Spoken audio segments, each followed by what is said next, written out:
Now tell me, how's I supposed to know she's a devil and you take her bait?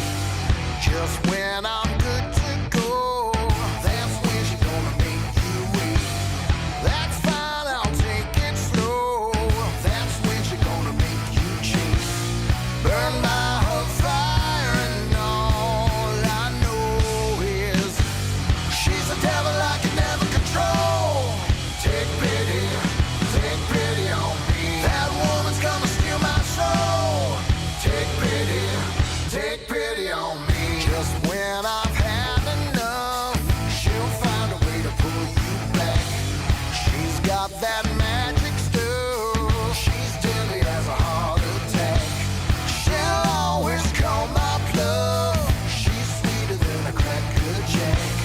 Death by desire, but on and on we go. She's a devil I can never control. Take pity on me. That woman's gonna steal my soul. Take pity on me. Telling you it's no lie when she's got you in her sights. Boy, you better be ready. I'll take pity on me.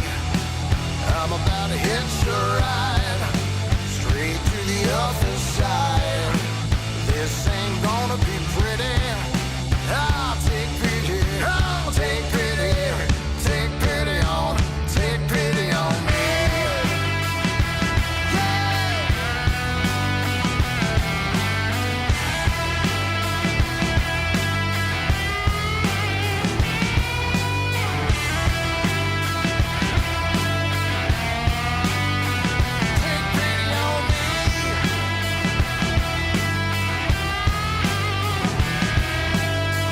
I should just walk away. Take pity on me. But there's just no escape. Take pity on me. She's a devil I can never control. Take pity on me. That woman's gonna steal my soul. Yeah, she is down. She's a devil I can never control. Take pity on me. That woman's gonna steal my soul. Take pity on me.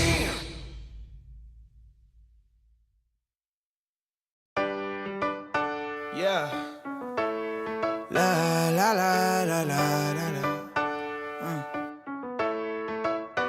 Yeah. Your life hits hard, but I hit right back. I never back down. I keep it on track. It's the same day with no problems. I keep rising from the bottom. Cause when the sun comes up and I look around, I can feel that love, I can hear that sound. They're never gonna hold me down. I'm higher than the ceiling now. And then I need to worry about, cause I got no problems. I know it's gonna be alright. It's getting better every time. Nobody's gonna kill my vibe, cause I got no problems. Yes, every day was a war. Yeah, it kinda took a while. When they tell me I should stay, I just jump with a smile. Yeah, it's hard until you notice. Everybody's got their moment. When the sun comes up and I look around, I can feel that love, I can hear the sound. Listen up. They're never gonna hold me down. I'm higher than the ceiling now. And then I need to worry about, cause I got no problems. I know it's gonna be alright. It's getting better every time. Nobody's gonna kill my vibe, cause I got no problems. Cause I got no problems. Cause I got no problems. Do you feel a little down?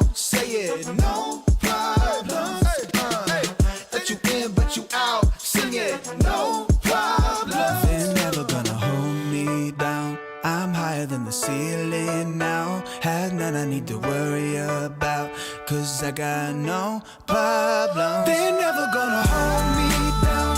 I'm higher than the ceiling now, and nothing I need to worry about, 'cause I got no problems. I know it's gonna be alright. It's getting better every time.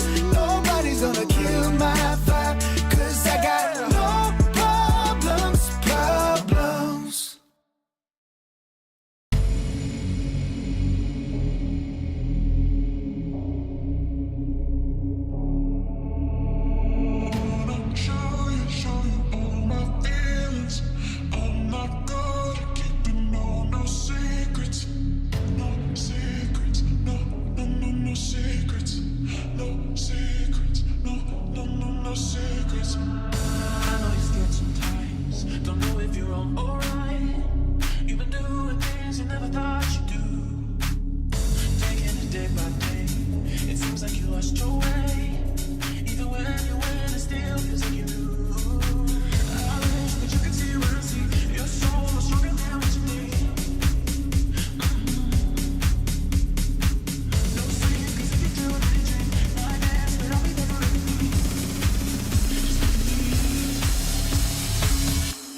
Time then to get into our 1x bet predictions. We're here on the desk.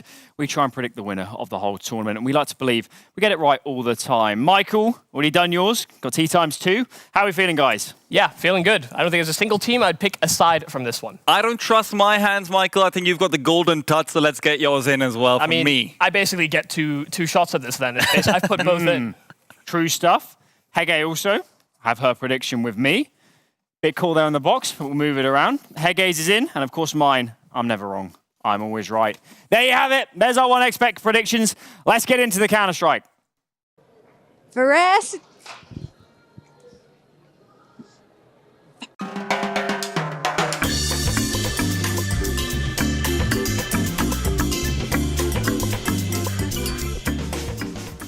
We all know that the best part about any gaming convention or LAN is that a lot of the stands have free stuff up for grabs. So we decided, seeing as I'm a DreamHack winter, I'm going to go find out how much free stuff I can get. I'm taking inspiration from my friend Sponge. Let's go get that bag.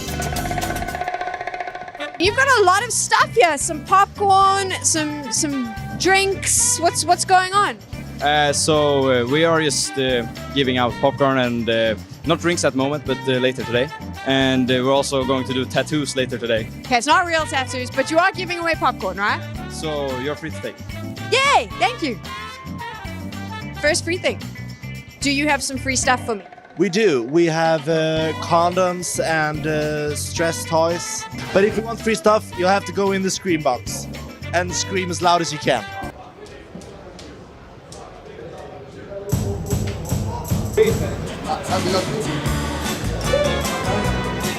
Gave me condoms, but I didn't get one of the stress balls. I wanted one of those. Hold on, does it count as getting free stuff if I just take the Lego? Or is that stealing? Hello, am I just grabbing one? It's a lot of free food. Hello, how are you? I don't suppose you'd like to add something to my pile of random freebies? Amazing! Add it to the pile. Thank you so much. I'm doing like a skit where I'm trying to get a bunch of free stuff around DreamHack, and I see that you have bags. Would I be able to get a bag to put all my things in? Yeah, I'll pick one. Thank you.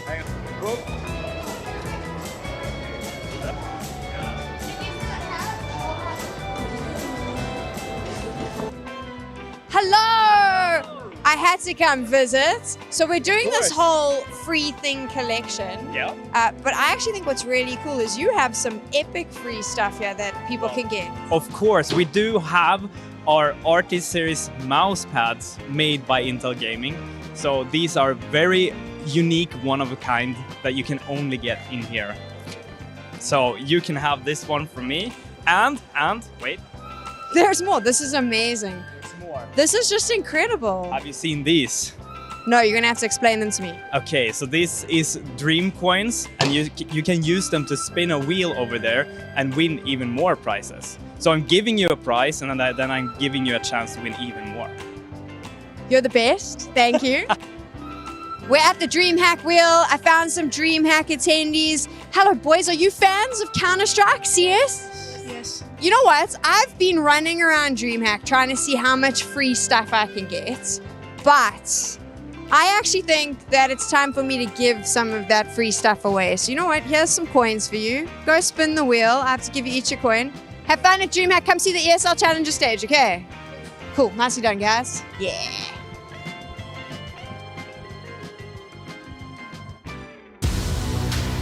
Good morning. Hopefully those young boys head to the ESL Challenger stage here at DreamHack Winter today, because it is a whole new day, 2 semi-finals, a grand final as well. By the end of the day, we will know who our Challenger winners are. It is so eerily quiet here at DreamHack Winter. The doors aren't even open yet. The teams are on the stage though, and they're ready to go. You saw the crowds yesterday. We're expecting much of the same, and we're also expecting some incredible CS2 action. My name is Sam. I'm going to be on the ground chatting to all the teams. We've got an incredible group of people in the Stockholm studio ready to bring you all the action. So you know what? Let's jump into the server. Let's get started. This is ESL Challenger. ESL Challenger is brought to you in part by Intel, Acer Predator, DHL, Monster Energy, and 1xBet.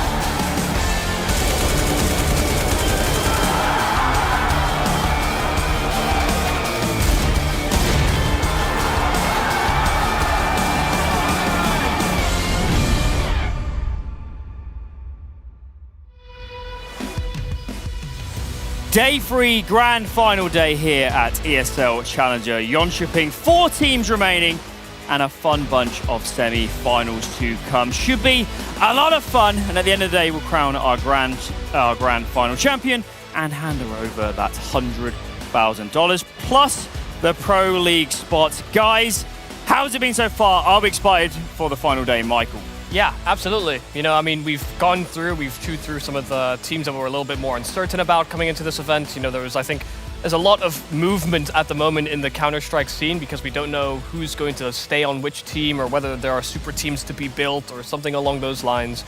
So for us, you know, I think that there has been some revelations. You know, I think MIBR definitely impressed us. You know, they're definitely a squad that look to be one of the contenders at this event now as well. I mean, it's not just MIBR that's been a revelation. I think even Eternal Fire, the fact that they've done such a good job of integrating Wakadia into these roles, where it did feel like at times before he was a little bit more lost, and now he has very much found himself, and it's a great time to have found yourself as you go into, you know, one of the best tournaments of the year for him in particular. Now, the good news is we've got Tech Girl on site, and she's been behind the scenes to show everybody what's been going on. Welcome to Behind the Scenes at ESL Challenger here at DreamHack Winter. Right now, players are on stage playing. When they walk around here, they can get hand warmers because it's cold. We're in Sweden. And also these really sick ESL protein shakers, which no one is allowed to have except players, so I have to put that back. Come with me so you can see what this looks like. This is an interview wall, which, I mean, it's in the name. We interview people here. And if you keep going, you'll see all the different player rooms. We showed this to you earlier in the show. This is where the players are. This is where media lives and my boss. So maybe we shouldn't go in there because I don't actually know if we're allowed to do this. And then we have production and IT. Hello, production and IT. What's happening? This is where the magic happens. You all look very busy, having a good time, just nodding. We surprised them. Are you working really hard? Professional stage manager. She's in charge of me, so she shouts at me when I'm not on the stage yet. Dash, are you good? Yeah, I'm good. I finally got coffee, so I think that I will be awakened for the rest of the day. I promise you at least to do my job good. You always do your job good. Look at you. You even covered the branding on the coffee cup. Super professional. It's very quiet in here, which makes me a little bit nervous, so we're going to keep going. It's always quiet in there. I should probably shut this door. Sorry. Hello. They do not want to talk to us. They just got knocked out of the competition. I forgot, as I said hello. It was a bit rude. And then this is the public space. This is where people can eat food, drink Monster, snacks. There's very professional stuff going on here. You can sit in this cute little lounge area. Look at this. Watch the game. Put your feet up. Don't put your feet up on the furniture. That's rude. And then there's this random PC here. And I actually believe this might be for me because no one uses it. But I'm not sure if it is mine. But this is pretty much what it looks like behind the scenes. This is what life on the road is for a lot of our players. And then if you're wondering, because all the other talent is in studio, I have this little room. I call it the troll cave. So this is my space. Do we really have to show this? There's some it's a mess. But that's pretty much it. I'm going to go back to watching the game, and now you've had a chance to see behind the scenes at DreamHack Winter. We all love the Troll Cave. We hope you're having fun in there, Sam. But either way, let's talk about all the fun from yesterday. We had a couple more teams make it into those semi-finals. Of course, the group winners, Monte and MIBR, made it in on Friday. But yesterday, some fun best of threes. Michael, highlight moments, what were they?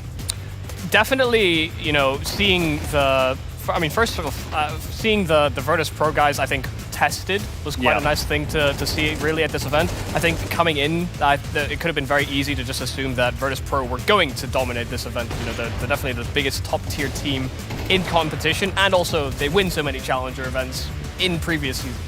I won't lie, I think my highlight was something similar, but it's more the fact that Nouns looked like they were going to bring things back on Nuke as well yesterday versus Eternal Fire. I think there were so many doubts around Nouns. I called them the worst team going into the tournament, but frankly, they impressed me at a couple of different points. I really enjoyed the fact that they almost made the comeback happen on Nuke. Carson was looking decent. You saw some promise coming out of team, which, frankly, I think a lot of us thought was going to be a bit of a rollover initially. I think we also saw kind of Eternal Fire on that first day losing to Nouns. We saw some issues, but actually, I felt, Michael, they played themselves into form over yesterday. Yeah, it was definitely a wake-up call. I almost feel like they came into that Nouns game kind of underestimating them, thinking, well, we haven't had that much time to prepare for this event. But then also, do we need to prepare against Nouns? Turns out they did.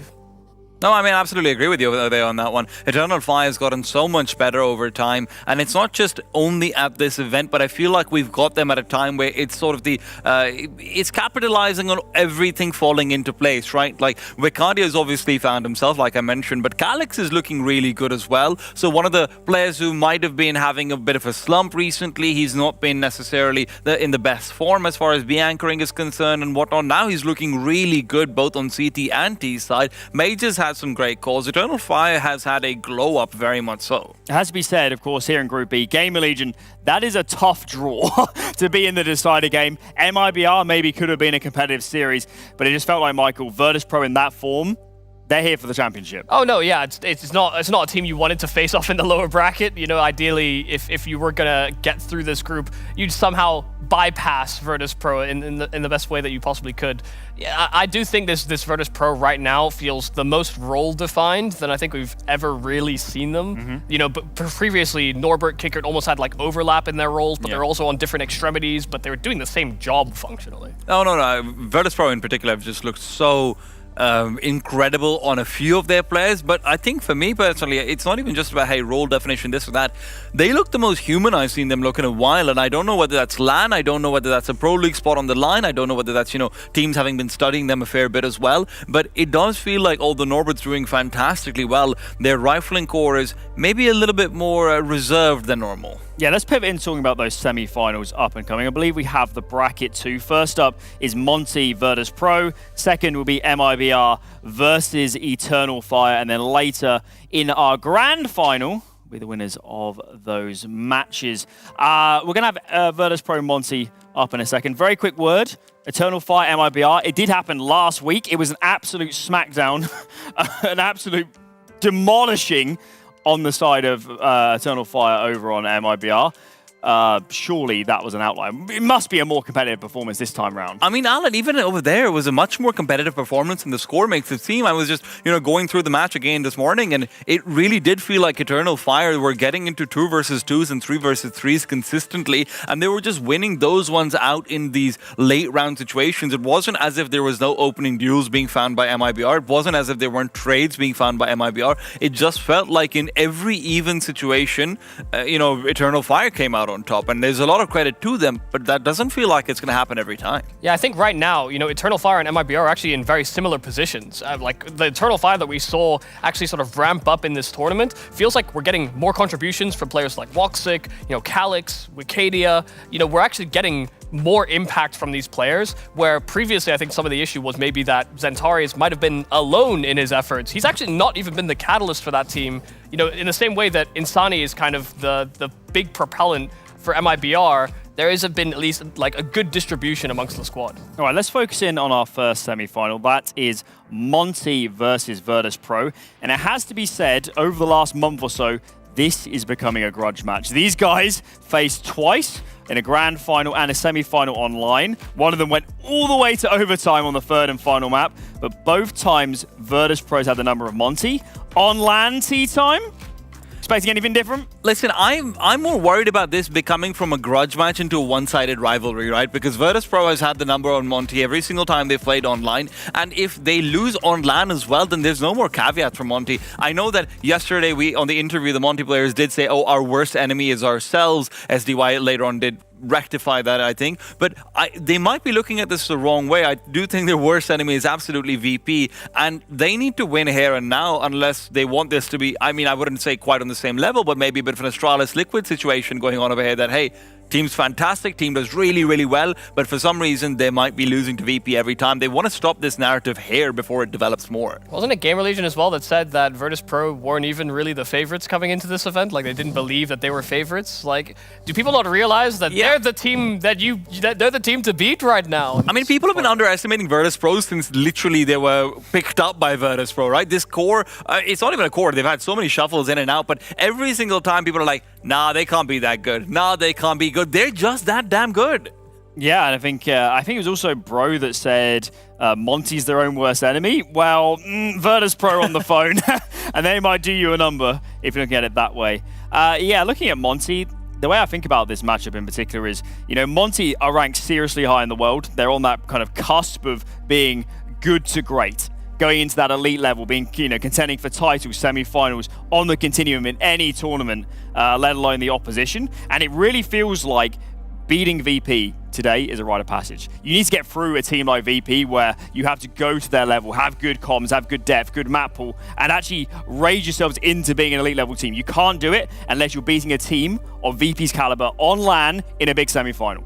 I think as well, this is not, these aren't typical like elite level caliber players. I think they're definitely punching well above their weight in terms of like the way they structure themselves, the way that they're sort of utilizing mid to late round aggression. Like, I feel like Monte actually have a very good handle on how to sort of punch up into these games. And so, yeah, VP is actually a very good test. And especially it's a test for SDY in particular, right? Because for him, as we head over into this matchup, the reason why, Alan, you're mentioning that VP is such a good test, let's sort of quantify that out, right? VP's got a 6-map map pool. They can pick 3 or 4 different maps going into series. They play almost everything. They have a really good IGL. They've got a really good rifling core. They've got a great AWPer and an IGL in one, so you've got more firepower than normal as well, than you'd normally traditionally expect at least.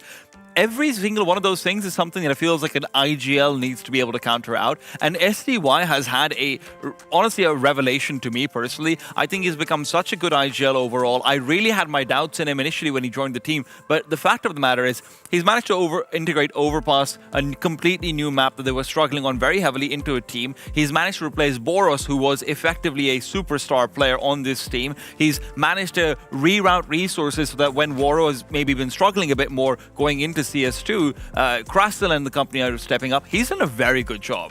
Exciting stuff. Here we go then, our first semi-final. It's time for Monte up against Virtus Pro.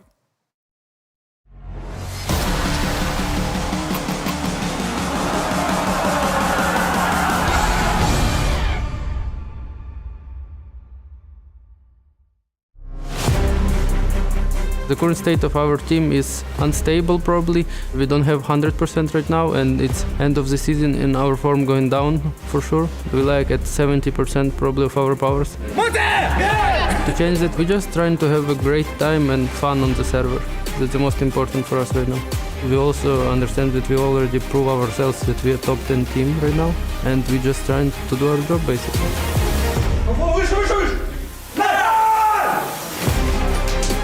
After Sydney, we understand that we could be very powerful team and we can be in top 10 no problem if we just keep working and we focus on the right things. I can say for sure that me and my team will give everything that we have or even more to win this tournament. Enemy, be ready, we coming.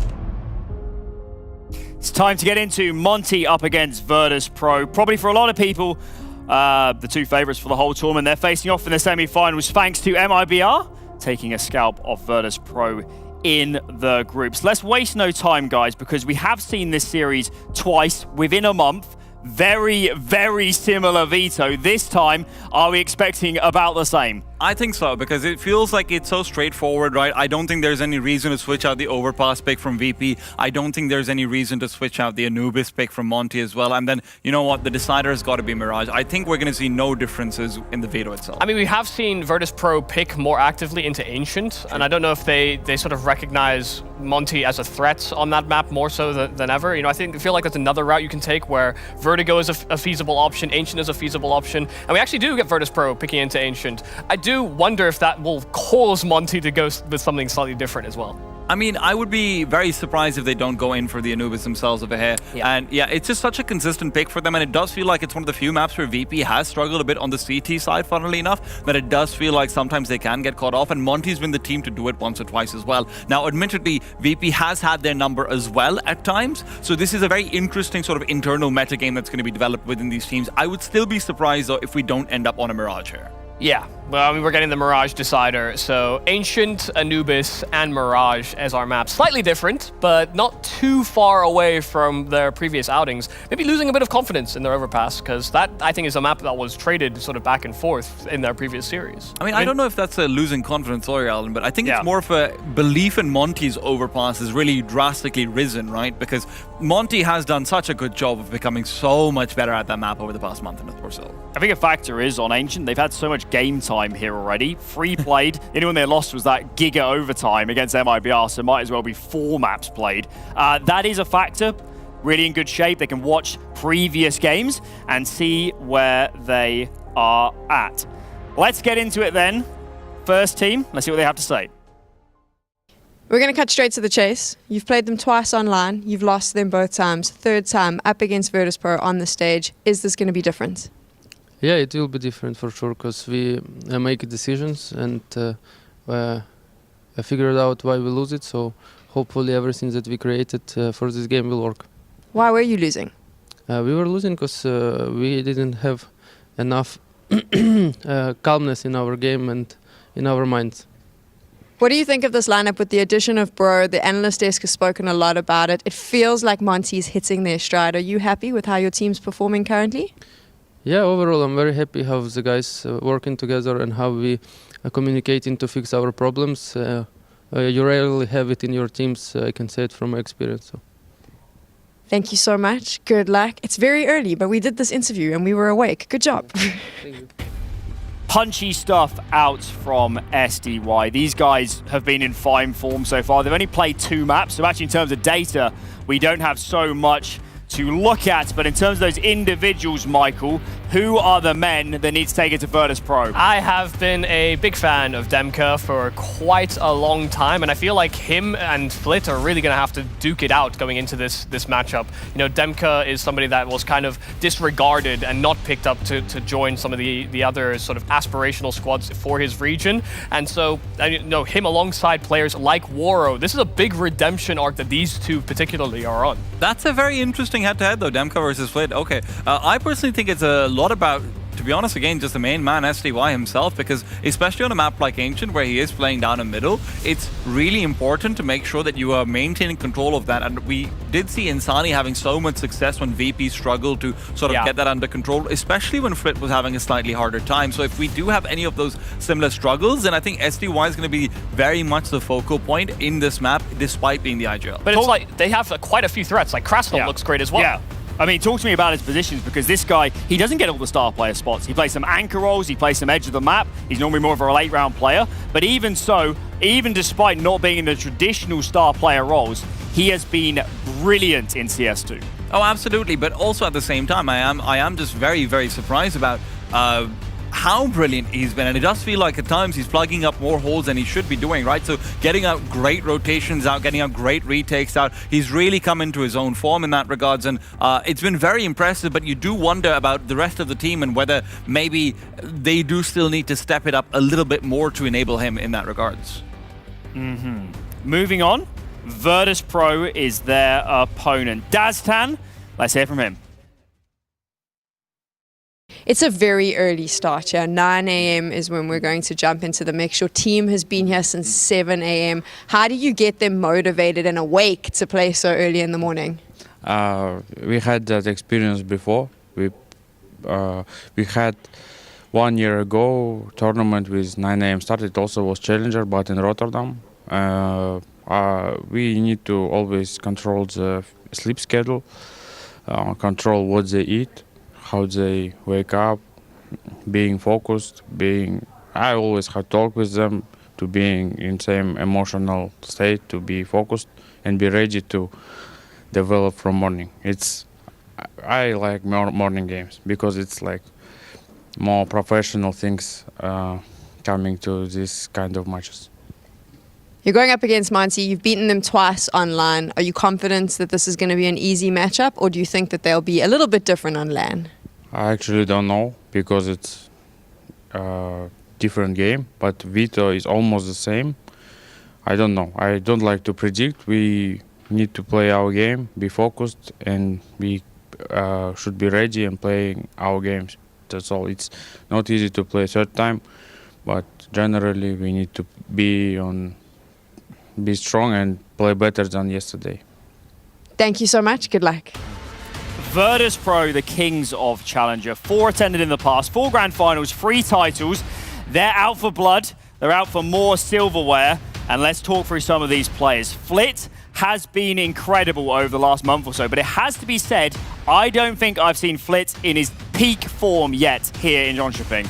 It's actually a big surprise. The name that I think has been on everybody's lips at this event for Virtus Pro has been Norbert. You know, at previous Challenger events, we weren't sure about whether he was staying with the team, whether he was in or out, and whether Kickert would come back. You know, he's someone that's technically off loan now, so it's not like they couldn't make that an option again. But Norbert has been sensational in his roles. Like, this guy is taking space, creating opportunities for a lot of his other stars to succeed. And I mean, where we were talking about Krasnal stepping up, where the rest of his team hasn't necessarily been there the same way, Norbert is no different. I've been incredibly impressed as someone who was a disbeliever going into this tournament.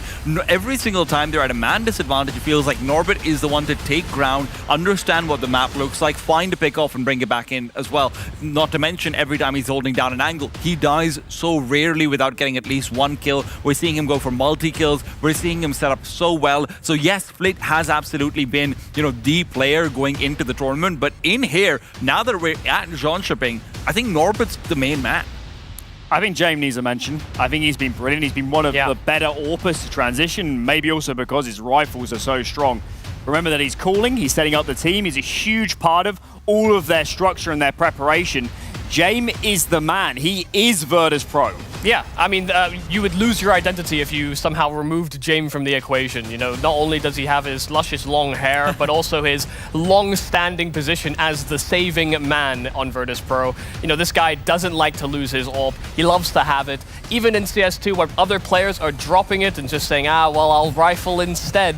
Like, this guy is still hitting lightning-quick shots in late-round situations, too. I mean, this is one of those things where if you look over towards other teams, like, you know, maybe a G2 or a Na'Vi, you're thinking, yeah, if Nico leaves, if Simple leaves, if the star player leaves, this team is dead immediately, right?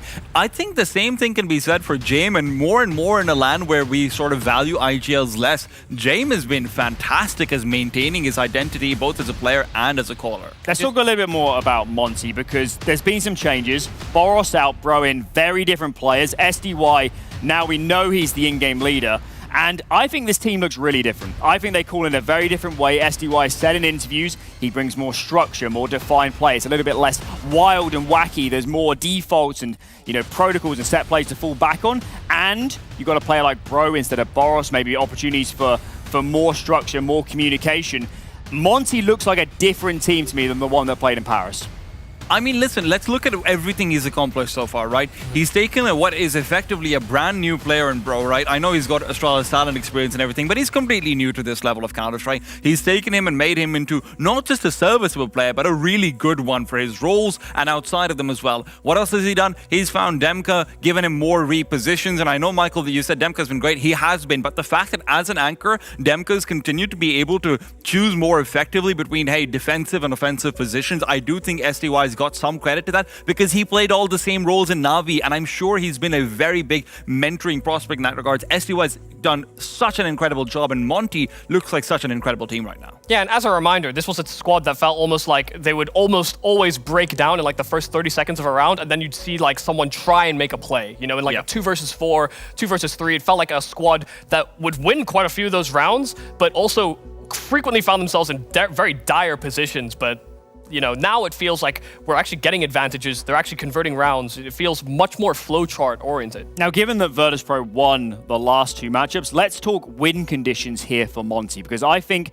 slow rounds is a mistake. I think slow, kind of drawing these rounds out, 3v3, 3v3, 4v4, 2v2s, I think these really suit Virtus Pro. It goes into James calling, goes into their communication. I think Monte should go back to their roots. Aggressive, wildness, chaotic rounds. That's where you're going to find the holes in Virtus Pro. Sure, but also at the same time, Alan, you also have to consider the fact that this is a different map pool in a lot of ways. And Ancient is not as conducive to going fast into any of these sites, especially, right? So if we maybe focus a bit more on Ancient to start things off with, I think they have to target Norbert. And I don't say this because I think Norbert's a weakness. In fact, I think that VP's Ancient right now is being heavily propped up by everything Norbert's accomplishing. I think they've looked a little bit human, a little bit weaker on Ancient than they have in other tournaments. So now, if you can try and find Norbert's positions, really belt out flash after flash after flash on him, just try and get him down on the earlier parts of the round, then you can slow things down, in my opinion. I mean, I think in general, you know, we've seen from their Ancient before that they've actually been falling victim to like a lot of early pressure from CT sides on Ancient as our first map in the pool. You know, I actually do back the idea that there should be an aggressive undertone to Monte's approach here. I don't disagree either that Norbert is a very key part as to why they've been so successful on this map. But you know, when we had that long best of 1 against MIBR, a lot of that was coming down to, you know, losing opening opportunities and actually just getting pressured very early on, because teams can always feel like they have to play defensive against Virtus Pro. You know, they're going to slowly grind you down. You have to basically take it to them. Virtus Pro is absolutely a team where if you let them play their game, they played it so many times. They know exactly what they're doing. But guys, time to put our money where our mouths is. Tea time. Monte, Virtus Pro. Which way is it leaning? I am going to Monte. I have to say it's Monte all the way. Wow. Okay. I'm actually very surprised by that. I'm Virtus Pro through and through. I feel like we've seen too many successes at ESL Challenger. Yeah, I lean the same way. It has been some very close matchups online, but I just look at the Virtus Pro lineup, I look at James calling, I say there's so many good pieces here.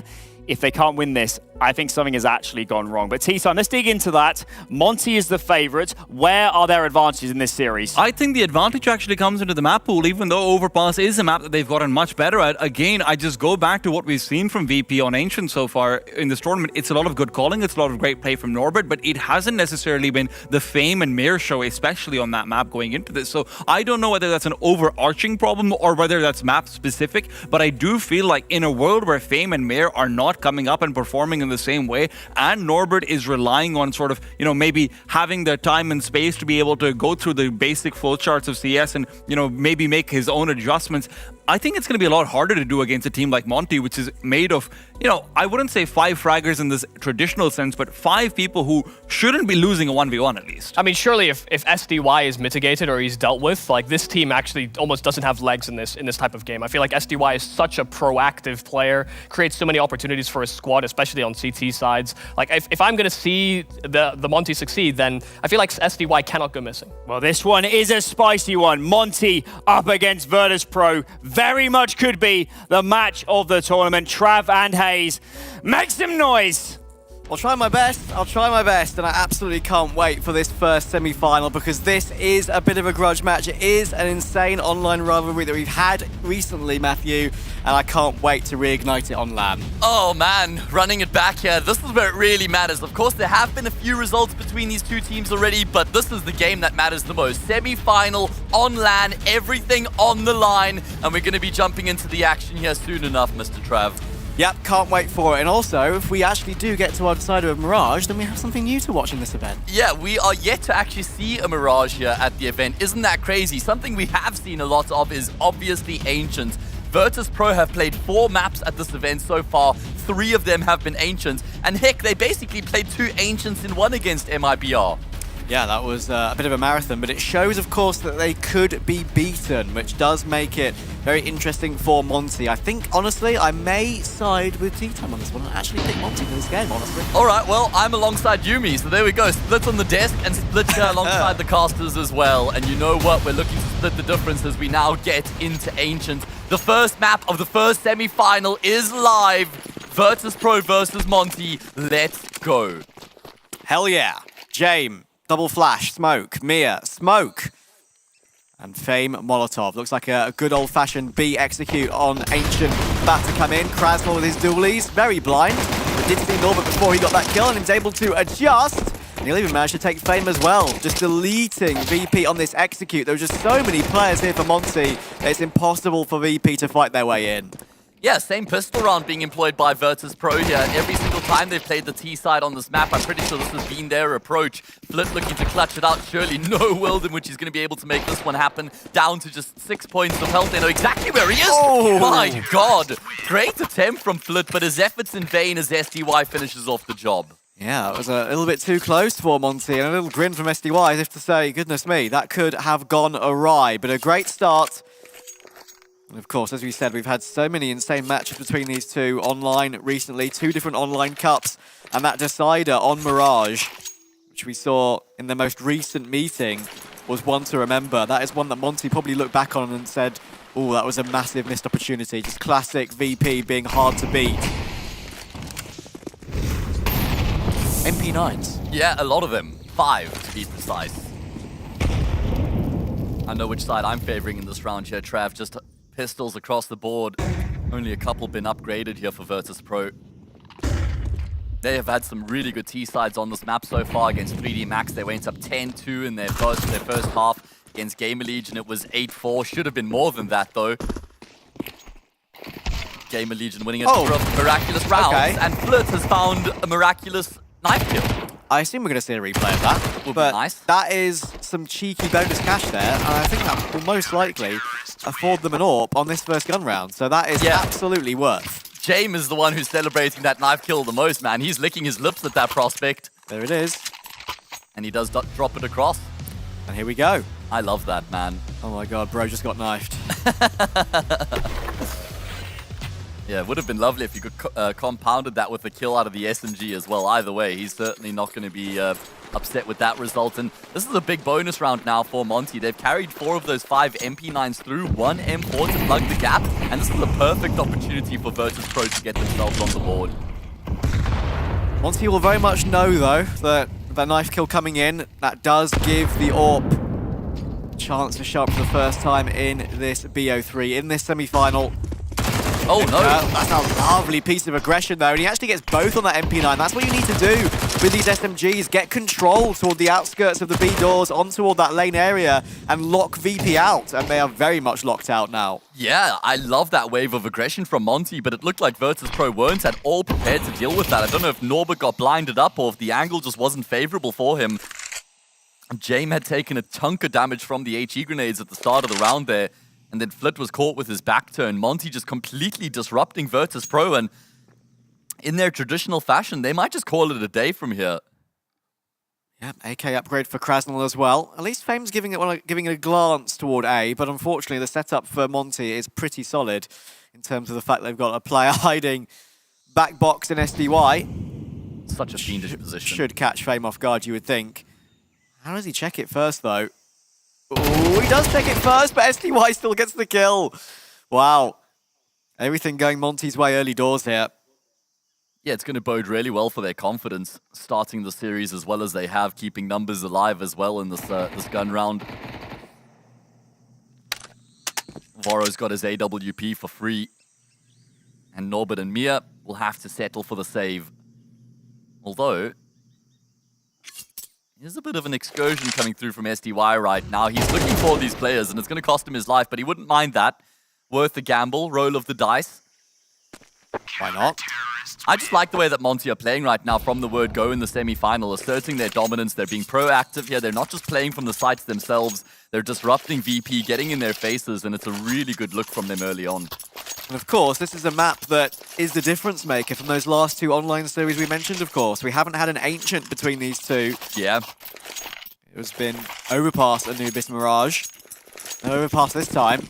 The Monte seeing that as a possible opening. And that was Virtus.pro's decision, right? They were the ones who came into this and decided to shake things up in the veto compared to the previous two occasions these teams have played against each other. As we've already mentioned, Virtus.pro have a lot of reps on this map here in this event alone. 1 AK already on the deck. They're trying to recover that, but SDY has it under his guise. Head spotted at that MP9 by Norbert. Of course, a lot of it has been made of VP having to somewhat rely on some of Norbert's double kills, some of his impactful rounds out of absolutely nowhere to get VP out of some holes. And if he can't do it today, then who knows, VP could be crumbling. Norbert does well to get one, but of course, Monte go for the double swing. And with Jame, Flit and Fame with not much to work with, should be a comfortable 4-0 start. Honestly, I actually feel like, from my perspective, that Norbert has been Virtus.pro's best player at this event so far. I know that his numbers have been slightly eclipsed by Jame and Flit, but just in terms of the impact we've seen from him, the number of rounds that he's saved for Virtus.pro as well, he really just has been the insurance policy of VP at this event, and he's massively impressed me. Yeah, and people question that move from VP to get rid of Kicker, switch back again to Norbert. There was a bit of a merry-go-round there for a little while, but proved that is the correct decision. But yeah, Monte look ready and raring to go. Early morning in Jonkoping. Motivated for the possibility of a grand final appearance, of course. That would be phenomenal. I mean, Virtus.pro were the favorites coming into this, although Monte do have a slightly higher ranking on HLTV, but I wouldn't read too much into that. Monte are yet to lift a trophy at a LAN event, by the way. Yeah, maybe a possibility this could be their first. Long way to go. A win against either one of MIBR or Eternal Fire. And of course, beat VP who are in front of them right now. One match at a time. Waro positioning himself in Temple, looking for a timing peak. Spots a player jumping to the right. And Norbert will take Demko in the meantime. That's an important kill to take. The utility is low for VP. Only one smoke still available on Flit, and that could come back to bite them. SDY will find Norbert, and that's going to force Jame to look for a bit more aggression. But that Molotov from Waro actually will catch Fame on the spread. 3v4.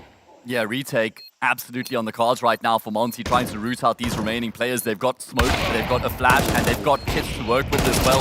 Waro continues to frag. Mia's been traded, and it's going to require a miraculous effort from Flit here to try and win this post plant out. He's found the first two. The defuse is being stuck right now by Krasnal. A second left on it, but Flit will get the kill just in time. 1 versus 3. What a way to get around on the board for VP. We said we wanted Flit to show up, and he's done so already in this game. What an insane clutch that is, and perfectly played against the last diffuser, of course, Krasnal. On the bomb, counted in his internal clock. And that internal clock was absolutely spot on, swung at the right time. That is a great way for VP to get off the board. Yeah, cold as ice in that situation after he wins the clutch as well. No outburst of emotion. Business as usual for Mr. Flit, who has been quiet by his own standards here at this event so far. Coming into it, he has emerged as one of the players who's benefited the most from the switch from CSGO to CS2. And it kind of feels like as this event, ESL Challenger Jonkoping has gone on, he has gotten better. So if he can keep up with that arc, they certainly will be able to rely on him here in the semi-final.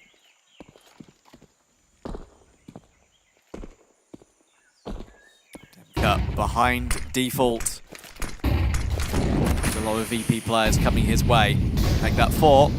Till I see flying in from VP. Demka's actually going to push further forward with the help of this smoke. This might be unexpected for VP. They're going to be going through this one and straight into Demka. Backs are turned. Freebie on the first. Going to be pressured up very close though by Norbert and wasn't ready for him to take that sort of pathing.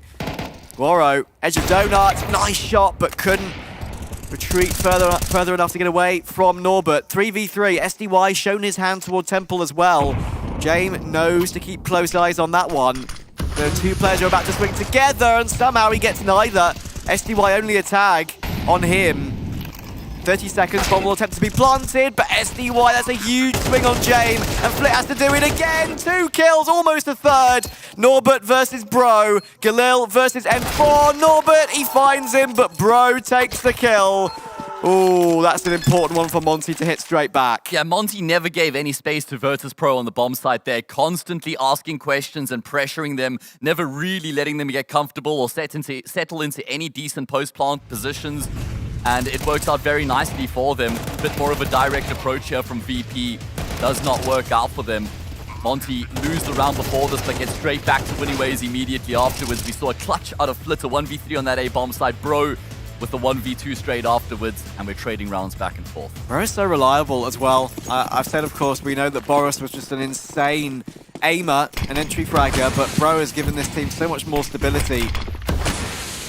It's shown in some of their results, of course, ever since they've added him. Big kill there. Yeah, Boro missing the mark. Norbert able to open up, and that's a big second frag coming through. Oh, Monte, they look to try and keep up with this aggressive approach on their CT side. And they lose all their respective gunfights off the bat. They won't even stand a chance of defending a bomb site at this point. Down 5 versus 2. You look at their money as well. They're pretty broke across the board. So VP winning this would send Monte into force by territory. Yeah, Bro winning that round with just 1 alive. They've been important, but VP certainly have a path back into this one. Norbert has already got an advanced angle, and he gets his information. And doesn't just go for a wild swing. Plays it safe. Use the spots to make sure they're not pushing further toward B. The bomb will be herded over. Yeah, the logic here from Monte, they're thinking, okay, they've just seen both of our players over towards that B bomb site. We can throw that smoke and then rotate across towards the opposite side of the map. Hopefully they go back to A. That's not the case. VP stick true to their guns. And with that, they will get their second round on the board. Really important, both Demka and Bro stay alive here, give them a bit of firepower to work with in that next round. But VP start to claw their way back. Of course, it's the 2K from Norbert as well.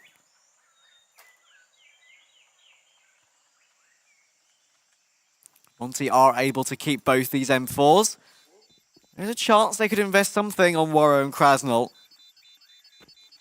But we'll have to see what decision they decide to make. It's early game, early BO3, early semi-final. Yeah, I mean, they're only at 1400. Play it a bit safe with the economy for sure.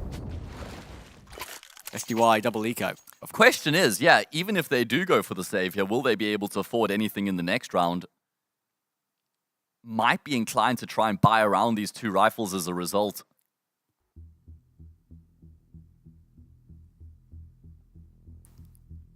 Big rivalry between these two teams. Played against each other in 2 best-of-3s recently, both of them going Virtus Pro's way.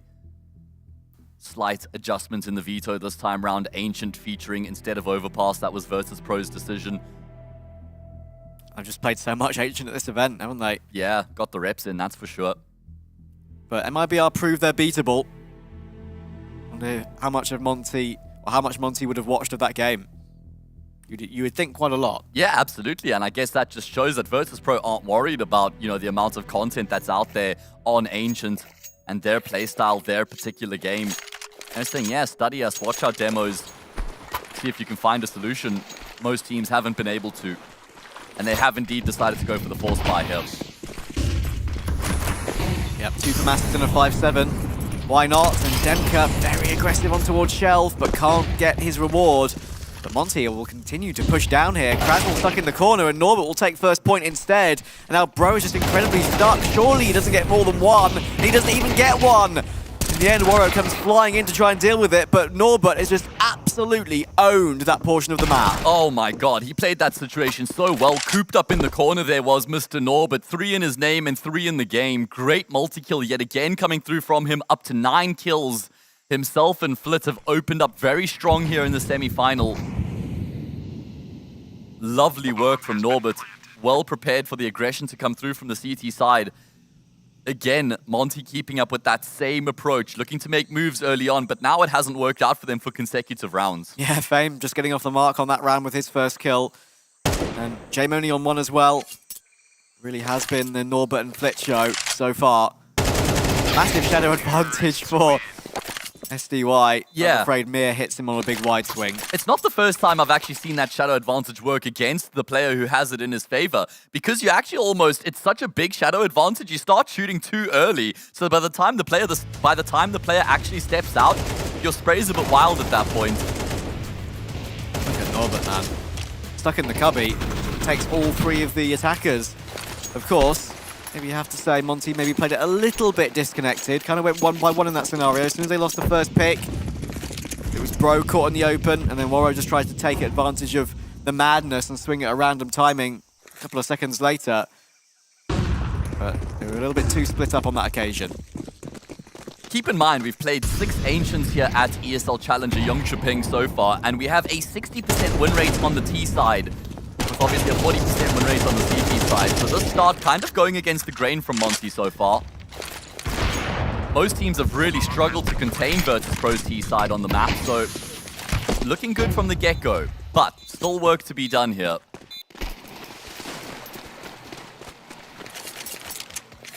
Monte gonna try and swarm with their full eco here.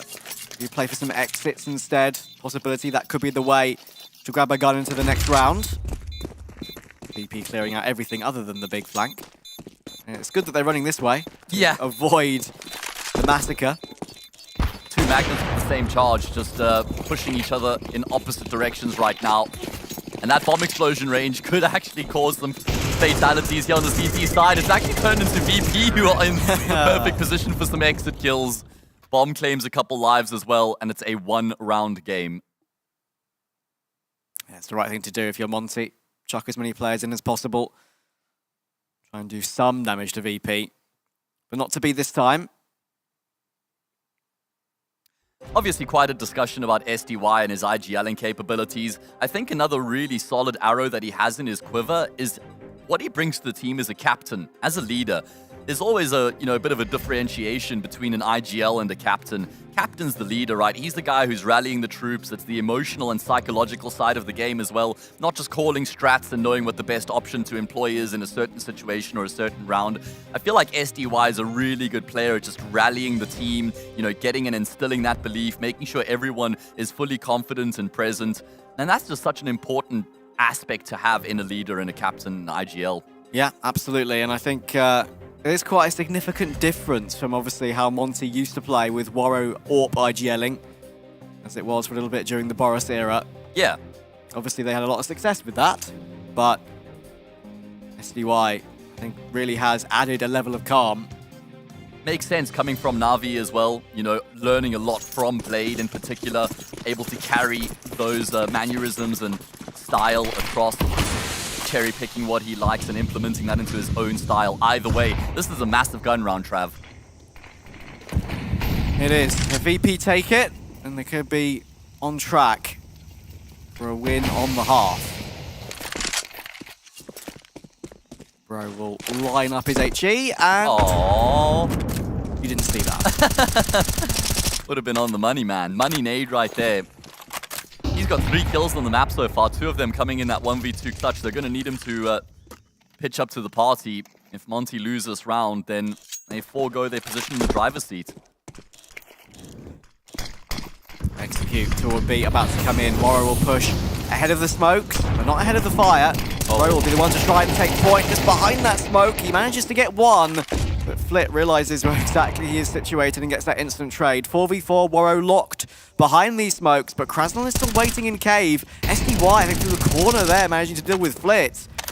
Another good recovery frag for Monte. They've had a few of those in these sort of mid-round, yet to have the bomb planted situations to put VP in tough scenarios. Yeah, just peppering Virtus Pro down right now as they look to try and get in towards the bomb side. Jame and Mia left remaining, but now it's only the captain. The IGL, has he got it in him, hasn't really done too much yet here in the semi-final, but this clutch would be absolutely massive, and it looks like he actually wants to have a crack at it, you know, going against the grain of what we're used to seeing out of Jame. 2 players on the side. That's a beautiful shot on Voro. And he's actually been able to figure out where one of the 2 players is positioned. He gets across behind the pillar. Bomb plant going to come through. He's able to activate it and get his gun out in time. You can see Monte are reluctant to push right now, and for good reason. But eventually Demko will cut him down and Monte maintain their lead. That was real nice pathing from James to take that first kill as well. Edging himself along the edge of the wall there. Just to pop up at the right time. And in the end, as soon as he got that bomb planted, you could see SDY freeze in his tracks, just worried that he was about to get swung upon. Was the right decision as well. Had he committed there, he kind of isolates himself and gives up a 1 versus 1. I also like the fact that Jame goes for that. I think maybe like 7 times out of 10, Jame just turns around with the Yorp and commits to the save. But he knows that's predictable, so he's thinking, okay, they're probably expecting me to save here. Tries to make something of the situation, good attempt, but doesn't work out. In the end, SDY did a good job there just to keep faking footsteps back and forth, to keep Jame worried about a swing coming in from his right or his left. And in the end, it was the player slightly further away that an easy kill. Small things like that are really important. Yeah, really important round there for Monte as well. They've locked in a level scoreline going into their second half at the bare minimum. Looking at the money here for Virtus Pro, they won't have much trouble continuing to buy up. Jame will get his orb, some money left in the bank for himself, Norbert and Mia.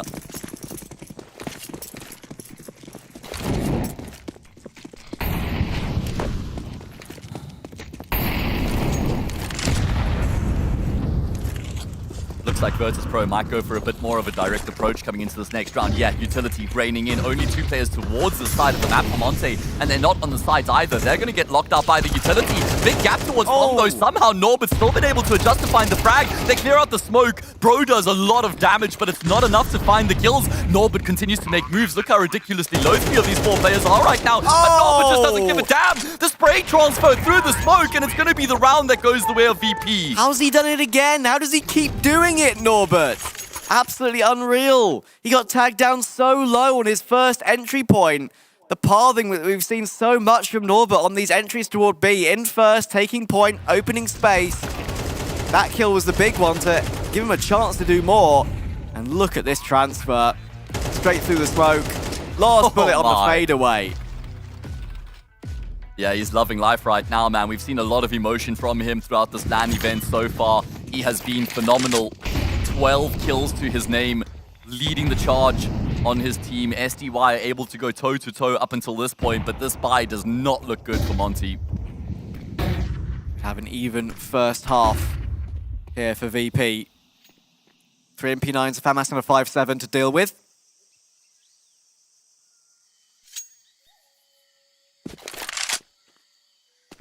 Yeah, we've seen Monte do some work with the SMGs already.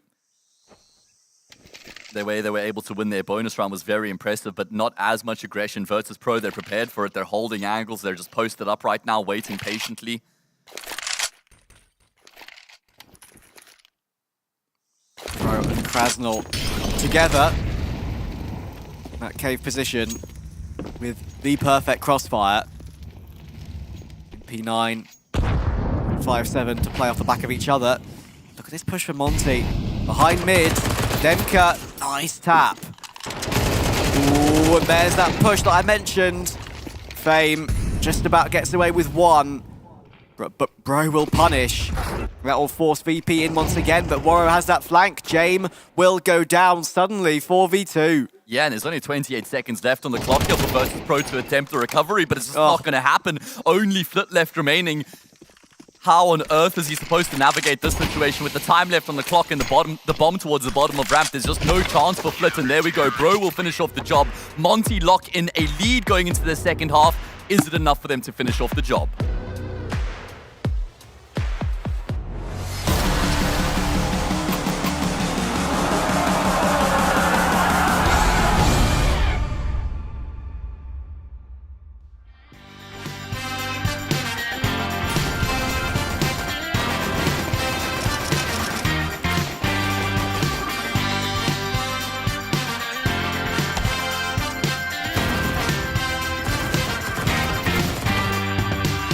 Just got the news that you're still in town, looking for a safe place to hide. Well, you better close your window and lock the door, 'cause I'm gonna get you tonight. And I know where you are, so look sharp, 'cause here I come, I'm close, so get ready and watch out.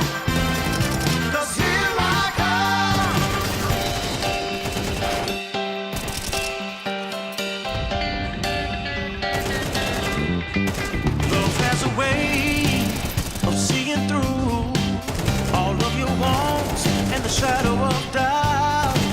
So just get dressed and know for sure I'm on my way to take you out.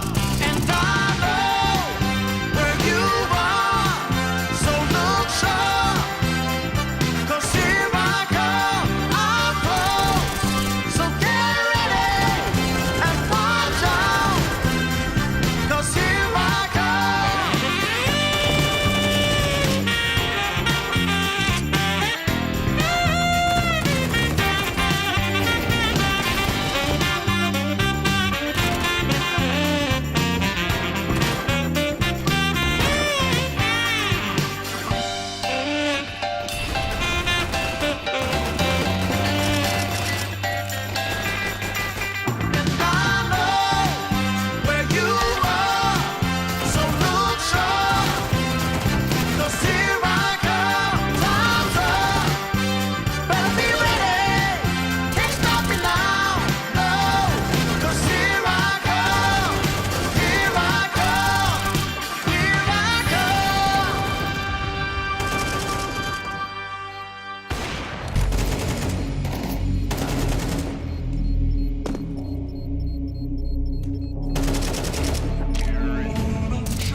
Monte scrape the half 7-5, but once again, if it wasn't for Norbert, it could have been a lot more. Oh man, he saved them again and again, as he has throughout this entire event so far. Wonderful work coming through from him, and it feels really important that Monte did actually finish that first half with the lead, considering the way they started.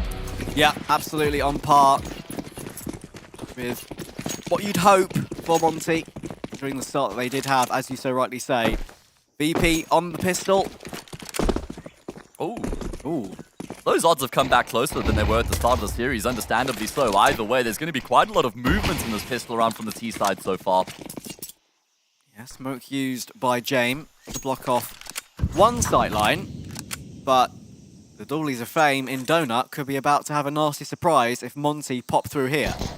Yeah, Fame's been pretty underwhelming so far here. Can he find the impact? The answer is no. Krasnal, while leaping around the corner, just eats Fame up in Donuts, and that's going to render full control of this A bomb sites in towards Monte. James is the first player in position right now to try to do something about that. Rotations are coming through thick and fast right now as well. They do not have a kit on the CT side, so time is of the essence. Krasnal loves himself a pair of Julies, but Norbert loves a multi-kill. Once again, 2v3, but that lack of kit you mentioned probably will put pay to this pistol, you would think, especially with Demka removing the threat. It's now Flit, and how on earth does he isolate all three duels and defuse the bomb? The impression that'll be a little bit beyond him, despite some of his heroics on that first half. He'll find one more, but Demka takes the frag. Monte, well on their way on map 1. Yeah, they've now been able to win both of these pistol rounds here on Ancient so far. I mentioned that Fame has been slow to start on Ancient. He's actually been fairly underwhelming throughout this entire event so far. One of the core riflers on the team, along with Mia and Flit, but he just hasn't really displayed the level we know he's capable of. And I guess you haven't really noticed it because of how good Norbert has been, but they really need Fame to pitch up here. Round 2 of the half, and Krasnal already has a Krieg. That's an interesting one. You a fan of NCS2? I think it feels very accurate, but the fire rate feels like a semi-auto weapon. I think that the fact that sprays aren't as common and popular or aren't as much of an attractive prospect as they were in CSGO does kind of mean that I think the Krieg has something going for it. You wouldn't disagree. Obviously seeing a lot more Augs than Kriegs. The Aug is absolutely a fantastic option. Sometimes that one-shot headshot capability, of course, if you're very close range, will do 101. Just the one casualty in the round here so far. Monte would love to keep 4 of their 5 players alive, build on their money. Does Waro go for the knife? That's the question. Does he go for the knife? Do it. Oh, man, and there's no crowd. Oh, okay, never mind. Shame, he turns and burns. Oh, my goodness. That is a disaster of the highest order. Happens to the best of us. No crowd to give it away either, man. No, you're absolutely right. Just a spin round at the worst possible moment.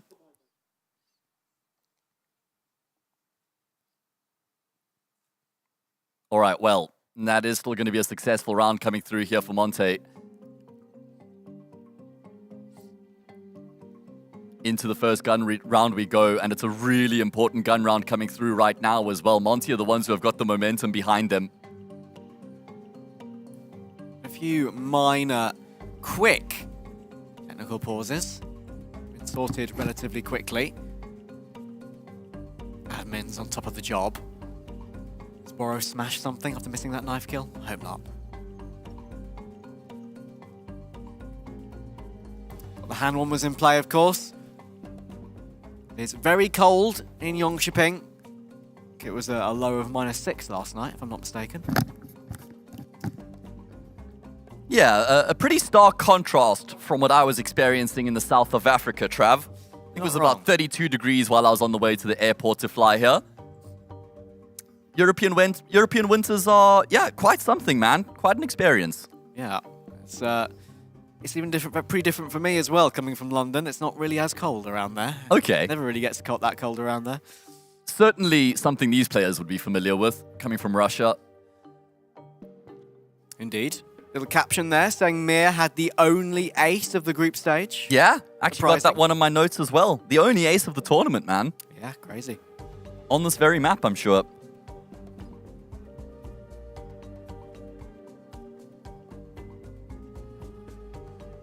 All right, well, hopefully not going to be too long before we get back into the action here. First semi-final of the day. Monte currently leading proceedings on their opponent's map pickers. They're up 9-5. Second game after this, the second semi-final will be between Eternal Fire and MIBR. The winner of that plays against the winner of this. And that will make up the grand final later on today. Of course, the spot at ESL Pro League Season 19 on the line, Trav. $100,000 and that very cool trophy that we saw. Absolutely. And VP are the ones that have won so many of these, of course. Did the double last year. Won Katowice this year. looking to do another double of ESL Challenger lands in 2023. Basically just farming it at this point. They are the kings. They are the kings of ESL Challenger, without a doubt. But for both Monte and Virtus Pro, they're looking upwards, right? They're looking at that next level. They want to be regarded as tier 1 level teams. And you could easily say that about Virtus Pro, and Monte, have solidified themselves as a top 10 team as well. Of course, Monte were barely tested in their group stage matches, winning a best of 1 against Tai Lu and then a best of 1 against Nouns. This is their first real test of the event, and it's actually good to see that they haven't really been caught on the back foot because they haven't been tested as much. They've still just come out here firing from the word go. Yeah, great to see. It's what they needed to do, of course. VP get off to a fast start. Can often be a grind to get back into those particular games.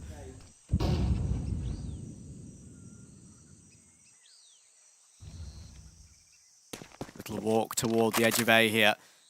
Mia and Fame playing this one together. As soon as Fame hears or sees anything, Incendiary will get plopped down ASAP, and that's exactly what he'll do. Standard procedure, the protocol immediately afterwards for the T side. After they've been forced back from A main, they then re-explore their alternative options. Plan B going to be implemented. SDY's done really good work in middle here to create as much space as he is. He's forced Jame backwards as well, and he's going to be corralling his troops in the opposite direction. For sure he'll know that Jame has sightlines on this though, of course. Jame wants to try and re-peek it. Look to see where SDY may have pushed up to. Nice kill for Mia. Aggression from Donut, and SDY hears all of this. And he hears James' rotation too. I think it's a false sense of security. I think they think the player they spotted in mid earlier was the player that they've just killed, Voro, which is not the case, quite obviously. SDY in the backlines right now. The question is, how many does he go for? He has one on his plate, and he will find that kill on Norbert, but traded straight out by James. He's got great info, though. He knows where the remaining 2 players are on this bomb site. Demka takes a lot of damage in his pursuit of Flit, and James still remains alive here as well. 3v2 for VP, but Monte will get that bomb planted. Krasnal with the Krieg, that'll be pretty ridiculous. 1v3 with the Krieg if he's able to pull it off. And Jame, I think that's just straight through the smoke. It absolutely was. We saw some ridiculous stuff from Jame online, hitting some crazy pot shots through smokes on Anubis on some of the games between these two. And he's hit another one to secure that round a little bit more comfortably than it otherwise could have been. Yeah, SDY's position was everything in that round there. He needed to get a multi-kill to unlock it for his team. This was the frag on Woro. And I guess Norbert's spidey senses just started to tingle there, realized he had to check back in towards Red Room. All the frags going the way of Virtus Pro. And there's that shot. Okay, that's a clean one, man. He's just got a proclivity for those shots through the smoke.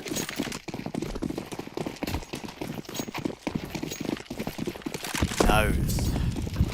The big brain of Jame. Monte spend all their money coming into this next round, it makes sense, but they don't have a phenomenal arsenal of weapons, do they? 2 Galils and a Mac 10 with 2 AKs. And talking of the arsenal of weapons, their arsenal of utility is now, already with a minute 20 in the round, 2 smokes is all they have. Yeah, it doesn't look great. Don't have a huge amount of map control either. Ooh, Mia.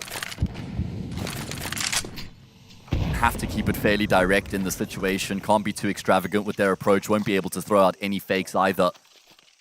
2 smokes leaning over towards that B side of the map. Jame looking to be diverse with his AWP right now, constantly changing up his positions. He has been a key player for them on the CT side so far, attempting 20% of their opening kills on the CT side and a whopping 80% success rate.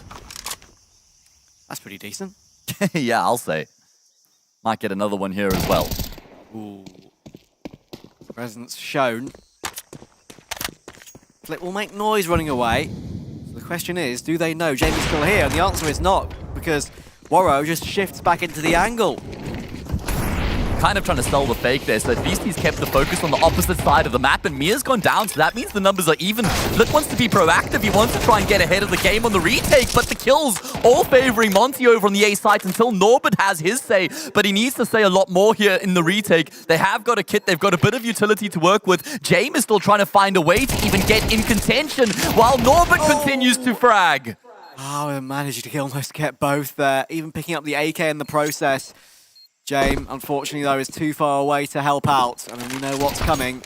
You can almost get caught on that retreat. Monte will be the first to double digits, and deservedly so.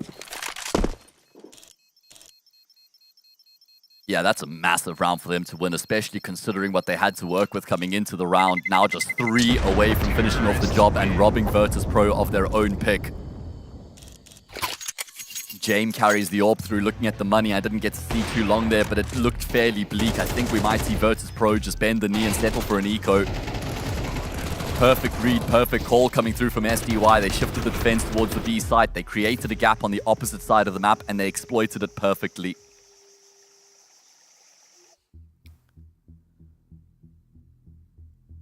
Timeout for VP. Needed. Much needed.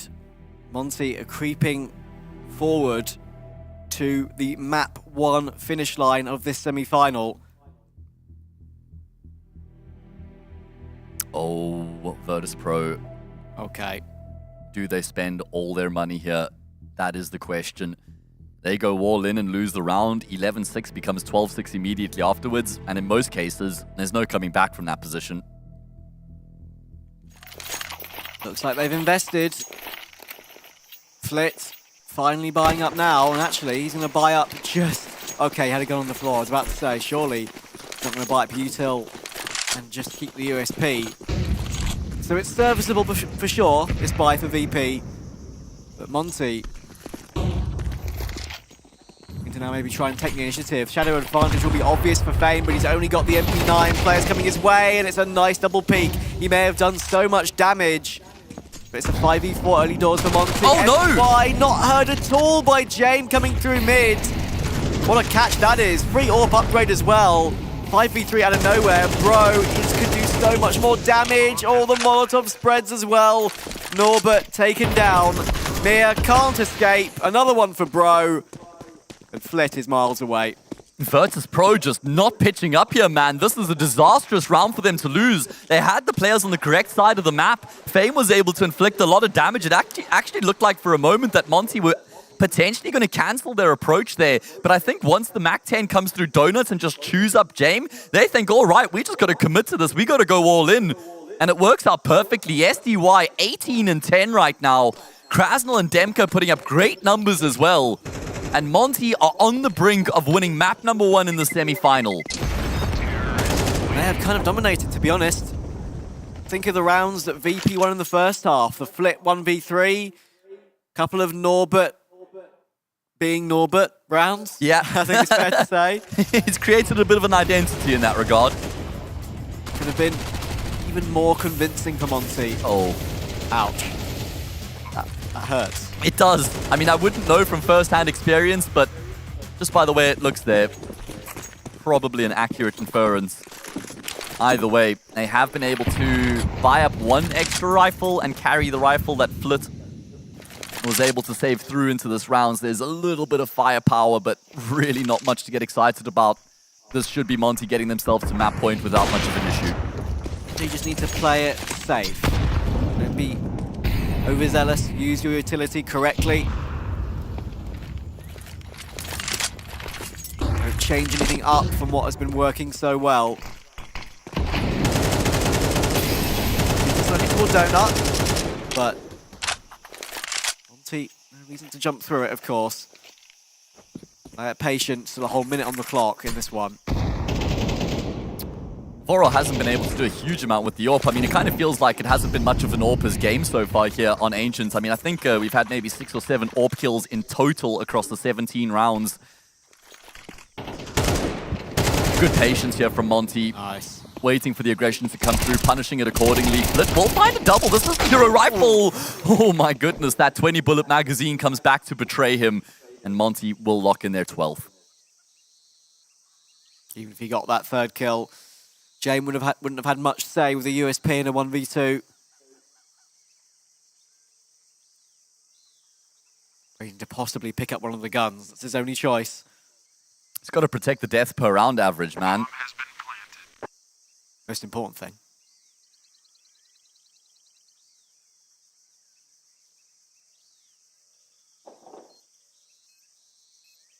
is going to go hunting, though. Makes sense. Not like he's got anything at all to carry through into the next round here. Unfortunately for him, 2 players heading in his direction, and he will go down as expected. 12-6, a masterclass from Monte so far here on their T side. They've only dropped a single round, and Demka is loving life. Cute. Very cute. We've been sharing our heart signs with our hands in the green room. Yeah, true. Hege has a specific way of doing it, let's say. I do it the old school way, man. I use like both of my entire hands to form the heart. Demka's a bit more creative. Slightly.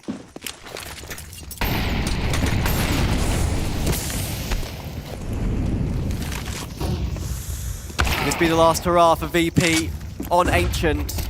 James, well, he's getting the first, and SDY kind of peeks the gap in that smoke pretty late and solo. So 5v3 to keep them in the game. Yeah, really good start to the round. Virtus Pro, they're going to need 6 in a row from here to get this into overtime. It's a tall order, but it's certainly not outside of the realm of possibility. Money's been built up quite nicely for Monte as well. So Virtus Pro going to have to do this on hard mode. As Demka's looking to try and open up the bomb site. He normally defends, but the spray betrays him. And with that, Bro and Krasnal might just settle to accept their fate at this point. Wouldn't be the worst option to just save their guns, but it looks like they still want to try and peel this one out. Yeah, Krasnal has plenty of cash, so some damage to that CT economy would be pretty nice. There's some damage there, actually not too much, and a nice clear of the corner to remove Mia from the equation. Utility is being expended to make sure Krasnal can do no more madness. It's a nice smoke grenade there. Circumvent the rotations in towards the B bomb site. And Norbert's actually the only player on the side of the map. If he goes down without finding a kill, that would be a big problem. 20 seconds on the clock right now. Monte, they're going to have a crack at this. And it's not like Norbert's in a phenomenal position. He's out in the open right now, man. I mean, the off angle could really work in his favor as they start to make their way through. James arrived, but my God, James' head just gets ripped right off. Insane. Insane shot. Thankfully, Norbert, of course, is always the safe pair of hands. At a nice off angle, gets both on the double spray down. Mr. Reliable, man. That's his name at this point. Mr. Reliable is Norbert. Oh, okay, that's how SDY got taken down. I thought it was more of a gap on the left-hand side, but it was just a straight spray from Mia. More than enough money to afford the full investment here for Monte, and even some change left in the bank. Virtus Pro, 5 more is what they require, and it's 4 more kills in this particular round. Surprising that Krasnal goes down so cheaply there to the Flames. Monte are locked out at the moment. VP's utility has kept them at bay. At least avoid that HE as it flies into exactly the right spot. There's no one there to receive it. They'll look to try and pinch mid, perhaps. 2 coming shelf, 2 coming bottom mid. Yeah, but Flip's playing the position here so that he can try and gain some information, but the molly will force him backwards, so that's nice there coming through from Monte. Good attention to detail. And as you mentioned, the goal was to gain mid control, and that will certainly go their way. Question is, what do they do from here with said control?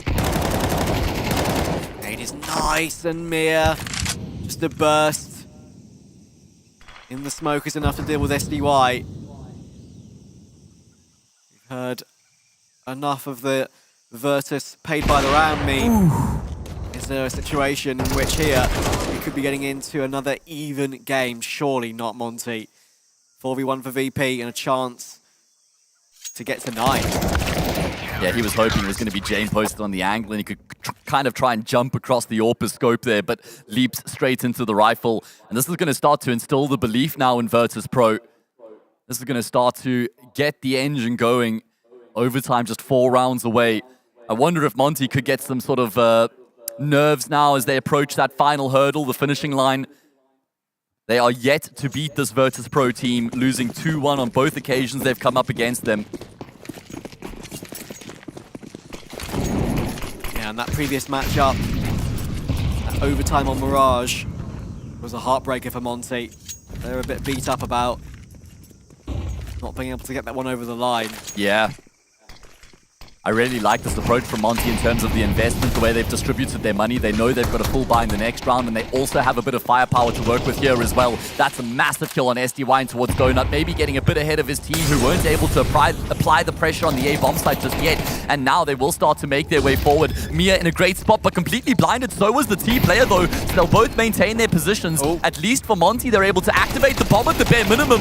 Demka creeps his way through the smoke. Kills going back and forth right now. Mia looking to try and find a way to get in the equation, and he does find a vital frag, but that hasn't counted Krasnal out. His second in the round. It's all on Jame and Mia to try and keep Virtus Pro alive right now, dropping the smoke on the bomb. They've got kits to work with as well. Krasnal's got support though. Jame is just going to try and tap the bomb in the smoke, draw them off, but he's running out of time. It's desperation from Monte, but Jame, he hasn't been given anything, and with that, it will be Monte winning the first map of the first semi-final.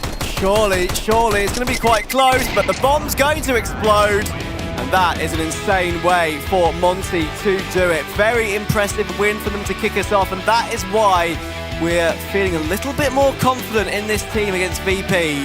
I think that was a great statement.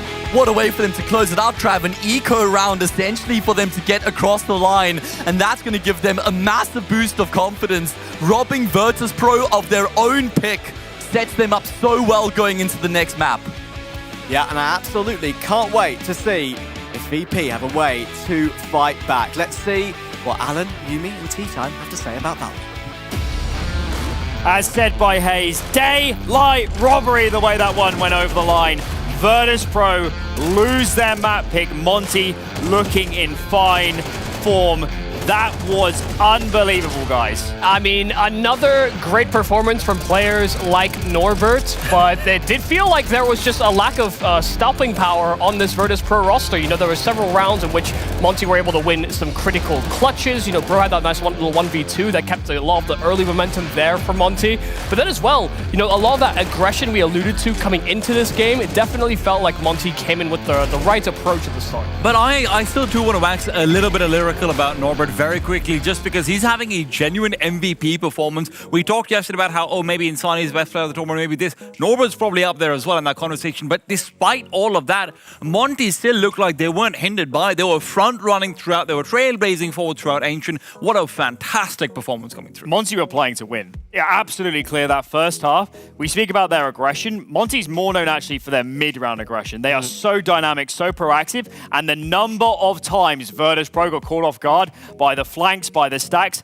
the macro was amazing from Monte. And in a matchup against Virtus Pro, to be coming out on top in that sense, that is one heck of an accolade. It was actually just strange to see Virtus Pro make some of the mistakes that we don't typically see them make coming into this game. You know, at the start, it felt like Monte were dictating the flow of everything, and then Virtus Pro went with like a very early execute on that A bomb site where they're just going through smokes. You know, it doesn't feel like that's really the best form of action. And there were like 3 players there to defend that bomb site. You know, they didn't have any extra information. They just flew in blind and hoped it was enough different from those previous rounds to actually catch Monte off. But Michael, I want to go back to a point that you made actually towards the end of our deaths in the end, which was that they needed to somehow shut down SDY, and that didn't happen. He was able to wreak havoc in terms of just, you know, finding areas of the map to try and sneak into. We even saw that round that he ends up losing, sure, but the fact that, you know, Norbert just happened to turn around when SDY scrubbed all the way through Red Room, preventing him from getting a double kill, maybe even a triple kill. That is, you know, shows spidey senses and everything, but you can see how free he felt on the map.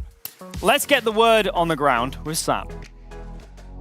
Here's the thing. For the last 2 matchups, Virtus Pro has obviously beaten Monte and their map pick was Overpass. So I was a little bit surprised that they went with Ancient. I quickly grabbed Dustin as they finished that map and I said, why did you pick Ancient? He goes, I don't know. And then he kind of stopped and he said to me, no, actually, we've had more play time on Ancient this weekend, so that's why they went with that pick. But to be honest, Virtus Pro not too happy to chat. I grabbed the Monte coach though. He was obviously very happy. I said to him, were you surprised that they went with Ancients instead of Overpass? And he said, we don't really give a beep. I can't say that word here. He says maps don't matter. The teams play well on all 3 maps. They've just got to play their game. So at the moment, high spirits on the Monte side. Obviously, they've just beaten Virtus Pro on their map pick. Virtus Pro not looking very happy, boys. This was a surprise for me. I didn't expect that either. Monte beating VP on their map pick. Let's see how map 2 goes.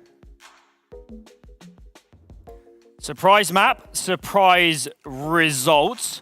Let's talk about this from the Monte perspective, because they might have expected, of course, Overpass. That's been in the last 2 vetoes. But as soon as Ancient came in, they might have even been lacking prep a bit, but they looked so well versed, so many of the players looking good. The number of things going right there for Monte was off the charts. Especially when you consider Krasnell and how many multi-kills he had. Alan, he had 7 multi-kills in a game where, guess what, SDY also had 5, right? So between the two of those players, you have such an incredible duo of players who are doing both sort of mid-round and post-plant multi-kills when it came to the T side. And then you add the fact that Demka's popping off on entries. Now you've got a rifling trio that should be unmatched by anyone except for Mayor, Fame, and Flit. And guess who didn't show up? It was Mayor and Fame. Thinking back to that first half, SDY was a monster. He's the mid player for this team. He's getting so much information, so many good reads. SDY, forget about being an in-game leader. Individually, he is absolutely up to Virtus Pro in this game. Yeah, he creates so much space and opportunity for his squads. Like the fact that he's able to hunt for information as well as get away with kills so often on this map. Hell, I mean, even when we've seen him on maps like Anubis, which will be coming up later, you know, he's very proactive in those mid to late rounds. You know, him and Demka are kind of the catalysts in those moments. But we had those 3 pop off. You know, we highlighted Demka, we highlighted SDY, and Krasnell was right there alongside them. You know, that trifecta, yeah, they look lethal right now. And especially when you consider that SDY, Michael, it's so hard to shut down a person who's the IGL and can frag out. That's something James should know a bit of, you know, about himself as well. That when you can call around yourself to some extent, not to say that he's taking a lot of resources, but when you can sort of decide the tempo on yourself, it does enable you very heavily. And sure, he's not a traditional star player. I don't expect him to be a traditional star player, but that does mean sometimes you're going to have playoff pop-off performances from a player like that, and this was one of them. I mean, staying on SDY, he, in this game, in my opinion, outcalled James. He had a great individual performance. Monte are now a defined top 10 team in the world. At what point do we start saying SDY world-class in-game leader? Yesterday, actually. That's when I started saying it, because when I saw the changes that they sort of brought in, when I saw the fact that, you know, Demka, you know, I started thinking about this a little bit as well. Demka is effectively getting the Blade coaching that he himself got because of the similarities in position. I'm sure that SDY is a big role model for him as well. He's developing talent. He's getting James down on the server. He's expanding map pools. What more do you want? I'd love to jump on that bandwagon too, but I can't in good conscience do that until they've won tournaments. You know, the ESL Challenger circuit or the ESL or this particular event in the ESL Challenger would be a nice sort of step up for them, not only being able to get prize pool, but also a LAN event where they had to overcome a team like Virtus Pro. Like, I need to see Monte win LANs consistently before we can have that conversation. I'm with you, but also at the same time, I don't think it's about winning LANs. I think it's just about going deep in them. Listen, we've talked about Caden being a top IGL for so long. Sure, he has won a bit, but listen, SDY, maybe not top 3, but he's on his way out. From the flip side, though, let's talk Virtus Pro. Norbert having a great tournament. He looked good here. Definitely a world where this scoreline is even worse about Norbert stepping up. Yeah, I mean, he's been doing this whole tournament. It's actually more of a tragedy that Norbert is almost having to put up these kinds of numbers for the squad because, listen, as much as I loved his growth and his arc for the squad, you know, him, Flit, and James have been major propellants.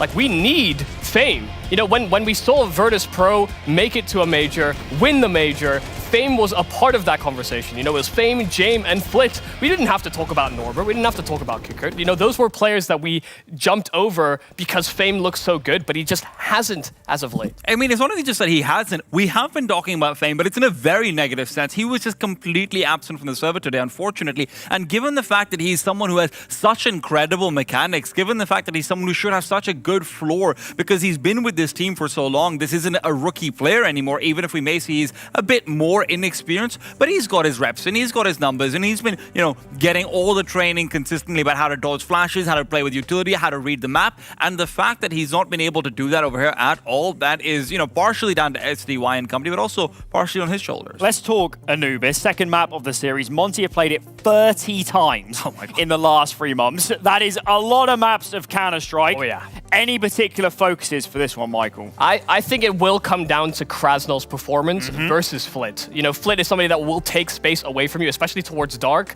and that is Krasnell's position. You know, him and Bro are going to be in charge of that area. We talked a lot about Bro and his implementation on this team. Krasnell as this sort of emergent star. Like, Flit is a hard man to lock down in that spot, and if he's able to get away with frags there, you know, Virtus Pro actually could maybe answer back on Anubis. At the same time, though, Michael, I mean, this is something we were talking about in the green room as well, right? That Monte's style so far has not necessarily been that contesting of where Flit likes to play. So we might not see as much of a head-to-head, but you're absolutely right. Overall, it's going to be about who performs better on their CT side and trying to maintain control over that and trying to push that control into canals as well. Monte then, one map to the good. Anubis up next, one of their favourites, one away from getting into the grand final. Don't go anywhere. Even this trophy is so small, but I like to lift trophies, so yeah, I hope we win. We have good atmosphere inside the team. We practice a lot, so I think we just need some wins to get more comfortable, to step up and to be better team, better versions of ourselves. So yeah, we're gonna play our game. I hope we win this tournament. That moment when I feel the most proud of myself or my team was Rio Major, of course, because that's the highest peak of my life, I think, in my career at this time.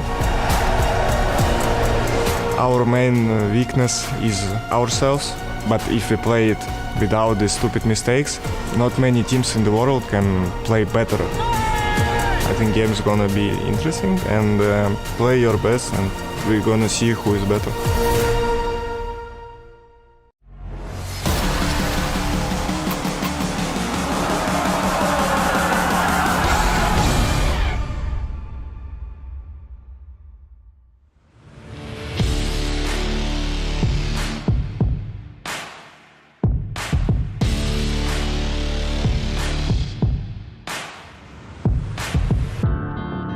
Taking my pain away, nothing else more to say.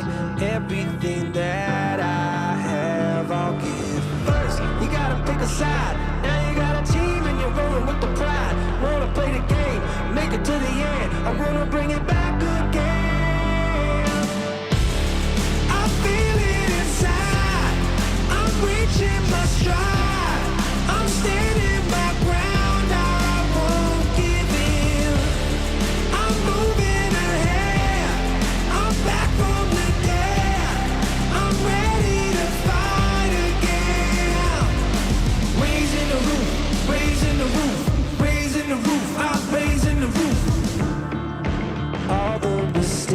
I made, now I can change my fate.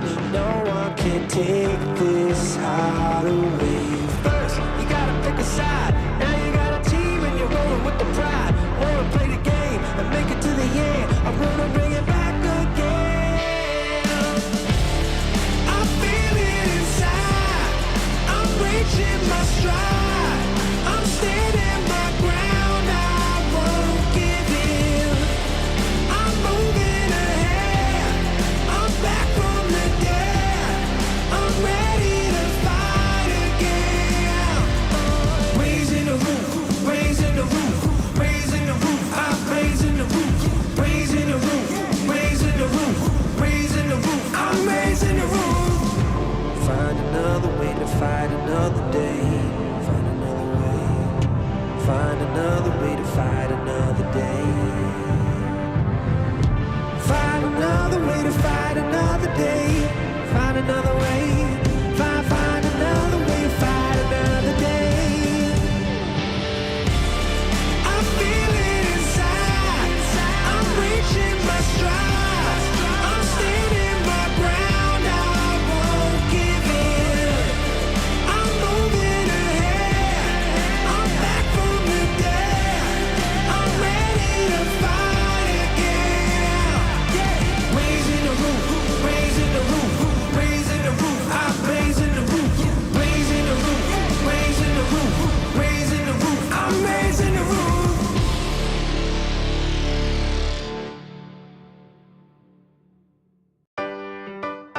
Yeah. La la la la la la la. Yeah. Your life hits hard, but I hit right back. I never back down. I keep it on track. It's the same day with no problems. I keep rising from the bottom. Cause when the sun comes up and I look around, I can feel that love, I can hear that sound. They're never gonna hold me down. I'm higher than the ceiling now. And then I need to worry about, cause I got no problems. I know it's gonna be alright. It's getting better every time. Nobody's gonna kill my vibe, cause I got no problems. Yes, every day was a war. Yeah, it kinda took a while. When they tell me I should stay, I just jump with a smile. Yeah, it's hard until you notice. Everybody's got their moment. When the sun comes up and I look around, I can feel that love, I can hear the sound. Listen up, they're never gonna hold me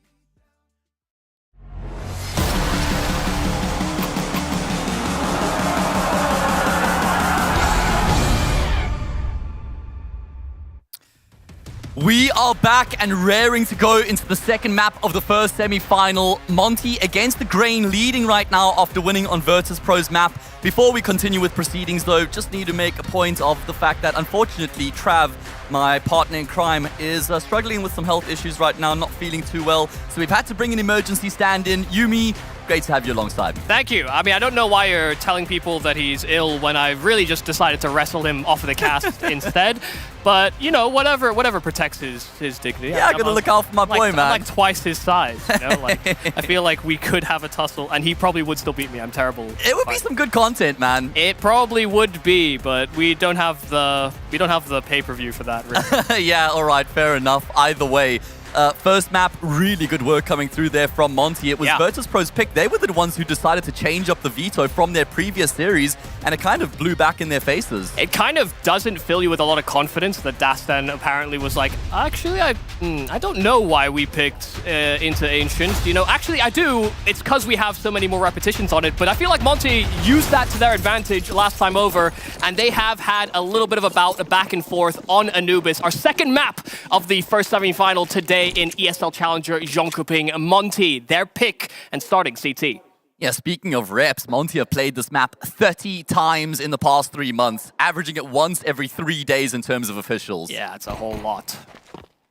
All right, well, let's see what this pistol round has in store for us. Monte were able to win both of the pistol rounds in the first map. Can they continue that form here into Anubis? Nothing untoward coming through from either team right now. Just asking some early questions in towards middle. A bit of utility for Virtus.pro. As for the CTs, it's armor across the board. Yeah, it's a little strange that we have them postured up in a way like that, especially when we don't have players, you know, circulating with dualies. That's become a very popular thing to have in places like Dark or as an A anchor. Monte just trying to take these long-range fights, but Virtus.pro playing very much that slow game. Yeah, certainly become part of their identity, but we've seen them changed up a little bit throughout this adventure. Able to shift it up a gear or two when they need to, and that's exactly what they're going to do right now as they look to try and split their way in towards the A-bomb side. Demka's been phenomenal at locking it down, and he's actually going to find both those kills. Voro just watching players dropping before his very own eyes, and that's given a massive advantage now to Monte. This is a challenge. No additional utility here remaining. Fame with the kill right back, but they cannot get additional ground. There are so many CTs here rotating in from spawn, but they're losing out on numbers. That bomb being dropped at the feet, it's all on James to keep his position and keep him tested. Yeah, this isn't even about side control anymore. This is just about the gunfights themselves. They're not even thinking about the bomb plant. Fame and Flitz have 50 points of health between the two of them. Minus Flit from the equation. Fame looking to do his damnedest right now, but there's just no time left remaining, and SDY will make it 3 for 3 out of the pistol. I mean, you look at that round, and you think it's a little half-baked there from Virtus.pro. Just the fact they tried to go for that A-side split, and they couldn't get ground. You know, they got themselves out of camera, out of A-main, and they just couldn't handle Demka with those opening 2 kills. It stopped the pace coming back into this bomb site, and by the time that James is sort of in a position where he could actually catch a player off, 1, he misses his shot, but then 2, there were 2 more players where that came from in heaven as well, so it was not going to be an easy claw back for VP. Yeah, rotations were thick and fast out of Monte.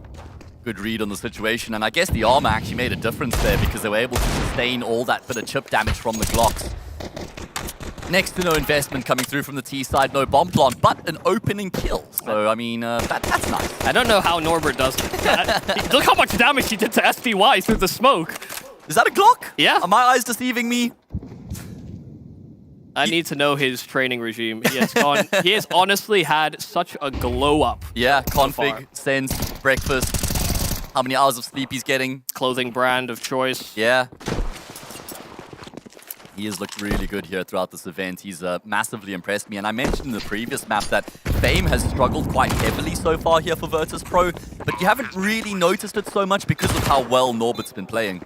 Yeah, I mean, you want that 19-year-old superstar that helped you win the major last time. You know, he was honestly so good, but I mean, in a round where you came in only with Glocks, you know, this is already a nice little small victory for Virtus Pro. Some damage done. You know, there could have been a chance for them to do even more, but they got a bomb plant. They've got their hands on an MP9 as well, which honestly, they could still use in that upcoming gun round. Oh my goodness, look at how low 3 of the 4 remaining players were there for Monte. Yeah. As you say, a kill and a plant certainly going to be a victory in itself here for Virtus Pro heading into the next gun round. I mean, SMGs have become very popular in CS2 for good reason, good maneuverability, tough to contest. You go MP9 or MAC-10 T side. If you get to carry one. I was gonna say, like, I don't even have that choice really. But well, in this instance they did, and they choose neither. I see. I would definitely go MAC-10. Yeah, me too, right? Yeah. Slightly cheaper as well. Which is, yeah, in shows it might be a bit worse, but I'm a MAC-10 fan. Either way. For Demka though. You know, nice, them putting themselves in a two-man position in at A main and hunting for that information. It can be so easy as an A anchor to sort of just run through utility, get a Molotov down, get a smoke in at the entrance, but you also want to have those resources later into a round, especially against a team like Virtus Pro, who are fine with grinding down the clock. Yeah, getting ground down by the nades though here as well. James has his AWP, that's certainly going to be a big factor. We didn't see much AWP action in the previous map. Horror was also pretty quiet by his standards. That was fine. Wasn't really required as much. And we're going to be seeing a split in towards this B bomb side coming through. Flip the one to lead the charge. Will find the first trade. Comes through trade afterwards. But SDY is now the only player on the side of the map. He's found himself a second. That was the most he could have hoped for. And now it's going to be Monte into a retake. SDY may have just saved Monte's hopes for this round. It does come down to the activation of a flank. Player pushing in from War's position and actually catching and finishing off the damage done on Tamir. It's James to deal with this one player inside of B main, because if he does, then that round just completely turns around. James finally has a solid post plan, and Fame as well can separate, holding a crossfire. Yeah, he knows the attention's going to be on James towards B main, but Monte know it was only one player there, so they're trying to find Fame's position. Oh, he's going to be able to activate. He gets that first kill for free. Bro with an impossible job on his hands now, running out of time, and he's going to have to head for the hills. Virtus Pro get themselves on the board. Yeah, wonderful stuff. You know, Flit getting his kill in towards Dark. That was something that we were bringing up on the desk as well. Krasnal is going to have a tough time dealing with Flit in that position. He is far more aggressive than any of the Monte players are in that spot. Flit is willing to take challenges by himself. And the fact that he's able to get this ground for the squad, you know, it does come down to the heroics of SDY for this round to even be mildly feasible for him. Yeah, true. I think this kill here from James was absolutely instrumental as well. Just going back to that point on Flit, he just feels like one of those players who can do so much with so little. He doesn't need a huge amount of resources to get that space and that control. And that's so valuable for the team. You can kind of just rely on him to work by himself and accomplish a lot. Yeah, he's got a lot of autonomy. You know, that's, I think, the big advantage of having a player like him. Krasnal, once again, worst end of the stick on the fight in towards Dark, but did have Bro alongside him, so even if he had fallen, likely to have been traded. But that may be the prompt for Virtus Pro to send it the other way. Oh man, Demka with a massive job on his shoulders right now, going to drop the smoke flash combination. That smoke doesn't give him much cover, only going to be able to inflict some damage. Monte get locked out the bomb site. I don't even know if they're going to consider the retake here. It looks like they're going to call it a day, recognizing they don't have any residual cash, and VP level it up. Yeah, it can be quite challenging if that mid-rotate isn't going to be there in time. You know, you typically want that player to be able to challenge from camera, you know, almost deploy some extra utilities to delay on that A hit, and Monte just feel they didn't have the position. Even holding onto these guns is going to be quite difficult. Flit is being such a nuisance and locking them in, and he's going to be asking for backups shortly, but he doesn't actually succeed in holding his ground. Yeah, and I think that might be enough for VP to also just bunker down. Yeah, they love their money more than they care about yours. Yeah, fair enough, man. Their treasure looking pretty good. I do like the start of the round there from VP. Flit in towards Dark early on. He's got support from Jame. I don't know if Krasnal spotted Jame as well, but I think that's why Monte were leaning more in towards that B bomb site. And it was such a quick decision from Virtus.pro to flip the script to the opposite side of the map. Yeah. And as you say, Demka had no support as a result. It can be very challenging. You know, I think Demka is actually one of those players that, you know, me and T-Time have had a little bit of a back and forth about his performance. You know, I think even last time we saw him on Anubis, you know, there was an angle that he was taking about Demka actually could be exploited. You know, him being on an island or being isolated, finding the right time to be aggressive. You know, these are a lot of questions to ask from a player that, you know, has been floating around the circuit for quite some time, but has never really had these sort of big chances, these big opportunities. For him, you know, this is the biggest and best team he's been a part of. Yeah, for sure. I'm a really big fan of the way he plays the A-bomb sites on Anubis. I think he's a phenomenal anchor. It's a really tough site to play as well, very often left to your own devices, and Monte entrusts him with a lot of responsibility. Quite diverse with the positions that he plays as well. I mean, on the Talking Counter podcast, Janko actually mentioned that he thought he was Demka was a player that G2 could have considered to replace JKS. Yeah, I mean, I think the main argument is always that he just feels like he was overlooked for a lot of reasons, so... Well, here we go. It is going to be an eco for Monte. They have got the 3 guns that they carried through into this round, and Boral lets his AWP sink. Nice trade. Flit winning his fight against Krasnal again. You know, Krasnal's had a very solid performance for Monte as of late. CS2 has really reinvigorated him. But when you're dealing with Flit, you know, he feels like he has also actively benefited. Already was a great Go player, but 2, he's also just swinging harder than he ever has before. They do start 3-on-4, and there's still so much time on this clock. VP are waiting for a mistake. Oh, man. I thought Bro would be in a bit of trouble there, but Angle actually ends up working out for him. Fame also caught in transition. Fame's had a very tough time. We saw that stat line that he is yet to wake up here in this semi-final, losing all 7 of his opening duels on Ancient. Yeah, it's not been the Fame that we are used to. When expectations are set high, then there will be disappointment when you don't show up. See if Norbert and Mir can pull it together. Norbert has had a hell of a tournament, but this is also a situation where they do have enough money to buy if they both save. So there is an argument to be made there, and it feels like Virtus.pro are also fine to do that. But if they had a path carved out by Norbert, Mir with the bomb, trying to make his way into this B bomb site, they are not quite satisfied with simply saving. Mir catching a player dropping down. Demka, that may be a big mistake. Brilliant double back coming through there, and he's able to get the AK out just in time. Mir clotheslines Bro as he tries to deny the plant. It's only the captain left remaining in the 1v1. Mir looking to recover the round from the death right now. Knows exactly where SDY is, but he can't finish off the job. And by the skin of their teeth, Monte win the round. Jeez. Norbert dying so quickly and then Mir being thrust into a 1-on-4. You wouldn't have fancied his chances, but brought it oh so close. Had a great read, and all he needed really was to have sort of pushed forward, planted temple side, but how on earth are you going to make that call when you've got 10 seconds left and the whole map was basically exposed? You've also just gone back and you've cleared canals by getting the player who's dropped off of the bridge, so probably thinking SDY, you know, the mid player, rotating through connector or background through spawn. I mean, ultimately though, that isn't, I mean, you can't really call that an eco round from the CT side, having saved 3 guns, but they did save their money and they win the round as well. Yeah, definitely challenges the economy here of Monte. Not a lot left in the reserves. That round would have gone swimmingly had they kept 4 alive, but Virtus.pro are setting up for what is a faster burst this time over, and Bro's already been dealt with. Yeah, Krasnal only going to be good for the 1 kill, finishing off what Bro had started. That B bomb side completely compromised, and again, you could just be counted out of this one if you're Monte.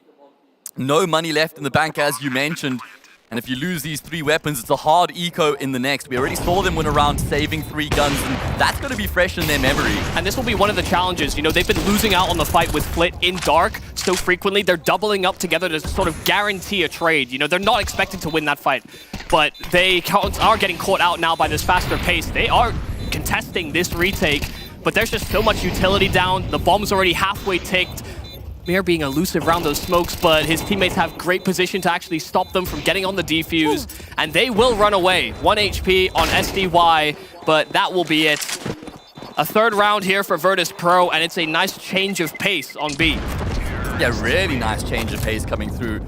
Hammering home on that bomb side. It looks like they've kind of realized that Bro and Krasnal are doubling up in towards Dark as well, able to exploit that, focusing heavy on that part of the site and able to get the job done.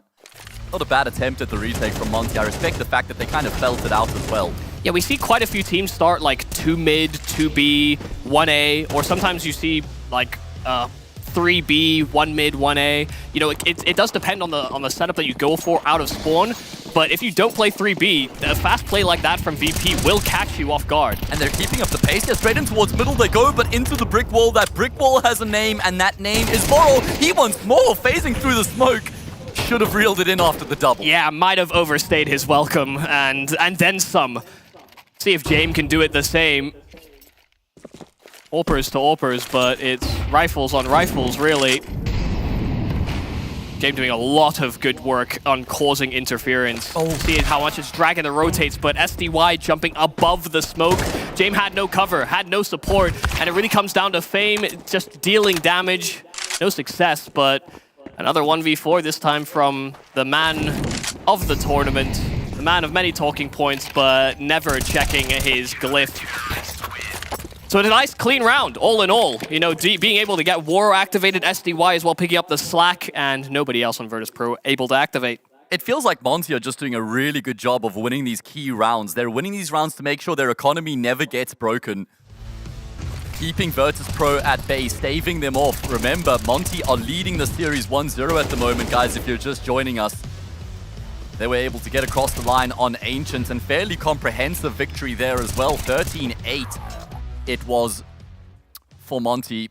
And now this is their playing ground. This is their playing field. Anubis has been a very reliable map for them in the past 3 months. Yeah, I mean, funnily enough, it's actually the map they lost last time they played against each other.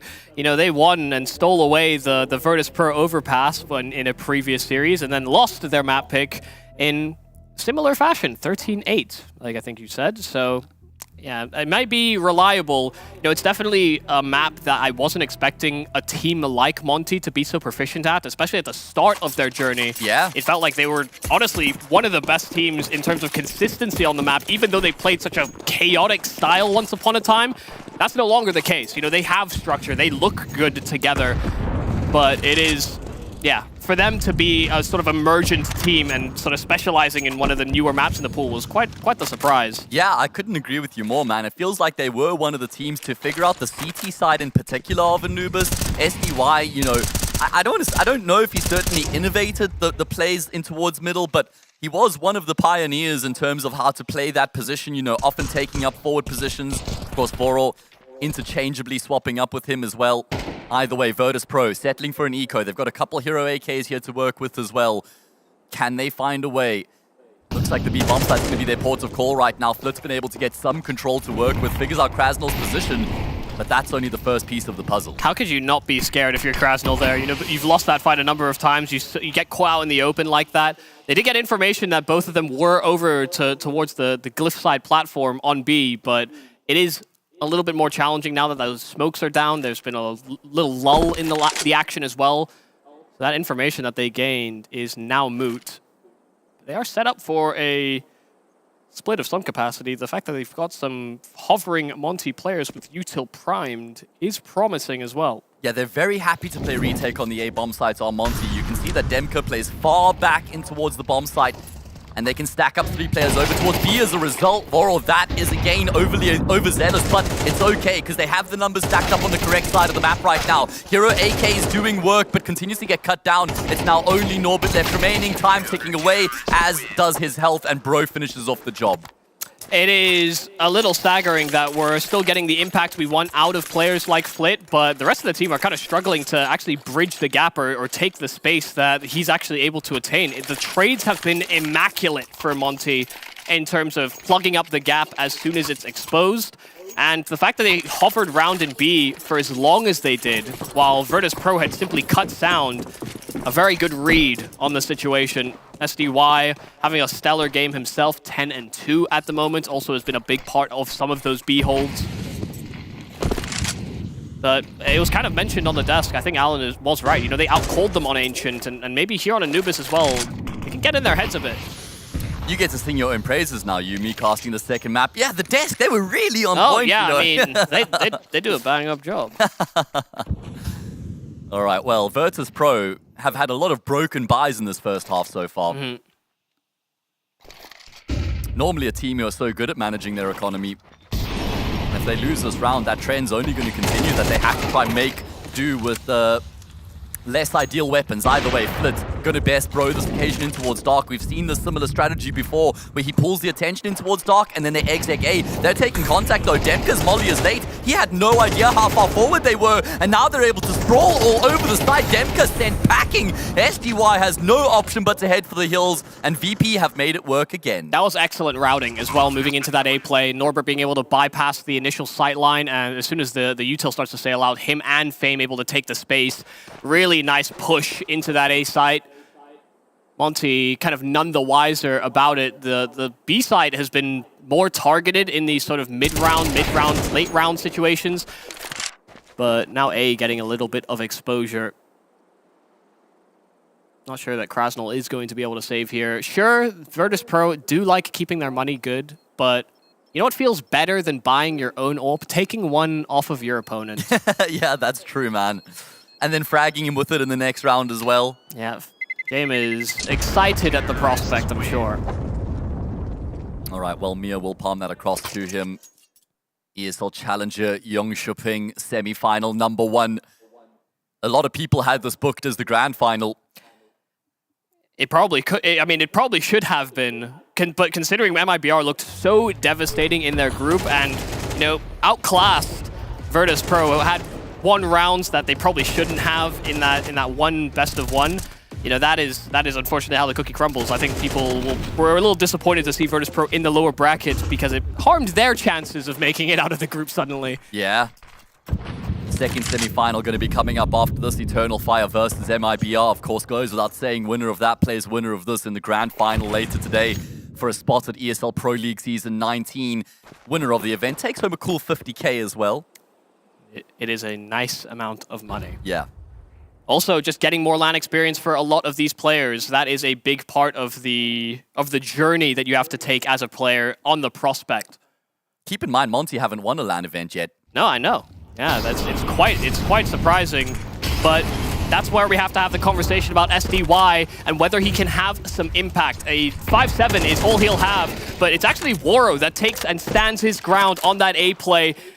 There are a fair amount of smokes down here for Virtus Pro that can segment off Monte on this retake attempt, but they have a kit on Krasnal, so this is feasible that they could go for this. Yeah, he's very far away though. He was waiting for some sort of a lurk to come through, a lurk that just doesn't exist, and Jame will get a kill. Might disparage Monte. Looks like they're still going to feel this one out. Needs the trade. It will come through. Voro only going to be good for the one though in that situation, and that will indeed send Monte packing. So Virtus Pro was a slightly slow start to them coming into this T side, but they've certainly recovered the half. Yeah, and some of the problems will be that Demka is sometimes struggling to get his impact on that A play. You know, we've seen now a couple of rounds where Virtus Pro have just hammered into the A bomb site, where B has actually been more of a struggle in terms of gaining space. You know, Flit is winning his duel, but they're actually not breaching the bomb site properly. There have been quite a few threatening rounds, and you know, you'll maybe reflect back on some of those, the sort of anti-force buy or the 1-on-4 against Mir and think, you know, that could have been another gun round that they could have had as buffer moving forward into this half, but now Money's in a very peculiar spot for them. Coach is getting an opportunity to relay some thoughts here. I mean, CT side Anubis is always a challenging half. You look at the statistics for Monte, having played the map 30 times in the past 3 months, they actually sported an impressive 52% win rate on their CT side. it does help when you play as many reps on Anubis, where some teams maybe don't. You know, maybe that's why they have such success on their CT sides.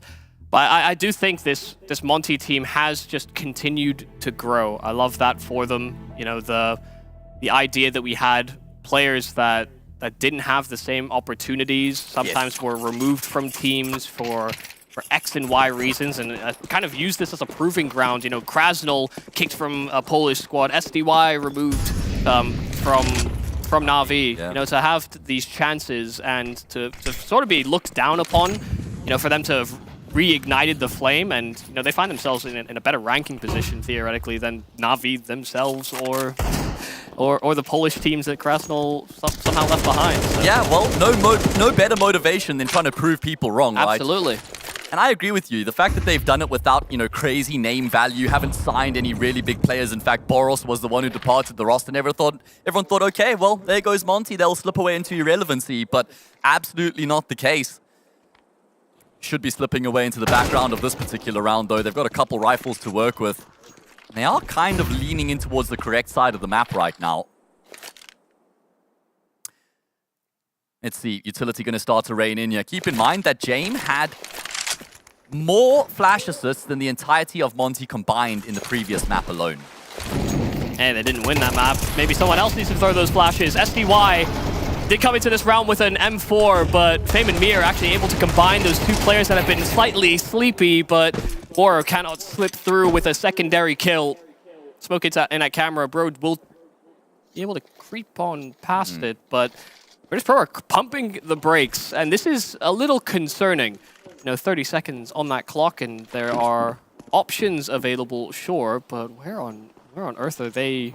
Okay, yeah, there needed to be some urgency to break through, and there will be a lot of steps made by the whole of this VP roster. Yeah, but it's okay. They've been able to get into the vacant bomb site, no resistance at all. Flip with the AWP on point will finish off the rotating Krasnal, and well, bro knows next round is the last of the half, so he might as well have a crack. Just to correct that point, sorry, Jame had the same amount of flashes as the entirety of Monte combined at 5 flash assists on Ancient. Man, on the T side, he throws an average of 1.92 flashes per round. He's just like the utility god on Virtus Pro. I'm almost surprised he doesn't ask other players to drop him flashes so he could do some more.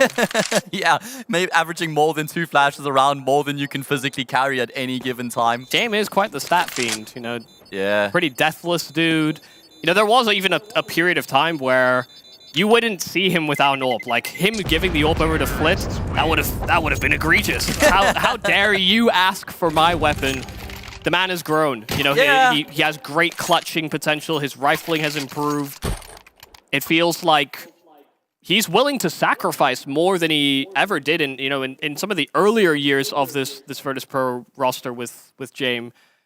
It felt like he almost didn't have the same belief in his teammates. Yeah. But now he's surrounded by theoretical superstars. You know, I mean, if Norbert is your third best player at this event and you've got Fame and Mir, you're usually having a good time. Yeah, that should be a great reflection of results to come, but maybe an indictment of the fact that Mir and Fame have been struggling as well. Also true.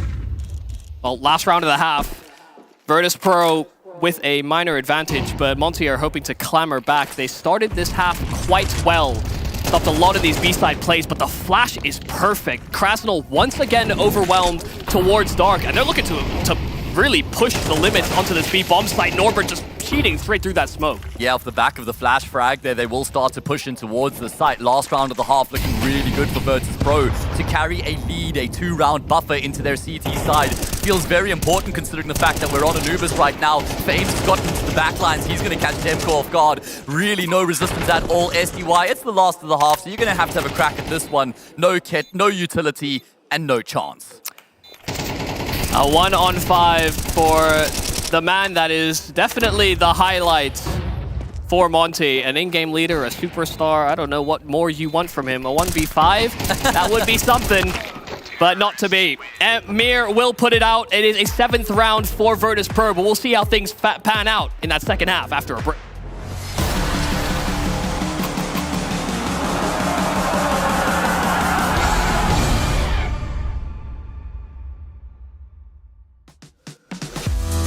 That same old feeling. Don't know what's right or wrong. beating. I've been thinking about it way too long. So whatever you long for, don't give up along the way. Don't give up along the way, you know, and cherish the moment. Come on up and just let go. Come on up and just let go.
All right, we are back and we're going to get into the second half of the second map. Virtus Pro able to save the day there on their T side. They go up 7-5 into their CT side. Yumi, is that enough? A must-win scenario for Virtus Pro. They already trail a map coming into this series, unable to pull things together on Ancient, their own pick in the series. So I'd like to think that this advantage that they have is enough, but a pistol round is a good place to start. Monte have not always had the greatest conversions on it, but listen, Virtus Pro already on that back burner. They need to be able to find that extra level of form across their players. Let's see whether they can bridge that gap quickly or whether we have to think about this ending on Anubis. All right, well, big exit coming in towards the save bomb side right now. Fame is the one with the Julies, and he's going to be able to save them. Morph great double kill coming through from him. However, trades are effective, and with that, it is going to be a bomb plant, and the player into mid, Voro, has been caught off by the lurking James. That gives a man advantage for the CT side. No kit in place, so time is of the essence. But as I say, they've got a player in the surplus right now, which certainly will bode well for their cause. Looking to try and get into the site itself. They're struggling to cross the choke points right now. SPY left alone out in the open, and James will finish off the job. James just looks like an absolute ninja. You know, not only being able to smoothly put himself through B main, find this flank on War just as the bomb went down. You know, found that man advantage so early on that the kit basically wasn't even really a factor. And then as well, just creeping out from camera while Norbert's dragging attention. James was the unseen one in this round. It did seem like he baited Flit slightly there, but there's a lot of negative connotations around baiting. Baiting's fine so long as you end up winning the round. Yeah, no, of course. Also, it's even nicer when they don't die when they're being baited. You know, I can leave that piece of meat hanging out there, but I maybe want to put that in a sandwich later. Yeah, you don't hang it out to dry, man. Exactly. All right, well, good way for Virtus.pro to start off the second half. It's their first test pistol round win in the series so far. Monte, of course, do get the bomb plant, though, so they'll have a decent arsenal of weaponry coming into the force buy. Always one of the positives of having that bomb plant. You can just have a more significant buy than your opponent, but you have to take a couple of compromises to facilitate and get some utility on your belt. SDY seem to be the one to do it for the squad. In-game leader, happy to take that compromise, and he's undergoing a little bit of siege over towards Fame. Mir's trying his best to get a handle back on things, but his teammate is segmented off, and Demko will find the entry they need to breach into the swap site. Yeah, Monte really forcing the issue, not content with side control itself. They want to try and make sure there's no way for Virtus.pro back in. Norbert phasing through the smoke, gets a kill and then falls back. Bro, he's the one on the flank right now. James knows that, but he can't relay the information through quickly enough, and that means Bro's able to find a kill as a result. It's still a 3 versus 3 though. Retake very much alive. Again, no kit though, but it's all on James creeping through in the backlines. This is a massive exchange coming through between the two IGLs. James comes out on top. It's all on Voro. Awful position to try and clutch, and he hasn't got it in him. That's gotta really feel bad if you're Monte. Felt like there was the isolated 1v1 there for SDY. Players coming through smoke as well, just as they're, trying to get more space on the A play. Those were kills that certainly could have swung Monte's way, and we could have been talking about them overturning after the pistol, but Virtus.pro get the better end of it. That can just be sometimes how these games go. It has definitely been a little back and forth, at least at the start of this game, but now Virtus.pro are on quite the streak. Yeah, that's true. Looking back at the game so far, Monte were leading 5-3 at one point, and they have not won a round since then. 6 in a row coming through for Virtus.pro.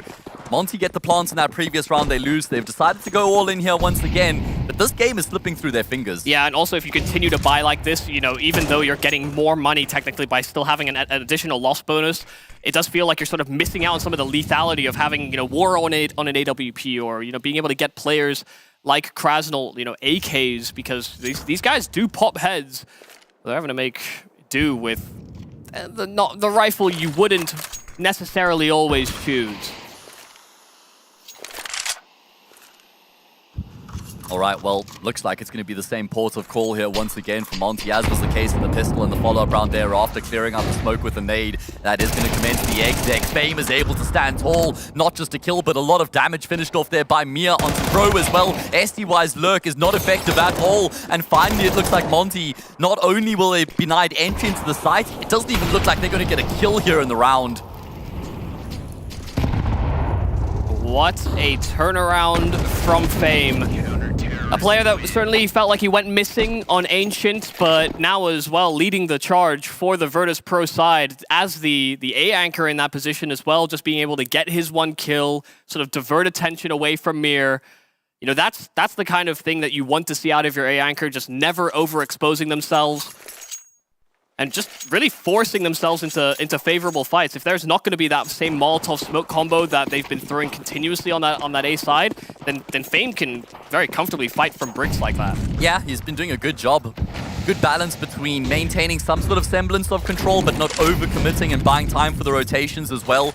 Now Monte will blink. They'll settle for the half buy, and there's a lot more pace coming into this round from them.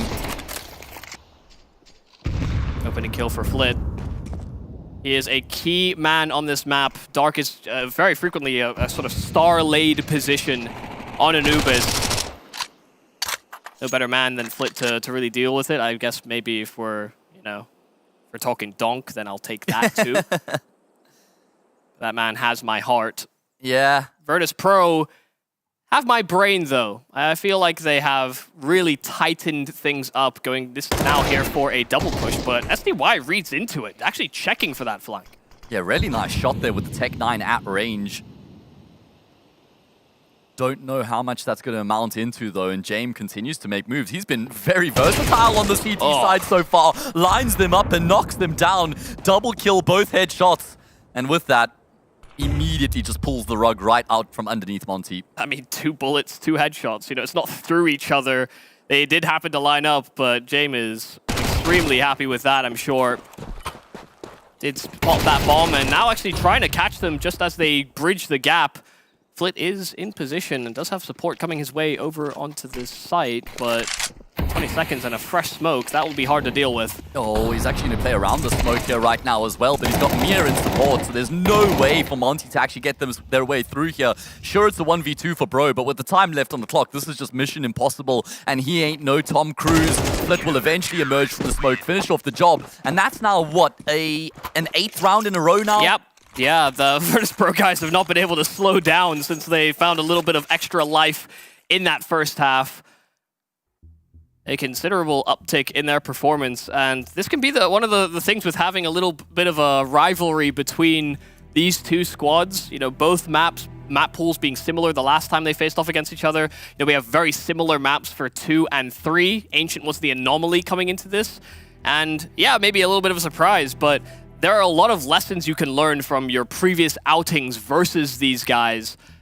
And at the moment, it feels like VP have learned the better lessons. Just reflecting the point you made there as well, quite an overlapping map pool between these two teams. They've both played it 11 times in the past month. And they've both traded it once either way. Yeah. Played twice between them, and they've both won it on one occasion each. Who will get across the line this time round? It's do or die for Monte coming into this next round here, man. Lose this with no bomb plot. 12-5 almost certainly becomes 13-5 straight afterwards. It'll feel like they miss an opportunity if they allow this map to sort of fall away from them. Anubis, such a good piece of home ground territory for them typically. This would be quite the heartbreak. They'd have to set their sights on Mirage, but VP still need 2 more rounds. James did start this round very, very low HP. Got spammed down to 13, and that AWP can still be proficient. But it does feel like we've had a lot of sort of A-targeted plays throughout this Anubis. Yeah. I think it's also just because, you know, both teams play a very detached setup in towards A. So Monte are thinking, okay, we know we get a lot of space and control on that side of the map. They're going to be taking A main control here as well, looking to try and deprive Virtus Pro of information. But VP, this is fine. They don't mind this. They're playing for the retake on A anyway, heavily leaning in towards the opposite side of the map. And now it's decision-making time for Monte. Where do they go from here? A good amount of control at their disposal. If they can cut down Mir in middle and really isolate that A bomb site, that would bode so well for their cause, and SDY does exactly that. But the trade comes through straight afterwards. Yeah, the audio baited SDY out. There was only one player in Fame being able to get himself a secondary kill. There is a bit of space being gained here by Monte. A post plant on A can happen. But there's utility available here for Virtus Pro. They could still challenge for this. Norbert has made his mark already, still clearing things out close so that his teammate can move out from without worry from camera. The smoke here from Fame does fall, so Bro, that double kill may have just sealed it. Yeah, wonderful double kill. Flit not even going to attempt the clutch, and Monte have kept themselves alive by the skin of their teeth. They will continue to do work here, finally breaking that streak. Virtus Pro win 8 rounds in a row and really run away with the map, but Monte make sure that they're still in contention. Yeah, now it finally stops. An A play, a lot of it activated because of SDY's presence inside of middle. But as soon as Fame got those 2 kills, I really did think like the round was going to take a turn for the worse there for Monte, you know, hoping that they can still show us good form here in the second map. I wonder if there's a case of Monte trying to target Fame because they know that he's had a bit of a rough event so far. That definitely could be a real possibility. You know, you don't want to... I guess you wouldn't really frame it in that way for these guys. You know, for them it's, oh, there seems to be a vulnerability on this A bomb site because he can't shoot. But, I mean, at the moment he's doing an exceptional job. So yeah, maybe we start to see them lean to the other bomb site soon. Yeah, looks like it might be happening right here, right now. Jame on the angle being tested. It is the best performance we've seen so far on a map from Fame at this event, if I'm not mistaken. Currently a 2-kill death ratio coming through from him. This is a make or break round for both of these teams, a swing round if you will. Loser's going to be forced into an eco in the round after this, have their economy reset. Success for Virtus Pro seems to only really come in 3s. Not seeing the same pop-offs from players like Norbert or Jame, but they have had their influence, that is for sure. Monte have got quite a lot of control and do have themselves set up for what is a bursting play. This would be a fairly vacant site for them to hit into. Yeah, Virtus.pro have gone for a bit of a gamble here, stacked their players up on the opposite side of the map, but they're not sitting. Pushed it. Yeah, they're not sitting by idly on that side waiting. They're starting to make moves right now. They've got a very good idea of what's going on. Fame looks to close the door in on Monte. Krasnal now knows they have Canel's control. That means we have to activate right now. The longer they take, the further those flanks are going to get around, and the more difficult it will be to lock down the post plant. Could end up completely boxed in here if they don't move quick enough. VP trying to act in service containment, but the smokes that are down will provide a little bit of coverage. But now finally these kills just start to flurry in for Virtus.pro, finding that flanking player, but just cannot lock him down. 12 seconds. Demq has to get his hands on that bomb and find his way out of this situation, but James surviving and Norbert putting him to rest. A 12th round here for Virtus.pro. Sure, they lost their streak, but they're right back in with another. Oh, that's devastating for Monte, man. It felt like their hand was forced there. They didn't really get to exec on their own terms and set up everything that they wanted to before they committed into the B bomb site. I love the way that Virtus.pro just completely disrupt their setup, and that just works so well for them. They're up to 12, and that gives them 6 map points. Yeah, it's so incredibly difficult for them to make the call to just simply go for the B side hit when they have no confirmation on numbers. Then suddenly they find out that the flank is coming. So yeah, they were kind of stuck between a rock and a hard place. One was actually sort of an illusory rock. You know, it didn't actually have any solidness to it. Yeah. But that added fear definitely prompts Monte to make the just wasn't the call they wanted to go with. Yeah, Virtus.pro, they're known to go for their gamble stacks. I mean, that is certainly, part of their identity, part of their approach. As I said, playing for that information, making sure they didn't just sit by idly on A and stack there, hoping they came in that direction from Monte's perspective. Got a very good idea of what was going on.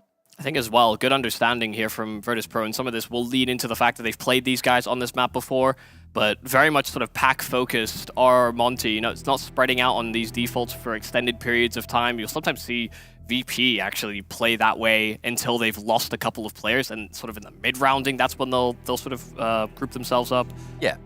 But Monte, because they don't cast a wide net at the start of rounds, and especially in those later round situations, yeah, that's actually a big vulnerability and a big opportunity for Virtus.pro to exploit on their T side. Yeah, lots of space being left across the board there to be taken up, and Virtus.pro just happily obliged. But it's as well, if they got caught on the A main push, they would have said, oh, well, they're probably postured up for an A side attack. Yeah, true. Just needed one player to be posted on the angle there to make sure they didn't get all that real estate. Either way, 12-6, tech pause concluded, and back into the game we go. The buy is okay for Monte. I mean, couple of Galils and Max 10 in the mix. They have enough utility to piece this one together, but they need to win 6 consecutive rounds to force us into overtime. They've won 6 out of 18, Yumi. How do they win 6 in a row? Yeah, I can't. I have no answers for you. I have no answers. Maybe Krasnal can create some space for the rest of the squad. Certainly hoping that would be the case, but Fame once again, this time on the platform, and this time feasting. James actually contributing and finding that kill before Fame could get himself the double. But now it's just all about containment. They already have the space they want even before this bomb has been planted. Norbert and Extra and VP are just a couple steps away from taking this map. Yeah, 2 kills. That's what they need right now, and Flit will lock in one of them. It's now all on Demka to try and keep Monte alive. About to be suffocated out of the round, and with that, the map as well. They know where he is. He's able to find the frag on the first. He baits up a shot from James Demka. Oh, dear. Okay, I see you, man. Great double kill coming through from him. In fact, he's got 4 in the round. Surely not going to be the ace from Demka to save the day here for Monte. Flit quaking, quivering, taking his time, swings out, and he will deny Demka the ace. And with that, Virtus.pro win the second map. They clamor back on Anubis after a surprise finish on that first map in Ancient. A surprising finish, that's for sure. Monte did not look as comfortable as we've seen them on Anubis in the past, but Virtus.pro really coming to play. Yeah, was this great from them, man. Really good work coming through from Virtus.pro. Is that going to be enough? We are going to be headed to a third and final map, but before that, let's hear from the desk. Monstrous stuff during the monster moments for Virtus.pro. It looks shaky at the start. A 5-3 opening for Monte, but then something changed. Virtus Pro changed the pace, got more aggressive, more all-in rounds. Jame, great adaptations, and that in the end was a brilliant T-tie. I mean, this is just a Jame and Flit masterclass coming into it. And yes, Fame was able to activate himself. Mir had a couple of good moments too, Hege, but I have to say, I am so impressed with the big two from VP. Yeah, that was a masterclass performance, and despite Monte's best effort, it just wasn't good enough. They had a solid start of the match, but after, what was it, after about 8 rounds, just Virtus Pro they ran away with it. Oh no, absolutely. I mean, it feels like VP has consistently had teams front-running against them, getting a lead against them, but the adjustments, oh my goodness, they are beautiful. Yeah, I mean, Fame during this game was brilliant. It's got to be honest, hasn't had the best tournament. That first map was a little bit off-kilter, anchoring A on Ancient. But here, anchoring again, looking brilliant. So many pivotal rounds, especially in that second half. Fame, we want more of this, don't we? Oh, absolutely. I've been missing this Fame the entire tournament. It feels like they've had a limb cut off and they've just been playing without one arm. Sure, Norbert somehow managed to be like Goro from Mortal Kombat and have a couple of extra arms in store over there. But listen, the more hands to throw, the better. Yeah, I was thinking like Chun-Li Street Fighter style, but yeah, I agree with you. Yeah, as that first half, though, was going really well for Virtus Pro. Jame had some really good calls, some really well-orchestrated rounds. And especially in the 9th round, Alan, as we sort of went into that one, there's one where it's a force spike coming out over here, and Flit's skill onto Bro is something he was consistently getting. He gets it again over here, and with this, what Jame realizes is that Monte's been playing a very reactive, trade-heavy style. As Flit backs off, Norbert and Demke have a nice little battle off in the A side because Demke's receded backwards, so Norbert's able to path his way inside, done really nicely. It's a perfect reaction to Monte's trade reliance because when the anchors move back and they don't have forward positioning, they dismantle that. And with that half buy, they broke the CT economy as well. Beautiful round. That was a turnaround point for this game. Yeah, I think STY and Bro, they had a phenomenal map performance, but you know, Grandfinal was a little bit missing, and so was Wuro. They have to come into it's Mirage, right? The last map. They need to step things up. I mean, we mentioned it before this map. Yumi was saying that kind of duel between Krasnal and Flit in towards Dark could be a pivotal faction. It has to be said, Flit was getting so many opening kills in that area. He was a monster on the T side.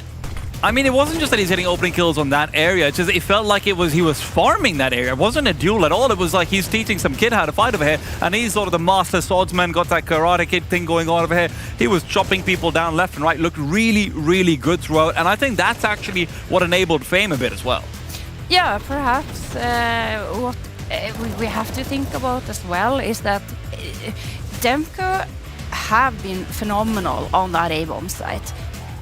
Oh, no, absolutely. After the readjustment of the positioning, but you may think that, okay, but perhaps he should have actually gone back to his old style a little bit, and that may have given them a little bit on edge. But when it's on the T side that they are struggling, it's just Virtus Pro playing the perfect defense. And to do that on Anubis, I'm just super, super impressed. This is the thing about Virtus Pro, though, isn't it? Because they are a little bit hot and cold. We see them in that first map, small mistakes, communication errors. This map didn't start brilliantly, and then it just flipped. It just looked amazing. Great calls. The individuals we want to show up were looking good. Mid-round, late round, so few gaps. I want this Virtus Pro every day. Why can't we have it?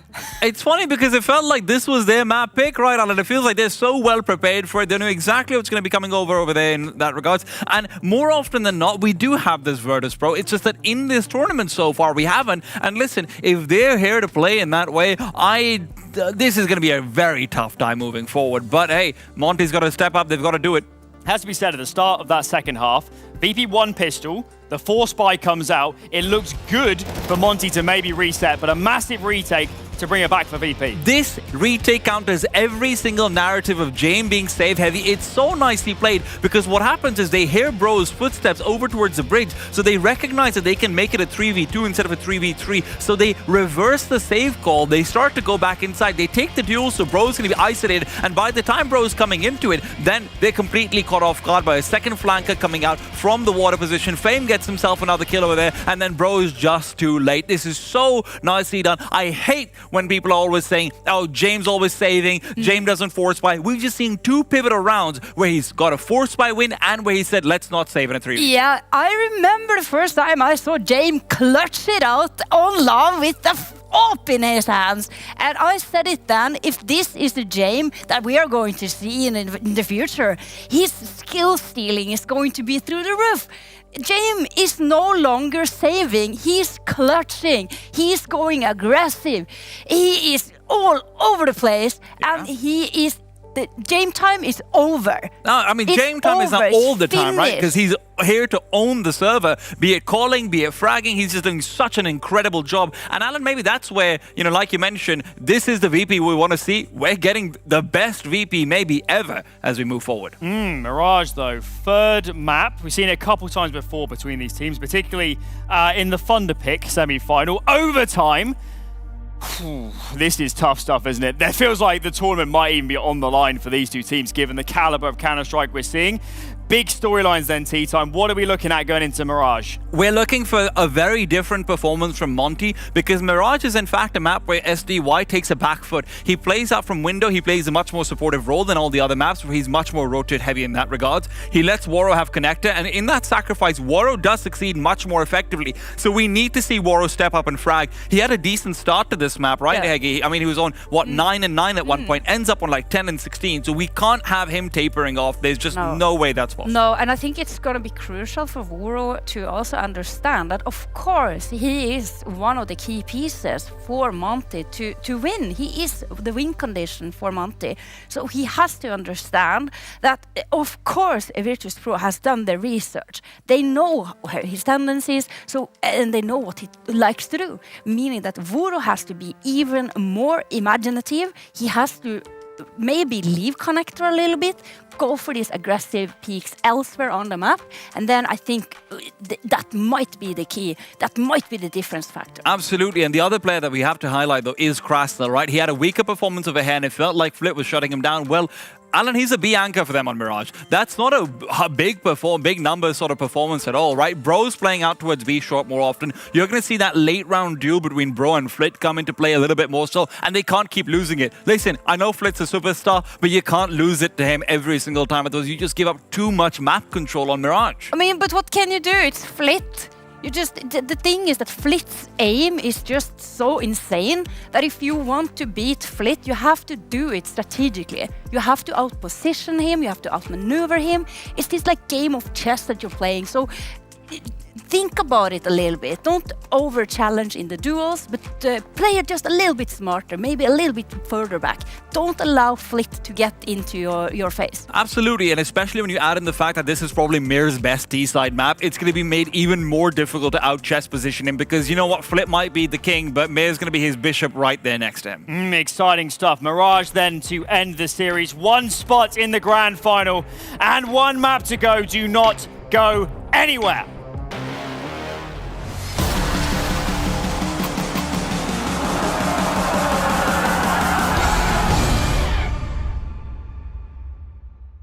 At some point in every gamer's life, there's a question to be asked.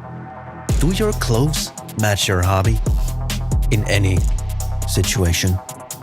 Or do they just represent what you dream of? No matter what situation, there's always the right way and the wrong. The only real question is, which are you going to choose? Decide for yourself.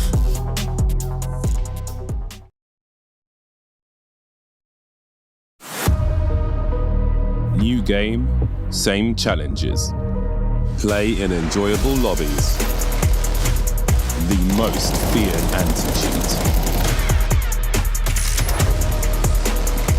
The fairest matchmaking.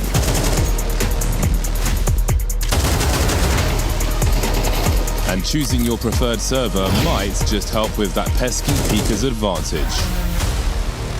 See for yourself.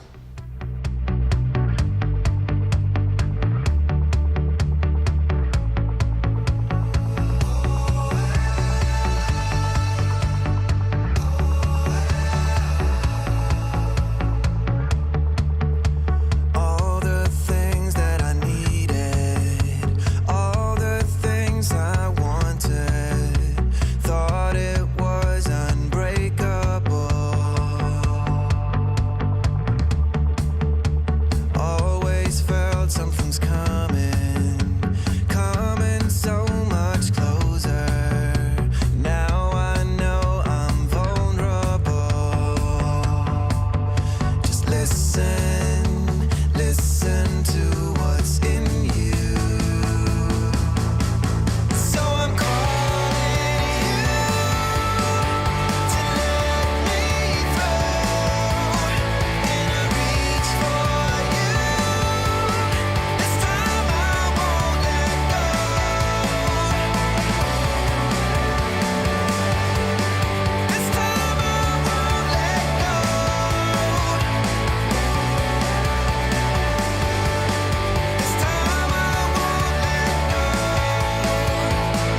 So I'm calling you.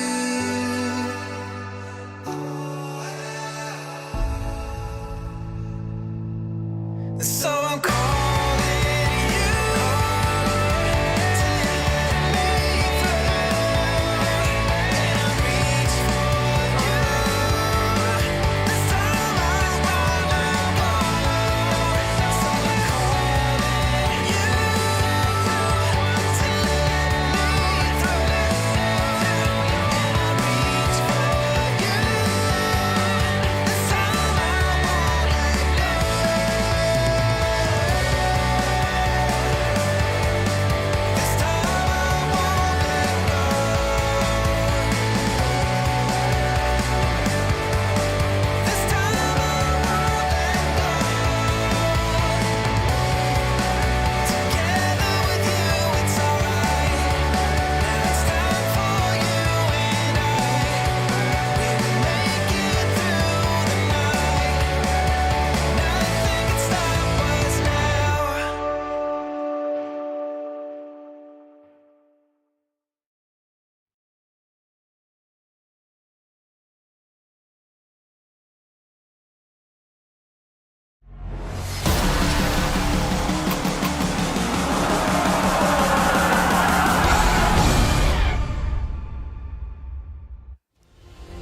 A decider required to split these two teams. Winner into the grand final, loser eliminated at the final hurdle. A map we're yet to see here at ESL Challenger Jonkoping. Yumi, what a way to round out the first semi. It feels like Monte and VP, when they face off against each other, 3 maps are needed every time. And Mirage is the battleground for the finish of each and every series. This is a map that has fallen away from Monte 2 times over.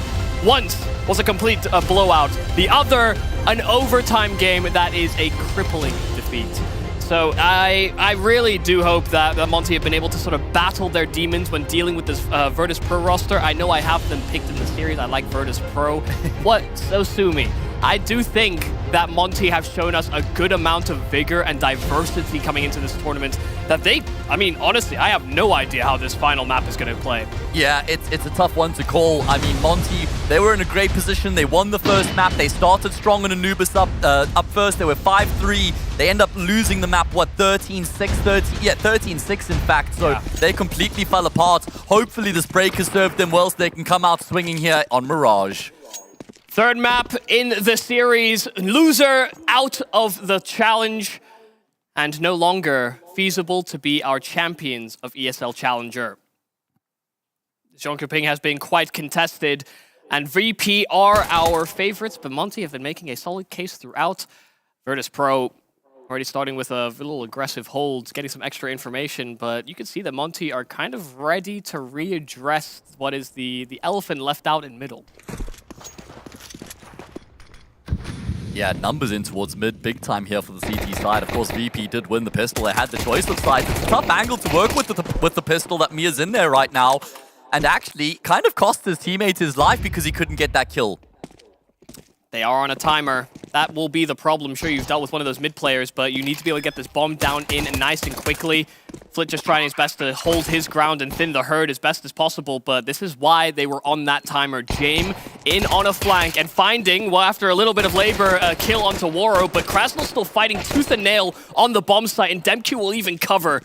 So a 2-on-4, and Mir and Jame, 2 detached from one another. This is looking like a Monte pistol through and through. Oh yeah, absolutely. They've got this one locked in. It was such a layered post plant as well. They had Bro in lowers, they had SDY on catwalk. That was very difficult, even though Jame was in a good position on the flank. Doesn't result in much there for Virtus Pro. Monte open up their account first. That's 4 out of 5 pistol rounds in the series going their way. I mean, it almost had to expect that Jame would like full W all the way through spawn to hit the flank timing before the bomb went down. That would have been a way for VP to win the round, but that's not James' style, really. The man will hold his shift key for as long as possible. Does still feel like he's been moving around quite a lot in these maps. You know, lots of flanks, fairly proactive on the CT side. He's willing to be the sacrifice. Yeah, contrast from what we've seen in the months gone by. Either way, this round, a mere formality. so important that Monte put behind them what just happened on Anubis, and don't get caught up in what you already mentioned, that Virtus.pro have beaten them on this map consecutively now. Both times it's gone down to Mirage as the decider. VP have been the ones to get across the line. But now we're on land. Now we're on the stage. There's a lot more on the line for this game. Yeah, at least in the previous maps before, you could argue that it was kind of half and half. You either took it yourself, you took your pick in the series, or you were able to overturn it against your opponent. But this has been the one constant. Good damage here from James. And a weapon too. Be rather pleased with himself. But this is a Monte round, regardless. Having an extra rifle can help alleviate the strain of going into this first gun round here for Virtus.pro. Some of the compromises you have to make typically are loss of utility. Yeah. But they should be able to get that out in spades should James save.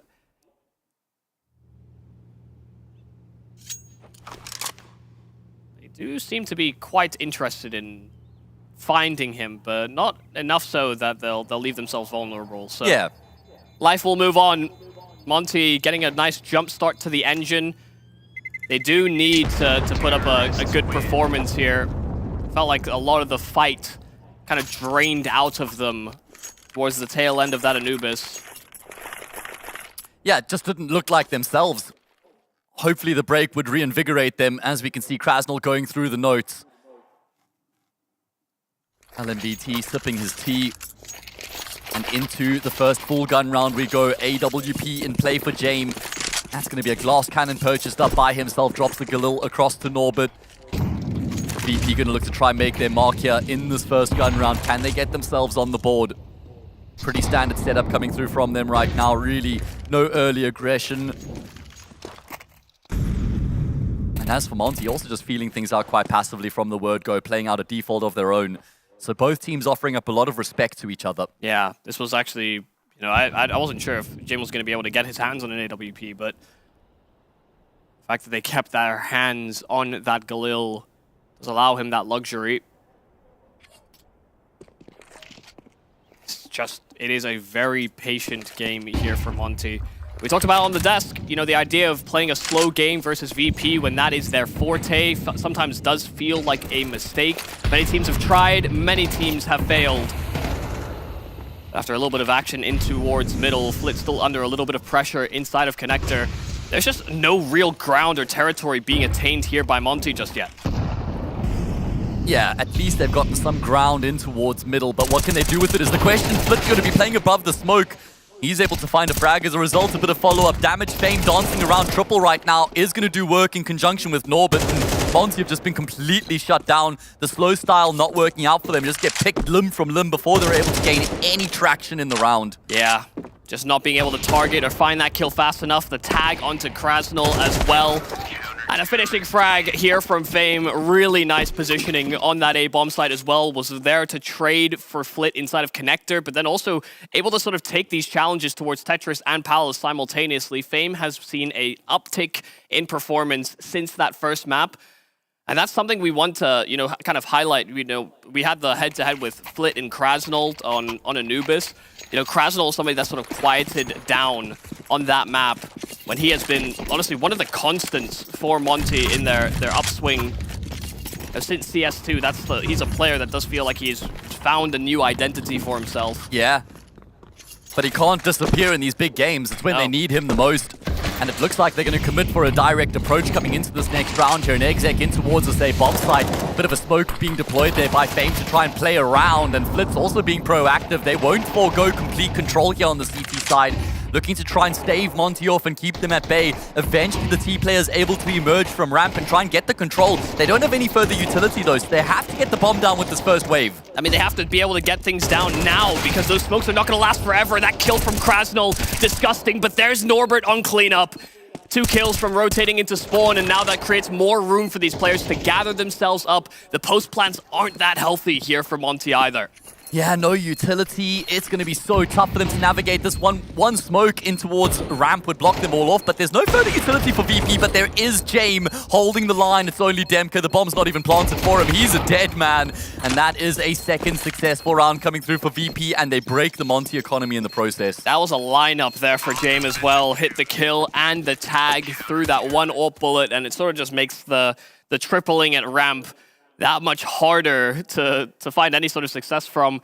You know, they needed to bridge themselves into the bomb site. They needed to find space in CT fast enough that they effectively wouldn't have to worry about Norbert on that rotate, but yeah, this is the lineup. Actually, almost the whole three, yeah. Would have been quite something. At least for Monte, a bit of round loss bonus and a plant means they can afford to dip their toes here in the eco. Couple upgraded pistols, a Galil for Krasnal as well. A hero Galil doesn't quite have the same ring to it, does it? It doesn't really pack the punch you're hoping for either, but, you know, players do skip out on head armor sometimes. That's not the case for Virtus Pro, keeping a number of players alive in that previous. That Galil didn't last very long either. But, you know, tough times never last. Only people do. Tough people do. Go, look, we're finishing each other's sentences already, man. It's concerning, actually. Who are you? How do you know so much? Yeah. Man of many talents. Either way, bro, let's see what he's got in store for us there with the Desert Eagle. Does evade the first shot from Jame, and they'll get a kill on Flit. I mean, they need to try and keep the VP economy honest here. A couple kills would go a long way. As we've mentioned, remember, these two teams have played against each other on Mirage. Most recently, it was a 19-16 scoreline in favor of Virtus Pro after a 6-all half going both ways. A couple days before that, Monte managed 4 rounds on their T side and none on their CT side. Yeah, that's not what you want to hear.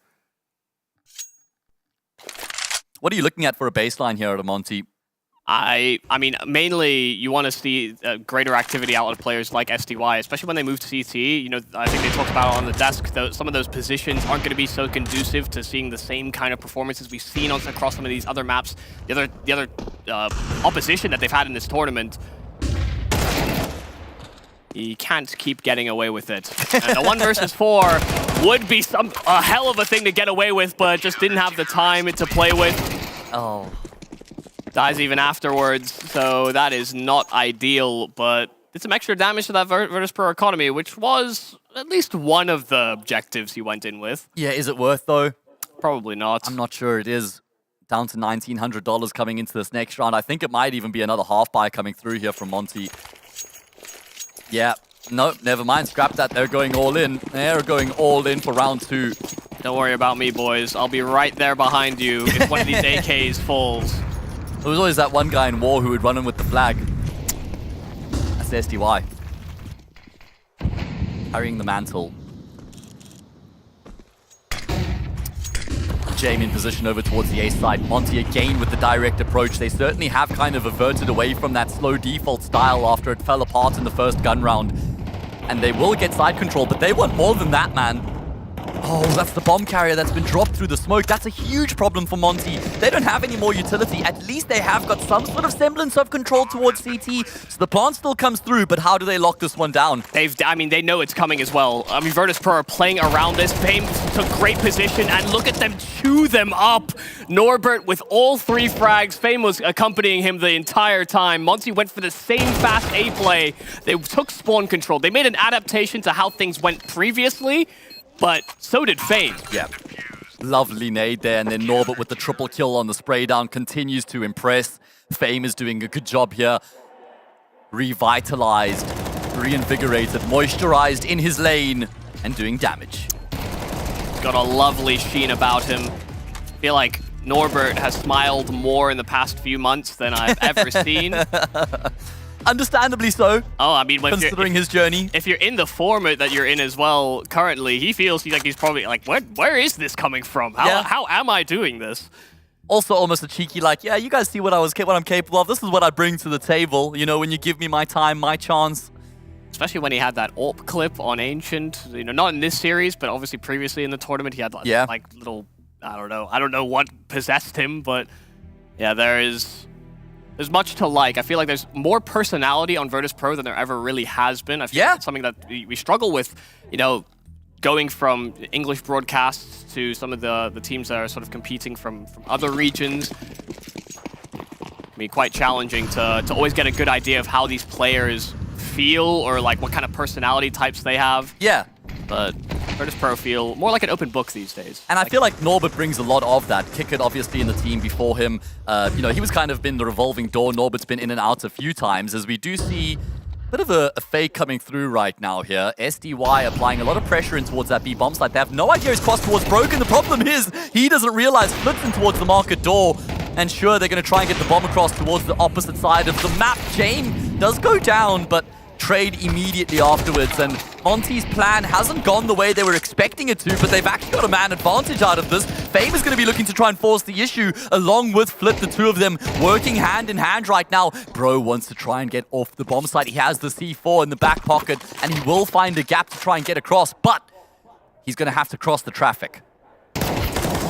Oh, that's not how that duel was supposed to start. Bro seemed very conscious of that duel, but we'll be able to reroute some nice movement to escape what is a problematic rotation through spawn.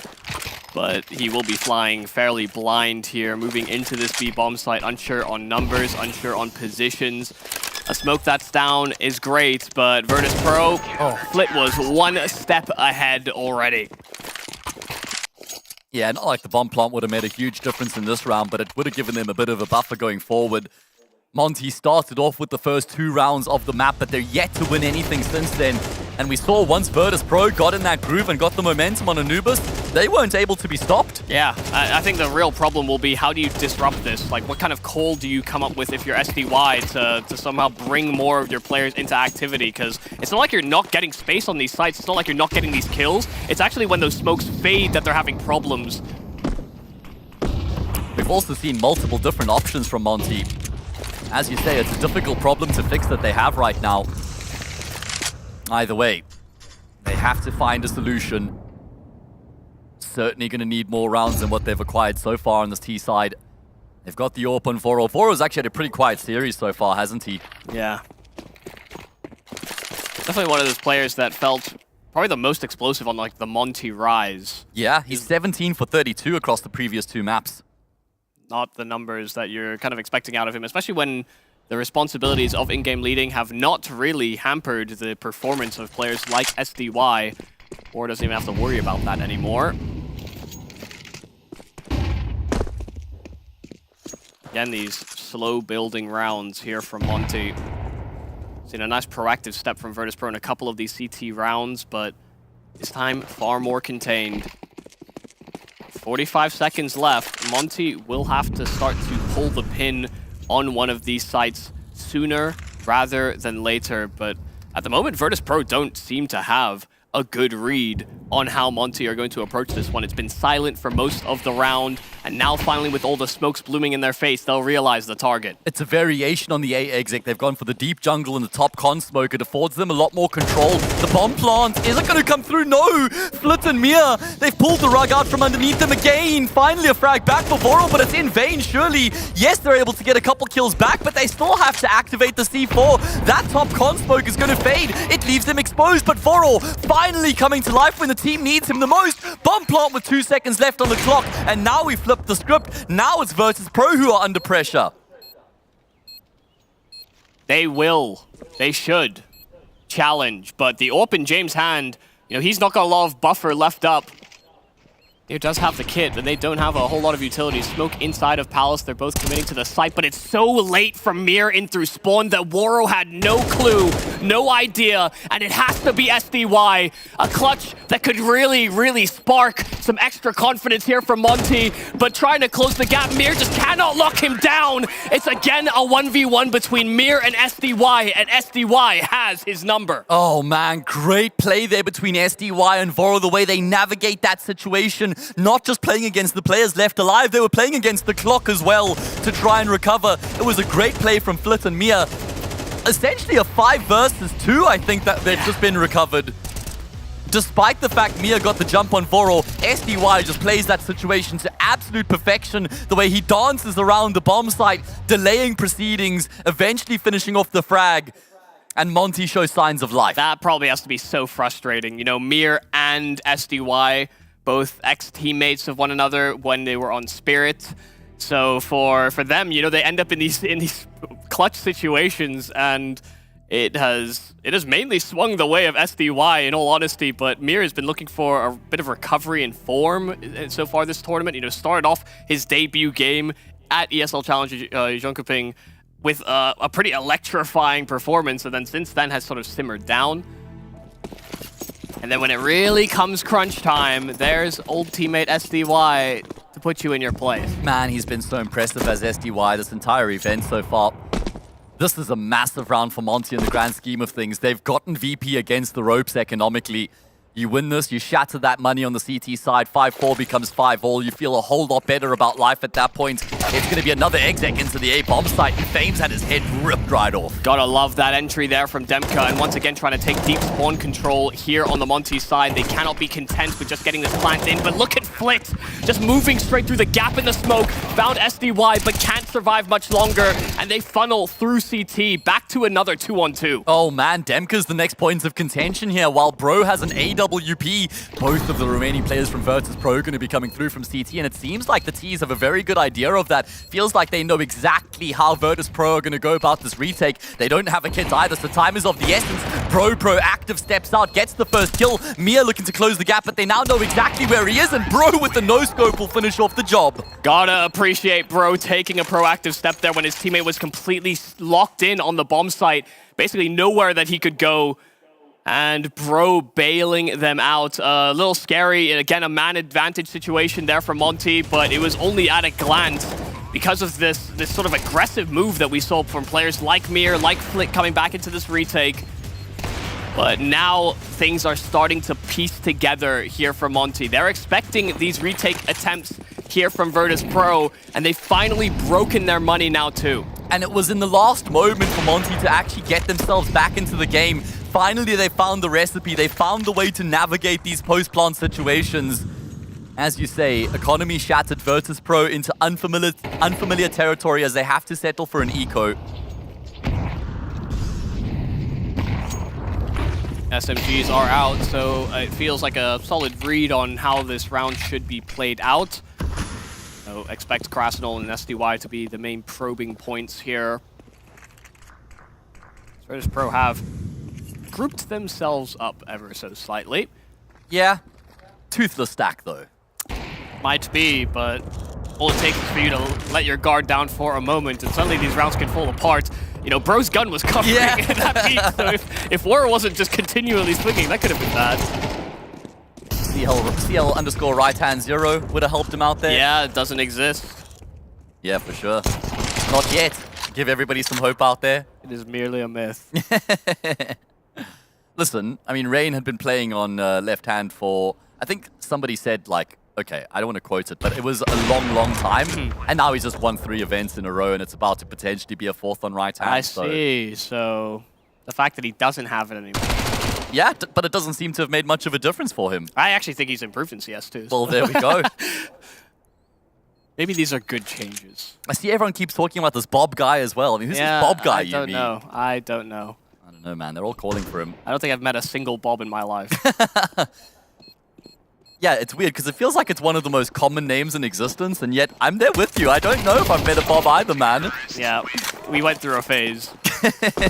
Humanity continues to develop, as do Monte. Yes. Coming back into this game now with some close clutches, some nice 2v2s, and now having a chance to potentially get themselves into a 7-5 advantage. You know, this is a swinging moment in the game for them. Virtus Pro have another buy to pull together, but after this, you know, they'll simply have to force because this is the last couple rounds and a half.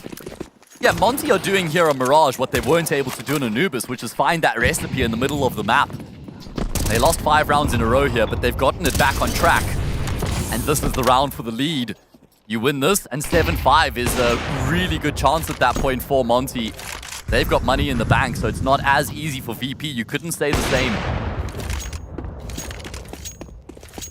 Yeah, both of the rounds that VP, if they should win here, would be just as challenging as the other.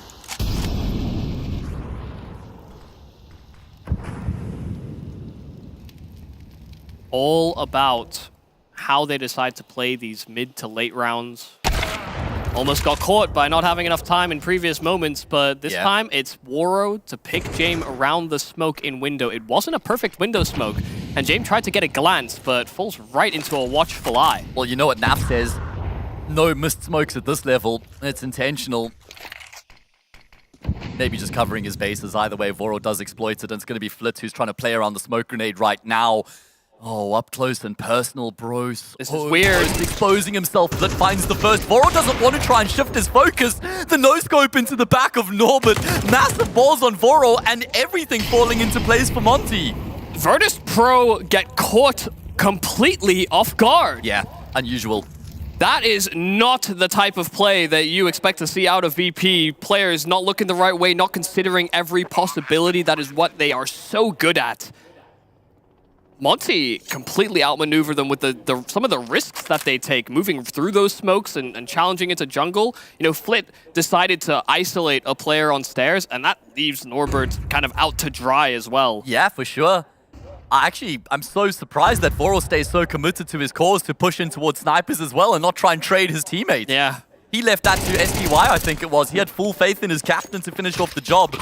And they should be hunting here. Voro, he's going to go for it, but he gets shut down. That's okay. Next round is the last of the half. So they'll continue to commit everything they've got to try and find this frag on Fame. Yeah, but now Fame may be getting called from his in-game leader about picking up that AWP. God, SDY close by. Fame got every kill, and he gets the AWP. Job well done. He had 2 kills coming into that round. He gets 4 more, all extra kills, but he doesn't mind how they come, and he carries the AWP through. That could be a big factor. Let's watch and see what sort of impact that AWP has in this next round. Yeah, James been a big performer at this event. You know, it's been him, Flit, and Norbert as major propellants here for Virtus Pro. And coming into this series, I feel like James has sort of simmered down a bit, but we've seen more performance from the rest of his star riflers. So yeah, it's all about whether or not he can find some impact on that AWP or not, because Fame had to give away his AK, and he's been looking sharp. Yeah, that's actually a good point, man. At least he ends up with an M4. He doesn't get like a FAMAS or an MP9 for his That's how you reward me. Good job, quad kill. Here's an MP9 for you. All right, well, last round of the first half of the first semi-final. This is the 3rd map. Winner here, Mirage, gets into the grand final. They play the winner of Eternal Fire and MIBR. That's a big miss shot there from Voro. Kind of just shoots between the 2 players who peek him, and Fame is picked up here in the round where he left off in the previous. Jame as well, activating with his AWP and ready for the swing, but Krasnal, a hell of a peek. Wow, what a kill coming through from him. And Mir and Fame both fairly low right now. No kits in play. Krasnal caught with the nade out. Himself and SDY trying to navigate the situation. Absolutely chaotic scenes on the speed bomb site, but somehow the T's have been able to find the necessary kills. It now all rests on Norbert's shoulders. He has got a kit, he has got a smoke grenade, but he does not have a head. What a recovery from Monte. They go up 7-5, and they're now just 6 rounds away from getting into the grand final.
Taking my pain away, nothing else more to say. Everything that I have, I'll give.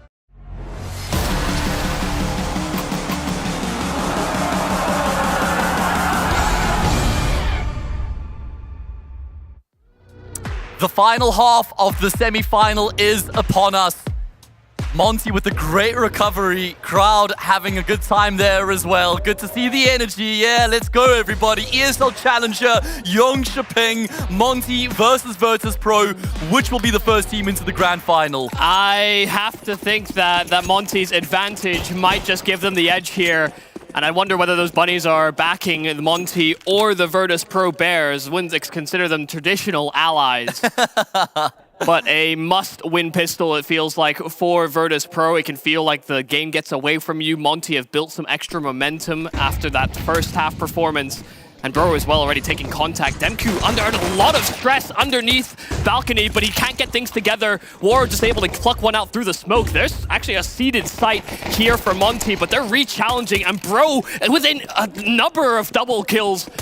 And now another one added to the tally, deals with the planter as well. And do they know where Flit is coming from? Answer is completely no, but now they've got the numbers to deal with them. They funnel and flush him out. Bro with 4 kills in this pistol may have secured things for Monte. Yeah, I mean, VP were looking so good once they find that opening kill. Voro back through the smoke is able to find one, but then it's just the Bro show thereafter. Beautiful kills coming through from his USP. He didn't sit back and kind of wait for his teammates. He recognized he had a window, he had an opportunity, and he absolutely capitalized.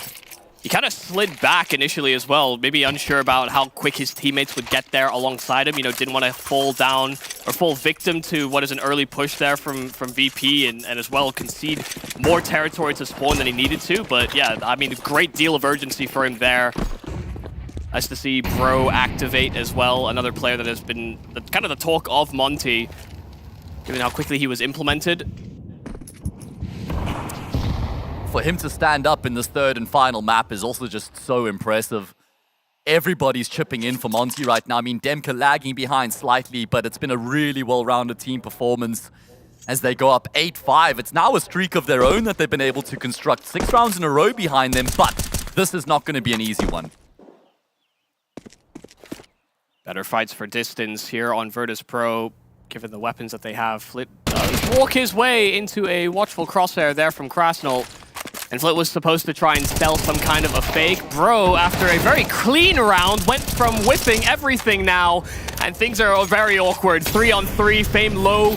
But that Molotov as well will serve to keep his SDY trapped while his teammates can't actually rotate into the bomb site. Yeah, Krasnal's still on the opposite side of the map as well. That plant's going to come through. Voro, oh my god, he denies it in the 11th hour there, or the very last second before the plant's completed. And Fame and Norbert, they've got, what, 34 health between the two of them right now. They've got no room to comfortably plant. Norbert hits the deck, trades. Dear. The name of the game, Fame versus Krasnal. A 1 versus 1. This could be massively impactful in the grand scheme of things. Time ticking away as well. Krasnal knows that bomb is dropped on the site right now. Fame has to recover it, and he should be able to activate the C4 here as well. Trading guns, he's going to look to try and fake it out. The peak will come through. Now surely he's going to commit, and that gives Krasnal a chance to close the gap. Starts to push his way forward. Fame's got an idea of what's going on. Can he get the kill? No. That was going to be a very hard fight there for Fame to win. Krasnal only had to tickle him, but Fame made it interesting. Between him and Norbert, you were right, they were very low health, but the fact they found those trades, even while being in a man deficit, gave them a fighting chance. A very big win for Monte. They have been winning more clutches than Virtus Pro this series. It's quite eerie how similar Anubis and Mirage have actually been, just with the roles reversed. It was Monte who started well on Anubis, and then it fell out of their favor. And remember, they kept getting plants in the rounds. They were losing on the T side, so they had these broken buys. They were coerced into going for the investments, but they never really were able to get off the ground on their T side. And we could actually see something very similar happen here to Virtus Pro. Yeah, it does feel as though they're not going to be satisfied with losing rounds as close as that. You know, this is, again, one of the problems that we encounter is, like, sure, you're getting more money per round that you lose in consecutively, but there's only so many rounds that Virtus Pro can give up before Monte are right there at the finish line.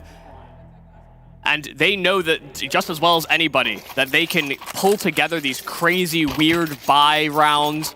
Jame on a P250, the rest of the team on rifles. You know, we see that fairly often from this Virtus Pro roster because they've just got so much stopping power on their riflers. Like, look at the kill disparity at the moment here for Virtus Pro. It's very much a collected effort, but it's also not been a winning one. Yeah, sure, they have one kill between all of them, but nobody has a positive kill-death ratio, so kind of middle of the road right now. They need their stars to step up, make their voices heard, have the impact we know that they're capable of. Monte, 4 rounds away from that grand final in pursuit of their first LAN title as an organization. This is only step 1. Getting to the grand final is obviously a big objective. Then they'd have to face off against Eternal Fire or MIBR, who have both looked great. Still no certainties yet. Monte will know that just as well as any other. The last time they encountered VP on this map, it ended in OT, but to VP's favor. Oh, that's painful. That is painful, but Norbert getting both kills sucks even more for Monte. That's round over. Opposite players on the other side of the map, or the other players on the opposite side of the map, should I say, rather. There's no chance. They've barely moved a muscle. That's really unfortunate for Voro as well. Hits the tag through the wall on Norbert, finds the frag on Fame, but Norbert doesn't care like a marauder. Still just makes his way forward, doubles down, and finally Virtus Pro have been able to break the streak. 7 rounds in a row won by Monte. But the line in the sand has been drawn. Yeah, I mean, Waro knew exactly where Norbert was, saw the gun barrel as he slid into that corner, and so I'm kind of also surprised that, you know, he loses his teammate for that wallbang attempt. You know, hit the tag, and then his teammate died right behind him, and then he knew he was in a bad spot. You know, there's kind of no way to fight out of that situation if there's more than one inside of those apartments. Once again, a pivotal position for Norbert. Yeah. Continues to deliver, man. This guy is the space taker. He is an entry. You know, Flit will go for a fair amount of entries, but I feel like Norbert is actually the one that just continues pushing into new positions. Yeah. I mean, at this event, Flit and Norbert have accounted for 60% of the entry attempts on the T side for VP. So you're on the money there.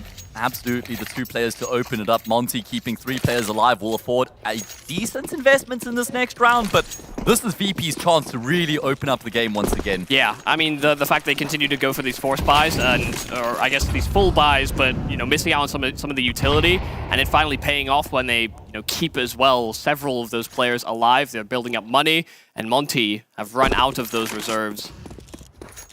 Almost want to see them be a bit proactive with the limited weaponry that they have, but it can be also quite challenging to go and justify those calls when you have Waro on a scout as well. You know, these are not conducive weapons to locking down a bomb site. It also feels like, you know, you're on the brink. You're a bit nervous. You might go into your shell a little bit more. You know, you're not as open to making plays or being proactive. Either way, they have got a bit of a stack going on here right now. Will the gamble work out is the question. Virtus Pro heading in towards the safe bomb site right now. Utility raining in, but frags raining hell right now as Virtus Pro are able to just completely open up the site. I'd like to think that they just move in to save here. SDY was one of those segmented riflers on the B bomb site. They tried to split him and Bro up. But after losing those 2 kills, it might have been a little too much to ask for. War actually did find his frag on the scout, so maybe I'll just shut up about his performance with that. But this is starting to move back and further away from the site, finally punching in those digits, but it's been chewed down to a 3 versus 3, so there's a real world where Monte go in for this. Yeah, the problem is, like, Voro's just got nothing going for him in this position. Flit's in a great spot, and he will turn and burn just in time. Now it's about staying alive for Flit. Krasnal's trying to hunt him down. He should be able to get the kill. He does. That's an AK up for grabs. There is no kit in play for Monte. That means time is of the essence. Fame has a sniper. Norbert has the AK. Not much help between them. It's now only Fame left remaining. Is the bomb planted for him is the big question right now. That bomb's already so far gone. SDY does recover a kit, but Fame hits the shot, and VP win a key round. SDY tried to call his bluff, tried to stick the defuse right in his face with so much time still available on that bomb. But Fame doesn't blink. I mean, he's been honestly stellar in this series in particular, especially rebounding after what was a shy performance on Ancient. Fame has awoken. And at the worst possible times for Monte, I feel like Fame has been able to deliver some of these multi-kills. Now pistols out. Standard issue for this Monte squad, and VP are being quite assertive in their control of middle. Yeah. Should be a 1-round game at the end of this one. Virtus Pro have now found their footing once again on Mirage here in the decider. In pursuit of that grand final spot. What a game we've had here between these two teams. A real rivalry building up between them. Virtus Pro are a squad that really do draw a lot of attention to flaws in your squad. You know, we talk a lot about gatekeeper teams from tier 2 to tier 1. Virtus Pro have been a tier 1 challenger team for quite some time. Yeah. And, you know, very frequently, even top level, you know, at the time, #1 ranked teams in the world will still sometimes lose maps or sometimes lose series to this squad. And it kind of feels like Monte are heading in the same direction as well. We even saw Demka in the interview when he was spoken about the results here at ESL Challenger Jonkoping. He said, yeah, you know, but we're aiming higher. It's not just about, you know, beating Nouns and Tyloo is great, but we're looking a lot higher than that. You know, they want to be considered in that conversation of tier 1 for regular LAN titles. However, there's quite a lot of damage coming through here as I'm speaking over this round right now. Started off as an eco for Monte. They found 3 kills. I don't think there's any way for them to win the round from here. I mean, surely not, but another kill, that would still certainly be welcome. The MAC-10 through the smoke, not going to accomplish anything, but 3 casualties, that's a success for Monte. Yeah, I mean, really, it feels like Virtus Pro are struggling to sort of accomplish having multiple players alive at the end of some of these rounds. I think it's kind of been affecting them the whole series, I think, as well. That's probably part of the plan for Monte. You know, a big part of the reason that Virtus Pro just control the economy so well is that they don't take many risks until they've already got like 10K in the bank. So I do like that Monte have sort of floated and hovered to get some of these extra frags, because it does mean that when we start to see Monte answer back, then maybe Money won't be in the best of positions for VP to answer. All right, well, this is the round. This is the round that Monte have to stop Virtus Pro, who have built up some momentum, 3 consecutive rounds behind them, and they call for a pause as well. Yeah, Virtus Pro are the ones discussing here. This is a tipping point. Wow. Yeah, that does make sense. It felt like Krasnal could not get a look in on Anubis. Yeah, Flit certainly feasted on him there, and Fame has been having a good time of it against Krasnal here on Mirage as well. 9-8, can Monte retain their lead? They've been getting quite a few kills in these rounds that they're losing, so it's not like Virtus Pro's economy has snowballed out of control here. There is an AWP in play for Jame. You can't say the same for the CT side. This is the moment. If VP win this, 9-all should become 10-9 in their favor at that point. I mean, you look at the challenge that they're presenting towards middle now here on the Monte side. The run boost over, that was very successful. Flit got so much distance, and the flash in too, but Demka hidden behind that smoke. That top mid smoke can work against you, but now Flit has to try and line up the trade. Demka getting both kills, but there's Mir to counter right back. Yeah, Flit was reluctant to swing out there. He was certain somebody might be holding him. He tries to time his peek, but he just peeks into Demka.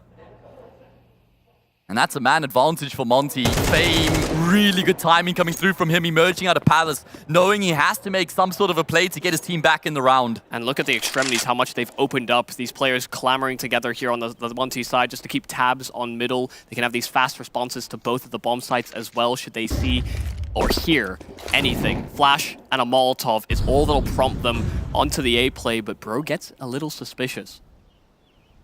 Yeah, but still might get caught off guard here. That bomb carrier has been able to emerge out of apartments into the site. That's going to be the C4 activated. A huge kill going the way of Demka. That's his third in the round, despite the fact he only has 3 points of health. He's been very quiet on the map so far, but comes up big when the team needs him. However, job not done just yet here in the round. They're going to have to commit to the retake. Mia and Norbert looking to lock it down. Bomb ticking away. A kit in play. Flash left remaining for both of these teams as well. Which way will this one go? Norbert dancing around Broken Wall is able to find one. And sure, Mia's in a position that won't be expected, but how does he get a multi-kill from here is the big question. Finds the first, drops off Bro. Trying to hunt him down right now. Running out of time. He gets the kill, but there's no way for him to get the defuse. How much do you need to commend Mir for that round? The post plant didn't look great. You know, Norbert getting taken down as soon as he finds that kill from bench, but then Mir finds his frag and then dances round to make sure there is simply no more time. Clutches have been going Monte's way this map, but now Mir stepping up in a massive way. That round almost worth its weight in two. Monte still hovering some of that extra cash. And they've got a couple of weapons to at least try to cause an upset in this particular round. Yeah, they've got some firepower at their disposal. Keep in mind, the last time these two teams played against each other on Mirage, sure, it was online, but Monte were leading 11-8. Went to overtime, and they lost the game from there. Here, they were leading 9-6, if I'm not mistaken. In fact, it was actually 9-5. And now we have a leveled up scoreline. You cannot let your guard down versus VP. You give them an inch, it's game over. You just simply can't. Yeah. We're winning this game, guys. We're doing great. And then suddenly, you're not anymore. It feels like it's just a slow burn from Virtus Pro.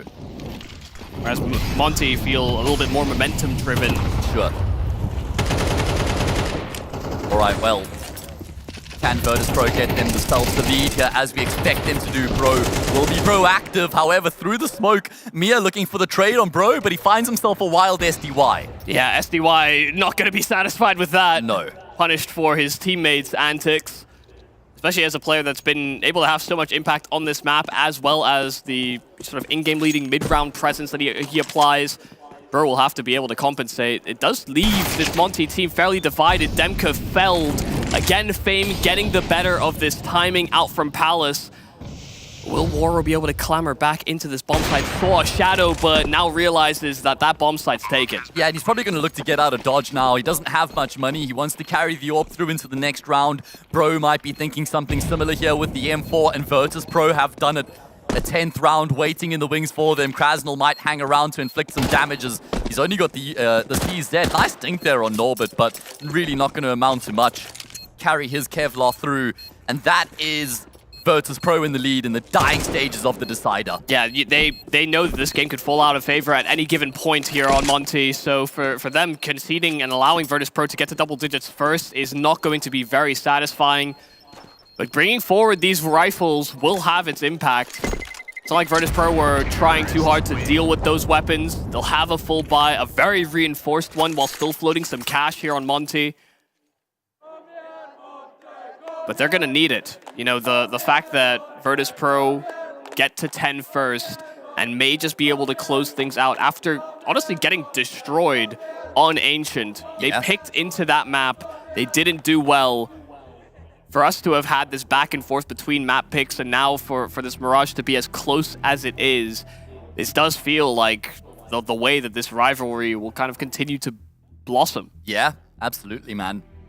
Also a massive contrast between the emotion on both sides of the stage right now. Virtus Pro cold as ice. As you mentioned, Monte a lot more momentum driven.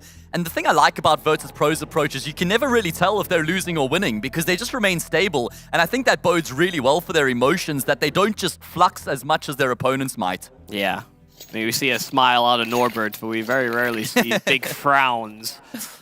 He's had a few desk smashes this event as well. Most probably. Outside of that, though, everybody else is just, you know, straight-faced. Either way. Cold. That's it, man. 10-9. Monte will turn stone cold dead if they lose this round. Maybe that's a bit of a stretch, but 11-9 would become 12-9 if they aren't able to carry enough guns through to afford a full buy in the next. Mirage delivering the first time it's featured here at ESL Challenger Jonkoping, and it is giving us some entertainment.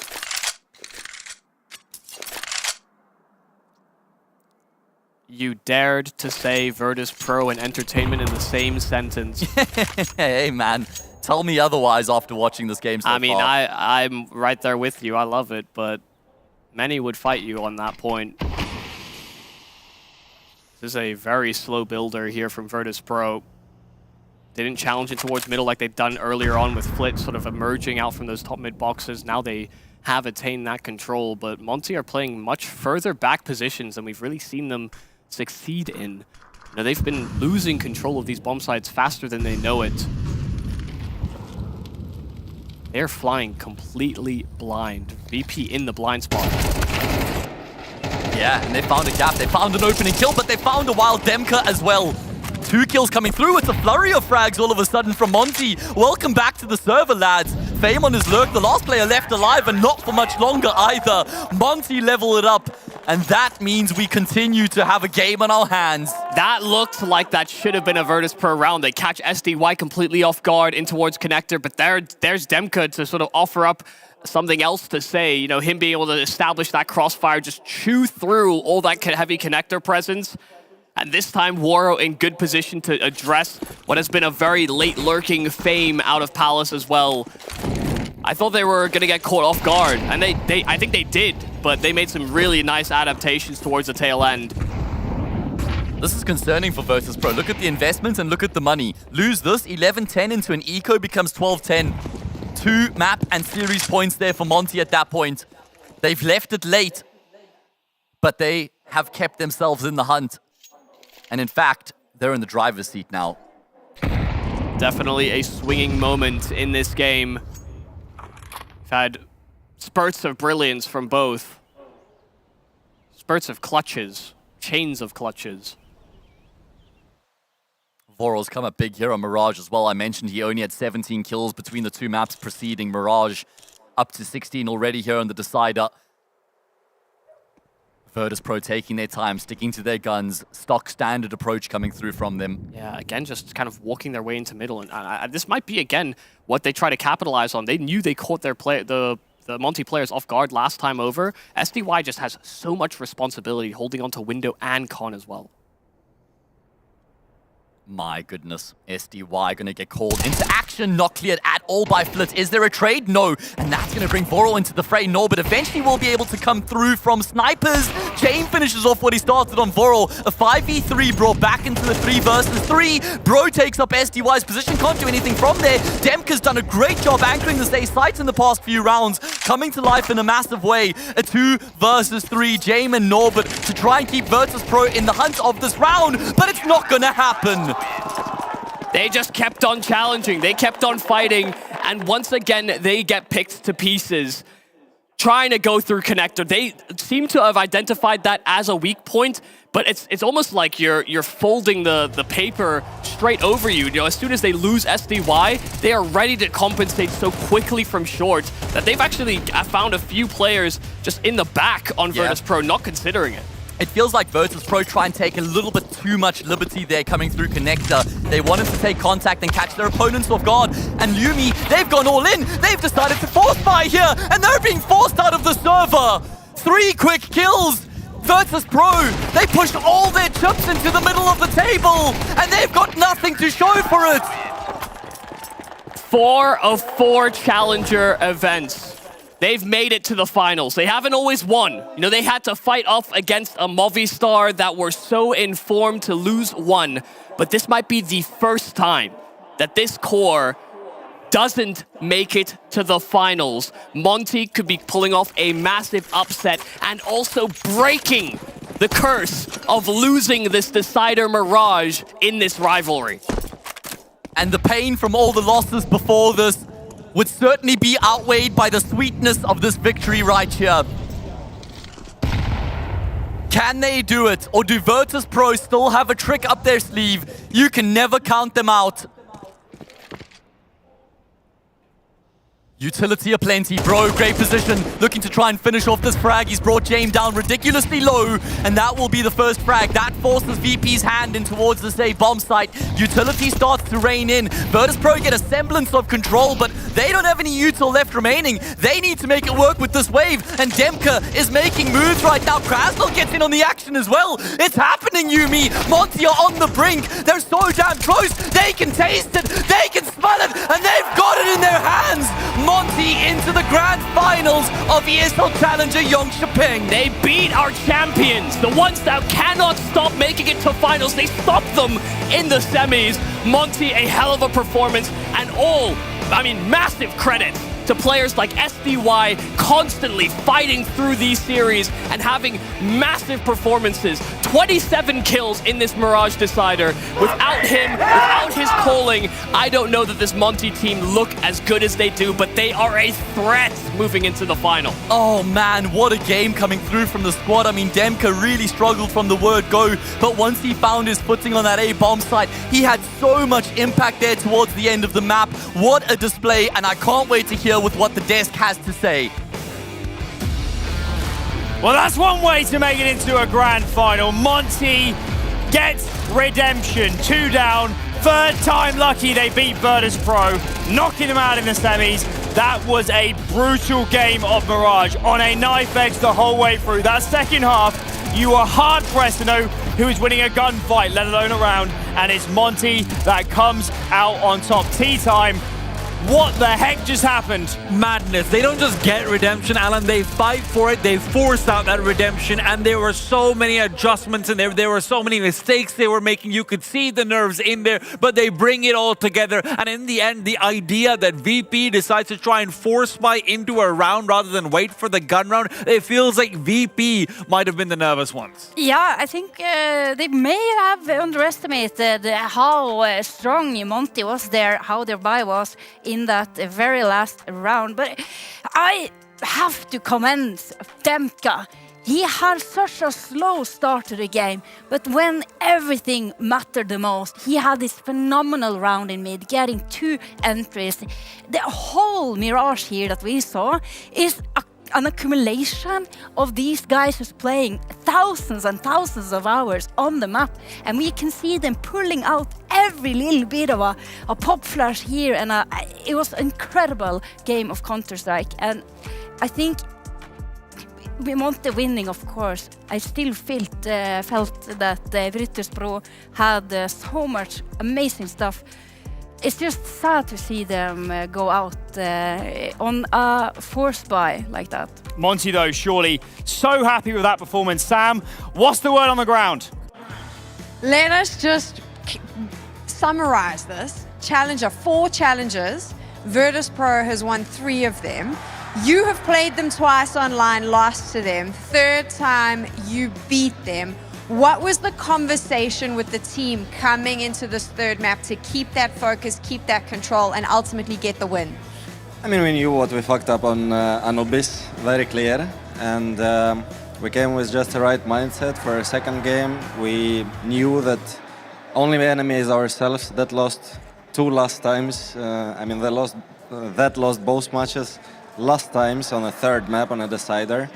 And this time around, basically, when they took a last time out, we knew every round before which they was winning. We had an advantage there, and we just needed to calm down a bit, you know. And on LAN, it's much easier to actually calm down and get this shit together because opponent is also under pressure. It's not like at home, it's not online anymore. You can pressure them with a score. You can pressure them with the right plays, right? And that's basically it, because last time we had exactly same leads on a third map and we just screwed it up, and this time we just didn't, so. You did just do it. I want to go back to what you mentioned there about Anubis. What do you think you messed up on? We missed a lot of comms, like after first map win, we just fell asleep at some point.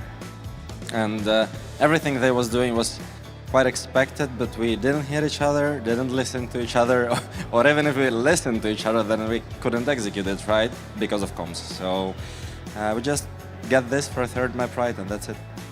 This team has gone from strength to strength throughout the year, even with a roster change. What do you think makes Monte so strong? I mean, we are Ukrainians, right? And we are living in a very tough conditions with the war. And it's basically nothing can pressure you more. And this strength from whole nation helps us a lot, because like all Ukraine cheering us very, very hard every time we are going to a tournament. And basically that's what makes us very strong people mental-wise, because we can't be pressured with anything anymore, you know. And we had, like we filled full all the goals during a whole year already. And the only and last goal is to win at least one LAN event, right? And we are one step away from it, so we're just walking step by step to what we need to. The ESL Challenger Finals, all the fans here behind you, the fans back home, good luck. Thank you very much, thank you very much. There we go, let's head back to Alan. Powerful words there from LMBT as they reflect on the year and the series and everything in general. Let's stay on LMBT. Got the players here on the stats, but I think the leadership core of this team, SDY coming over, moving into that calling role, more structure for Monte, preparation. You hear them talking about the mistakes and how they're going to amend them. This is a serious team, T-Time. They're going the extra mile to work out all these things, all the intangible, all the things behind the scenes. Remember the conversation we were having earlier on about how, hey, maybe SDY is stepping into being an elite IGL? I think the series showed it, right? LMBT and SDY, great preparation going into it. So many points where it felt like they were, letting the ball go as well, right, again, and they just turned it around from there. It felt like they had all the adjustments. He said it. They have everything to play for. They reached all their goals. Their pressure is incredible. It's tremendous on their shoulders, and with the backs up against the walls, they take that challenge and they rise through it. And I think that what they're able to show on the server, it's not just two people. It's also just SDY and Lambert. It's every single one of them who's willing to sacrifice whatever it takes to lift that trophy.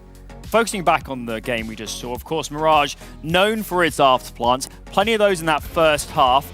And they were a little bit sketchy for both teams, weren't they, TT? And Alan, the thing is, especially in the first half, if you look over towards 3 rounds in a row, it's 3-2, 4-2, and 5-2, it felt like there were these big mistakes being made by SDY and company over on Monte, where they were just letting go of angles, letting things slip through, and we had multi-kills from every single one of the VP members in every round, up until that 5-2 point. Flit gets a great double kill over there as well, coming in from stairs. Of course, this is one of the other retakes that we saw. Flit was able to sort of move in and deny Bro's bomb plant as well, didn't even let the plant go down. I think this was 4-2. Now we've got the 5-2, right? Flit from stairs goes completely neglected. They've thrown the stairs, isolate smokes, but they don't actually try and isolate him after throwing them. And then Warros caught off guard with the flank coming in. But SDY, this is one of his many magic moments. This is the turning point of the entire game. He plays time, he plays it perfectly, and in doing so, this round combined with the next where Bro was able to get himself a double kill, gives the Stars some space to breathe and some space to feel like, hey, we're not losing control. And that's the land point that LMBT pointed out, right? Which is that, hey, we can gain back control. That's the play that gives it back to them. Yeah, it certainly did. And on the back of that,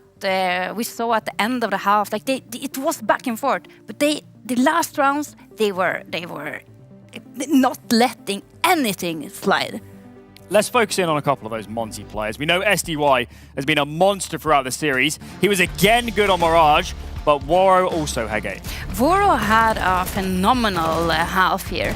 It's so crucial when you're playing towards that connector position. It's not just that you have to hit your shots, you have to be the one that's calling the CT plays. You have to be the best communicator in the team.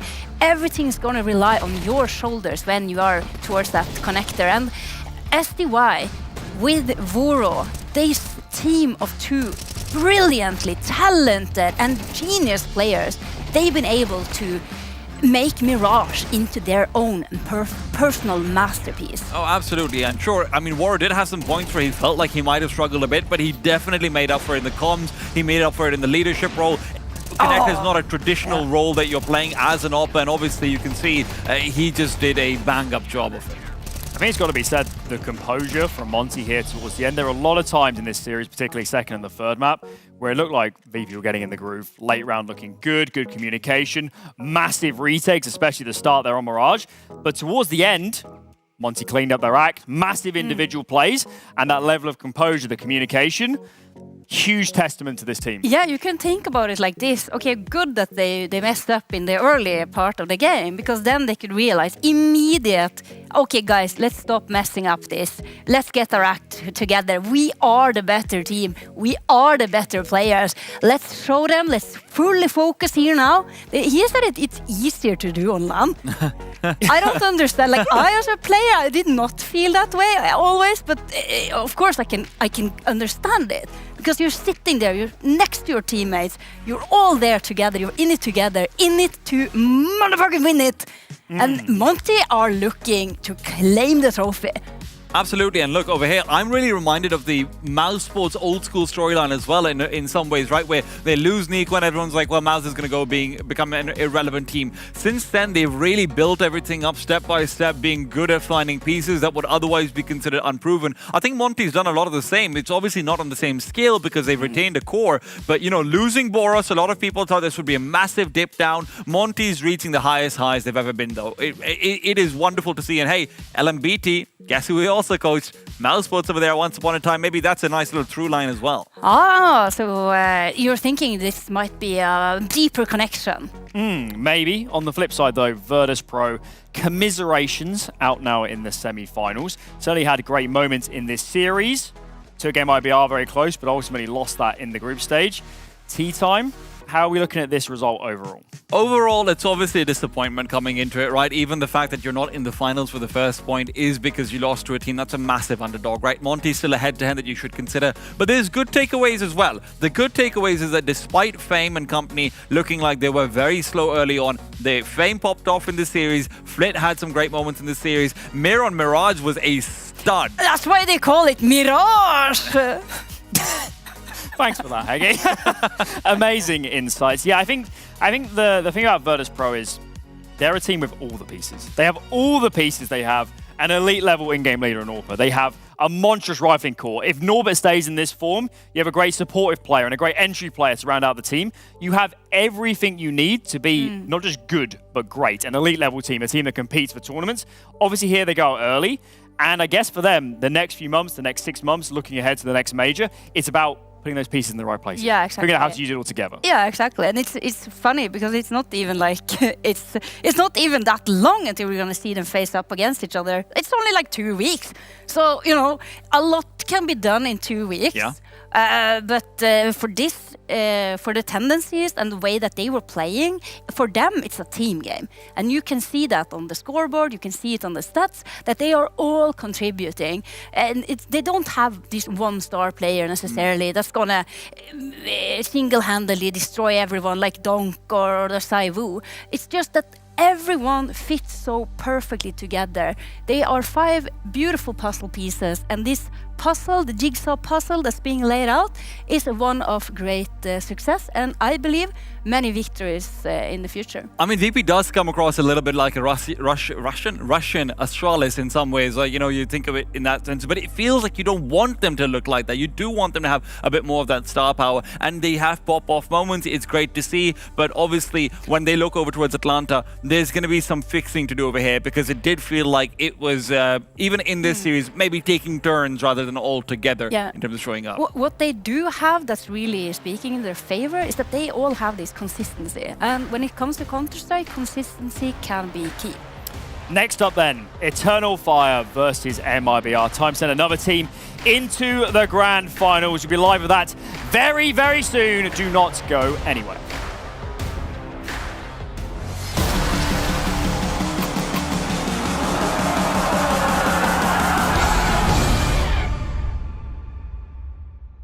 At some point in every gamer's life, there's a question to be asked. Do your clothes match your hobby in any situation? Or do they just represent what you dream of? No matter what situation, there's always the right way and the wrong. The only real question is, which are you going to choose? Decide for yourself.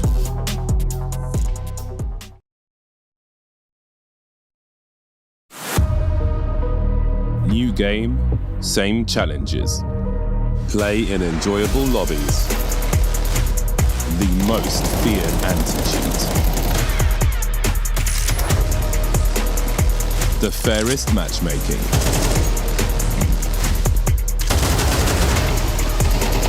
And choosing your preferred server might just help with that pesky peeker's advantage. See for yourself.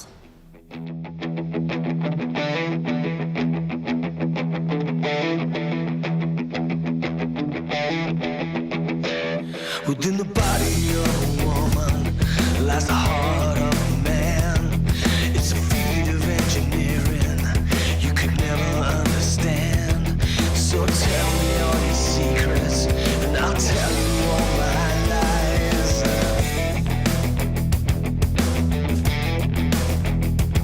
I've been walking with the angels, I've been talking in my sleep.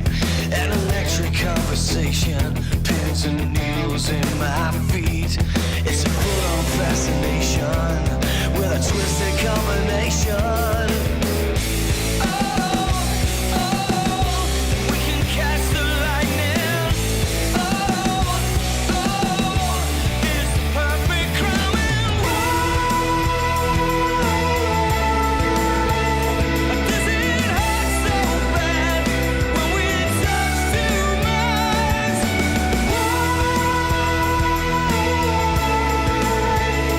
Does it feel so good when we touch too much?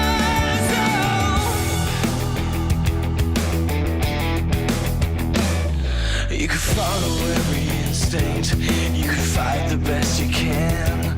It's not easy when you're dancing, holding someone else's hand. I've got nothing more to tell you, I got nothing more to say, no. We can catch the lightning. It's perfect crowning. Does it hurt so bad when we touch too much?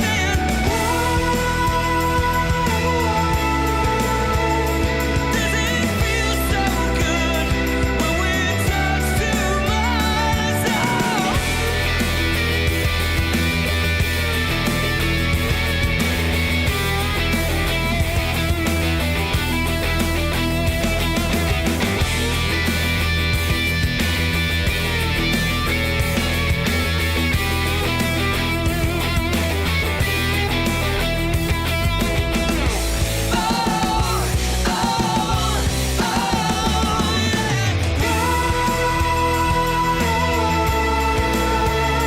Does it hurt so bad when we touch too much?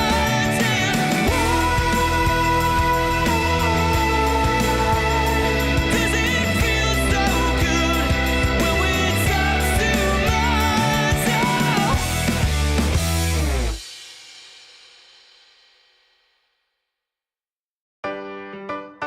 Yeah. La la la la la la la. Yeah. Your life hits hard, but I hit right back. I never back down, I keep it on track. It's the same day with no problems. I keep rising from the bottom. Cause when the sun comes up and I look around, I can feel that love, I can hear that sound. They're never gonna hold me down, I'm higher than the ceiling now.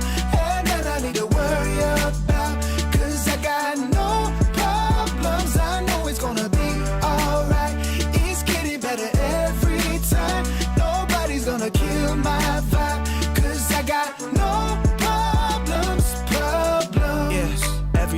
was a war. Yeah, it kinda took a while. When they tell me I should stay, I just jump with a smile. Yeah, it's hard until you notice. Everybody's got their moment. When the sun comes up and I look around, I can feel that love, I can hear the sound. Listen up. They're never gonna hold me down. I'm higher than the ceiling now, and then I need to worry about, 'cause I got no problems. I know it's gonna be alright. It's getting better every time. Nobody's gonna kill my vibe, 'cause I got no problems. 'Cause I got no problems. 'Cause I got no problems. Do you feel a little down? Say it. No problems.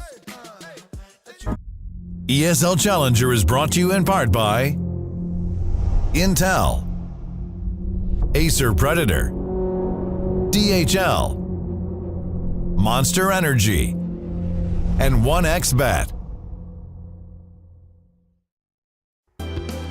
Well, hello there, and welcome to yet again another soothing and sensual edition of Alan's Corner. Exciting stuff. Just had a bit of a rip of a best of three, so we thought we'd come to the sofa and cool the vibes, calm down, and relax as we get into the rest of the day. Hege, lots of fun CS ahead. Monte in the grand final. I'm excited for them. You two? No, I'm not excited What? anymore. I'm so calm and relaxed. That makes one of us because I'm excited, Yeah, but not this for is Monte. I'm excited for sad- Alan and his trumpet. It's a zen moment for us all to take a little breather. Inhale, exhale, and now we can get excited again. Talking of getting relaxed, I've heard that Sam is behind the scenes meeting some new people. So first off, I just want to introduce everyone to you. What exactly does a senior events manager do?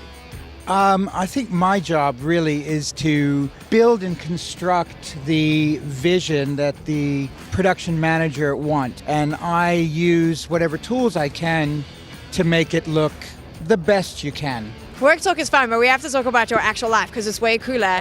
You're wearing the Iron Maiden shirt. You used to tour with heavy metal rock bands. That was something that you were doing. No, I toured with heavy metal rock bands. I toured with Kylie Minogue. I toured with blues. I toured with all sorts of bands.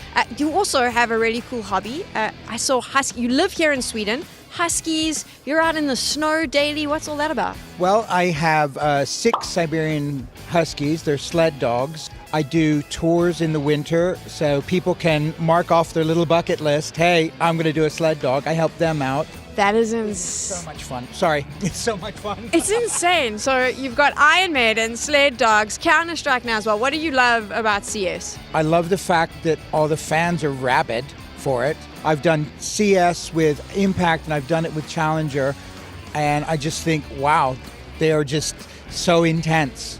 It's an amazing feeling. Thank you for taking care of the players. Thank you for taking care of all of us behind the scenes and for entertaining us with your amazing stories.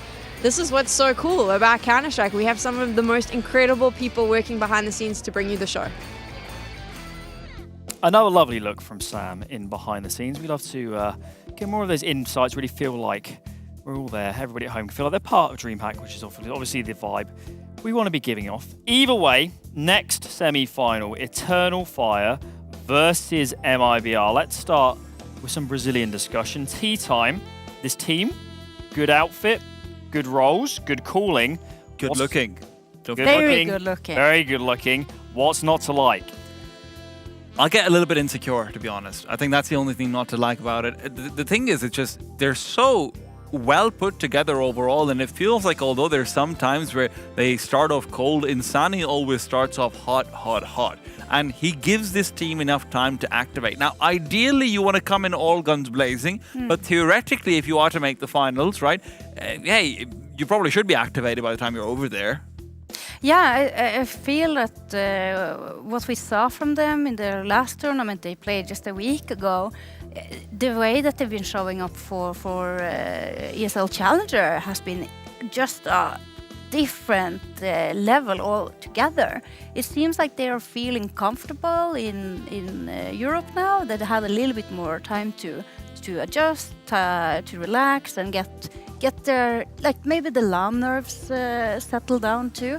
It's not a very old and experienced roster, so it's better. But to see Insani, who is the youngest player on the roster, just pop off from the very get-go, just to show everyone what kind of caliber of a player he is. He has been brilliant so far.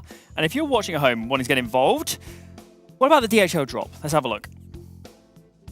Do you think you know everything about CS? Then stay alert and look out for the DHL Drop Quiz on the ESL CS Twitch channel.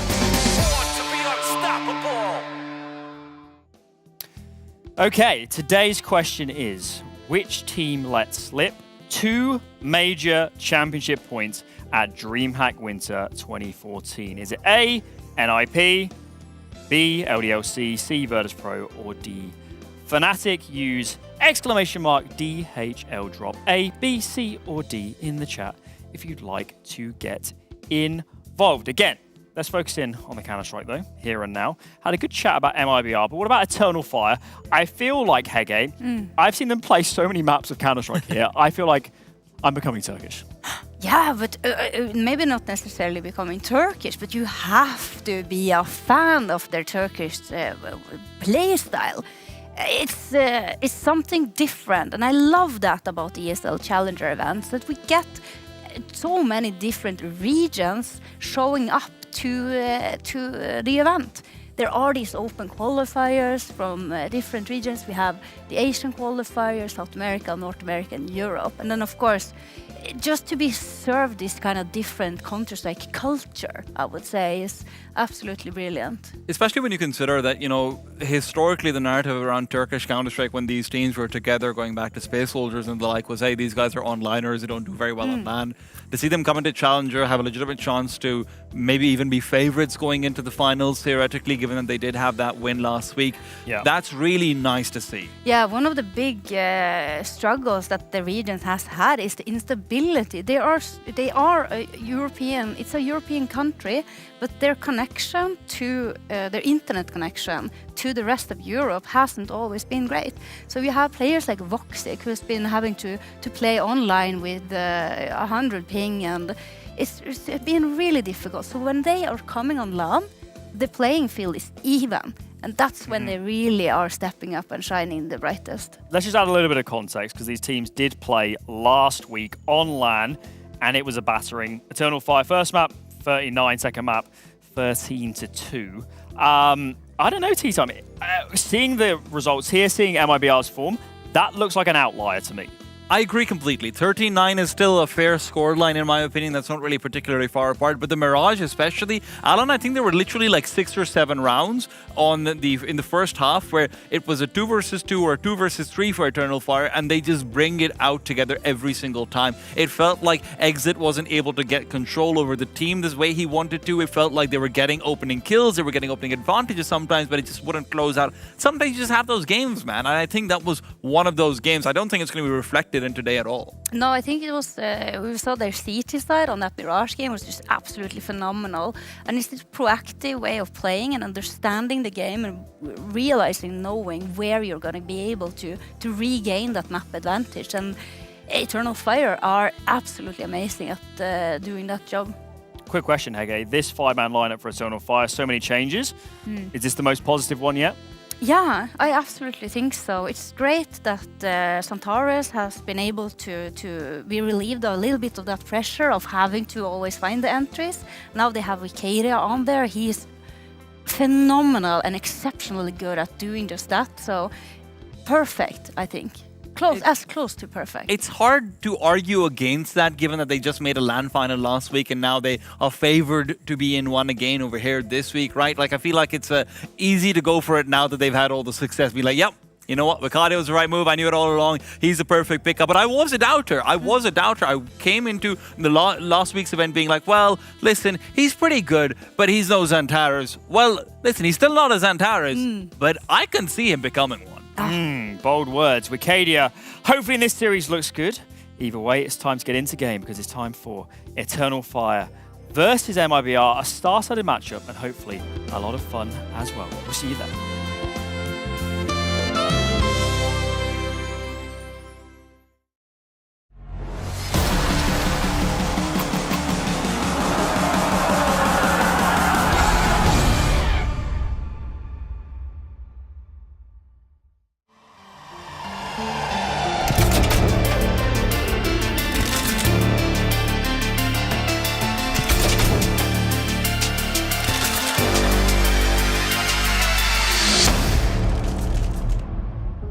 We've had our fun. Now it's time to get serious. It is a semi-final, Eternal Fire versus MIBR.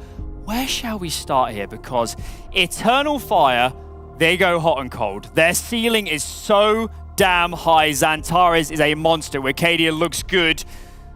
Hot or cold today, T-Time? What are you feeling? I'm going to push back. I think they go hot or lukewarm. This team has got a good floor at this point. This team will always put up a couple of rounds. You're never going to see them getting absolutely stomped at all. And I think that's a really good starting point because then when you add in, hey, Wicadia, Xantares are the floor, but when you add in the fact that Calix has been having a great tournament so far, very good B anchoring and the like, Woxic's been not the very best of his career, but he's been pretty good as well.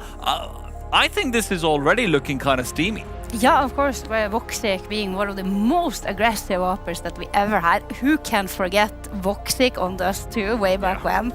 It was a masterclass performance every time he was on the map. It wasn't Dust 2, it was Voxic 2. But DeVito is starting and T-Time. What do you have to say about this? We have Ancient and Overpass gone, and it's a Vertigo pick by Eternal Fire. I'm expecting a little bit of a repeat, to be honest. The Vertigo pick makes a lot of sense. I would really love to see MIBR go for a Mirage again as well, just see that they recognize, hey, we didn't mess that one up. That was more on them. But I could also see them angling into an Inferno, to be honest. But no. Inferno would make sense, but then they actually gone for Anubis. Yeah, so Anubis was the second map, which I was also thinking of. MIBR is very suited to that map. It feels like their playstyle is very conducive. Insani can be activated very well, and their anchor players get a lot of time in the round to sort of get communications as well. Exit has some good calling there. Drop gets to make his own calls and use that experience from Furia, and Safe's surprisingly very, very good on Anubis as an AWP. So I don't think that's too surprising that they go for it over here. So it's a nice little count out, and then the Decider is going to be maybe even more interesting. It's Mirage again, Decider. I see where they're coming from on that. They're quite evenly matched up on the map, and this is going to be one heck of a series. And just to add a little bit of context, it was last time MIBR picked Mirage. Didn't go brilliantly, so I'm not surprised they changed it. Either way, let's focus on MIBR because we have Bit. Less than a week ago, you faced off against Eternal Fire and they beat your team pretty convincingly. What have you worked on since then to make sure that we don't get the same results? Yeah, we just talked a lot about the games. Of course, we rewatched the match. I myself watched the game a lot of times as well to know what went wrong and stuff like this. But yeah, we feel ready right now. You haven't had a lot of time to play because you've won all your games. Do you think that that puts you at a disadvantage because Eternal Fire has obviously played every day here at ESL Challenger? I'm not sure. I think it doesn't matter too much, to be honest. We played a lot yesterday individually, so yeah, I don't think there's a big change not playing one day. Yeah. Good luck. We'll see you in the semi-finals. Thank you. Exciting stuff, as has been MIBR throughout. They have been monsters. They've been aggressive. They took Virtus Pro the distance and won it on Ancient a couple days back, but one man has stood out above all the others. Insani has been brilliant. He's been aggressive. He's been everything we ever wanted from a new look Brazilian player. Tell me, Hege, how much fun is this guy to watch? It's absolutely insane. We have to do that pun time and time again because this player is extraordinarily good. He's come in from the academy roster of MIBR and he's slid right into the main roster. I feel the whole entirety of the rest of the team has kind of been built up around Insani. And they've done such a good job of putting up the pieces that are enabling him to do so, right? So you've got an Opper who's played high resource as well, who's also played very low resource in Furia. So he can sort of step into whatever role is necessary, recognizing that Insani is definitely the big man over there. Obviously, you've got Drop as well, who I think might be the single best support play that Brazil has produced after Taco, which is very high praise, I'll be honest. No one's really impressed me like Drop has in terms of the decision making, in terms of his willingness to sacrifice, go in first and everything, and then exit. What a revelation this guy's been. I thought it was going to be Woody and Turtle who are going to be coming through making some great calls on this team. I was very skeptical when Exit came in. He has had some good success in the past, but when he steps into those leadership shoes, he's done a great job of continuing forward the vision of their three coaches. You know, you've got Bit, you've got Nak, you've got Tacitus. All three of these guys are players who have brought up a lot of the youth in the Brazilian scene, a lot of the history in the Brazilian scene as well. I'm loving that combination. Biranizan too. He's been brilliant throughout the event. He's been great over the last few months. And you look at this team and say, Exit, Biranizan, as well as, of course, Insani. That's no joke of a rifling call. They got options. They're dynamic players. You can play them in different spots, early round, mid round. There's a great basis here, especially in CS2, to build a new look Brazilian powerhouse. Exactly, and who else to do it than MIBR? I mean, made in Brazil, and they are monsters from Brazil. And at the same time, you know, one small little thing to consider for Insani as we go forward into this as well, right? Listen, you could have a very clear-cut path to the finals should you beat Eternal Fire in this rematch. Then you've got Monte in front of you. This is a great proving ground to show that, hey, he's not just in the MIBR star. He could be one of the Brazilian stars, rival K Serato out of it. Yuri's fallen off slightly recently, Alan. I think there's a genuine conversation to be had. Is Insani the, on paper, second best Brazilian player in the world right now if he's able to do well here? Ooh, talking big. Either way, on the other side, it is going to be Eternal Fire, and we have the leader on hand to talk to Sam. I'm here now with Eternal Fire. They've had to fight their way through to the semi-finals. Is the roster you now have, is it settled? Are you happy with the team you've got together? Yeah, for now we are happy. Since we get join, we find I find, because as a leader it was important for me as a role for my team to find good roles. So for now, yeah, I'm happy and we feel okay. Less than a week ago, you beat MIBR very convincingly. Confident you can do the same? It can be a different match. I think it's different environment, different lands. I think MIBR is way better because they won also Virtus Pro in this tournament. So I think they feel more confident.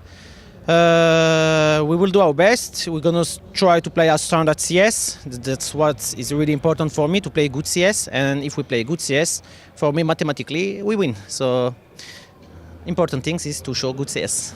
There we go, big brain. Play good CS, win. I like it. Good luck. Thank you very much, Steve. Majors run the numbers, and they look good for them. A great event so far for Eternal Fire.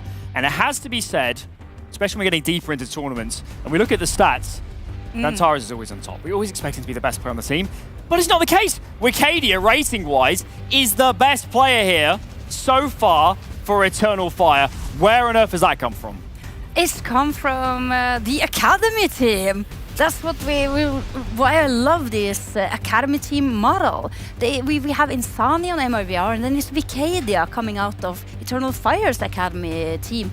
And to see that these academy teams are actually working as intended, giving the organization the opportunity to actually shape the players into becoming the players that they need for the main roster. Oh no, this is also why you have to love the open nature of the CS scene. It might have ended up in some ridiculous buyouts for a lot of players, especially in the Brazilian region, maybe even to some extent the Turkish region has some contract issues going on. I'm not quite sure about that one. But regardless, the fact that it has enforced us to go to a better infrastructure, academy teams where we're seeing, you know, players like Don coming up, we're seeing players like Insani over here, players like Wicadia. These guys are studs, and now you're here on an ESL Challenger stage in a position where you can prove it to the world. That is what a great storyline. Yeah, and when you have such an experienced man on the roster, that is major. He had such a phenomenal career over in so many French rosters throughout the history. And then they brought him back to Turkey to take over the reins, to lift up the whole region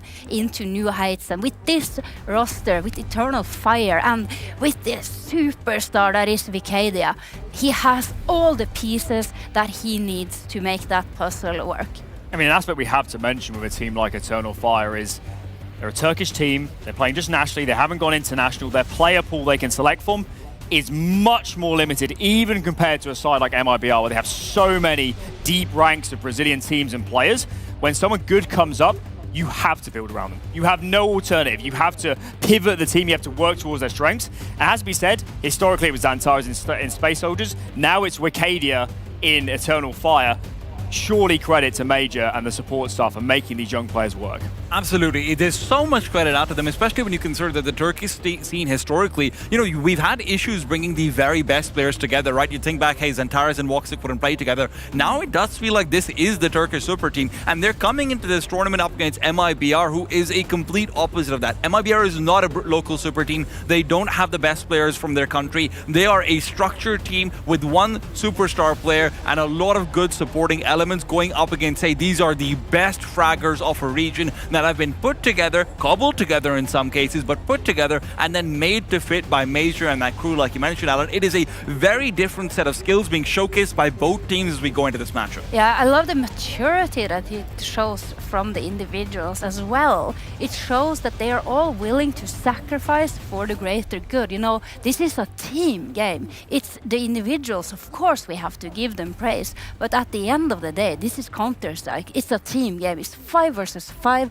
and if you have that element of extra culture, extra team effort, you know, that is maybe the difference factor between winning and losing. Let's get serious though. Close game. I think this is really hard to call this semi-final. Tea time. If you had to put your money where your mouth is, which way are you going to lean? MIBR, in fact, I think this rematch is going to end up in their favor. I agree. And do you know you can write Vamos in the chat? So, Vamos! Great insights. Great insights from Hege. Type Vamos if you want to support MIBR. I'm leaning the other way. Eternal Fire, their ceiling is so strong. Xantares is a monster, and they have played themselves into great form over this tournament. You two, you're leaning the way of MIBR. So let's look at it from the flip side. What do Eternal Fire need to do right to disrupt all the good stuff from MIBR? I need to see Xantares activate in a way he did not in yesterday's Vertigo, right? That was versus Dialu. We saw Mercury bashing his face in. Let's be frank. In the first 5-6 rounds, it felt like Xantares could get nothing over on ramp. It had to be Wicadia and Woxic who stepped up instead. Xantares was instead relegating to taking control of any lurking presence coming out from middle. And while that's a viable strategy and that's a great adjustment, I don't really think that that's going to be enough. You need Xantares to activate with Wicadia, with Calyx, with everyone to go up against this MIBR. Yeah, certainly. Whoever is able to field all 5 players, have every single player show up today, is the team that is going to win. Yeah, I mean, we look at a lot of teams and say you can't only rely on one player. But the thing is, for so long, Space Soldiers into Eternal Fire, Xantares has been that man. He's been an absolute monster. He's hauled them through games, through series, got them to results they had no business being in without a player of his caliber. And that's why we can stand here and say, if Xantares is not the best player on the server, maybe they're going home in the semis. Listen, maybe... I don't think it's that extreme anymore. That was definitely a story once upon a time, but he needs to be at least top 3, right? You can't have anyone better than him other than maybe Insani and Wicadia. And that being said, I do think Xantares is, on a personal level, needs to compete for being one of the best players in the world right now. Because Alan, as many great upsets as they may have had, their Turkish scene seems to not really have pushed all their stars forward in a way where they could have major international success, right? Major himself said it, speaking of majors, that, oh, hey, I wish a Turkish team could win the major one day, maybe without me, but why without him, right? Yeah. Why not when you've got Xantares, when you've got Wicadia, when you've got, you know, these great rifling duo? He should be able to take these guys into contention eventually. Yeah, he's been dealt the most perfect hand of cards. If you think about Major, he's like the random card, but the rest of the team is only aces. And Xantares in particular, so far in the tournament, is actually him who has had the most impact. And we were discussing a little bit, like, what does the impact rating actually mean? It's the accumulation of your multi-kill, your cast rating, and your stats. Opening duels. So it showcases actually like how many of the rounds that you're winning and how big of an impact you have in those. And for Xantares' sake, he is number 1.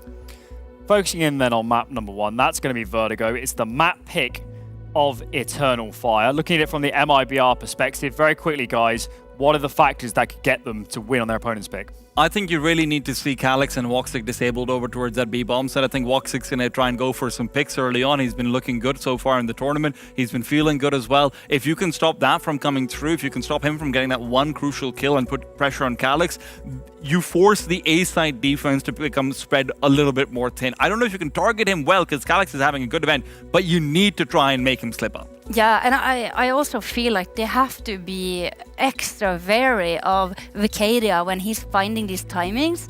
If not, they're going to be caught with their pants down time and time again. Well, time to get into game. One finalist already decided. One more to go. Eternal Fire versus MIBR. Bardolph and Hawker, take it away. Thank you, Alan. Well, for me, I find that some of the most mentally stimulating matches are the ones where winner is unclear, to me at least. And I think in this particular series, with what we've seen in this tournament so far, I can't pick a favorite for myself between these two squads. How do you feel about it? Yeah, it's definitely a close one. I think the Desk pointed that out well. I would probably lean towards Eternal Fire. It's just that previous matchup a week ago where they won 2-0 and one of the maps was so one-sided. It really makes me believe in Eternal Fire in this one. But in terms of quality of the teams, I agree. I think they are similar, and MIBR have been in really good form in this event. So that could absolutely change here in this semi-final. Yeah, and for me, form is important. I saw that result recently as well, but I think that form will make things a little different this time. It's up to the people on the server to decide whether that will be true or not. Our second semi-final of the day begins now on Vertigo. Up top we go. Up top MIBR goes starting on the CT side. Eternal Fire will look to raise their elevation as well. Focus towards the B side early. Bomb is in. So we've got some lurkers though. We'll see what they're up to. But Insani will be moving back to retake with his teammates, going fishing through the smoke. Nothing doing so far. Xantares has got a good angle. Quick exchange. Nothing lethal just yet though. You can see Calyx waiting for a flanker, which may never come. In the meantime, that smoke has to go before the action really hots up. We've got flashes being held by the CT side as well. And here comes the swing. So far, so good. Vicadia doing what he can, but only Woxic and Calyx remain now. 2-on-3 for Eternal Fire. That bomb continues to tick. Save's got a defuse kit, and now Calyx is alone. Bad range for the Glock as well, and Brennazan will put him out of his misery. Pistol goes to MIBR. Very well handled retake there by MIBR. Eternal Fire got a lot of control towards the bomb site. Vicadia even overperforming there by getting those 2 kills, but no one else able to chime in on the Turkish team.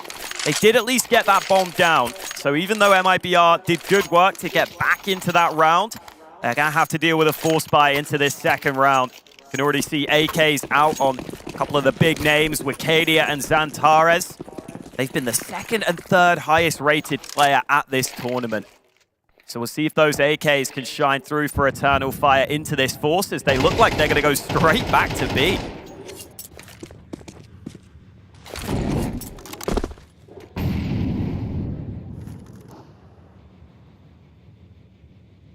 This is a big force buy. Bomb plant makes such a difference.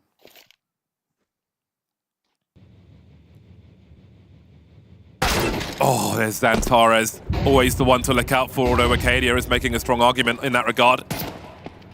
Swinging onto the site now. Does anybody else pick up the slack from Xantares? That rifle needs to be collected as well.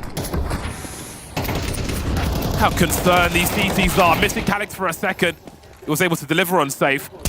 Brennazan and Drop remain. 2-on-2, bomb not planted just yet. And Vicadia, that's the last rifle lost. The Deagle of Woxic versus 2. He has time. Is he able to find a rifle, though? MIBR playing together, holding, not getting too curious just yet. A game of chicken because Woxic could be on the rotation. He is carrying the bomb. He could be anywhere. The CTs will start to fall back. Yeah, and it might give Woxic that little bit of space to at least get that bomb down. Because if he could do that, they could force again in the next, even if he loses. Honestly, he's going to give himself a chance to win this clutch in the 1-on-2. Clean bomb plant for it. Went to collect a rifle. It will be the FAMAS for him. Much better in CS2, it feels like. saw an elbow, trying to find his 1v1, rings the bell, but that won't be enough. Sure, he wishes that was an AK, but not today. MIBR narrowly avoiding a loss here early on after winning the pistol. This is a hotly contested start to Vertigo.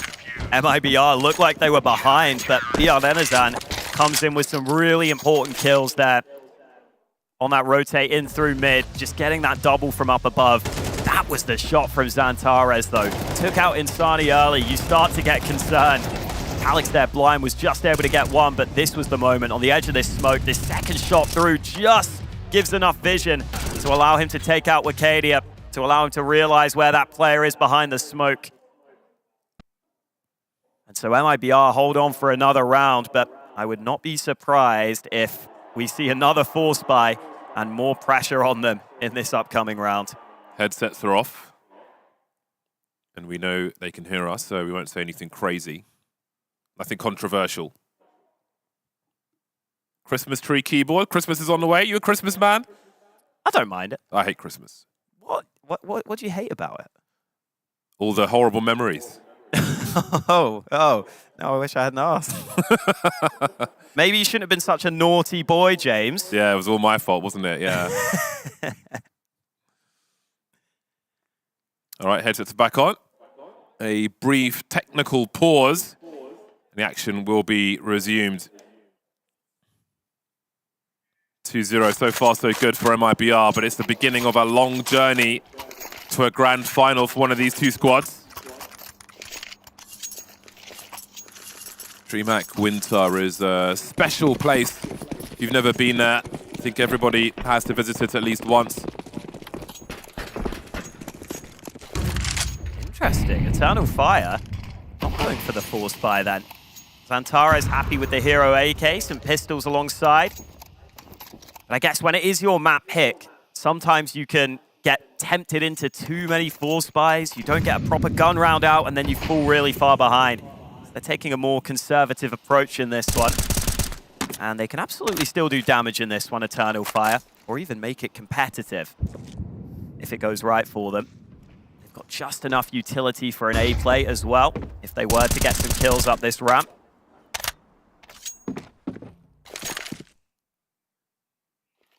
Learn your lineups, people. One to practice at home.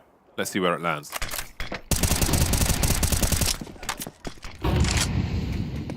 Trying to isolate the enemy now as Eternal Fire starts to go fishing. Come up quite well. Drop could be in trouble. Deploying the HE grenade. He has some angles from safe, which will keep him safe. Believing in his teammate. Only one player lost in that round for MIBR, which will be really important after the damage they took in the round prior. Keeping the clean sheet for the time being. No bomb plant for Eternal Fire either. Yeah, solid team play there from MIBR. I like the position that Safe takes there. A little bit further forward on that elevated position. It's not an angle that's used all that often because it feels so exposed. When you've got a teammate at sandbags, it can be really effective, can catch the T's off guard. So well worked there by MIBR. Now they do have to deal with this full gun round from Eternal Fire. See Watsit pick up the SG when he can't afford the AWP. He's done the same here for that scope at range. Meanwhile at ramp, players already passed and Bjorn Enezan wasn't ready for them. Oh, he went back to the well one too many times there.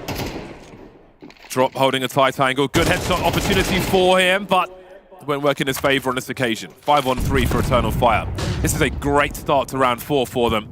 Plenty of time as well to exploit these CTs who need to find a way back into this round. Risks have to be taken, be it a gamble stack on one bomb site or a daring push. They stand and wait. Their odds aren't good for them. And Sani gets caught out, and that will be the round over. Yeah, Calyx already up in position. Something Insani maybe wasn't ready for after there was some earlier action on A. I think that is one of the strengths that Eternal Fire have on this map, is that Wakadia and Xantares are both pretty happy to go aggressive up ramp like that. So when your two best players are looking to get involved in those early duels on ramp, if they start winning them, it gives MIBR something very interesting to think about. Do you want to continue to fight for ramp and risk giving those fights to Eternal Fire's star players early? Or are you just going to recede back and give away that map control? That is a question MIBR will have to ask themselves going forwards. For now, focused on saving 2 guns, but the rest of the team a little shortchanged here.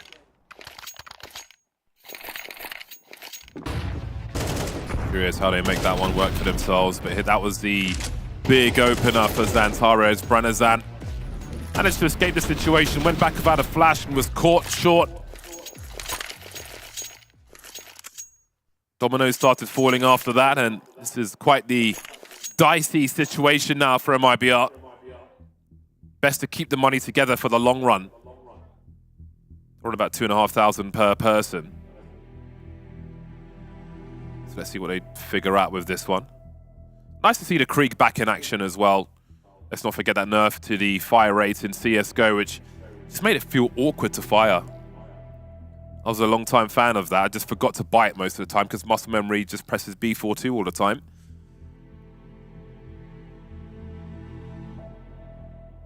I used to be an SG abuser before it was cool. I literally never used the AK. When I was taught to play CS, my friends, just for some reason, told me to buy the SG, and it stuck. And I was still terrible, even though I had the broken SG for all those years. Then it got nerfed, and I was like, damn, I've got to learn the AK now. It's good fun. So Safe's the one with the flashbang. I feel like you should give it to one of those pistol players. If there is a play to be made later on. We've seen this boost before. Oh, and it won't be checked. Oh, still awkward sometimes because you're sliding when you've got that 3-man boost. But Exit got that first dig. Had to get the second shot through the wall, but it works out for him. Are they going? I don't know if they're ready for this, man. So far up. Yeah, that rifle is, I was going to say, is not going to be collected. I wasn't expecting Drop to come through with that P250. And this is not going the way Eternal Fire were expecting. The big gun taken down. Calix and Major remain. Still winnable for Eternal Fire, although I do wonder about their chances. Split for the moment as the bomb is collected. 45 seconds on the clock. Major's got a good angle, hoping to be given something. A misstep from MIBR. But they're basically playing a reactive game as they will feel very vulnerable as well.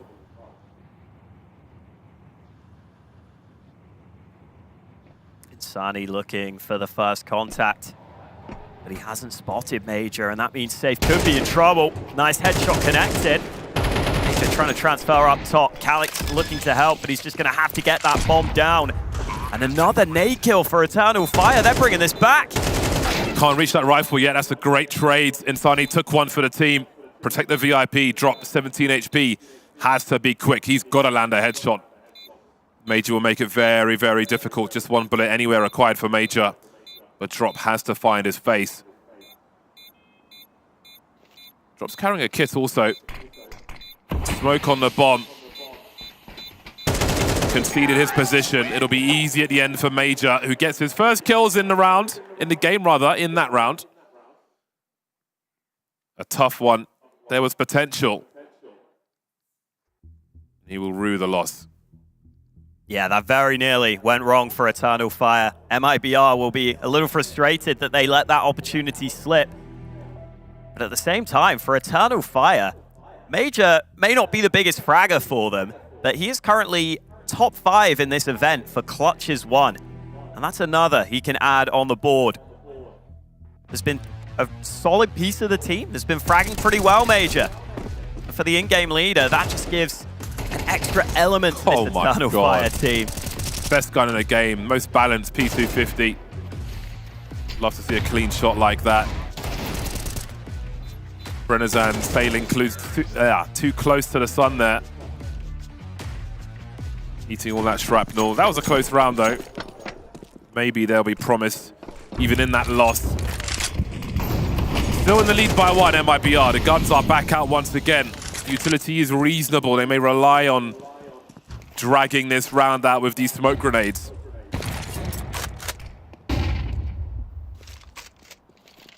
Can he find an angle in Insani? Looks like he can. Looking for the trade fragger, collecting Woxic as well. Major's got a tough job here. He's carrying the bomb. If he goes for a duel and loses, that could be the round. Walking into a trap because there's Exit to collect him immediately. A great trade. Now Xantares has got oh so much work to do, but that's a weird gap in the smoke, and that jump is enough for Xantares. The robot is back. 1 on 4, made 3. Over a minute on the clock for Xantares to find some more isolated fights. You can see how far back Safe is playing, but he's been seen as well. 41 HP. It's a terrifying game. Net is closing, beeps the herd. Drops in position as well.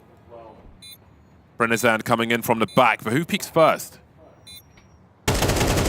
There's Safe drop. Xantares not expecting Brennezand from the stairs though. Too many man on road. CT secure another one.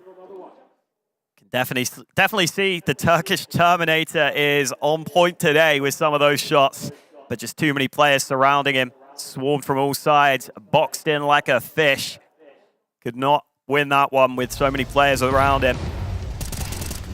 And for MIBR, finally seeing Insani show up to the server. He's meant to be their main man.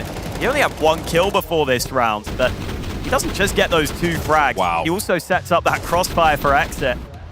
Eventually, Exit gets taken out by that wild shot from Xantares. I think Xantares is always an easy one to put a light on, but I think for me, if I was to look to one person on each side, it would be Insani and Wikadia.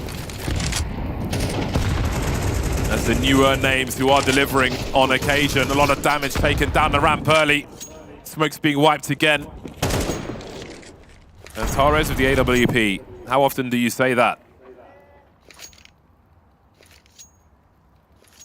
Yeah, big utility early there from MIBR. Wikadia was chunked down low with the nades. Some spams came through. They wiped the smoke, making Eternal Fire have second guesses as to whether they can take that ramp control. It looks like they have decided to come back to B, which has probably been the more action bomb site so far. Don't see that too often on Vertigo, but Exit swings. Insani looking for the follow-up. He's stuck up close, but it doesn't matter. He's got both those kills. Oh! He thought about going for more. Didn't realize Xantares would be here. That is a stunner, but how much more can he get? That was such a fast peek. A quick snap. Insani looking real nice. 5-2 for MIBR. A solid CT side on Vertigo and is looking to beat. Just the reaction time is so minimal for Insani.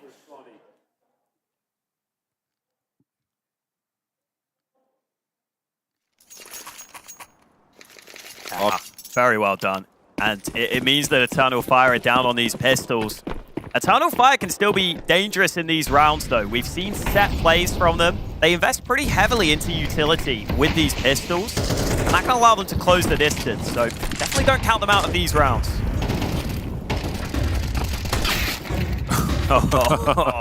When the chips are down, he gets slapped about like that through a smoke. It's just, you know, I don't even think there are emotions there. You're just empty. You're indifferent. Great anti-eco round for MIBR thus far. Exit last known position. Not where he's standing now. May indeed catch Woxic by surprise. He's only got 1 kill so far. Very quiet game for Woxic. Almost a muted one. We've seen some Calyx highlights. But with all these awkward angles on Vertigo, I'm not sure if we're going to see them this time. 6-2 for MIBR. They're pulling away from Eternal Fire in this first half. Yeah, Eternal Fire's map pick not going according to plan right now. They were hoping that this is a map they had the edge on. In terms of win rate in the last 3 months, they absolutely should. MIBR have lost 3 in a row on this map, including 1 to Eternal Fire in that previous matchup we were talking about. Eternal Fire have got to get back in this game quickly. Otherwise, MIBR might pull too far ahead. We haven't seen much of that standard A execute from Eternal Fire. And with Insani stepping up in recent rounds, maybe this is where you try and avoid him. At the same time, though, MIBR have been very sticky on ramp. They're not giving it up for free. So Eternal Fire have got to consider that if they want to go for this ramp control. Combi of the smoke clear with Wow. HP. Didn't quite work out there for Brenizan. Conceded his position. Xantares doesn't need to see him in the moment. Oh, Drop didn't realize Vacadia could be so close, and this is going to be an expensive round for MIBR. They are surrounded on this A bomb site. People on the ramp, people on the side. Oh, Safe is just sending it, elevated over the smokes. They knew Acadia was there. They gave that one away for free. I don't know what else there is to pursue in this round now for MIBR. They can't afford these losses. Oh, they're lining up for Insani. He's found 2 so far, 2 on 3. That bomb's not even planted just yet. He's buying time with the incendiary as well. I'm so surprised they came back to B here after all those kills on A. Insani might have given his team a chance now. Gave his teammate the flashes to come in and swing. He spots Xantares, but the trade is instant. Woxic coming to life now, finally. Exactly when he needs to. Does exit no. Woxic's the only man on the site, but Wacadia's rotated pretty quickly, actually. Running distraction with those shots through the smoke. He finds Woxic, but can't finish him off. A much-needed third round for Eternal Fire. God, that got so dicey, though. I guess Eternal Fire just assumed with all those kills on A that MIBR would have left B completely. But instead, Insani's still there. The coordination was a little awkward. As you said, Wacadia here able to get away with murder for that second frag. Then Major maybe should have had that one onto Insani. Instead, Insani turns it into a double kill, makes it way closer than expected. Either way, MIBR's buy is a little awkward into this round, and here comes the push. Major knows there are players around him. It's so awkward, but it's Xantares and Wacadia with those entries again. That is the personification of a disaster for MIBR. They have no money if they lose this round, but Insani had something to say, but it was brief. You never know with him. When he starts spraying, normally people start falling. On this occasion, it will be him. 2 on 4 for MIBR. They need a miracle. They need an individual performance if they're to find anything in this round. Safe with the French gun, finds one. That'll be that for him. Does he go for it? Everybody's got no money anyway. So let's see what Exit chooses to do. No good option, really. Seems the comeback is on for Eternal Fire. They have broken MIBR. Yeah, these have been some important rounds. It's a good chance now for Eternal Fire to salvage a decent half hit. I have been a little surprised with just how often Eternal Fire will skirmish ramp early and then pretty quickly move back to B. I thought once they get those 2 kills to A, we might just see them accelerate and figure, okay, this site is probably weak. But pretty much every time they're getting kills towards A, they're happy to send the bomb towards B as the end goal. See if that changes towards the end of the half. They have 2 rounds left. Calculate, of course.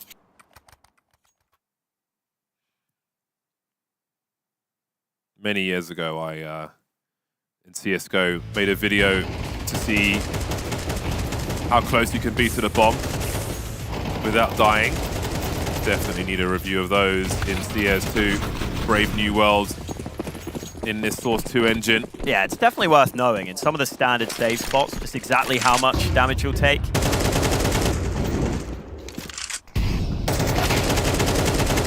Alrighty, Major. Monsieur. Climbing up the kill feed. There's definitely Xantares and Wacadia in the lead for the squad. Again, Wacadia, a man who is making a name for himself from game to game for Eternal Fire. Very enjoyable to watch as well. In just the amount of confidence he has with the one-taps, when he knows just one tap is required. Extra style points for him. Good execute on the bomb site. Wall of smoke so common on a bomb site which is not very wide here on Vertigo. Saw a lot of that yesterday as well.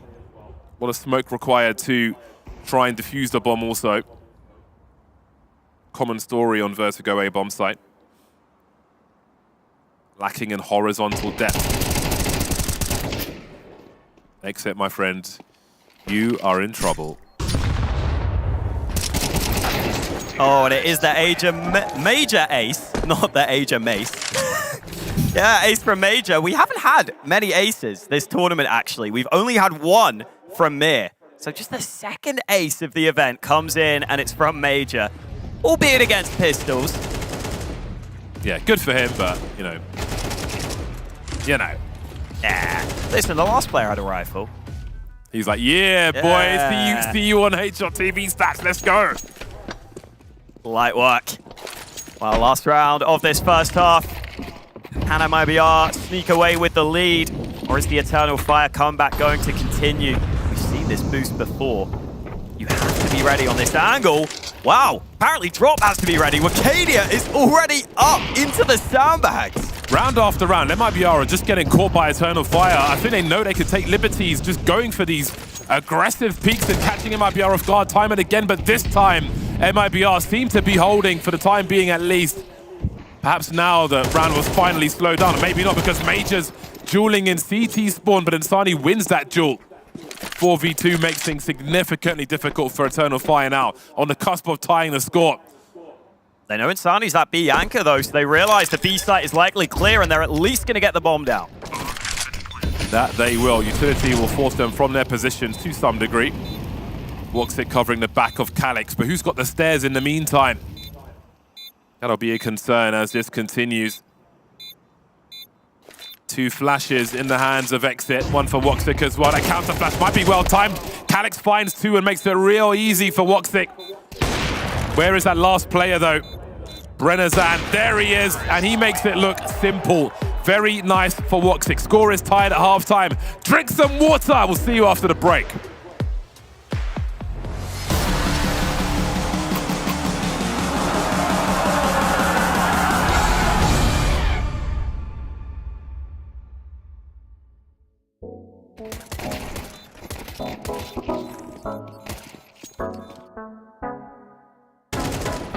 Ask if we could talk, but then say nothing. Maybe you just had too much to say. Cause when you call me up, you just want one thing. Maybe in the end you'll get your way. But I just wanna know, oh yeah, if we should take it slow. Oh yeah, I just wanna show ya I'd do anything for you.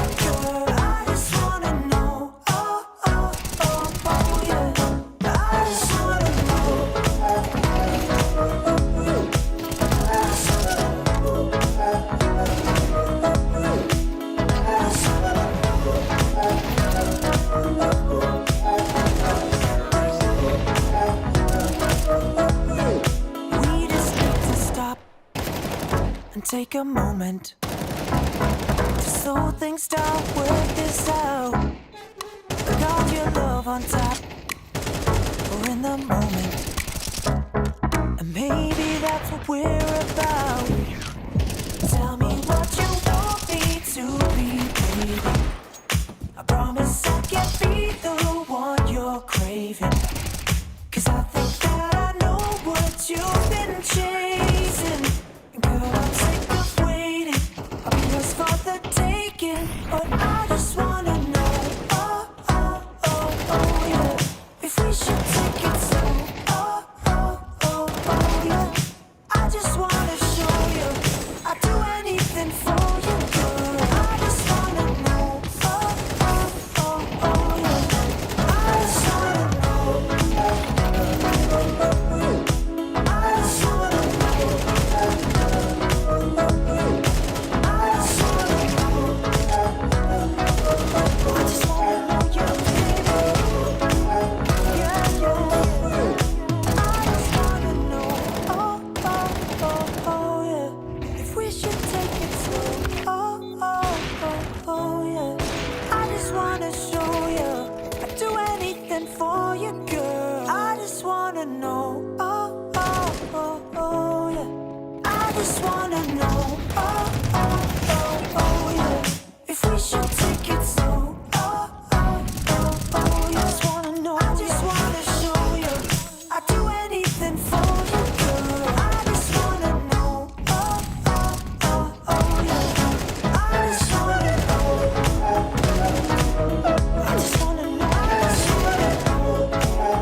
a slow start for Eternal Fire on their map pick, but a 4-round streak at the end of the half puts them right back in it. They cannot be separated at the half.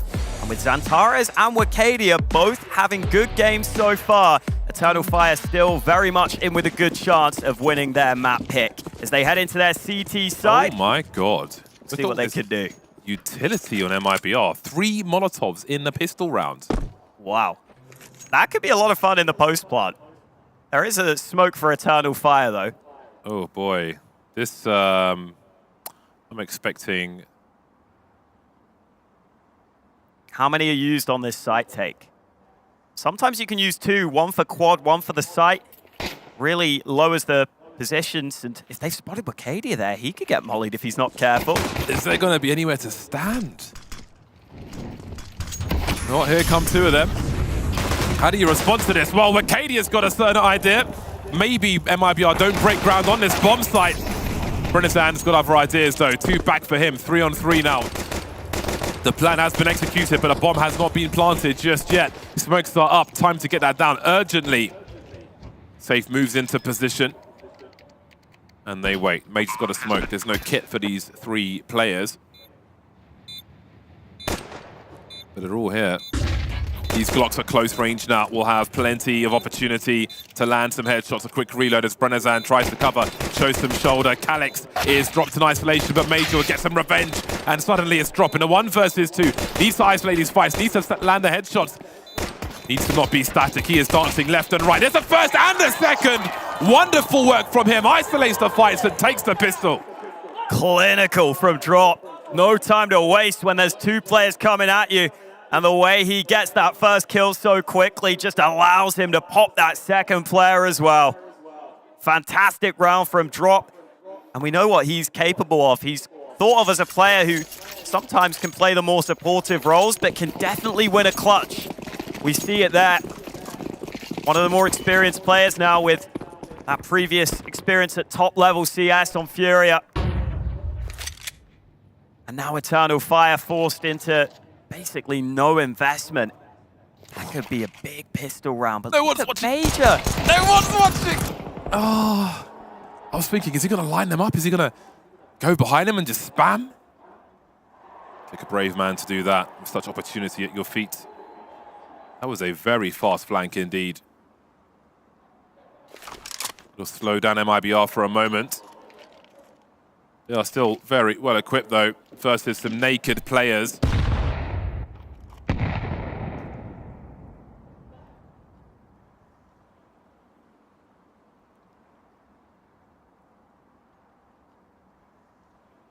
MIBR moving together, but being very, very careful about it. They are paranoid. They are nervous. That is giving some resolution to Eternal Fire to creep around a little, but again, there's no Kevlar, there's no util. Outside of Wakadia, there's only stock weapons. The expectations are low. 30 seconds, so that bomb should be having no issues. So MIBR win both pistols. Looks like they're going to convert on the second round both times as well. If you do want to cause an upset on your opponent's map pick, that's the way to do it. Wakadia somehow finds 1 kill there. I don't think it's going to lead to too much, but Eternal Fire would love a little more damage if possible. Do they try to make some players die to the bomb? Yeah, the standard safe spot is right back here up top, and that doesn't look too safe right now. Oh, you know they're coming. Xantares has got a max 10. Long range, though. So they did squeeze something extra from it. They forced Drop to expire. Now, one thing that hasn't really been an element in this game so far is Woxic and the AWP. I'll be looking for that on the CT side later on. With a rough start, it does feel like it takes longer to appear in these games, especially on Vertigo. That might be a deciding factor in who takes this map ultimately. M4s for now. Oh, where are you going, mate? Wakadia just as aggressive as he was on the T side. Getting those early picks on MIBR, he will do exactly the same on the CT side as well. That man has freedom. Saw Xantares and Wakadia working together a lot on ramp on the T side. Now they're going to do it on the CT side as well. And that has to be a scary position to try and take if you are MIBR. So maybe they'll look elsewhere. Insani having a look towards B. Major currently has a smoke in hand. He's just looking for information and then to drop that smoke down to delay. Still no nades being set up by MIBR. Finally a smoke pulled out, but look at that timing from Eternal Fire. That'll make MIBR second guess this. They might face the smoke. Looks like they're trying to get a little cheeky here, but they don't have a flash to pop through. They're just gonna run through instead. Calix will collect the first one, but maybe the trades will be worth it. They're on the bomb site now in a 3-on-3. They've got 2 smokes as well, MIBR. And Xantares and Woxic are taking heavy damage, but they've got exit for it. And now Safe is alone. 20 seconds on the clock, bomb lost on the B bomb site. Is there enough time to find 3 players? He thinks otherwise. Eternal Fire have got so much mileage from fast, aggressive peaks from the likes of Xantares and mainly Wakadia. On the T side, we're seeing it early on the CT side here as well. And I do wonder if that will be a story that runs the full spine of this series. And the other maps we see later on as well. A stylistic choice versus MIBR maybe. We'll keep an eye on that, but for now, it is having great effect. Plenty of early 5-on-4s or better for Eternal Fire in this series. Yeah, it's definitely making a big difference. Xantares specifically, 5 opening duels won, only a single opening duel lost for him. So getting off to those strong starts has really been key for Eternal Fire. Still had to win a couple of clutches to get themselves into this position. We do have a close map on our hands. Big couple of kills from Xantares there as well, as MIBR were approaching the bomb site. Looked like it could have been a position where the Brazilians got that bomb down and played from that. Eternal Fire topping a lot of stats so far. I do feel like this is the Eternal Fire squad that stops the revolving door of players as well. Has to be. Great peaks from Xantares. Information plays.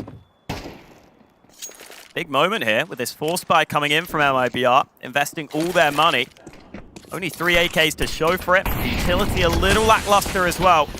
Look at that utility. MIBR don't feel confident fighting against this. That is not a good sign. Look at this from Eternal Fire, and I really feel like they're not at maximum strength yet. MIBR, in the long run, need to keep Eternal Fire off of Norp, I think. Need to keep their money low as best they can. This is quite ropey a situation for MIBR. Is he? What is he up to here? This is wild. I think the USP is out, so his gun maybe doesn't show in the smoke.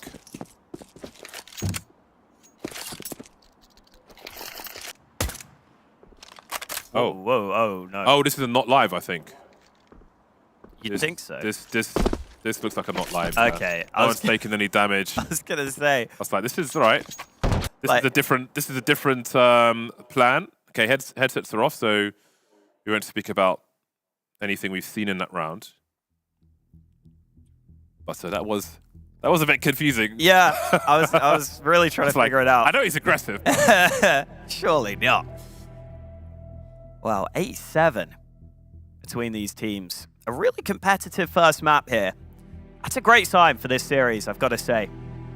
We talked about that previous matchup that Eternal Fire were able to win. But MIBR are looking much better at this tournament. I mean, their results so far speak for themselves. Top in their group, beating Gamer Legion, beating Virtus Pro in the BO1s. I think it's really nice to see this Brazilian squad coming together. Yeah, I think the form is good for the vacuum of this event. Which is why looking at the recent results versus Eternal Fire. I don't put too much stock into that. Even the 13-2 on Mirage, very dominant scoreline. But again, I think form is important, and their form at the moment is good. But again, we do see problems in the challenge with the style of play we're seeing from Eternal Fire. Unfiltered aggression is a great way to describe it. Great to see Xantares. I think we all like to see Xantares playing well. He is a superstar with an AK.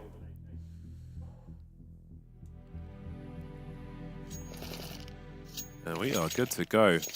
That might be, you know, it's not a best round for MIBR on paper, but that might be a relief for them with how that situation at the bottom of ramp was going. See what they can do then.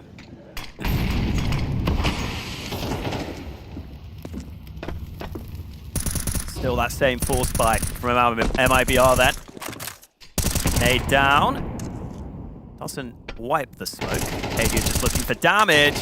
While Woxic looking for frag. Spots the angle above. Talks about how he's been quiet. That's a great opening kill to find here for Eternal Fire.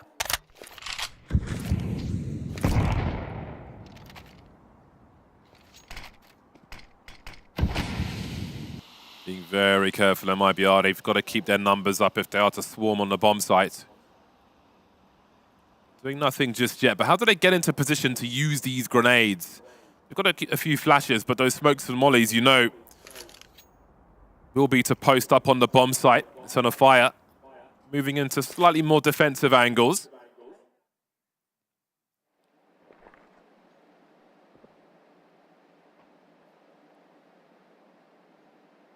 Silence on Vertigo, just the ambient sound. MIBR start to make their way forward. They've got those angles now if they want to execute on the bomb site, but it will be flashes and a swing. Woxic trying to defend. He's got help from Xantares as well, but here comes that utility. Although there's none left for MIBR, and it might not be enough for them to get the space they want to make a bomb plant here. 4 CTs versus the 3 of them. They have managed to get that plant, but at what cost? Down they fall one by one, leaving Brennezan versus the world. They need to get more damage on these CTs. They've got to keep them spending their money. Major goes in first. Xantares trades immediately, though. 3 standing at the end of the round as the score is tied. As you pointed out, the little utility MIBR had that was deployed on the site meant that the players, firstly, had to plant out in the open there, but secondly, kind of had to try and defend that bomb planter. And you saw what that meant. As soon as they get the bomb down, they're still in precarious positions. Especially when you plant here on the left, you can get spammed easily. You can see there, Calyx just able to spot through. And Sani also dealt with as he tried to help his teammate get that bomb down. Controlled round then from Eternal Fire, even though they concede the bomb plant. And even with that bomb being planted, MIBR's money not good enough for a full buy. Eternal Fire have managed this game really well. Considering they lost both pistols, they've managed to get back on top of this one. It's looking good for them now. Would still like to win this round clean. A few players are short on cash in the bank. See Wakadia there push through B, so Calyx needs to be ready at mid, but he goes into the open. That's a risky first fight to lose. Even 1 take 9 doesn't bode well for the opponent. Safe with 2 so far. That HE will certainly help, and here comes another one. Softening them up, 3 on 2. Great achievement so far in this round from MIBR. Drop looking for a little bit more. 3 kills and a bomb plant with pistols. Cannot complain. Yeah, a little surprised there to see Calyx go for that big reposition right in the open of mid. Seemed like that timing was what was costly for Eternal Fire there, because once he goes down, once that first domino falls, MIBR can up that pace and get into all these awkward positions. Still important that Eternal Fire won the round. But as you said, decent damage and a bomb plant. MIBR won't mind that. Obviously, you'd love to steal away the round win, but sometimes you know that's unlikely. You play for what you can.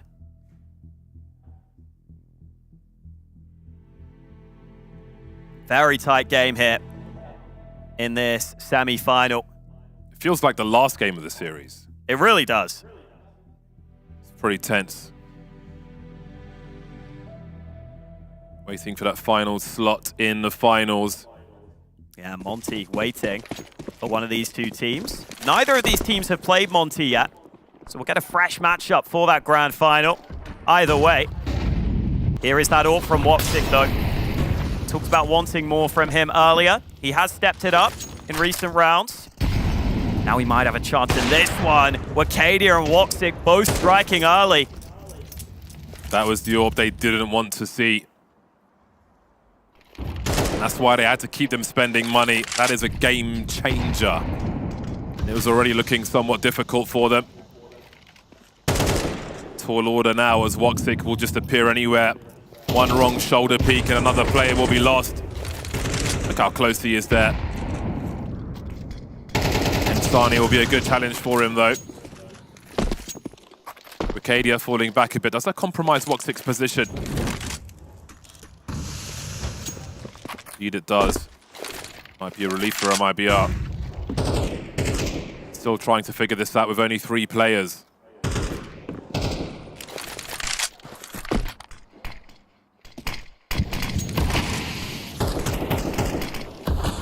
That useful again, that wall of smoke on the bomb site again. Woxic's up close as Wakadia, low health, has picked up the AWP. Brazen push through the smoke from Woxic. They don't have enough people to cover all the angles, and he will abuse that. Eternal Fire stopping MIBR from getting anything done, and the body language tells a story. Yeah, Eternal Fire showing their class on this map now. Oh, that's beautiful. So nice from Wakadia. Clearly set up with a plan there. Not losing a single player. This is a map we've already seen Eternal Fire play a good amount in this tournament. They've picked it whenever they can. They played it in the best of 1. We're starting to see why. It's been a very good map for them recently. And for MIBR, not the case. Big nade early onto safe. Most players on pistols in this one for MIBR. Wakadia trying the same again. Let's leave him low on ammo. Wonder if MIBR will try and see if they can use that opportunity. Smoke up to the site, but second one finally landing. I'll try and see if they can get that bomb down. Woxic and that AWP again. Continue to wrestle off. Wakadia boosted up. Target practice for the CTs. Although there's a chance for MIBR. 4 on 4 now. 3 of those 4 with Tech 9s. Can they swing and give space for Brennezan? He might need to pick up more than 1. A lot of weight on the shoulders of that AK-47. Oh dear, okay. No harm done. Brennezan will be the point man then. He's the one without armor, one of the 2. That defuse is coming in that smoke, trying to find an angle, but they won't get there. Bomb diffused in the smoke, Eternal Fire keep on rolling. This has been so solid in the second half for Eternal Fire. Making it a 5-round streak. All that MIBR have won is the pistol and the follow-up. The gun rounds have been a completely different story. I think it's really good to see from Eternal Fire. Xantares and Wakadia with 9 opening kills between them. It's almost half of the rounds that they have got their team off to a man advantage. Here on the CT side, has probably been a bit more of a team effort. Some of the other players stepping up as well. And the smiles are creeping onto the Eternal Fire players' faces. I think they know they've got a very good chance at this map win now.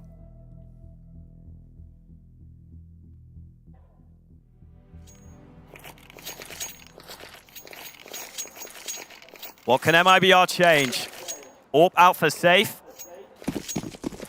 Haven't seen those massive moments from Insani.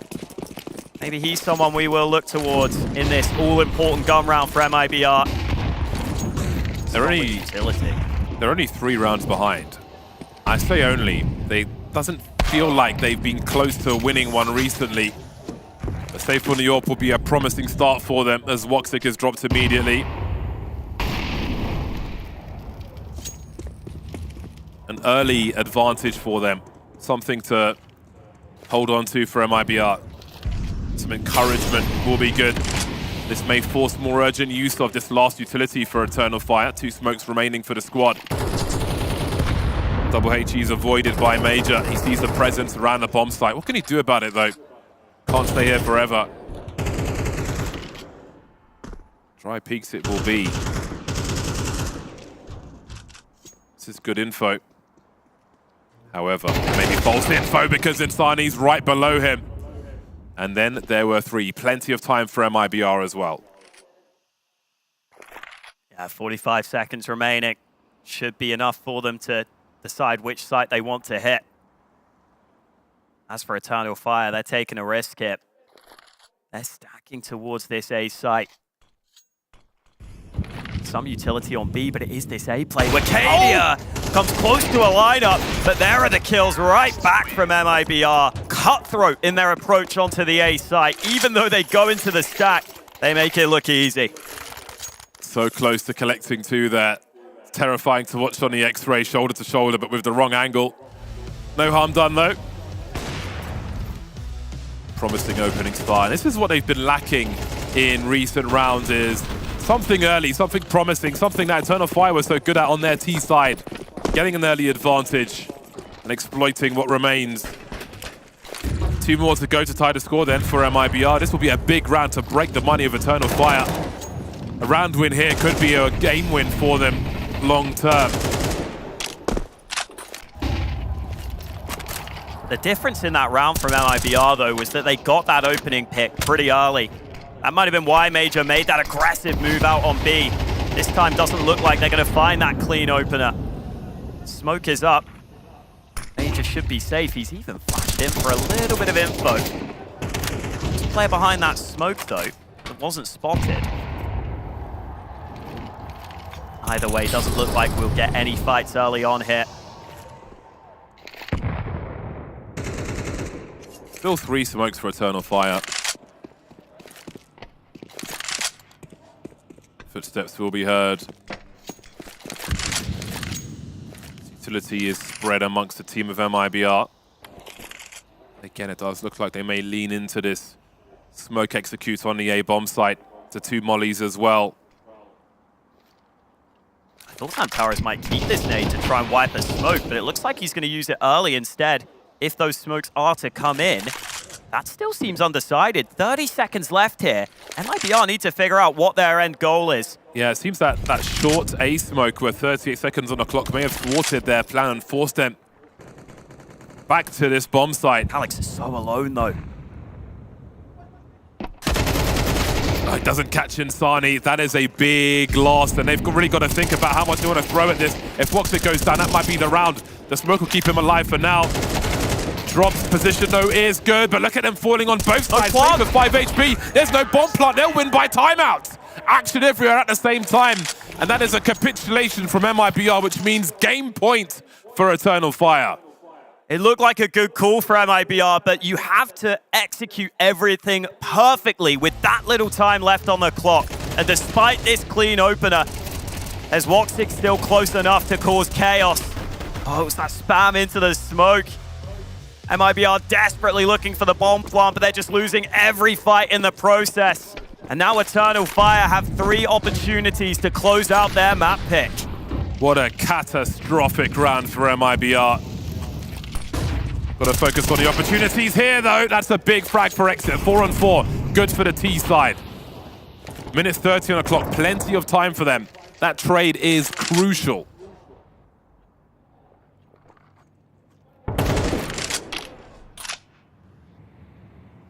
It is Insani out of the round for MIBR.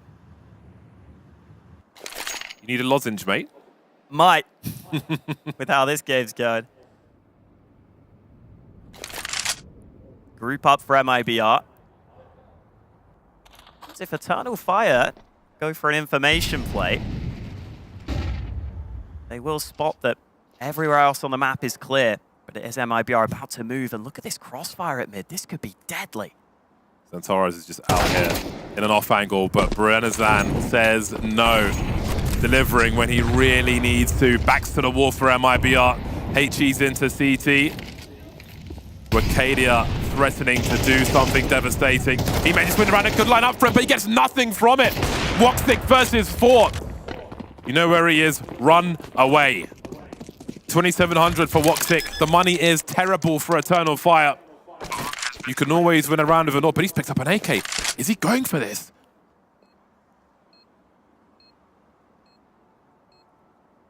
He's never checking deep right, is he? He's never checking it. AWP completely lost. They've got 2 rounds to fix their economy. Yeah, I wonder if that economy was something that Woxic was aware of or not. Because a couple of players are very short on cash. That initial trade, exit coming in to help his teammate, and then Xantares so in the open. I thought that setup was going to allow a quicker response from the second player, or maybe Xantares could have just tucked in and waited for his teammate to take contact, but instead, they don't actually work together on mid properly. And that allows MIBR to find that one-on-one fight initially, and from there, they just never look back. That's a big decision to just full send it. Drop the AWP, pick up an AK, full send it on that 1 versus 3. You can always win a round with just an AWP. There's always a chance. Yeah, and a round such as this, I mean. Yeah, and the loss bonus sucks. They only have 1.9k loss. Oh, hello, Wakadia. Okay, I thought he might get away with more of that.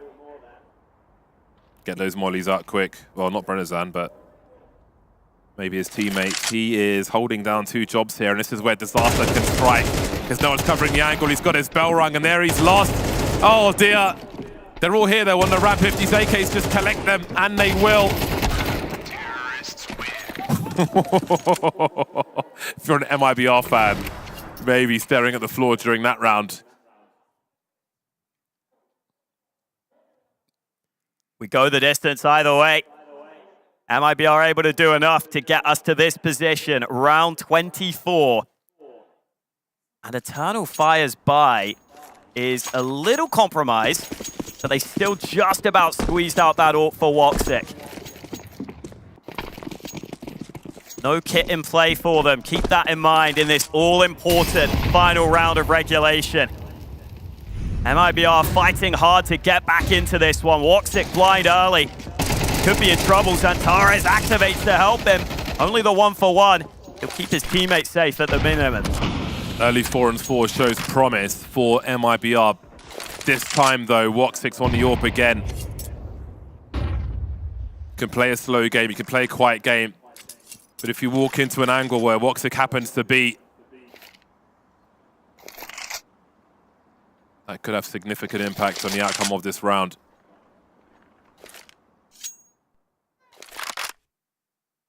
And where is Woxic? On the A-bomb site, where all of MIBR are headed. So hard for him to do anything, though. If those smokes come up, he has no nades and an AWP. It's unlikely he's going to be able to slow MIBR down if they approach this A site. We've seen diffusers in that smoke before. They don't always have the angles they're looking for post-plant MIBR. They have the numbers, though. They need to keep that short area. Indeed, the utility will be here. There's double HE potential for Eternal Fire. 30 seconds on the clock. Calyx will deploy the first one. Good damage there. There's the second. X6 still stands, though. Look at the smokes MIBR still have, though. They've still got a couple. They could really try and stall out this retake attempt. Leave an angle for Safe, and he will deliver. 3 remain. Pop flash. Eternal Fire. This may be death by paper cuts with all this util, but Safe may put him out of their misery with that AWP. Going a bit closer now. Wakadia, 1 versus 2. They can play the bomb, they can play the beats now, and Sani having a look down to the 1v1. Drop just needs to wait a few seconds, and then surely it'll be too late. We are going to overtime. MIBR did it the hard way. They are not out of vertigo yet.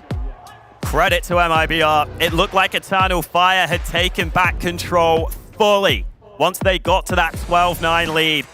But MIBR find the solutions, find the answers. And now they force Eternal Fire into this stressful overtime. First map of this series kicking off with a bang. Nothing for free in this one. Eternal Fire under pressure because it is their map pick here on Vertigo. And we get straight into it. They'll stick on that CT side, but safe. Established on the angle early. And that is about as quick a man advantage as you can get. That early advantage is exactly what MIBR need. That much is clear. They find it again. Round turns out much better in these scenarios for MIBR. And here they go. Santares on an island surrounded by the Brazilian squad. This round's done. MIBR continue the momentum. They increase the pace.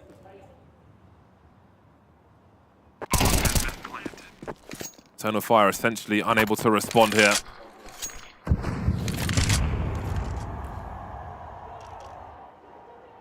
MIBR looking like a completely different team in these last few rounds. They were getting handily beaten by Eternal Fire, but suddenly something changed. Something switched. The pace of their play has been a lot better. This Gevinus has been that. He's going for a ninja. I think he is. I don't know if he's here in time. Oh, is he here in time? I don't think so. They've got him anyway. It would have been interesting to see how far it went. But we didn't. Props to MIBR turning things around.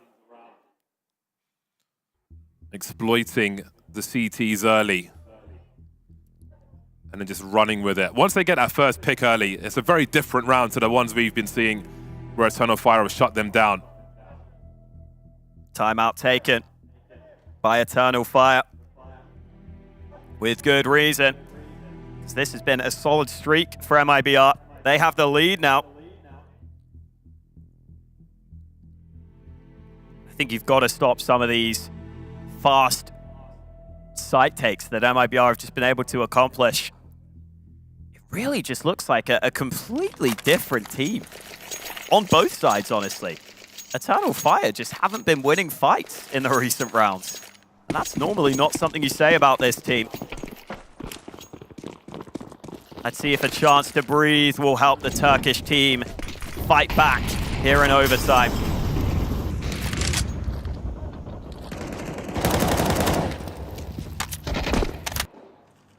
B-stairs control taken. Woxic posted up on this angle. Do we see any nades to get him off it? Or is he going to have a chance for a pick here? Misses his shot, but there's another player around the corner. Calix in good position with that AK. Delivers on the first. Insani able to trade, but that just allows Woxic back into the angle. Solid trades early there for Eternal Fire. This is where MIBR have struggled. Safe doesn't know how close Wakadia is. He's got the info that he's fishing on the ramp. Are they going to give him something here? Manages to get a single peek out of it. They had all the info, but failed to punish. And with a minute on the clock, you wonder what MIBR could do at this point.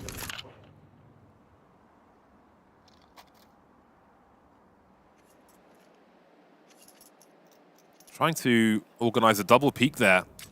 Second peek never really happened.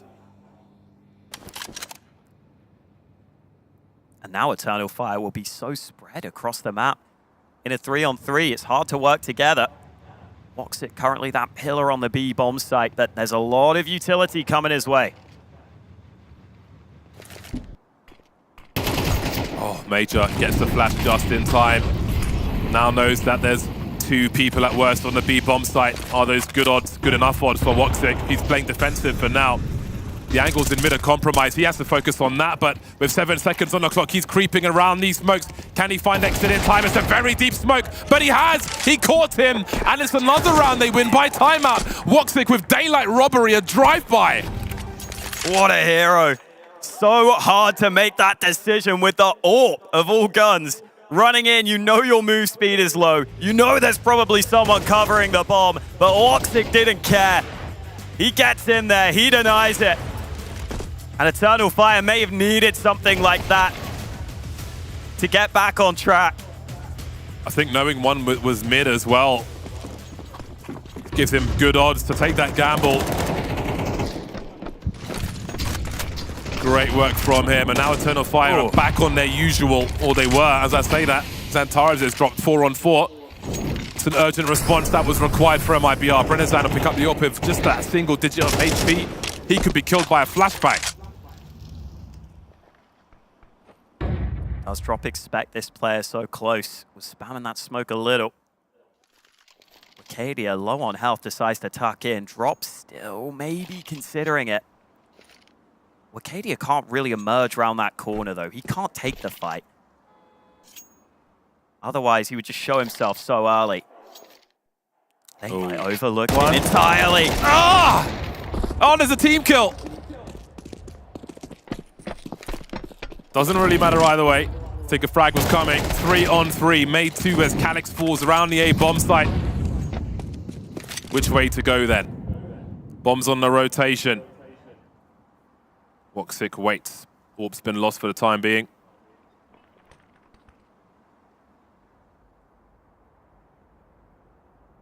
Some good util collected with that molly.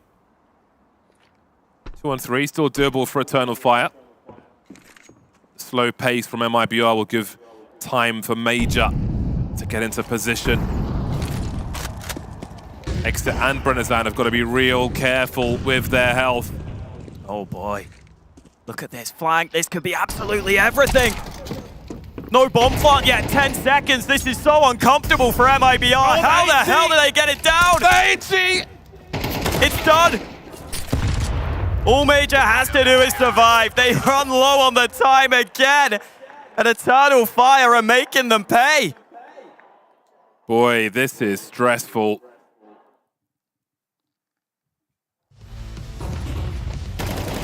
Again, just being careful. There's so much utility that always flies into that bomb site. One player on 1 HP, 1 on 25. A slow pace allows Major the time to get into position. And it all collapses again for MIBR. Yeah, it was also important. Woxic had a molly that he put onto the site with about 20 seconds remaining. I think that's simply because he knows Major is arriving pretty quickly on that flank. So he says, okay, if I just deny the bomb plant for a little bit longer, Major's going to arrive, and it's just going to be so hard for MIBR to do anything about it unless they're watching that flank, which you're never going to be doing. You're going to be scared of those other angles instead. Feels very hard to know how this game is going to go right now, because Eternal Fire may have won those rounds, but they come in weird fashion. Now they're onto the T side. Let's see if anything changes. Look at Major up early. Oh, that's a great start for them. He didn't spot that second man, but didn't take any shots towards him. Drop could be in trouble, down to 7 health. And he's not going to get away. He's still in trouble. They all are. Arcadia is back. If you needed a reminder of how savage Eternal Fire were with the early frags on the T side, well, here you go. Desperate times for MIBR. Missed opportunities on their own T side leave them wanting, lacking, desperate on their CT side. This game is slipping away from them. And for this round, I'm not sure there's anything they can do. Eternal Fire about to get up to map point. What a wild overtime this has been. Big streak from MIBR to bring us here. But now it's Eternal Fire putting together a streak of their own. Jeez. That's a warning shot. I felt the pain of that myself. Eternal Fire, there was no way they were going to allow any shenanigans around that bomb plant whatsoever. So dangerous at the beginning of the round.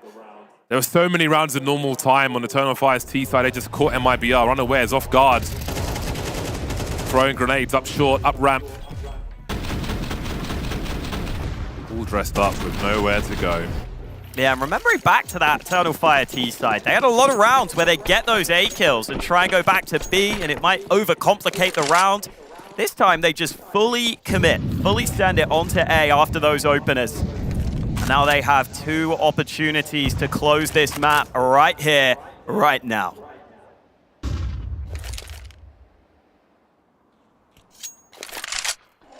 Fast one again. Mid being prepared. Oh, the grenades. They've got so much mileage now. Save doing what he can. There's the transfer that was needed, a trade frag rather. 3 remain for Eternal Fire. Those are quite some punctures. They've got some interesting map control. However, MIBR have the numbers to hold, but they line up for Woxic, and that changes everything. He's between CTs to some degree, but he's got an open bomb site. Major, what a masterful position. And Sani absolutely helpless, safe left in the clutch. He's got a smoke and a molly. Maybe he can find himself a 1v1 in that regard. Got to act quickly though. He will commit to this one. That might be his best opportunity. Eternal Fire are posting up for the angles, and that's going to be that. In overtime, they take it. Eternal Fire pip MRBR on Vertigo. Much more stressful than they would have wanted, but the most important thing is that they get the map win on their map pick. MIBR made them work for it though, and hopefully that's a sign of things to come in this series, because Eternal Fire were playing well here. They had their stars show up and they were still pushed to the limit. A map one worthy of the semi-finals. Great performance in the end from Eternal Fire, but that was a roller coaster throughout. That was their map pick, went down to the wire. In overtime looked pretty good, but I'll tell you what, Tea Time, I was nervous for the Turks throughout. I mean, I feel like the MIBR side have been watching the wrong demos. Eternal Fire has been watching all the right ones. MIBR was watching G2 from like 2020 or something like it, because it felt like every single time it's like, well, 10 seconds, let's go plant the bomb. Xantaras and Woxic know what to do. You push smokes and you kill them. That's what they've been doing for years. Yeah, it was an absolute masterclass performance there, at least in the OT. MIBR, they had such a good round, such a good half. They were almost managed to climb back, but only to have it completely stolen away in OT. 2 players we have to talk about for Eternal Fire is Wicadia and Xantares. Both play A on both sides of the map. It's like a buddy system. They go in together. Feels like on the T side, you send Wicadia in first. He opens up the round, and then Xantares is the closer. This duo is deadly on Vertigo. I mean, it's so frustrating, because it is very much bad cop, worse cop whenever it comes to these guys. You're thinking, yeah, well, you know, Wicadia is going to come, and who's coming after him? It's bloody Xantares. So even when they make a mistake, by the way, even when Wicadia and Xantares might go down, they've got so many situations where they save rounds effectively and whatnot. It feels like Calyx and Woxic have been, so good on the supportive element as well. Woxic really stepping up into that second half when he gets into the CT side. Yeah, that's the thing, right? The winning conditions for Eternal Fire is Woxic this game. Absolutely 100%. And when he is firing on all cylinders like he was here on Vertigo, pushing the smokes, going aggressive, doing just Woxic stuff, it's incredible to see. And of course, for MIBR, how can you predict the unpredictable? Now, at the moment, we're talking all positives for Eternal Fire, but there is a reason it went to overtime. There's a reason it got a little bit scrappy. And in that first half, round 12 in particular, maybe not perfect mid-rounding. No, this was not perfect mid-rounding. You see, Wicadia, he has the information, there is the drop, and now this is a 3-man boost, so you see that head, you should know there are 3 players stuck on short. I would love to see Wicadia just stand there, lock the positions, have the rest of the team rotate over to B. And of course, this is the problem with Wicadia and his playstyle, right? That they've tried to enable this, which is that there's 2 sides of this coin. One is, hey, he's always going to swing and take a fight. He's never going to be afraid. He's always going to know his team's got his back for him. But the other is that sometimes you die in situations like this where maybe a more veteran player, maybe a Xantares or someone like it, would just stop and stare. And after that, maybe try and get that reset that you're talking about, right, Hege? Yeah. But over here, he dies, Xantares dies, and it's the 2v4, which they should never win. Yeah, but then they just miraculously win it. It was a fantastic post-plan positioning and an excellent flash enabling Calyx to get the 2 first frags, and then Voxic finishing off the 1 versus 2 clutch. Having a look at the scoreboard, Mamoon, tea time, what stands out to you? I mean, the interesting thing is Safe and Voxic being so close together, because it's funny, both of them had really bad first halves, and then in the second half, towards the 25th round, they were both on the exact same scoreline of 17-17. Safe was doing a fantastic job T-side opping, and Voxic was doing a great job on the CT side, not always only opping, but even with the rifle and the like. So it is just a tale of two halves, but it's both of them just have their sides that what they were specializing on. Both of them were offering so much to their teams in that second half to get them to overtime. Let's switch gears and talk MIBR a little bit. Two players we've highlighted throughout and definitely going into this game, Biorenizan and Insani. How is this game for them? For Insani, I think it's really, really tough. I would argue to maybe try to have him play in a different position than the B anchor role.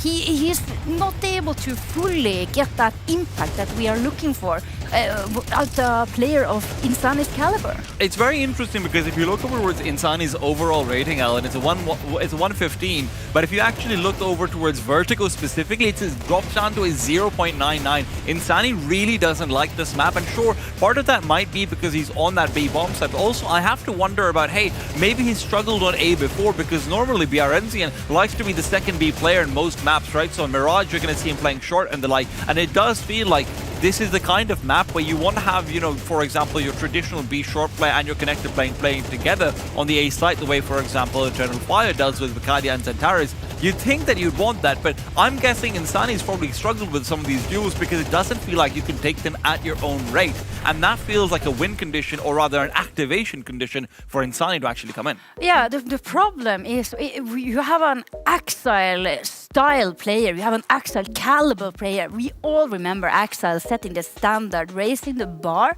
for what we are expecting out of a B anchor on Vertigo. I think only Config has been able to impress me the same way that he has, but Insani, I just feel he has to be better utilized on Vertigo. It doesn't matter if he's been struggling in that position towards A or middle earlier.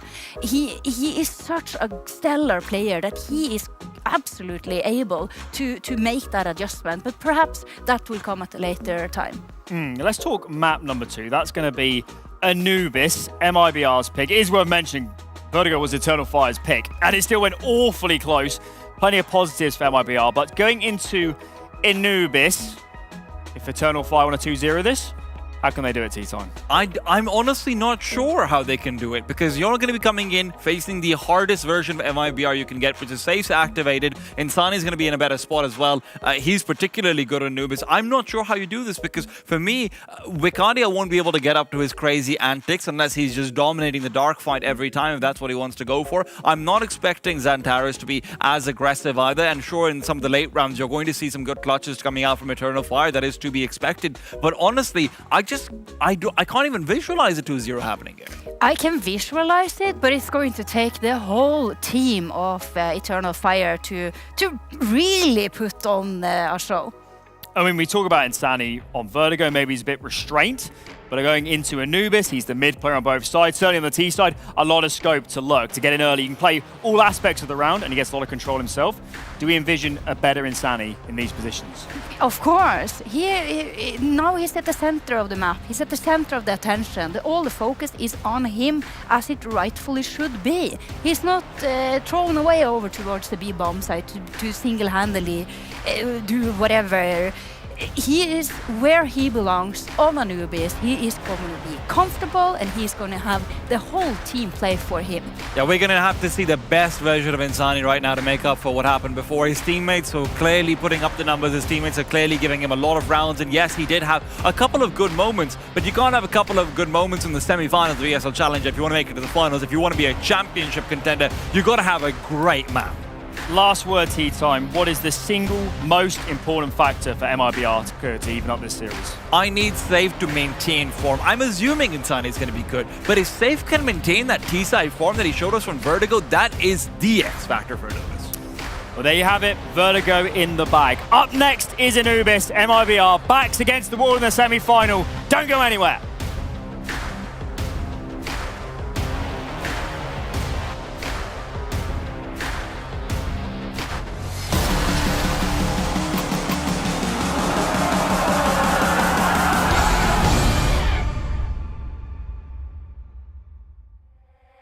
keep your picture in my room, 'cause it gets me in the mood. You're still a friend free in my head. You got me so confused. My mind is full of you. Still want you in my room. Don't wanna get rid of you. On my mind when I am up too late.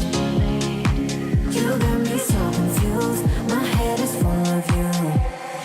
You keep slipping away. I learned the hard way.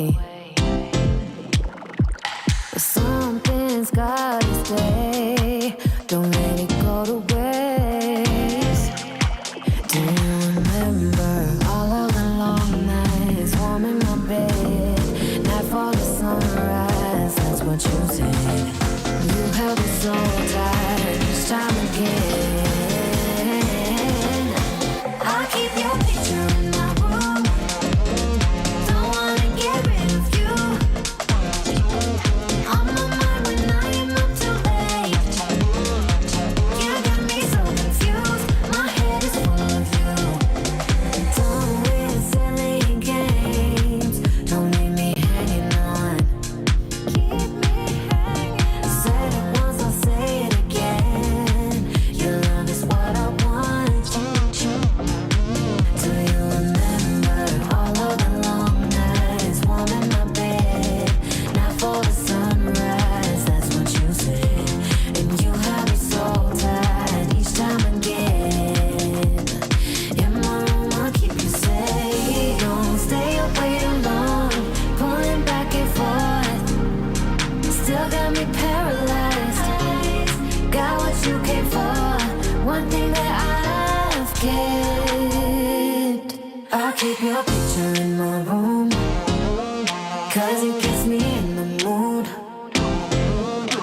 You're still a friend free in my head. You got me so confused. My mind is full of you. Still want you in my room.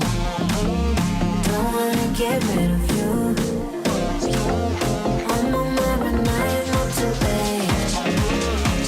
You got me so confused. My head is full of you. I keep your picture in my room, 'cause it gets me in the mood. You're still a friend free in my head. You got me so confused. My mind is full of you. Still want you in my room. Don't wanna get rid of you. On my mind when I am up too late. You got me so confused. My head is full of you.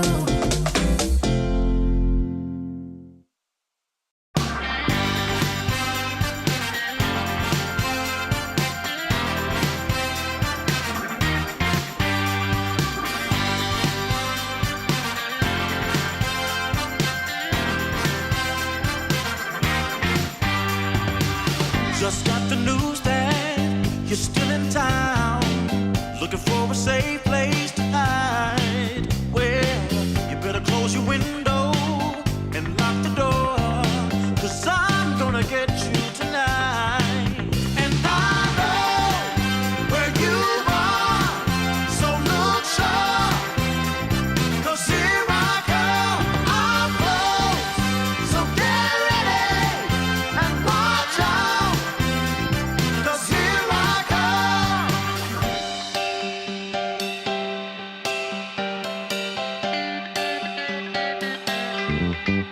Love has a way of seeing through all of your wants and the shadow of doubt. So just get dressed and know for sure I'm on my way to take you out. And I know where you are, so look sharp, 'cause here I come, I'm close. So get ready and watch out, 'cause here I come.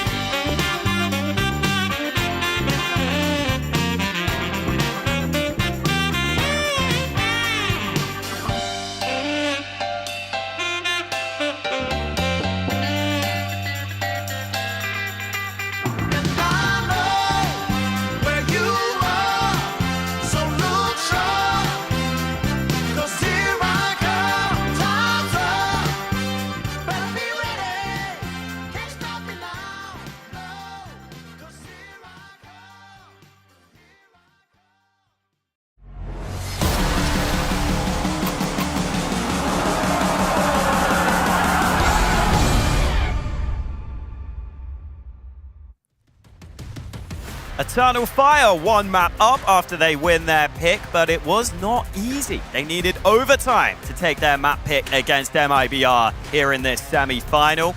And I know you're excited for this second map, James, not just because this series is already looking very good, but also because we're switching over to Anubis. Oh yeah, love me some Anubis.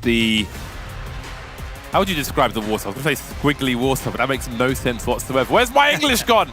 It's nice to see some Anubis. I love the aggression that the map requires.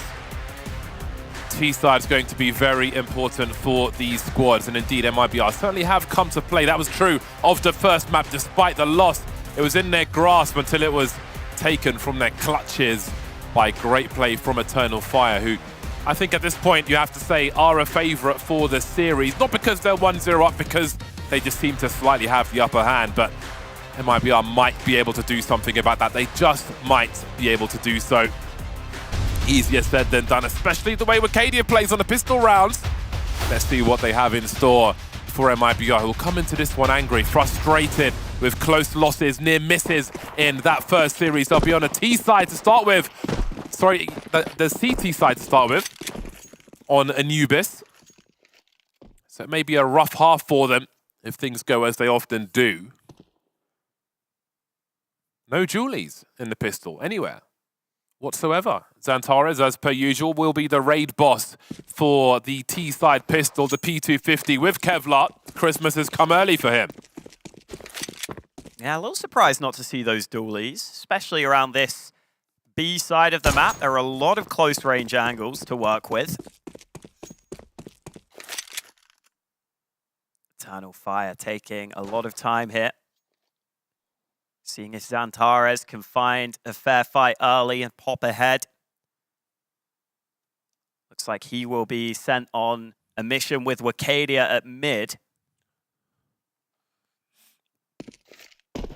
Rest of the team outside this A site, so a split being prepared. A couple of CTs in position, trying to move forward, but Wakadia finds both of them, and that might just put the round to bed right then and there. At least they have a kit, MIBR, but they're so far away from this. Picks up some extra range, but Brennazan's got some range of his own with that USP. More work to be done for MIBR. Odds don't look good for this one. Maybe a smoke grenade could isolate some fights here. Xantares having a look while the rest waits. Is there any way they find a smoke defuse here? Smoke has been deployed on that bomb now. Safe's got to get there, but they might stop him with these Glocks. Brennazan's dropped, as is Safe, as is Drop as well. Eternal Fire with a solid pistol post-plant. Thank you and good night. Wakadia again, getting off to that good start with a couple of entries. This time Xantares not needed in the early round. He comes through in the late round instead. And it's that 1-2 punch we've grown to know and love. Oh, just running and gunning on the first man and then exit. Always going to be in trouble there. One kill brought MIBR a slight chance, but Xantares long range with that P250, cleaning up. The Glocks feel pretty strong in this game, and I think Eternal Fire did a good job of closing the distance to abuse the magazine size as well. Any mollies, any nades for this position? Maybe not needed. Nope, not needed at all. A fast eco round is a good eco round. Consider me satisfied.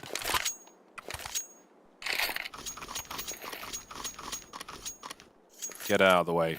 Absolutely. Hold on a second. Hold on a second.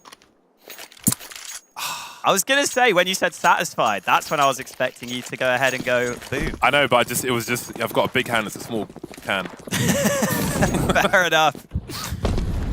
Well, we do have the rifles out for MIBR.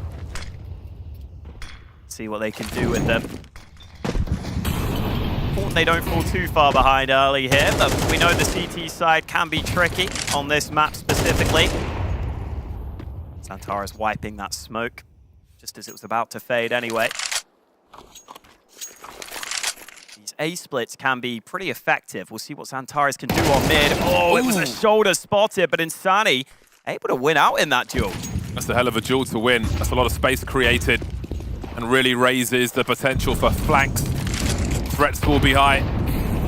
Eternal Fire making their way through the smoke, but there's many other smokes as well. Look how they wiped a bomb site, though. Exit's in trouble. He needs to keep this space operational for his squad to come in for the retake. Bomb not planted just yet.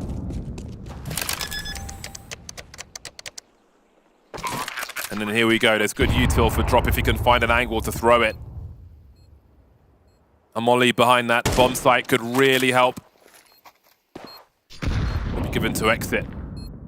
So Drop can send it. He's the man who knows the angles, I presume. There you go, those angles to the bomb site itself. Won't have a molly in.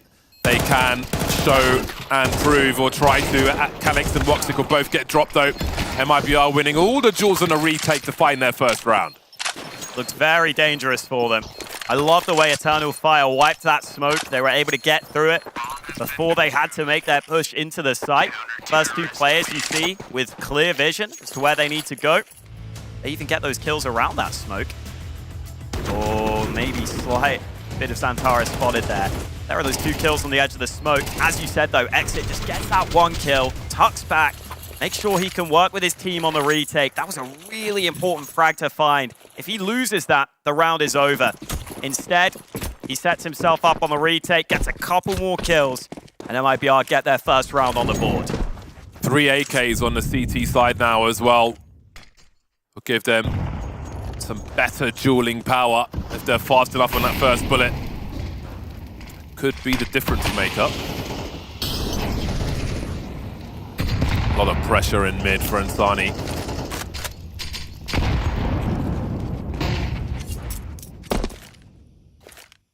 Didn't wipe that smoke, even though there was a flash in for him. This feels high variance now. Yeah, absolutely. They're going to stand their ground with a 2-man setup. The pre-fire is there, but also the trade. The numbers game is overwhelming in this mid position, and Safe's got nowhere to go. 4 and 3 for Eternal Fire, looking to move straight into the A bomb site. Smokes everywhere, Exit alone. And that should be the round. No position to be had for MIBR. Nothing else to be done. And again, Major just using his 2 sharpest tools in Wakadia and Xantares, sending them in early in the round. Knows that MIBR are somewhat likely to want to fight mid. And if they do want to fight mid, he wants to take the fight to them. He thinks he's got the players to do it. And if Xantares and Wakadia can win a few more rounds like that for Eternal Fire, suddenly MIBR will feel under pressure here. Are these guns allowed to be saved? Calix, the man who has that answer. Benazan denies him. So it looks like they will be okay to hold on to 2 rifles. But 2 is not the magic number. Normally it's 3. So we'll see if MIBR can salvage a buy or whether they just have to concede into a half buy in this one. Very abusive, oppressive play we're seeing from Eternal Fire. Exploiting the advantages the map affords them. I remember when this map first came out, Eternal Fire put a lot of time into it. They had some really cool nade stacks. They had a lot of cool ideas in mind. So even though this isn't one of Eternal Fire's strongest maps now, it's obviously a map they have some reps on. They know how to play. So similar to the first map, would not be surprised if we get a close one here. 1 foot in the grand finals, Eternal Fire.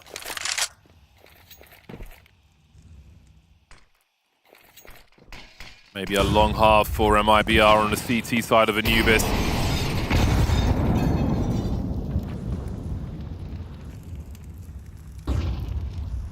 No challenge in mid from the CTs.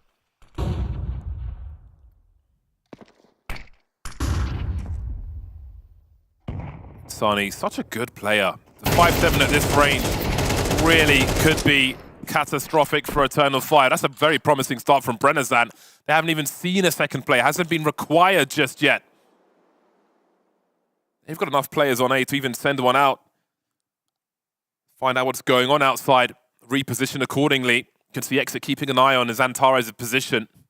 MIBR not too curious And Eternal Fire will run out of time soon. Yeah, 25 seconds. They're still so spread. It looks like Woxic is just going to go and sell this fake on the other side of the map. This should... Ooh, this is a big gamble for Eternal Fire. They are risking losing more rifles to the CT side. Kind of leaning towards a save there with the 3 weapons, especially considering their money. I think they were asking way too much with the time and their map control, or lack of at that point. Especially having run into a rifle and left one on the floor. Yeah, that's a rough round. Just losing these first 2 fights. They don't use nades on this angle. They hope they can set up the trade. That's Major and Calix in first this time. And I thought we were just going to see Wicadia and Xantares continue to take a lot of the early fights for the team because they've been so successful. This is a round where it's some of the other players that try and get involved. And you can see for Eternal Fire, outside of Wicadia and Xantares, no one else has really showed up here. That will have to change as this map goes on. And with Woxic saving that AWP, it's mostly eyes on him in this round. No frags for either AWPer just yet.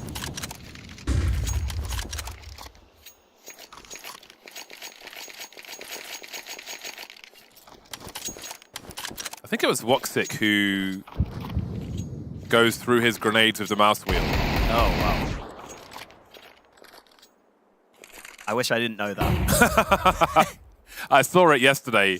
I could see him cycling through the grenades. More on that later. He'll be holding the angle as his teammates spread across the bomb site, and there's Woxic to create some space. The pistols find success again. Even one Tech-9 is enough for a bad omen for the opponent. Rifles recovered as well in a 3-on-3. This looks great for Eternal Fire. This is the perfect potion for MIBR to lose everything they're carrying right now.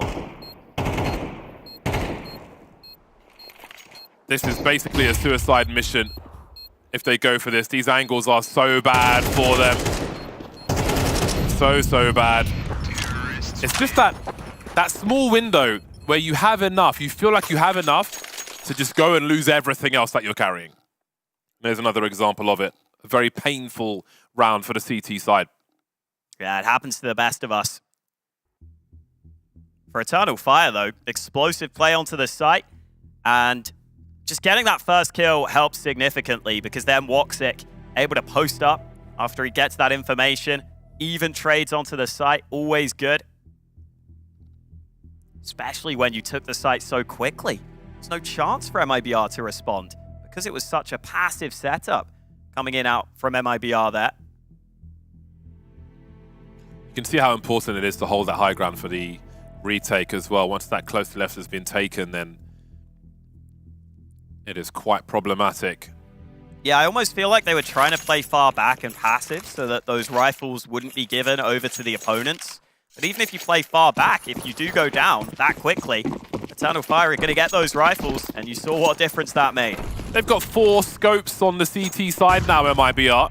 This is quite the response. They want to duel, they want to fight, they want to stop Eternal Fire from playing their game, from setting the pace. And with their utility, they'll do that to some degree. They'll force MIBR away from mid, but MIBR have got that early pick. They tend to do well when they get this. In this series, they often need this as well.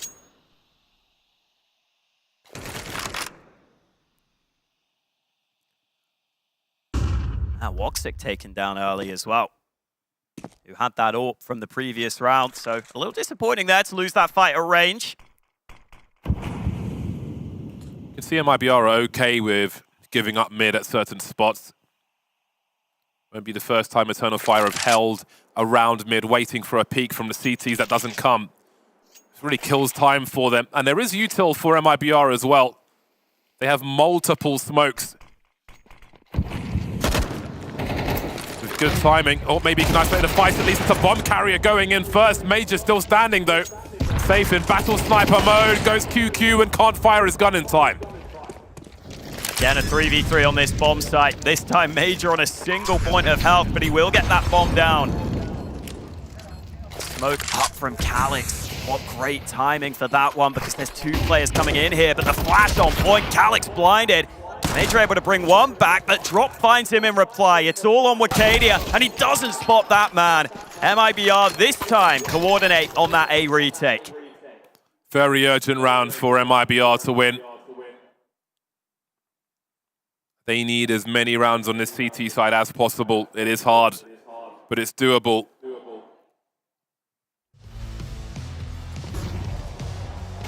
Three orgs around the AWP. Promising start for them. Again, Save just trying to get out of danger, but danger was all around him. Drop an exit towards the end. That frag with the 5-7 was so important. And even with the bomb plant, we'll see shortcomings in the buy from Eternal Fire now. Mixed bag as far as the util goes. Tech9 rears its ugly head once again. Oh man, everyone to be early, but look at MIBR. They've got 3 CT stacked on this site. Brenizan ready for them. It's a very rough start for Eternal Fire. Not much money behind this either. That is a disastrous beginning in this round. But great for MIBR. They need to win this in the numbers. They've got no money either. Everybody's hurting a bit.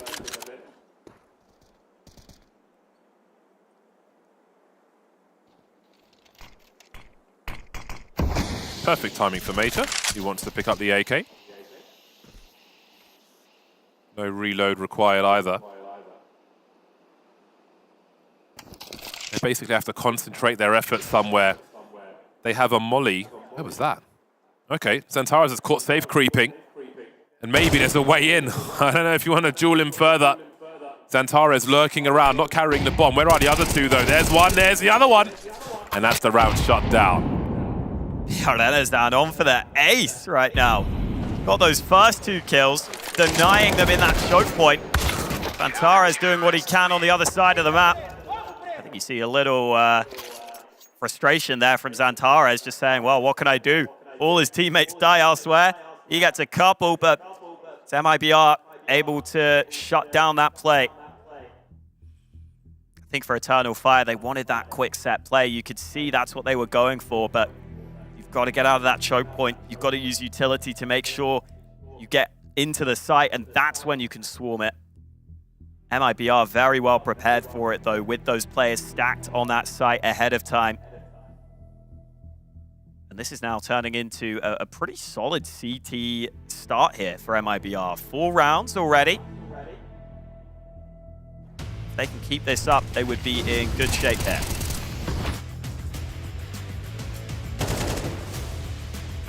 Xantares always a threat, but the positioning from Brenizan was very good. MIBR looking to build in this first half now. These are the kinds of rounds where these Tech9s come out. It seems like they work more often than they don't. I think we're going to see more and more of this. Here's a lineup for those of you at home. Or at DreamHack. Look how control has been taken. Now, this is the problem. Even without the frags, they get onto the bomb site early, and now it's all close quarters angles that their CTs have to walk into. That could be a problem trying to execute as that bomb is planted. So far, so good. Brenizan, good for a multi-kill today, running low on the bullets, but exits here to clean up, switches for a new rifle. Major and Calyx remain. 1 rifle for Major as well. Calyx in the red. Who goes first? Surely it's Calyx first to go first. Major can take a fight. He's got the Kevlar. Peeking now as he tries to hold a good angle. Smokes will be out. Brenizan will be deleted. 2 versus 2. Reload required. Major now 1 versus 2. Catches exit, but Safe is here to trade. He's got time to defuse an expensive round, but they take the lead. Yeah, smart play from Safe there. Instead of sticking the bomb, he realizes once he taps it, there's a decent chance Major's going to have to come out into the open because his teammate was fighting on a pretty aggressive front. So instead of sticking the bomb, Safe comes out from the side. And even if Major wins that first fight, there is no way he's going to be able to turn around in time. Still a very good round in terms of damage and even coming close to winning it here. I love that Major swung before that smoke bloomed. Just tried to catch a player peeking a little too soon. It worked out well for him. He's rising the board in terms of frags, but it's MIBR rising in terms of rounds won. 3 in a row now for the Brazilians.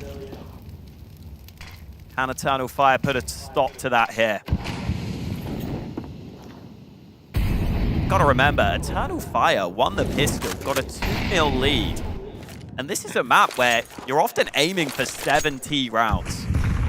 So for MIBR to recover this well is very impressive. CT side showing promise.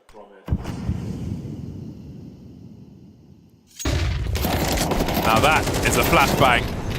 Not the result they were looking for. Lovely to watch sailing in though. The approach in mid will be stunted in round 10 for Eternal Fire. Woxic is forced to consider his options. Plenty of util remaining for MIBR. Speaking of which, he didn't see Major. Now, seeing no one there, will they read too much into that? Because as we know, it's a busy area. Starting to move into the A-bomb site then, exits dropped, but Insani is still here. Again, he needs to hold this area for the retake, but that may be hard as he is surrounded by flame. Smokes will isolate him as well. There is no closer challenge just yet. Woxic the plant 4-on-4, Insani, instant transfer, Brenizan to clean up. That changes the complexion of this round completely. Bomb is planted, Woxic in the clutch. That pillar won't help him enough. Round 6 is here for MIBR. Gotta say, we've been singing Insani's praises all tournament long.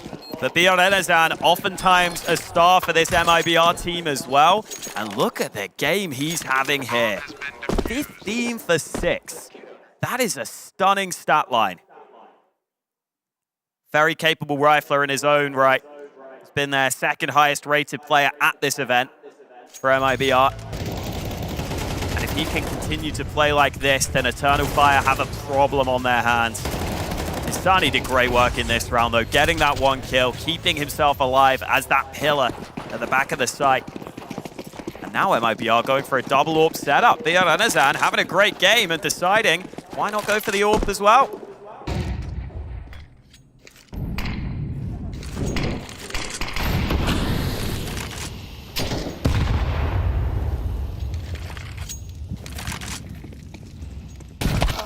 Oh. Wow. Oh no. That's a huge kill. That just came out of nowhere. Eternal Fire have like no nades in this round. So they needed to find an opening somehow. And that'll do the trick nicely. I was just thinking to myself, oh, what if, I think we'll see mixed timings on those grenades through the smoke. Yeah. That one really didn't work out. Brenizan looking to do more. He's done so much already, but he is done this time. 4-on-2 for Eternal Fire. What's the money like? The money sucks. They're done with this round. Wow, that kind of came out of nowhere for Eternal Fire. They'd lost 4 in a row in the previous rounds. And then Major, who has really showed up in these recent rounds. He has rocketed to the top of the scoreboard. Gets them a big opening kill. And it makes them so much more confident in their ability to move into B. They know they've taken out a player early. They likely don't have to worry about that angle down below in towards the sewer. And so they just pounce onto the site. A quick round, but a nice round for Eternal Fire to find.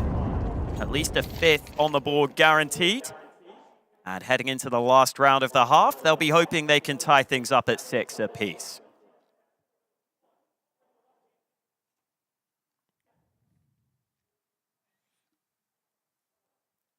Very sparkly chain, Insani. Must be new. I like it. I like the sparkles. Stuck on an MP9 in this round. Everyone else having their weapon of choice. MP9's a weapon of luxury, how dare you? See about that. Ooh. Different level of aggression. Arcadia looking for a chain flash, and that'll cost him. crazy half from Biolenazan. If you got 20 kills in MR15, that would be great. He's up to 17. He's not far off that. Been a beast on this B site. Meanwhile, Safe taking huge damage over on A. The bomb is not here, but Eternal Fire trying to put a lot of pressure on this position. Oh God, Safe down to 10. Having to dodge nades left, right, and center. Luckily for him, no nades left for Eternal Fire. So he should be okay. Very deep presence on that bomb site. You can see it's still a very busy area. The heat map is filled with CTs. They are devoid of information in that regard. Brenazan's been left on an island. He's been so dependable in this half so far. Drops on the way back now. HE of his own. 38 seconds on the clock for Eternal Fire. They have cut noise. They are in location unknown. They are filling the numbers on this bomb site. And then Tares in a huge fight. Calix is here as well. MIBR have to go for this no matter what. 3 on 4.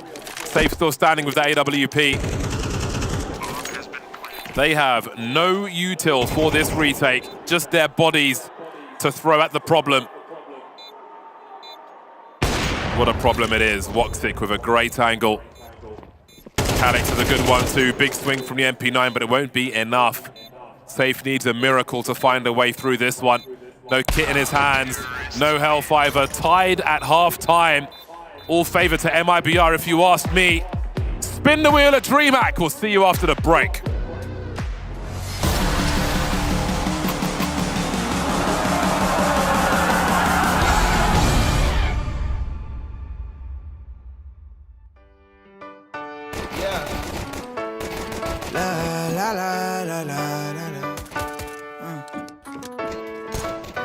Yeah.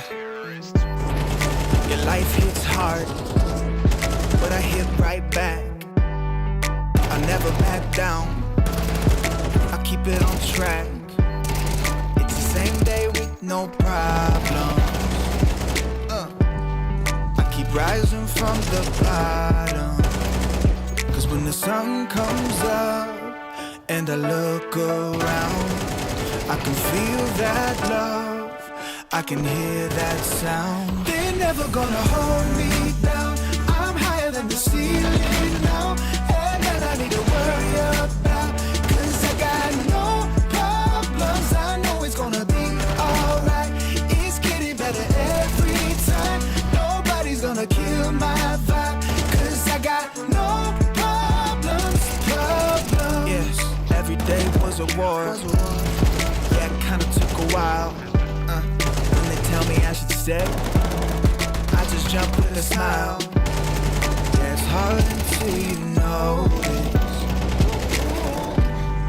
Everybody's got their moment.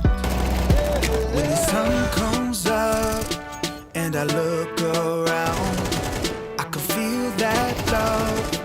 I can hear the sound. Listen up. They're never gonna hold me down. I'm higher than the ceiling now. I need to worry about, 'cause I got no problems. I know it's gonna be alright. It's getting better every time. Nobody's gonna kill my vibe, 'cause I got no problems. 'Cause I got no problems. 'Cause I got no problems. You feel me down, say it, no. You in, but you out, sing it, no problem. They're never gonna hold me down. I'm higher than the ceiling now. Have none I need to worry about, 'cause I got no problem. They're never gonna hold me down. I'm higher than the ceiling now. Have none I need to worry about, 'cause I got no problems. I know it's gonna be alright. It's getting better every time. Nobody's gonna kill my vibe, 'cause I got no problems.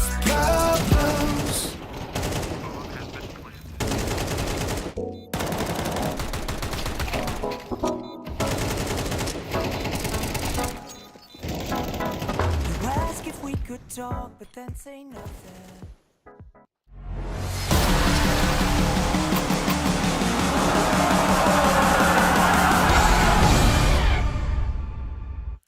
Is this MIBR's game to win? I think score-wise, they did a stellar job on the CT side. They have given themselves plenty of space against an Eternal Fire who love themselves some Anubis.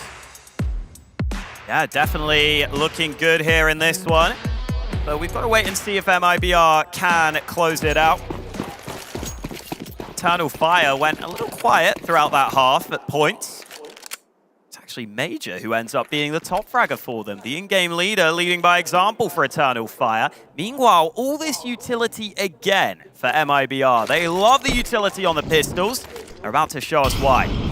I've got a phobia of fire. Not sure if I can cope with this on the B bomb site. Xantares playing anti-flash for Cadia. The initial engager, the contact man. Contact has been made, and Xantares with these Julies up close, waiting for a second opportunity, but he'll be denied by Exit, who's found 2 so far. Keeps it a 3-on-3, rotation on the way. Woxic making inroads towards the B bomb site, but also wondering about mid. No one's there. Major coming in from the back, and they are looking for him to some degree, but surely he gets a headshot here. Just waiting for him to stop moving. Lovely from Major. Takes him a while to realize, and it's all too late. 3K from him. They never saw him coming. Both pistols won by Eternal Fire. In the same way that MIBR won both pistols on the first map. That time MIBR weren't able to close even with those pistol round wins, but maybe Eternal Fire can show us how it's done. This was lovely from Major. Not always easy to get those players that quickly. You know you have the round in the palm of your hands. Executes effectively. Shows his team he's still locked in. If some of the other stars show up for Eternal Fire, there's a chance they could book their spot in the final here. It's nothing worse than trying to one-tap someone who just won't stop moving. Oh, I know. It's just a recipe for embarrassment. It shouldn't be embarrassing, because everyone does it, and it's hard to do. Everything I do in CS is embarrassing. Fair when enough. I'm on the mouse and keyboard.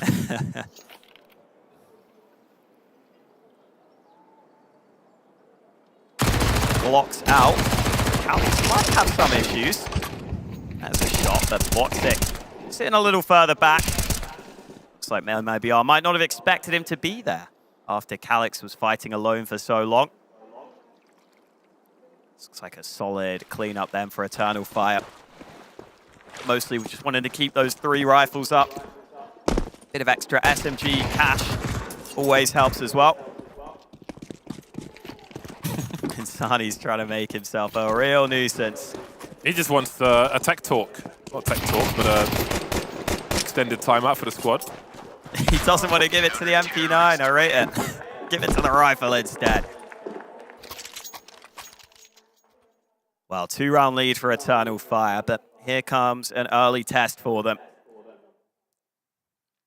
CT side of Anubis, notoriously difficult.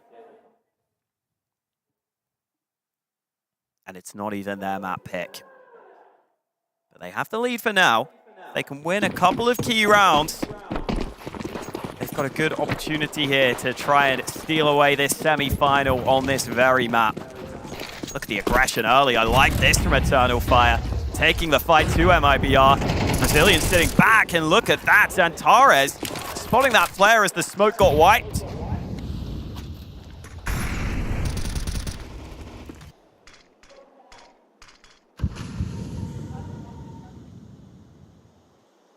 Mollies are here again for MIBR. No counter utility either, except for Woxic, and it doesn't look like he's going to use it. He's playing first contact right now. Plenty of guns, though. Ooh, how do you find the angle now? He finds the angle. That's even better. Good timing.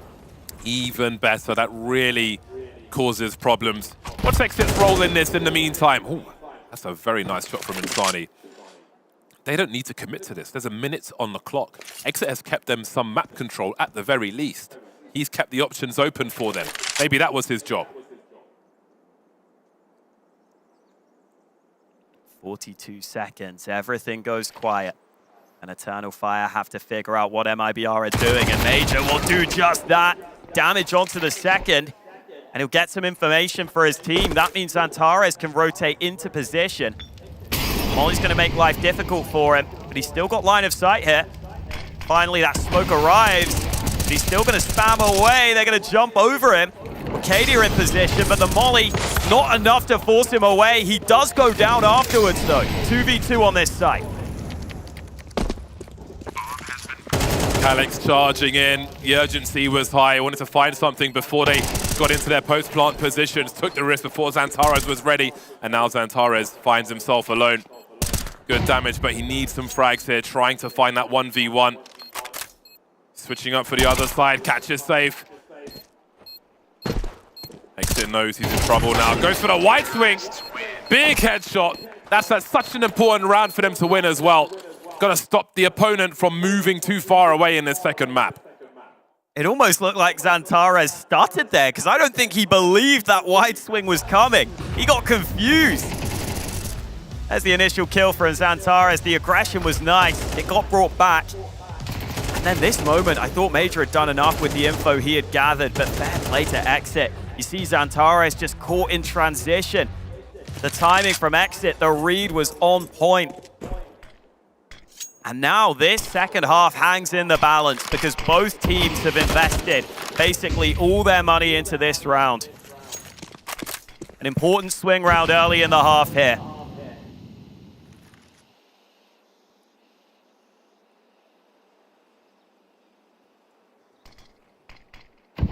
Major's been having a good game so far, playing that pivotal mid position right now.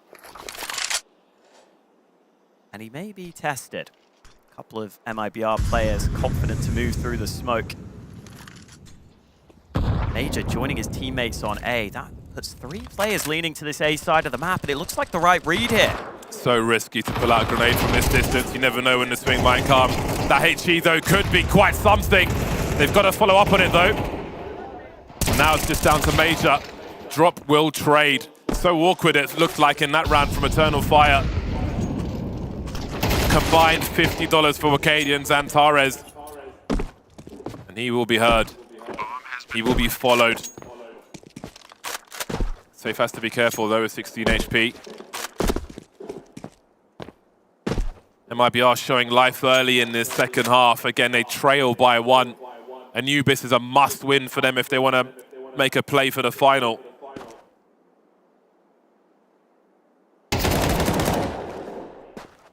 He is fast, isn't he? He is fast. Would love to get away with an AK. If they are going to be on a low buy, that is the perfect gun for playmaking potential in the hands of Xantares. See MIBR a little concerned. Don't want to hunt too hard. Safe would love to upgrade himself from the Galil, but not able to do so. Either way, MIBR run into a decent stack there. And they handled it pretty well. Considering they got caught in that choke point coming in from mid, I thought they could be in trouble. I thought they could line up. But it looked like they positioned themselves well so that they were on 3 separate positions, even in that tight choke point. They didn't end up lining up for the Eternal Fire players. They're just about able to win those trades. 4-man B stack, while Xantares is told to do whatever the hell he wants elsewhere.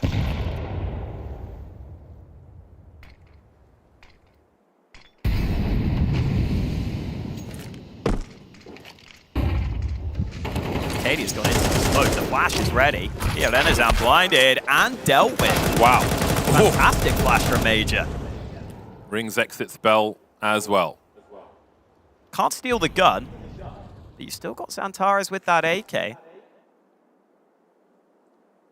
And there's always a chance when he's got that AK in hand.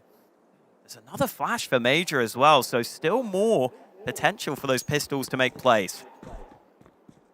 Just swung with Arcadia, didn't get anything from it. MIBR are heading towards this bomb site. Where is Xantares? Far away for the time being. Yeah, there's a chance he gets in on the flank, but I don't think Eternal Fire get him info early enough. He'd have to do it on his own accord. And maybe with the time ticking, there's a chance he makes that move. Now the nades are coming, though. I'm not sure he's going to get here in time. Yeah, it might be about containment at this point. They've got pretty passive angles at the back, so if they can get some exit frags. Maybe steal a rifle, that might be the most they can look for, but have a look at this push. Bomb has been planted. It's getting a little spicy now, a little crazy. Major with that USP. This is so awkward. There's only 2 remaining for them. Safe's on 19 HP. They could lose this round. Major has to stay alive. Look at the urgency. Drop chasing this frag as best he can. Everybody's low now. Xantares touching the bomb, inviting the peek. The angles are horrible for them. Down to the 1v1. Does he commit to this? Drop refuses to move. But he's starting to wonder. Xantares will lose the gun, but they have made that so expensive for the T side. Yeah, it looked like Drop was very aware that it's unlikely Eternal Fire had a kit in that round, considering the investment. So he waits as long as possible. And Xantares actually gets caught trying to just run back for the save there. Unfortunate for him, but still whopping damage.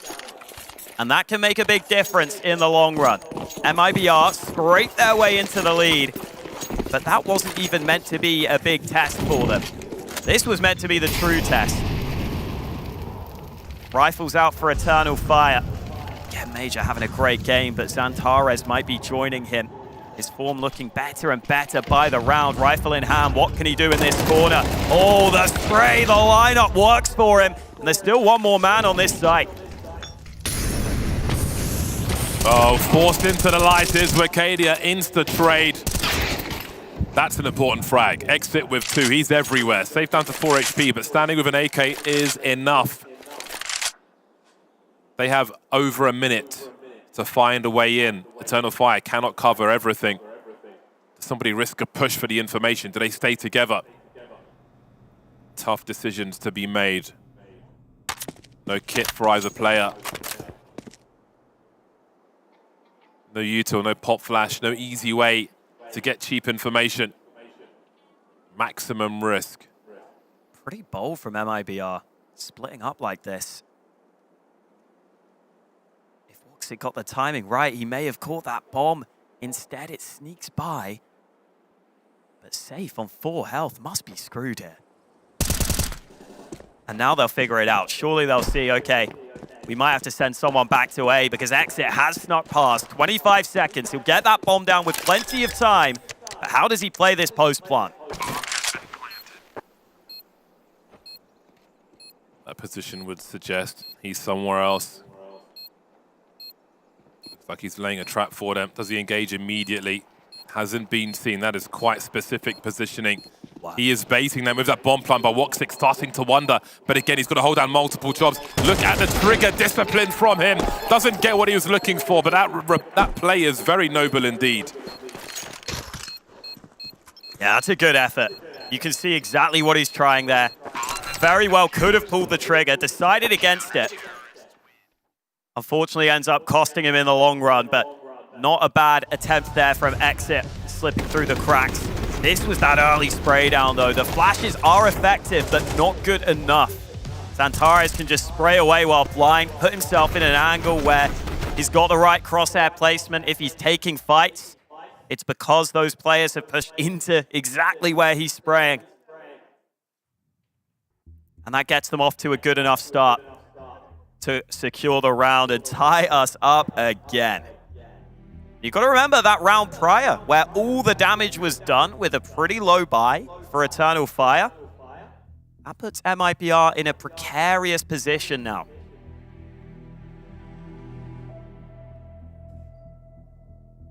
This has got the makings of a ridiculously close series. First map went to overtime. Second map tied up. If we do go to a third, who knows what to expect. But that's not guaranteed right now, especially with the scenario MIBR find themselves in. Saw briefly their buy there, and it did not look good. It's a pretty tough looking round.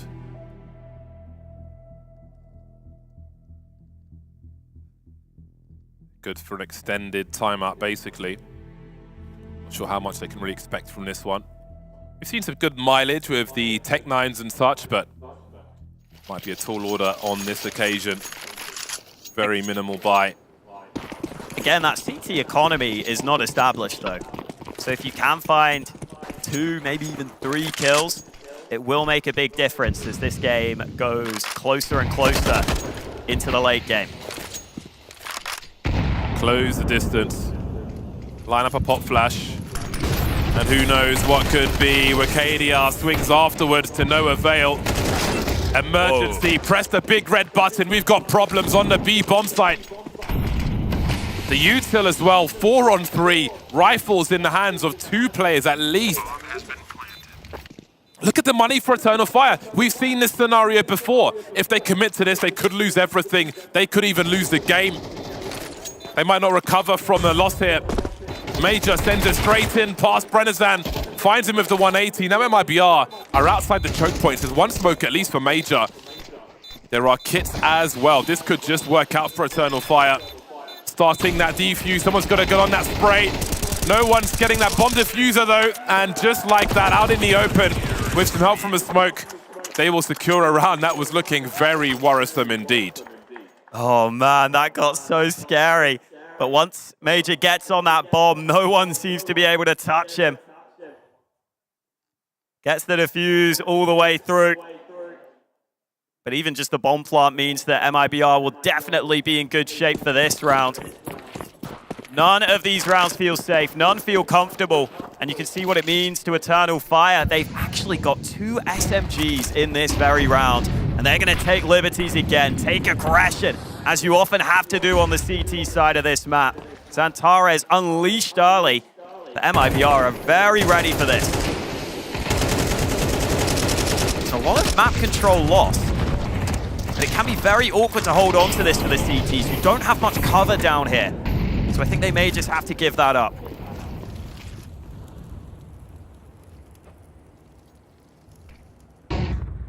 They connect these teams. MIBR have almost all of their util. It'll provide them with a number of options, whereas Eternal Fire have dumped almost everything immediately. It's going to be a long round for those CTs. 50 seconds will feel like an eon as MIBR create space. Major holding onto a flash, smoke rather, in this mid position that he's keeping an eye on.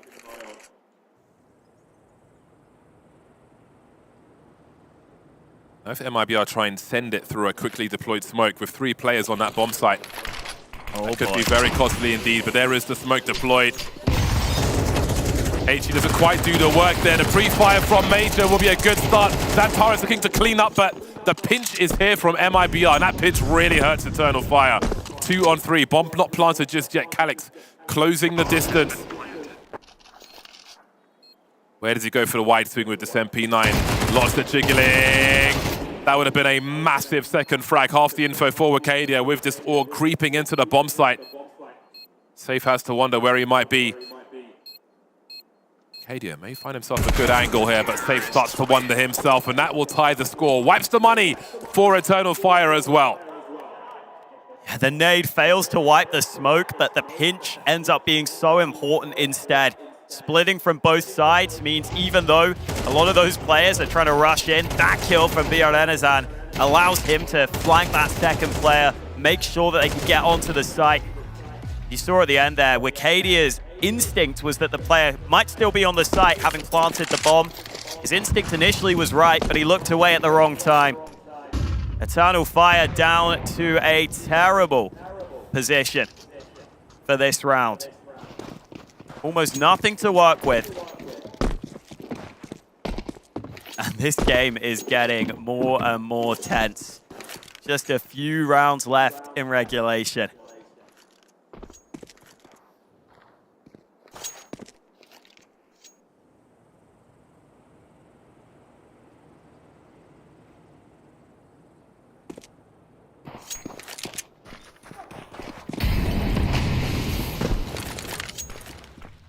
Oh, Brennezan isn't aware fully. He may have an idea. Oh, yes. Oh, juice.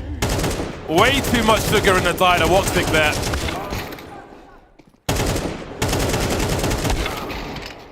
All right. There's some rifles to collect. That will certainly help. They could do with saving these, but they may lose them.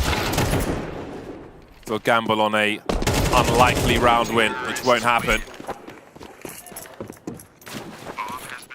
They move to 11 rounds then. I think that was an insta-save with those AKs. They can be the edge on the CT side.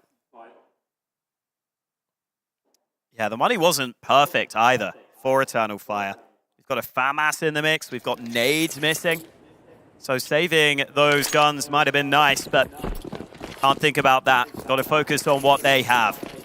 No kit in this round either for Eternal Fire in a much-needed gun round. MIBR 1 away from map point here on their map pick. Looking to take us to a third. Eternal Fire looking to book their spot straight into the grand final. But they've got work to do here. Down by 1 round. If they lose this one, their money would not be good for the next. They kind of have to win right here. Uh-oh.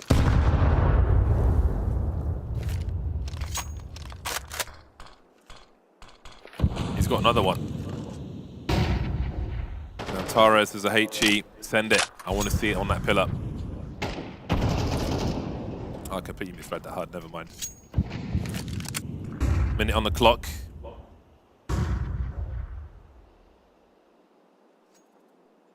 Tani moving up mid.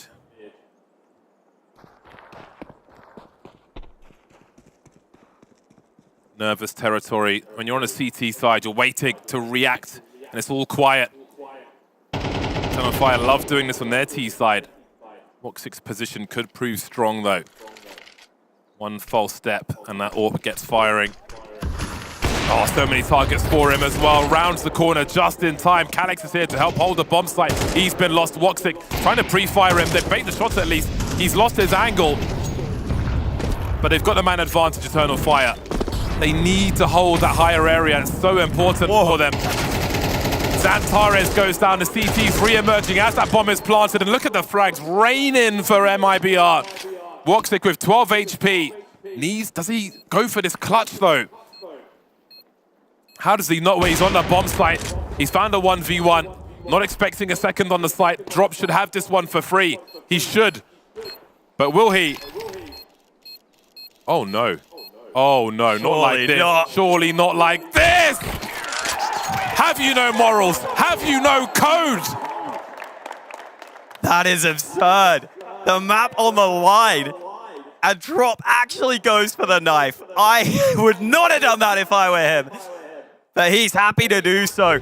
This looks so good for Eternal Fire initially. But then it ends like this. Absolutely brutal. A knife in the back. And Eternal Fire's chances slim. And I felt like Xantares just got way too eager out of nowhere. I don't think the rest of Eternal Fire were really ready. I think they were trying to set up for retake. But he goes charging in. The rest of the team suddenly feel like they have to react. And the 5-on-3 slips by. That was a golden opportunity for Eternal Fire. Instead, MIBR have 2 map points. And Eternal Fire don't even have a proper buy. That might have been the moment that put this map to bed. Unless Eternal Fire can pull off some heroics here. They put all their faith in the MP9s. Will it reward them?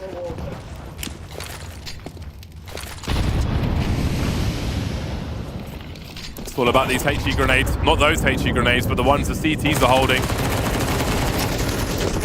It's almost a fish for information there from Xantares. Trying to see through the smoke.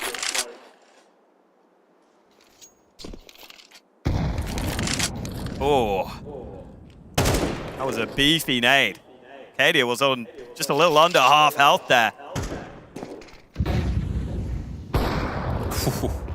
Punctured like a football on a motorway. Xantares has been eager to get into action in these last couple of rounds, but I think too eager. Jiggling around that corner, he goes down. And this looks almost certain for MIBR to take this map and take us to a third. Mirage Decider, Orb Paradise. Death by paper cuts, 1 by 1.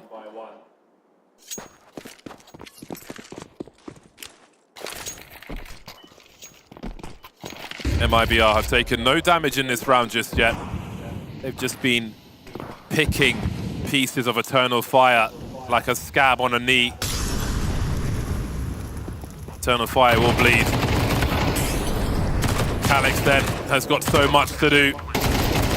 There's the trade from Exit, and MIBR will force a third and deciding map to see who goes to the final. Another competitive map in this series, but it is MIBR able to close out their map pick. Both of these teams showing us they are going to be putting up a fight in this semi-final, but neither side able to get it over the line just yet. We need one more map to decide it. One apiece now in the semi-finals. MIBR batting right back on their map pick, and it has to be said, at times it looked like Eternal Fire might have done enough, but on that T side, towards the end T time, MIBR came alive. I have no idea how they managed to pull this off, with Insani sort of vanishing, or at a lot of places it felt like Safe wasn't performing that well either. But this was very much a tale of Exit and BRNZN. Some really great late round kills that they're finding on the T side, some really great positions they're finding themselves in. This moment was, I mean, I've got to say, Woxic has to be tilted at this point. Yeah, I mean, you do that or play on such an important round. It just shows how big balls MIBR have. Let's just put it like that. You're thinking ahead, you know, you've got the round won. Why don't I just put more salt in the wound? And Woxic after that, oh my god, I will be fuming. As to be said, both pistols and conversions going the way of Eternal Fire. Clearly the gun rounds very much leaning towards MIBR T time.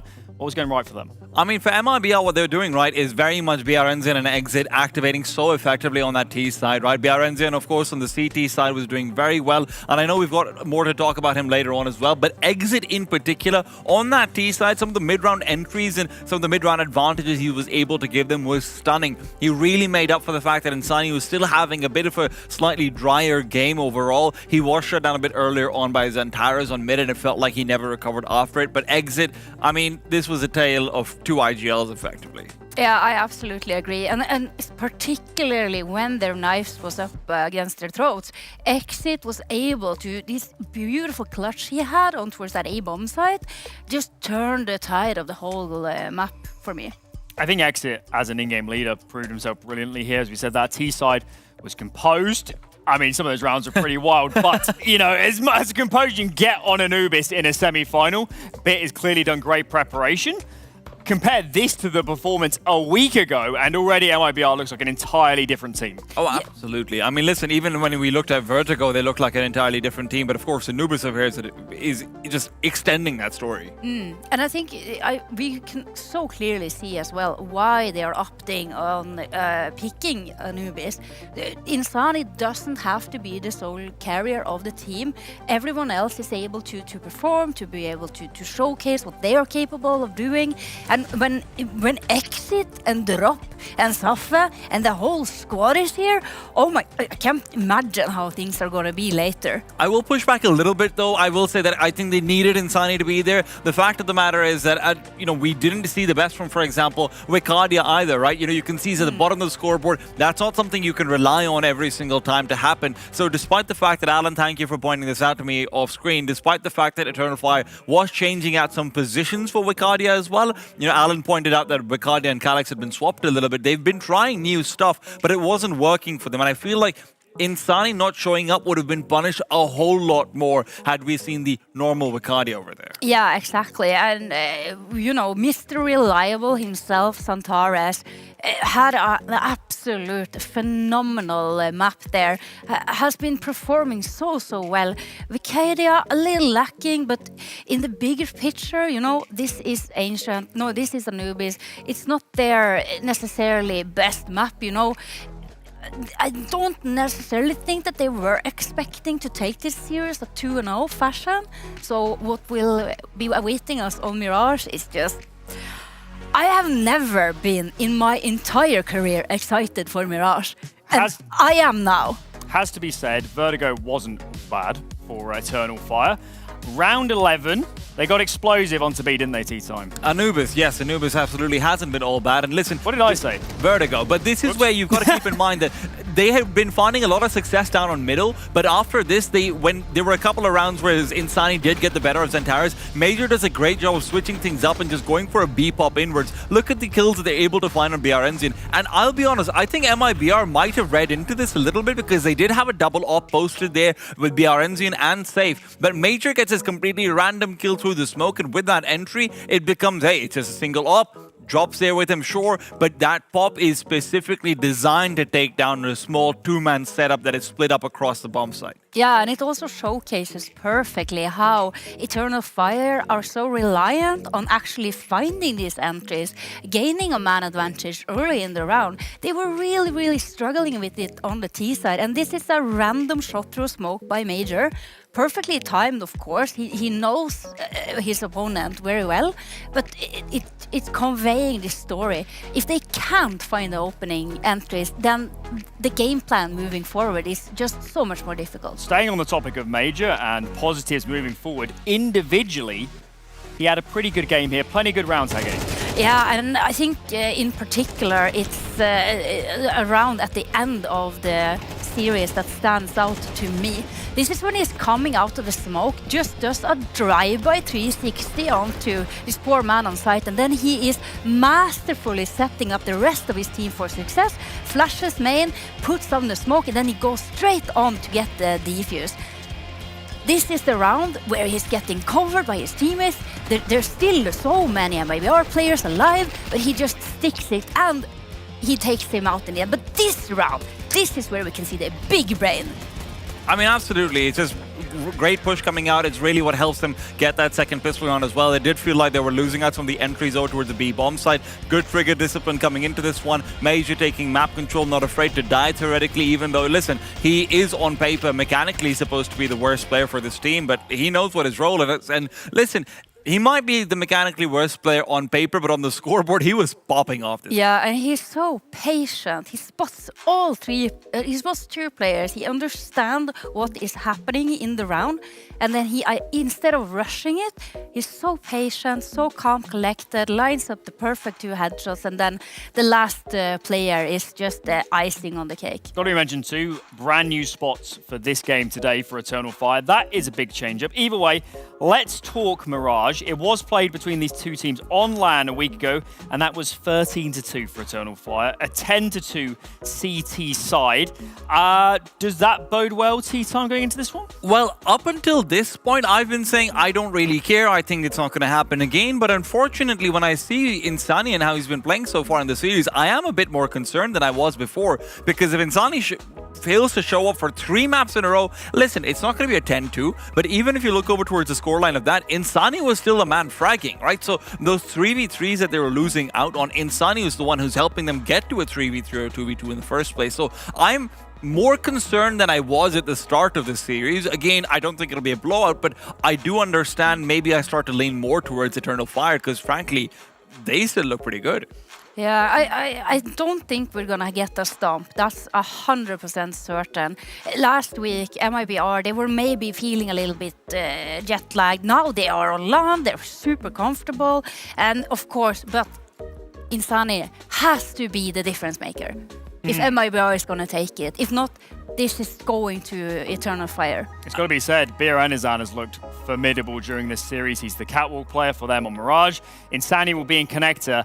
That is a frightening duo in mid. It is terrifying. It is absolutely terrifying. But here's the thing. Normally, their protocols do look like they're setting up Insani for it more than anything else. I really hope that, you know what, Bit's gone into this room and said, hey, look, Insani, we're going to give you a couple of rounds, but don't worry about it. If you're not feeling it, we're going to try and make you the secondary setup point. BRNZN's on fire right now. Let's get him activated. I'm not that worried about that, though, Alan. My concern maybe comes more predominantly in the fact that, look, Safe had a great T-side vertigo, but he did do very little on Anubis. He was really struggling, and you can't have Insani and Safe vanish out in Mirage. If that happens, 2 of your 3 mid-prong is gone. I don't know how they defend up against the offense of Eternal Fire, which, listen, man, Vicadia might vanish in Anubis, he's not going to vanish in Mirage. Well, they're hearing our call. Safe, we need you on Mirage. That's the last map of this series.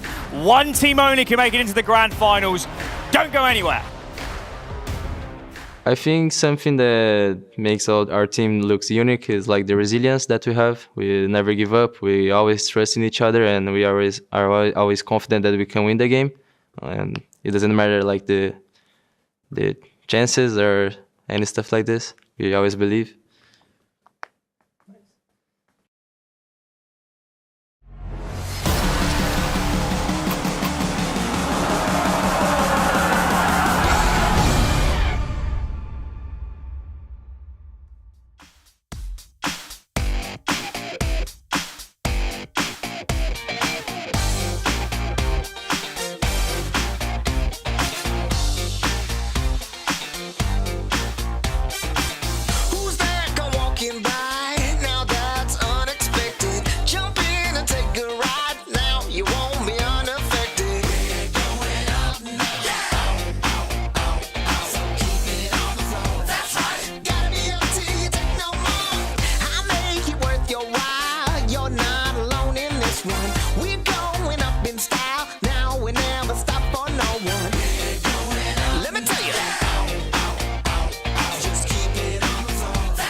We really know it. I got to really hold it. Whoa.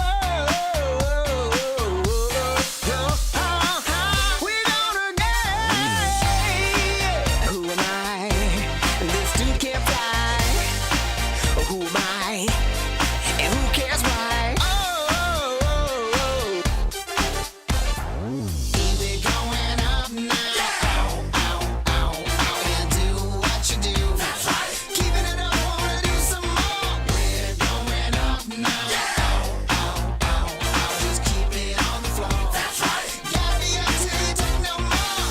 Satisfaction, everybody just wants you there. Give them some attraction. Come on up and just pay the fare. We're gonna get down, We're gonna get down. Get your satisfaction. Everybody just wants you there. Give them some attraction. Come on up and just pay the fare. Get your satisfaction. Everybody just wants you there. Give them some attraction. Come on up and just pay the fare. We're gonna get down.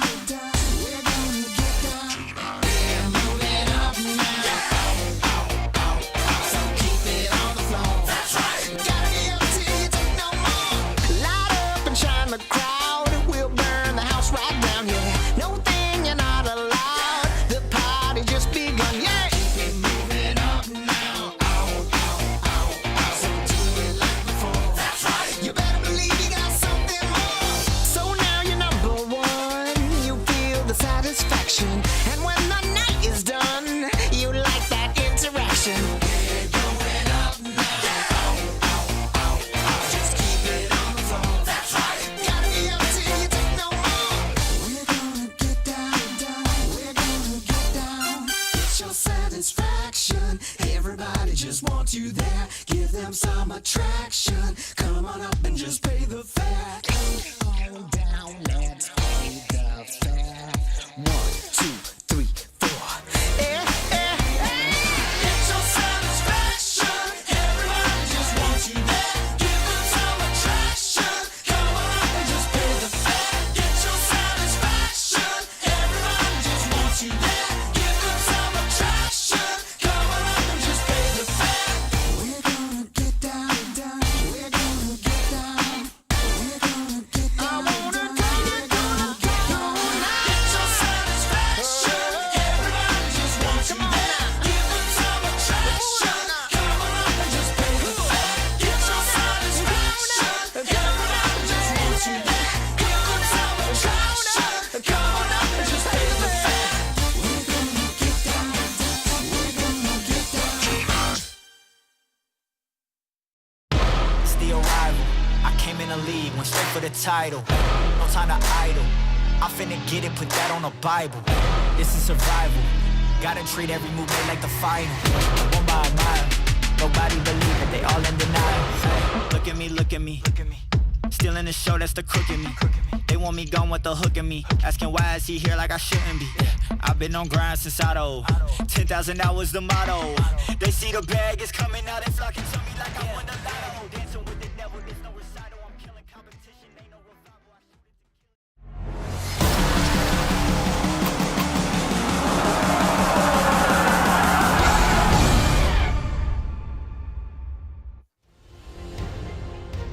Two tight maps are behind us in this semi-final, and that can only mean one thing. A decider is necessary. Mirage will be the digital battleground of choice.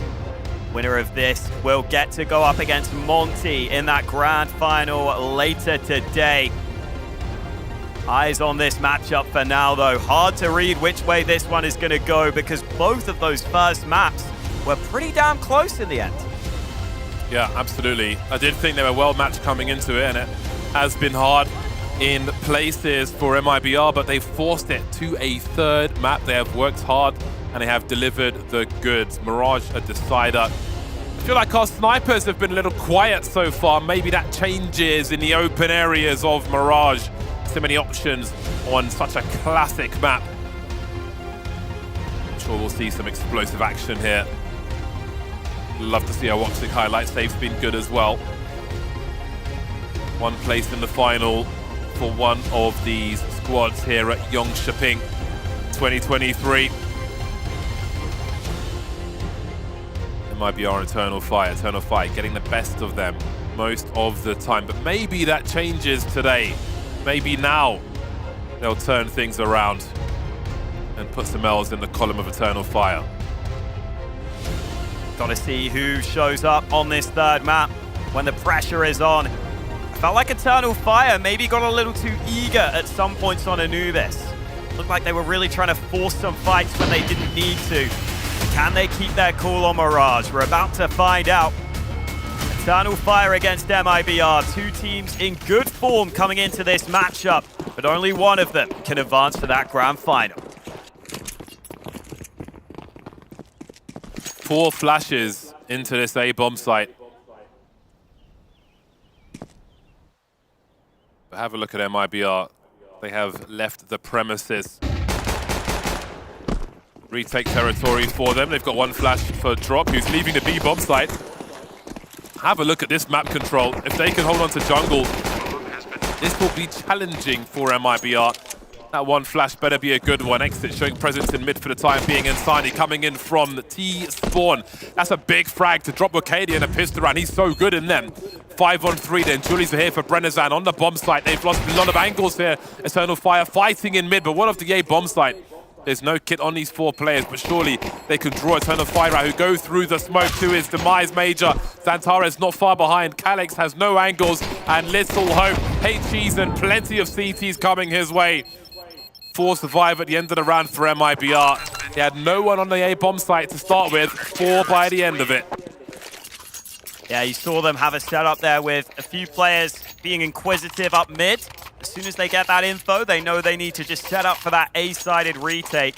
And even without the kit, they can get everyone into position quickly enough for those fights. Negative of that is they gave away the bomb plant for free. So Eternal Fire comes straight in with plenty of rifles for this second round. Zantares, the only one with the AK. Only need to see some of those stars step up on Mirage, a map where individuals have the freedom to make plays, to win rounds for you by themselves. Currently, Zantares lurking away from the rest of the pack, seeing if he can cause some chaos. Safe on the other side of this smoke, waiting patiently. Nades are coming into A, but he's not going to fall for it. Holds his nerve, and Zantares, that 1 AK is lost. No assumptions made around smokes. Oh dear. They won't check for exit. The trigger discipline. He's got to save his teammate though. He had to act immediately. Looks to his up. And he'll be dropped. 3-on-2. Major is gone. And Calix might be standing for now. 1 versus 2. Insani forced to disengage with 8 HP to play with his teammate. MP9 for Insani and the M4 for Drop, who can take a fight. That bomb's in the hands of Calix now, who disengages from the A bomb site. Will MIBR stay together? 40 seconds as Calix just holds on that ramp position. He's got the range of the Galil, but again, he's got to be fast, 43 HP. Now, if MIBR clear this bomb site, will they hang around on A? Will they split?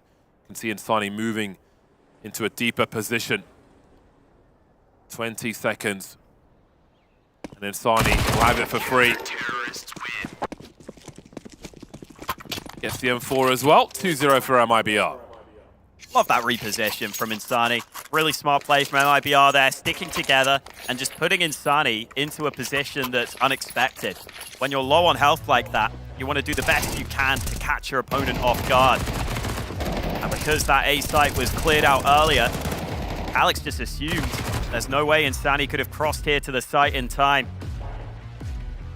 Be keeping an eye on Xantares. He maybe showed a few signs of frustration on that second map. Hopefully has had time to readjust. Wow, look at that damage. That was the spam through. I think timed with the nade, so that as Xantares fell back from the nade, he fell back into the wallbang. That might be a warning as to what Eternal Fire are in for here on Mirage, unless they're careful. This is the highest win rate map for MIBR. 75% with 16 maps played. That's quite a lot. That's a good percentage. 60% with 5 for Eternal Fire on the other side. It's a really intriguing map to go to, because it's the map that MIBR picked last time they played against Eternal Fire, but then they lost it 13-2. But for me, a scoreline that one-sided says, honestly, nothing worked for you. Your players probably didn't show up. One of those days. Exactly. I wouldn't take that as what we expect. I mean, MIBR, they've already got 3 rounds on the board, so they've already done better than that previous matchup. Yeah, and again, form seems to be good for MIBR. Momentum seems to be good for MIBR. Working favorably as a unit. Look how prompt this is. A minute 35, and they've got 2 people in B apartments, and they've seen absolutely nothing just yet. Eternal Fire have to run their default. They've got to set up a round, and while they do that, they will lose much space in this map. Yeah, those tentacles spreading and eventually finding their target safe. Not good for the second, but damage done. Oh! Wow. Exit able to hit him with the turnaround.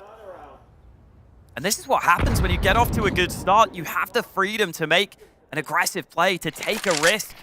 You know you've got some money in the bank, and if it pays off for you, Eternal Fire are just going to feel so stressed out right now. They've got to consider plays like this for the rest of the half. Such a marginal situation around that smoke. The difference between a 4-on-2 or a 3-on-3 doesn't go the way of Eternal Fire, who have a bomb to be collected. Still looking for lurkers, stragglers. Brenazan being as careful as he can. He's got a very good angle should Xantares emerge from this position. With 25 seconds on the clock, surely he will, but he checks it as well. The angle clearing from Xantares is not to be underestimated. The race is on though. They won't have time to clear the A bomb site, so exit should be in a very good position. 12 seconds, and maybe it's time to save for Eternal Fire.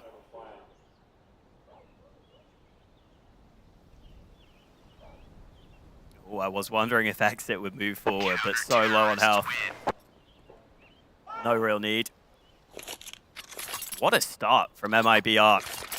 Playing with confidence, happy to make their own plays early in a round, and this is going to be a little frustrating, a little annoying for Eternal Fire, because you don't feel like you got to run your round properly. You feel like your opportunity was stolen away from you. Let's see if anything changes for them in this one. A couple of save guns they will decide to invest. Still got to overcome this AWP as safe. Has decided to drop back. Here come those nades towards mid. Safe smoked off. Looking good for Eternal Fire to get all this map control. Arcadia even pushed into connector. But what do they want to do with this?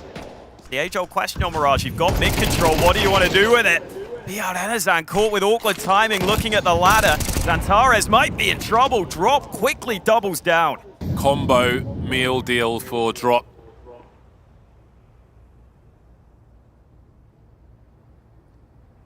Being very careful about his positioning as well. Was he spotted from short, I wonder? Perhaps he was. Calix certainly sees him now. Drop doing the most he can. Safe is also here, going for a quick peek between scopes. Shows some shoulder, finds the position now, wondering about the second. It's Wacadia coming in from the back of jungle, but he can't find the timing to get that frag. Safe is so blind. Wacadia still on that flank. Is anybody going to check for this? He might find two. Insani turns around at just the right time, and that has to be the difference maker.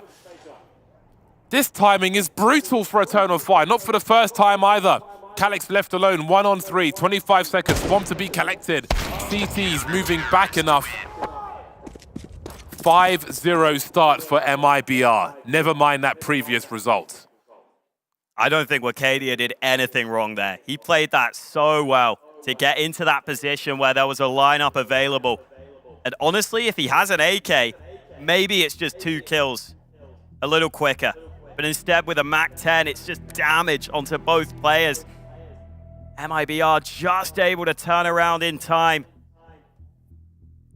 And after 2 incredibly close, competitive maps, MIBR come out to a 5-0 lead early once we get into the decider. Eternal Fire decide they need a timeout because they are getting rocked right now. This was that double from Drop that was so important. If he went down, the site would have been lost and there wouldn't have been much assistance. It's Sani with another marginal turnaround. Those marginal situations like that, which Eternal Fire have lost every one of so far. In the last map, the deciding map, it's a brutal time for this. They've got no traction on their T side, just aquaplaning from round to round. Straight into the wall. Major, Woxic, Wacadia combined 2 frags. If Wacadia's gone missing, then Eternal Fire are definitely in trouble. Hero AK in the hands of Zantares in this round. Sani just escaping. So important to stay alive, be it 1 HP or 100 or 10.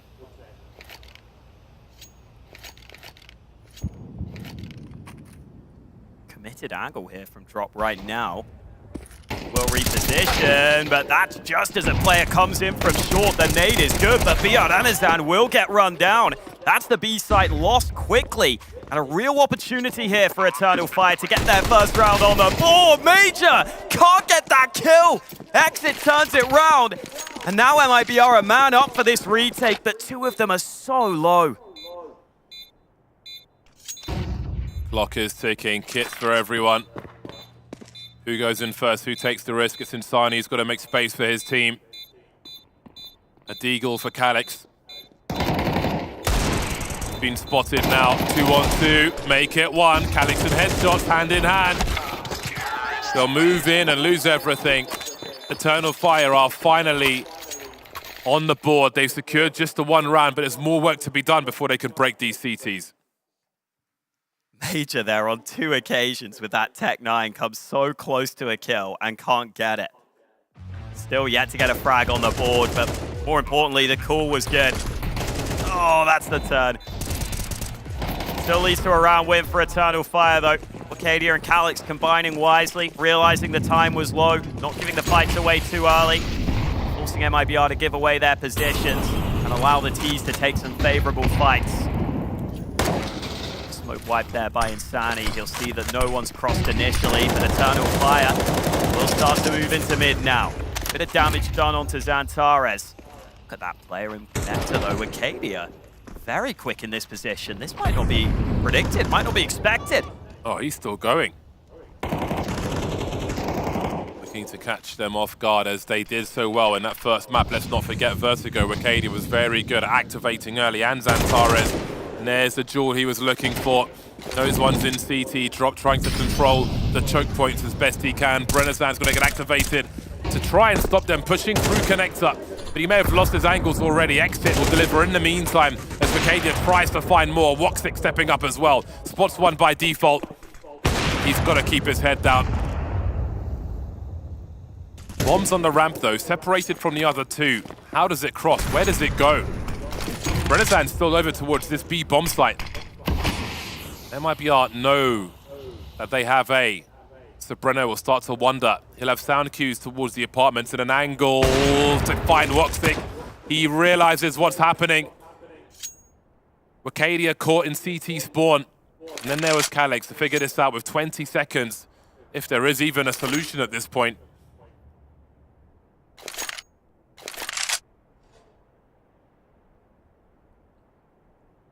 Looks like there is no answer to this problem. Eternal Fire keep leading. 6-1 in favor of MIBR. And I don't mind the early play from Vacadia. I think he gets into an annoying position. He's far forward. But it looked like Eternal Fire weren't 100% sure how to utilize him.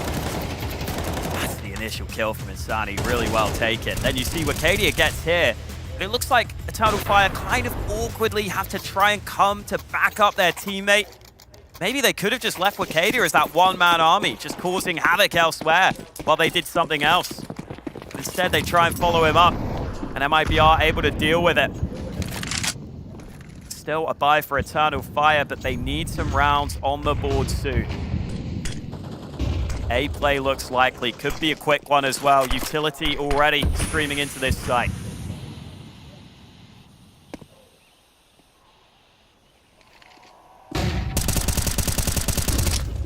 Out the apartments, there you go. Out of Palace, if you will. Distraction being run while Major goes creeping. He may come up trunks here. There is something for him to find. That's a lot of position taken as well, especially his exits dropped by Jungle. Eternal Fire looking reasonable for a second here. Numbers dwindling now as Drop tries to find a multi-frag. Playing around the smokes as best he can. But he'll be gone before Safe can help him. Looking for info with that HE, nothing doing. Got to save that AWP now. The money's broken for his team at this point. This is where the door is opened for Eternal Fire to mount a comeback in this half. Really important round from Major. Was on 0 kills prior to this round. Picks up a triple that makes all the difference. And you see it's even the way he calls the round that allows that to happen. Making sure there's enough pressure, enough emphasis on that A bomb site for him to go unchecked, for him to go unspotted as he sneaks in behind with that MAC-10. Gets him that first kill, and then from there he gets the rifle and goes to work. A good call from Major to get his team back on track. But MIBR still in good shape. And still with that great frag distribution. Everyone has delivered early here for MIBR. If that can continue, that could end up being the difference in this third and final map. The money's finally running dry though. Full investment from MIBR. Big moment here. Eternal Fire have an opportunity to break that CT bank. You can see early MIBR taking risks in this round. 4 players pushing through A.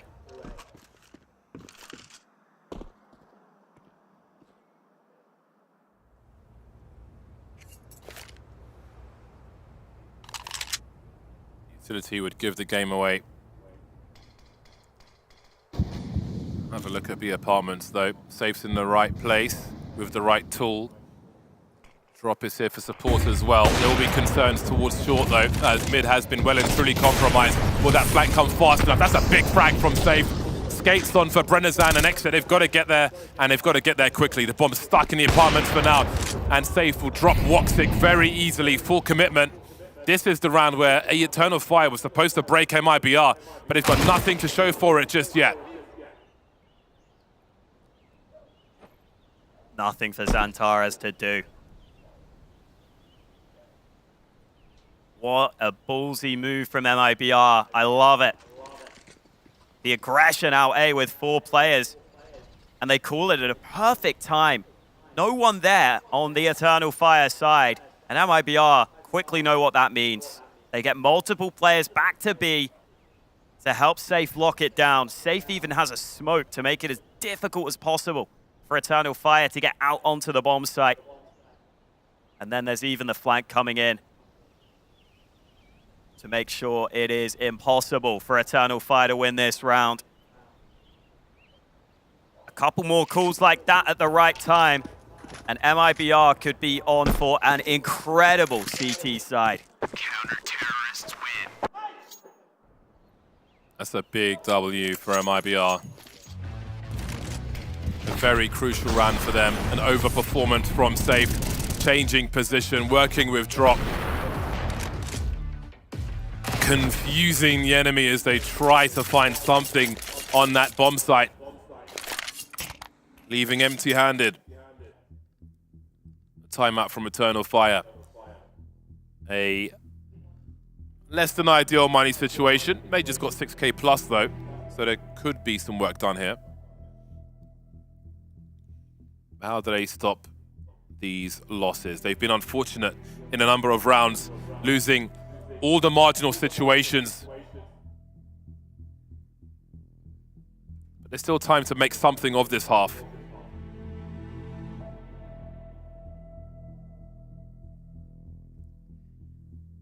Has to start soon for them though. Heading into round 10. Only a couple more rounds remaining in this first half.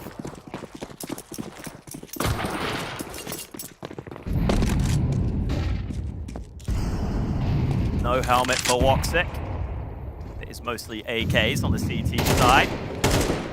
Xantares stifling that early CT aggression. I've not seen the stars show up. I've not really seen many players show up for Eternal Fire here. I think Hedger made a great point on the desk that Eternal Fire seem to be pretty reliant on just getting some of these opening fights, either with Xantares or with Cadia, getting them off to a good start. That hasn't happened enough here on this map. It's only Xantares who's got any opening kills for Eternal Fire. He's found 2 opening frags. The rest of the team don't have any between them. Let's see if they can change that in this round. Get that man advantage that they so desperately are looking for.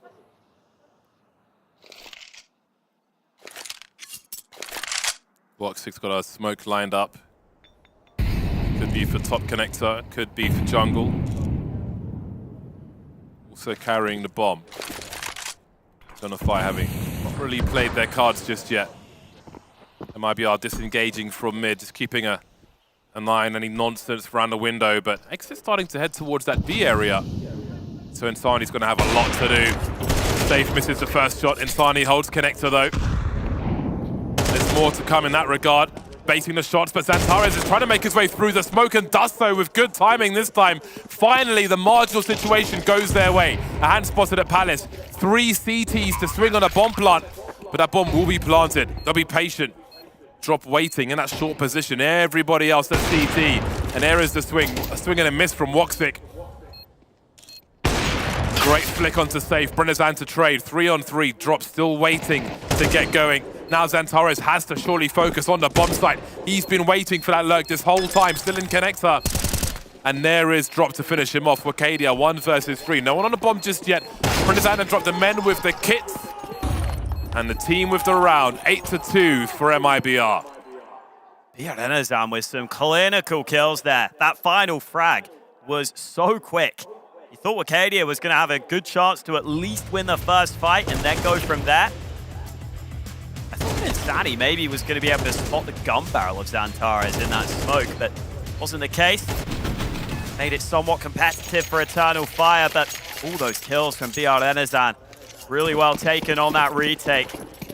And Eternal Fire still having to go up against these CTAKs that have been plaguing them throughout this half. This looks like something faster, or it could be. Big group up early from Eternal Fire.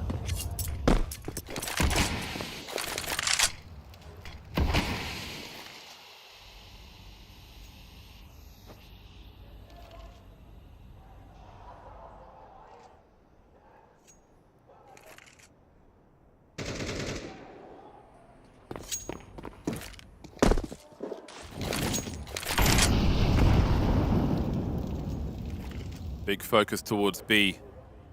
Ooh, counter flashes. This reminds me of a Cloud9 pistol round from like 10 years ago. There's the flash, there's the swing. NIP would have evict him back then. This time, it is Eternal Fire. Major spotted in short. Can Brenizan trade? He can. That's a really important frag for him. Sees the bomb now, but they've lost position on that bomb site. That's a great angle from Calix at the top through the window. Dropping the sniper.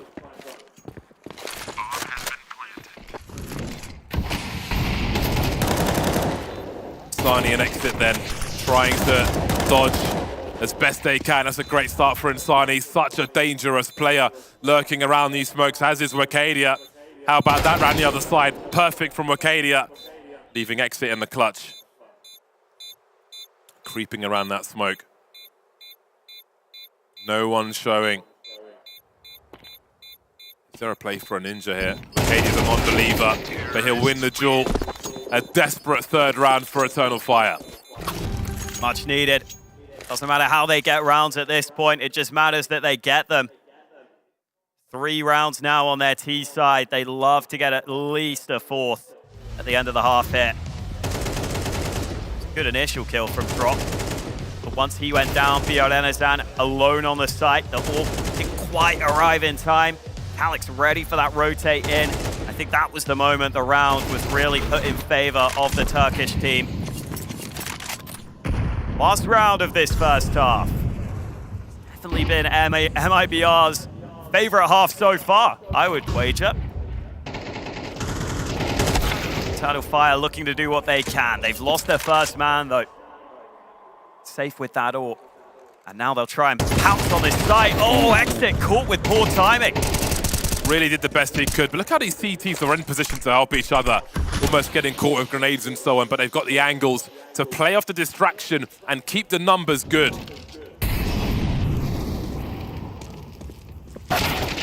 Tiny just trying to stay alive, just trying to fall back, but Calix really wants that 4th round from this half. 2-on-3 minutes on the clock, safe with a fantastic angle, catching Woxic, and this will be a tall order for Calix, indeed, too tall on this occasion. 9-3, MIBR coming to life when it really matters in the last game of the series.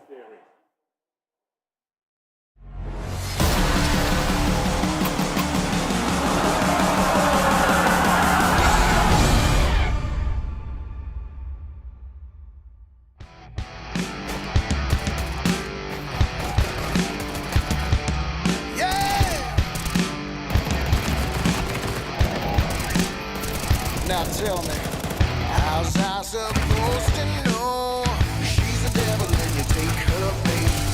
Just when I'm good to go, that's when she's gonna make you wait. That's fine, I'll take it slow. That's when she's gonna make you chase. Burn by her fire and all I know is she's a devil I can never control. Take pity. Take pity on me. That woman's gonna steal my soul. Take pity on me. Just when I've had enough, she'll find a way to pull you back. She's got that magic stuff. She's deadly as a heart attack. She'll always call my bluff. She's sweeter than a cracker jack. Death by desire, but on and on we go. She's a devil I can never control. Take pity on me. That woman's gonna steal my soul. Take pity on me.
It has felt like Eternal Fire have had an edge from game 1 to game 2, but we get to game 3, and is the tank empty is the question that comes to mind, because they lost very marginal situations, but very many rounds in that first half.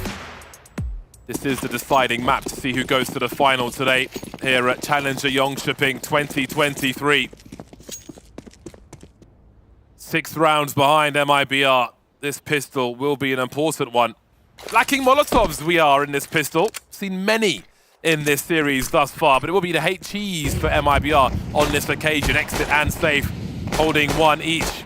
Where will they sail? Towards CT it will be. Calix finding 2 first. 3. Calix with pistols. Highlight machine is Calix. His team will have to pick up the slack though, because he has been dispatched. Insani and Exit. Oh, needs a pistol. Pistol needs a reload. 2 on 3. Exit's got a flash. Doesn't have the most ideal range with the Glock. They double peek default here. Zantares getting into position. Will Insani? He won't, because Zantares says no. Exit now. Has to make a play on A. That bomb's in the middle of the bomb site. It's going to be a long minute unless Wacadia finishes off the job, which he will. That was a necessary round for Eternal Fire. No bomb plant is a huge boost for them as well. Yeah, I think if Eternal Fire lost that after Calix did so much work with this exquisite triple, it might have been all over. But look at Calix stepping up for the team. A much-needed pistol, Calix the man to deliver. And maybe Eternal Fire are going to start to show us some more of that individual ability we know they have. Should be an easy round in this one. Major knows it. He's stuck with his default pistol for this one. See the stack sometimes, but I think it might be wishful thinking. One of the Eternal Fire players is going to peek into underpass. This is a timeout, basically. If they needed time to discuss the way forward in the rounds to come, now's the time to do it. While they stack... Oh no, they stopped. Never mind. They've moved. I was going to say, this is a great time to learn how to smoke mid in Mirage, but they keep on trucking. We need to keep on trucking sticker. Counter-strike, I reckon. It's so nice when you can just spread the M4A4 spray like jam on dark bread. I know you're a white bread enjoyer. I am. Weirdo. It's the default bread, white bread. You are very default, aren't you? Oh, I should have seen that coming. MIBR do have the AKs. Hopefully Eternal Fire see that coming in this round. See if Eternal Fire can keep it up. Again, a grind back into this one for them, but we've had 2 close maps earlier in the series. It'd be a shame if this one ended as a blowout. But good to see Eternal Fire putting up a fight. Look at this from MIBR though, the timing is fantastic. Major has to be careful. He's got Wacadia here to help him, but the flash is making things awkward here. Rotate has arrived, Woxic able to help out on this B bomb site. MIBR still not with full control, the trades continue. It is chaos right now.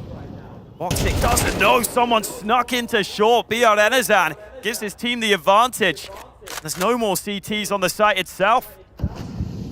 That could be the frag, which heavily puts things in MIBR's favor. But that bomb's on the floor. MIBR feel uncomfortable. CTs have to be somewhere. The angles have to be somewhere. No Uto left for the T's. Tanking damage as they go to collect that bomb. And here's a HE. Ooh, just past it. Down to 3 HP. Talk about margins. There's another one. MIBR turning things back in their favor. Calix now, 1 versus 2. He knows a trade fragger has to be somewhere, but I don't seem to know where he is. Gets one for free. Speaking of free, 3 HP for safe. Gotta find a headshot.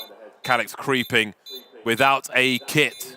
Safe wondering, there's the kit, there are the footsteps. Safe staying quiet, and that's a big snap. Such a fast one from Calix. Has he got the kit? I think he picked it up. has. He got it. And he does have time. Wow. What a flick from Calix. Not easy to get that kill in that position. He doesn't know where the player's coming from, but he had to figure it out. And it ended up just being pure reactions from Calix. Safe did what he could to try and survive, but he knew he couldn't make noise. This was the initial angle BR Enezan not ready for. And oh man. That was so fast. Lucky the kit dropped right there because Calix got it basically while he got that kill. Sansara is not the only robot on Eternal Fire. Uh-oh. He smells danger, Woxic, repositioning immediately for a one and done shot. He wants to get out of there and reposition. So many pillars for him to work with if he can get there.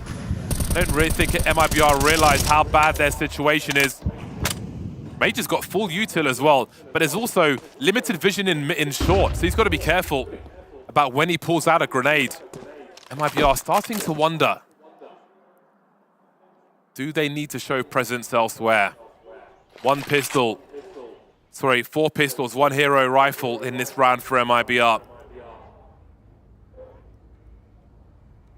Looking to spread the CTs out a bit.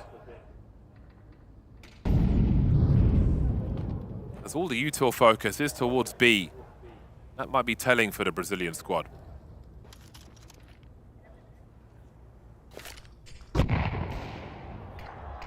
The incendiary, then the HE. The spray beforehand. Another HE, all in B. But here comes the send from MIBR. They've squeezed the bomb up short. Long range duels though. Woxic with the pistol. That bomb's dropped on short. Safe, you're going to have to go try help your team. That's a big frag. And it doesn't look like they're going to be able to get much out of this MIBR. Oh, missed AWP shot. Drop is low on health. Oh my lord, he's got Woxic down to 1. It's not going to matter. Calix comes in to clean up. 9-7. Eternal Fire fighting their way back into this one. Scoreline was 8-2 at one point. Oh, please stop rubbing your eyes, Drop. There's a video on Instagram of, what is it? MRI scan of somebody rubbing their eyes. It's horrific. Really? It's the worst thing you've ever seen. Oh, That's all I can think of now, and I see someone rubbing their eyes. They're like squishy. It's really bad. It's bad. But the stress is rising again. This is tense. Very urgent for both squads. At a moment where this upward trajectory would be fantastic for them. Be a huge win. It's a great place to be, the grand final of Jonkoping.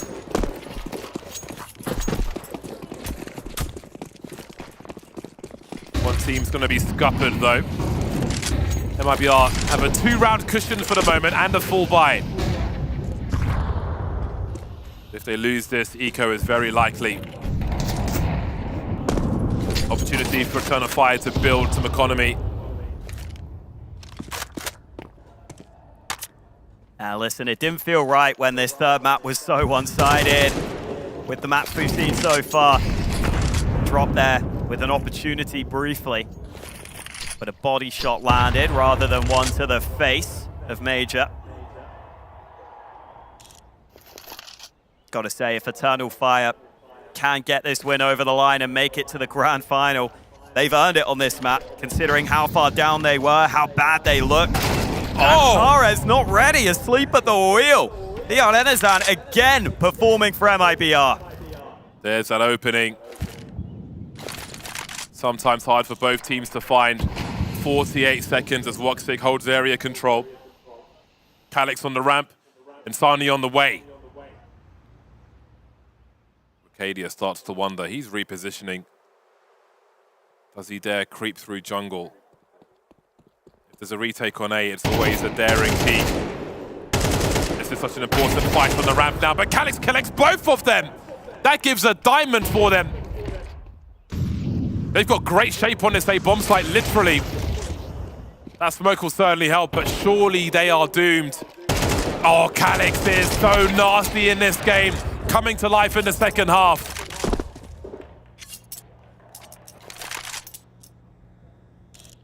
What a step up from Calix.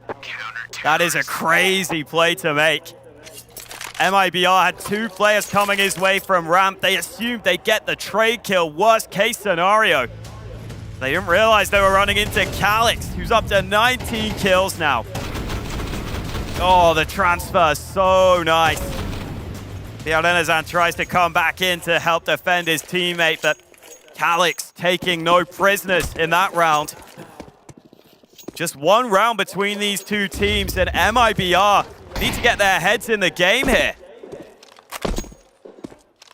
Quite the comeback from Eternal Fire.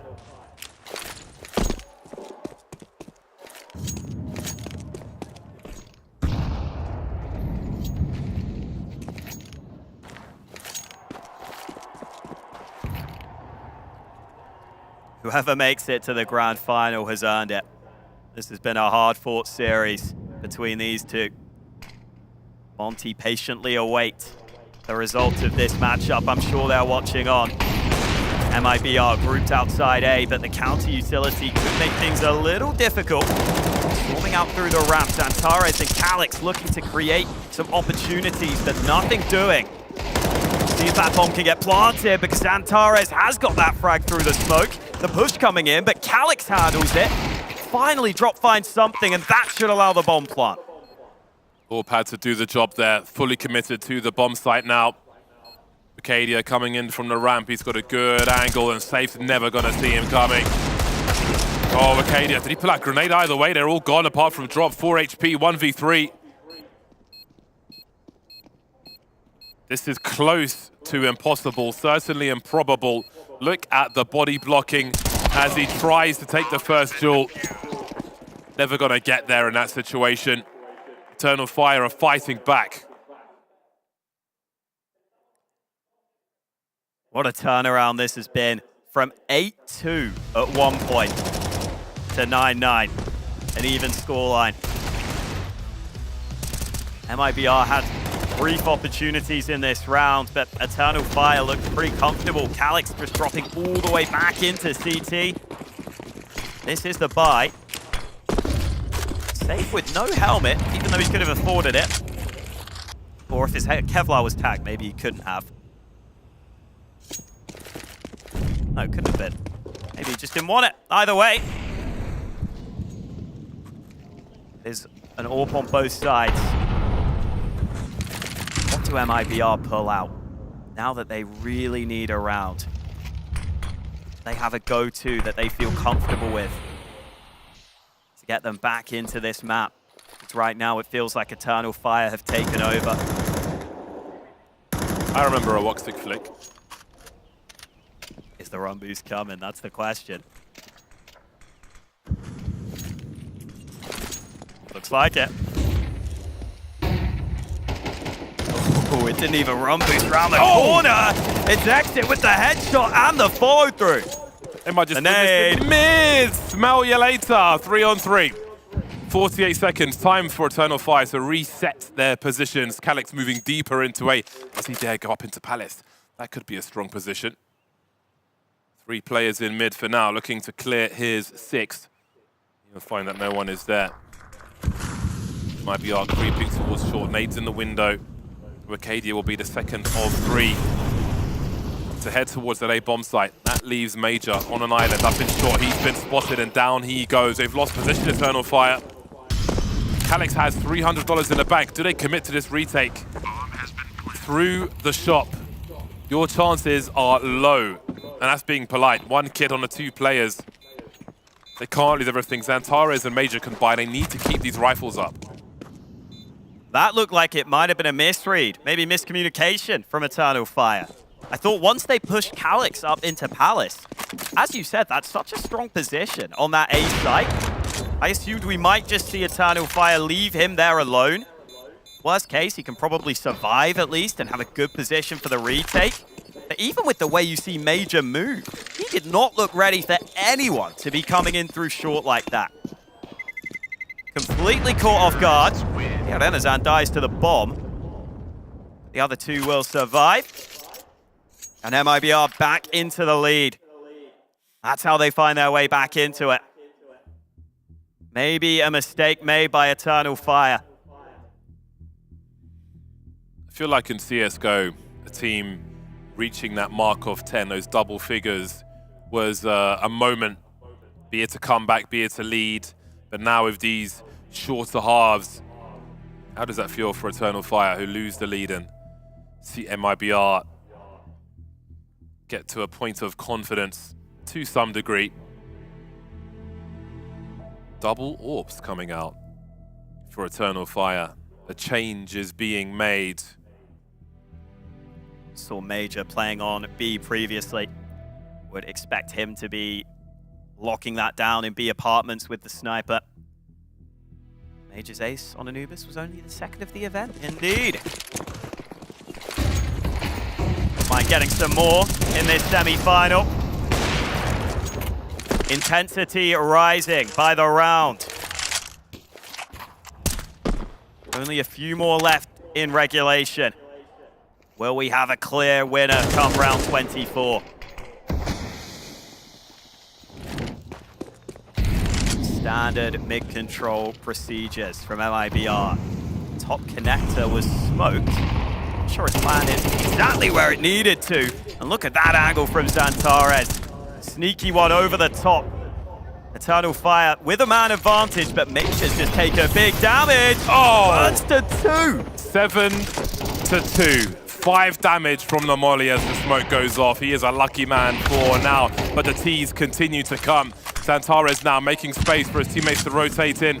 That bomb's been left though for his other players to pick up, so they won't be fully committed to this one just yet, but have a look at the flank coming in. Well, is it a flank anymore? He's the only man standing, and Woxic will deliver. Great spatial awareness from Woxic as he ties the score. That CT AWP stepping up. Major not able to deliver, but Woxic certainly can. Looked like he got a wallbang headshot onto Safe up in the apartments to kick things off. And then has the presence of mind to turn around at the end. Important triple kill for the team. And it just feels like everything is coming together for Eternal Fire to pull this comeback through. They were 8-2 down. They were looking off in that first half. And yet they've brought us back to a close game.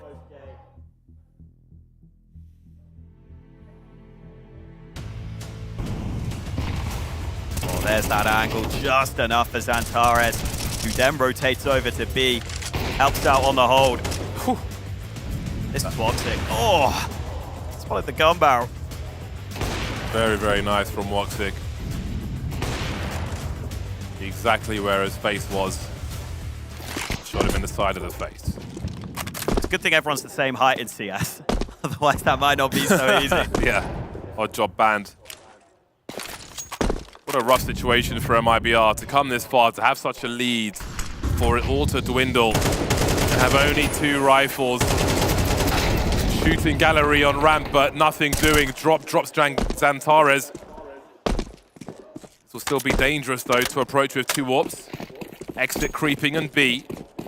Immediately, Eternal Fire starting to wonder. They've responded to this one very quick. They don't have the info, and Major's gone to find it. Major's not had a great game, only 5 kills. If he were tested on B, it would be a moment for him to step up, but looks like MIBR are leaving their options open. Calyx getting a little inquisitive. And Guess the who's bomb coming his way? Yeah. Could go into ramp. Safe's got to wait. He has to. He has to wait. But he has some of the only util for the squad as well. I'm not sure he wants to throw a flashbang. Wakadia is dropped and Safe is still creeping. Oh, he's just made a move too soon, but Calyx was wondering, and the dream is collapsing for MIBR. In brutal fashion, 27 seconds, a full spray, but he just can't find that ticket by the booth. Calyx in the elevated position, and Brennazan won't be able to do it. That bomb was a risk, and everything has disappeared for MIBR in that round. It wasn't a good round to start with. They did leave some money in the bank.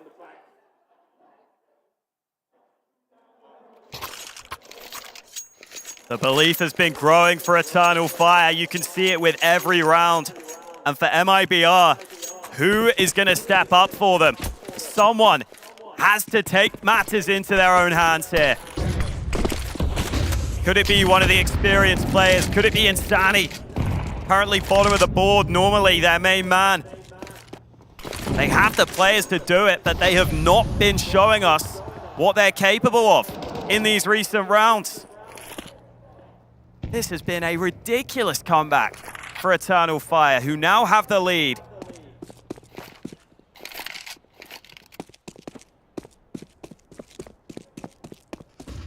Safety in numbers.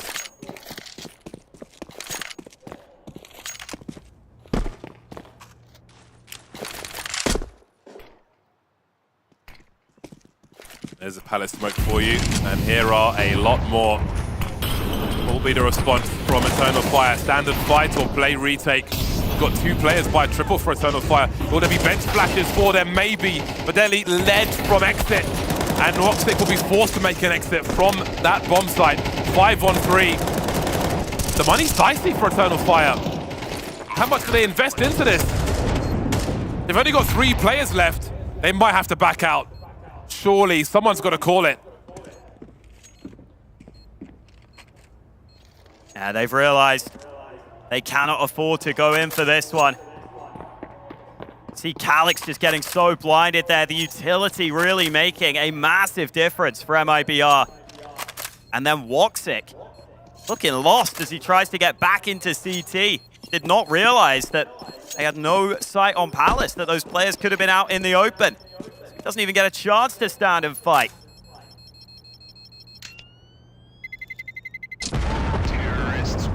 It's a big comeback from Eternal Fire, but now the round's a little more back and forth. And we will be going all the way to round 24, one way or another. See, both players end up in triple there. Really awkward for Eternal Fire. That cannot have been the plan ahead of time. It really is going to come down to who can best deal with this stress. This is surely the round, especially for MIBR. They've got some cash. They've been pummeling this A site. Is this round worth 2 for MIBR? With what's left for Eternal Fire.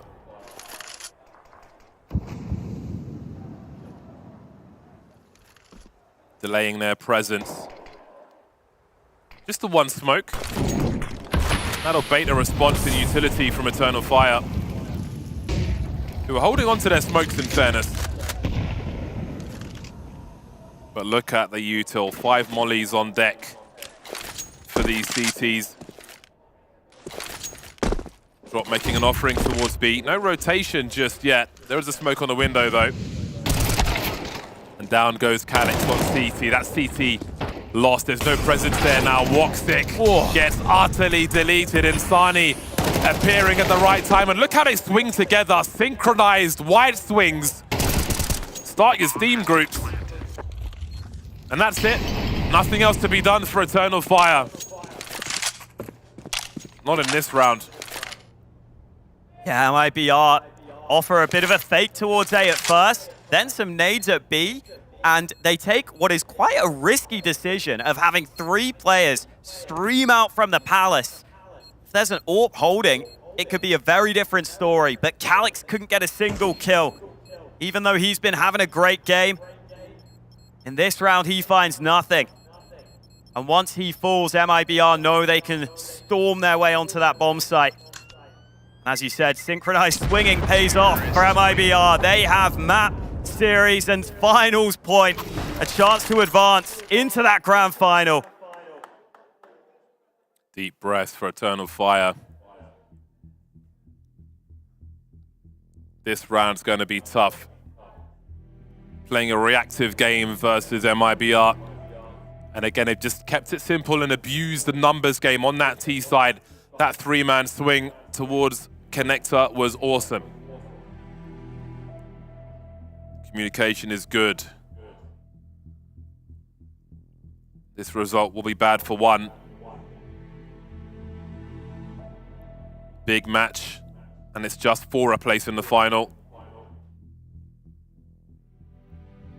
I'm sure whoever gets to that final will tell you this game took a lot out of them. A lot of respect for both of these teams, for how close all these maps have been.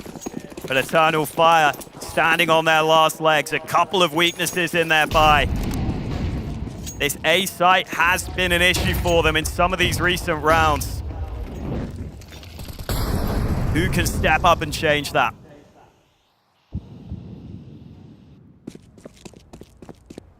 Look at Xantares. If there was a man who would have no fear in this position, you'd want it to be him. So tough to take a risk in this position.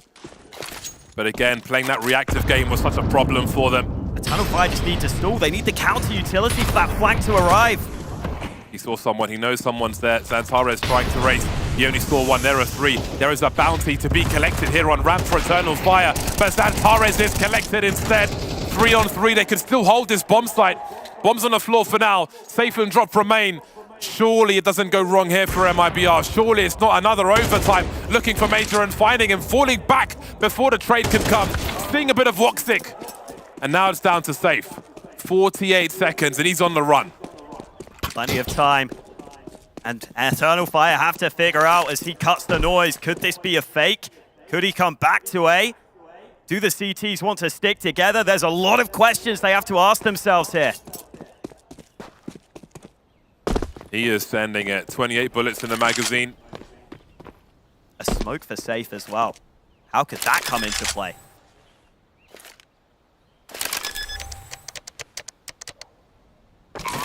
One v2 for a place in the finals. Woxic close already. The FAMAS in his hands. Not messing around with utility. Doesn't want to get caught with a grenade. Woxic hear anything there? They're moving together. He's got a chance at this. He definitely has a chance. That was so fast from Safe. What a snap. Woxic with the FAMAS has got so much to do and he does it. We aren't done yet. That's an insane clutch from him. As best as Safe had to offer. Wow, that is a high pressure moment. You see the instant release of emotions from Woxic, knowing how close that came, knowing how close they were to going out, but they're still in it. And the reinforcements on A were ridiculous in this round for Eternal Fire. I think they were sick and tired of losing that A site. They had practically 4 players in position. And you see how good that feels to still be in the tournament. Overtime fitting for how close this series has been. Safe's first frag was so good, so fast, so urgent, so accurate.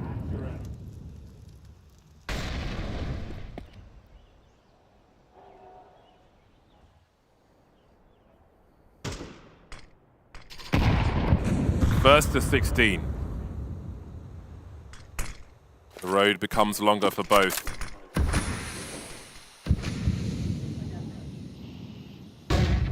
MIBR needs to keep surprising Eternal Fire. Oh, Xantares, you're in trouble. There's a HE to come his way as well, but he managed to avoid that for the most part. But what about the ladder route? There's the flash avoided by Wakadia, but he can't avoid Brennezan. Xantares gone as well. Woxic looking towards short. They've got to defend this from long range. There are so many Ts there with so many angles, but Calix does not care. Drop in jungle, makes it 2. Major's position is going to be so important here. Holding the off angle for the time being. Oh. So heavily tagged players on MIBR. And Woxic's made his way past. What's his read on this? His teammate told him drop was dink. That's why he's got the pistol out. Meanwhile, Major moving as well. Woxic should hear these steps, but he doesn't get on the angle in time. They've got to get that bomb to the bomb site. This is so awkward. Safe is stuck in connector. Surely he will die. He doesn't make it out of here. Down to 69. He's found an angle. He has Houdini'd himself a new opportunity.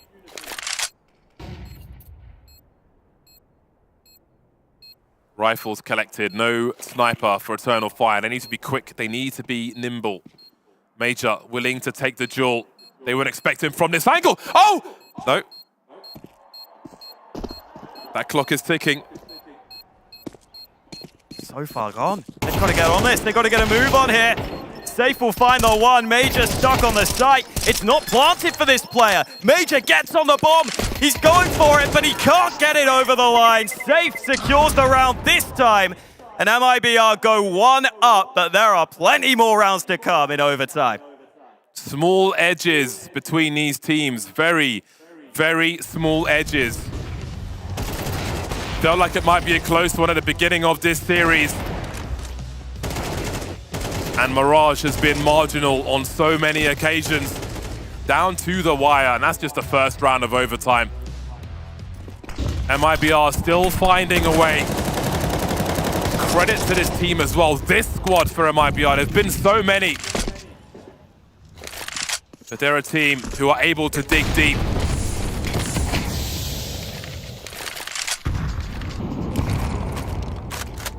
Double snipers again for Eternal Fire. That's a big investment. Love that smoke lineup from Xantares. Gives him a little angle over the top. Won't be able to spot anyone, but the nade will do a good bit of damage. Xantares will now tuck back. There's the re-smoke from Short. Short player's job is to try and defend Connector as well. Buy more time for the CTs. Put the T's in an awkward position. There's that opening frag for Eternal Fire with 50 seconds on the clock. Maybe a read as to the intentions of these T's, and that's another clue. And now again, the bomb carrier is isolated, stuck in the apartments alone. 40 seconds, no position towards A. And it gets even harder to resolve. They have done 0 damage in this round thus far. It's a headshot, but it must have been through the wall. Major on 26. And with that bomb up in the apartments, it is impossible for Bjarnenazan. 4 bullets. Needs the one taps, and he knows it. 15 seconds remaining. Block is out, but he's not sure of the position of Major, who hits him with the no-scope. Even again, Eternal Fire back on top. This semi-final delivering so much entertainment, so much intensity. Monte made their semi-final look fairly easy. This one, anything but. Extra timeouts as well, now that we're into overtime. One more chance for the coaches to have their say. How many pages has he holding? We got the... What is there left to read at this point? The full pages versus no notebook whatsoever for Eternal Fire. Paragraph saying help, help, help, help. Just all the fights won here early. MIBR tried this pretty decent spread, clearly trying to split towards B.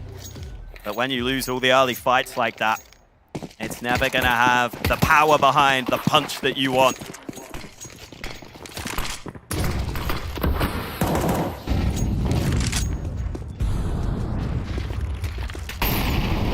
Default spread for MIBR again. Not as focused on mid in this round, though. Safe can find something at B. So much junk. The edge round. See who takes the edge into the second half of overtime. This round win is a relief. It's a little space in a very cramped environment.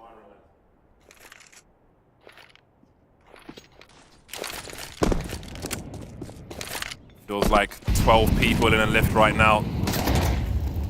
Uncomfortable for all on the server. So this time MLBR faking this A play, but the bomb's going to come back to B, and it's only Major here. Delivering over the smoke. He's found the second one. That is great work he's done. Enough time for Arcadis to get into position to get wrecked by Safe with the AWP. He needs rotation. He can't plant a bomb. One of his teammates is on the A-bomb site. He gets dropped by a very patient Calyx. And that bomb's planted. They don't know where exit is, surely. lurking in mid, and he'll catch Calix on that rotation. Woxic knows he's got a small window for a 1v1. He's got to get his skates on. He's got to race to find Safe's position. Jumping with the Glock. Almost inevitable, that one's secured. And the edge will be taken by MIBR.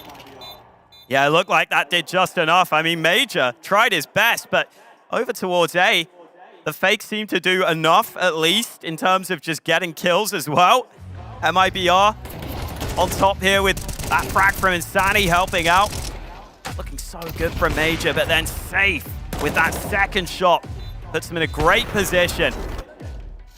He has stepped up as this map has gone on. Top of the server now with 24 kills. The AWPer might be able to make all the difference here for MIBR. They head into their CT side up by 1.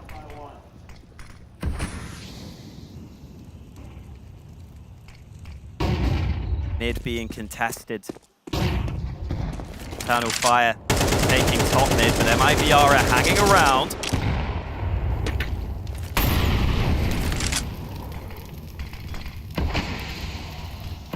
Plenty of MIBR players positioned around this area of the map.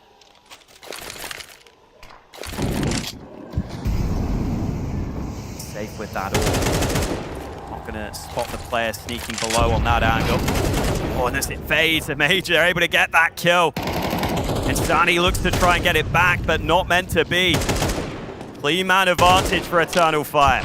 This action in mid starts the proceedings around that rampant Palace position. The smokes, the HE start to come out, the focus on that connector area. So vulnerable for MIBR, only 3 remain now. They feel stuck, and Sani an exit with very little room to play. Drop could be a key factor if his team can stay alive, but can they? We've got lurkers in Xantares, so many spare men for Eternal Fire. They start to look for them though. How about that for a peek? That'll run distraction now, and surely Drop can play off of that. They'll never be looking for him. Their discipline on the trigger. Only gets the one. Woxic looks behind him to no avail. 3 on 3 now as Wacadia's position is so strong. Major on 3 HP. Exit somehow still alive. So awkward, but the numbers keep dropping for Eternal Fire. And then there were 2 for both squads. Major posted up on the stairs, covering angles for Calix, who could focus on the low ground. There are, of course, kits for these players. Moving closer to default now as Calix wonders where they're coming from. Catches Insani, he's been good. Now Major starts to move to Tetris. That bomb is ticking. Exit's got to speed up here. 14 apiece. Eternal Fire tie the score again. Man, that was a nade onto the site that took Major down to 3 health. If that kills him outright, that could be a completely different post plant. Instead, they have the 2v2. They're able to get on top of it. That's the flick from Calix. So close range, but he's got that snappy style of aim that can be good in those positions when he hits the headshots. 2 more rounds of overtime. One of these teams would have to win both of them to get that clear margin of victory. So many times we've mentioned Xantares, Insani, Wacadia, Safe, Woxic, plenty of names, but it's Calix who's leading on the server. He has had some crucial engagements. 25 for 16 is Calix, and he's got more work to do. 14 apiece, first to 16, otherwise we go again. 16-13 map 1, 13-10 map 2. Expected to be close, and here we are in overtime again.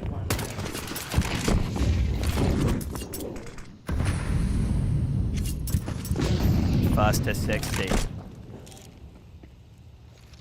Safe with that orb again in short. Molly goes into position, but Wacadia's got a smoke to keep himself defended. Big group up from Eternal Fire outside that B bomb site. Meanwhile, Safe will see that nade was thrown.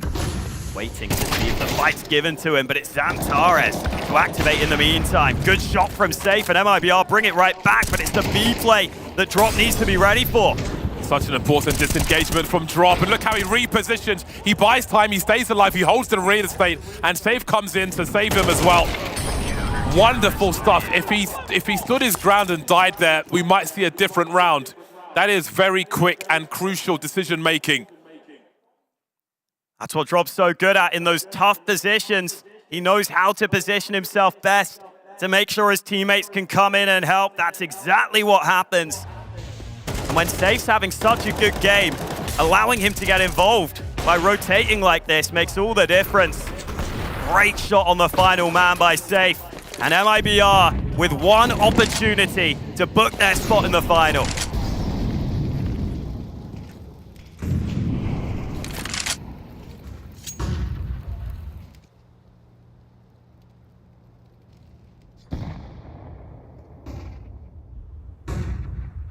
Swing top mid, and Major will have presence. No challenge from the CTs. Sani and Drop repositioning as the window will be smoked once more. Safe has been in that same position on short pretty often. This time, up in the B apartments. Is that something Eternal Fire are ready for here? Toxic may be in position to trade this frag. Not going to be easy though. Oh, he's got grenades in his hand. That was a brutal time not to land a shot on a target. Safe will be barbecued. Dropping Insania here. They've got plenty of work to do. Risk being taken, racing to get into position inside. He's got to find something. But to his right is Calix with yet another frag. Heading towards the 30 bomb now. Exit versus 3. Calix creeping, looking for 28. And Woxic will deliver. We continue. More overtimes to come. Both teams scrapping for a place in the final. That first shot from Safe looked so close to being on the money. And then the molly puts him in an impossible position. Doesn't want to move further back. He feels like it's going to make him vulnerable. Once the early kill comes in, Eternal Fire never really looked back. These teams getting their chances, but neither side able to separate themselves from the other right now. What a semi-final this is. Could not ask for more.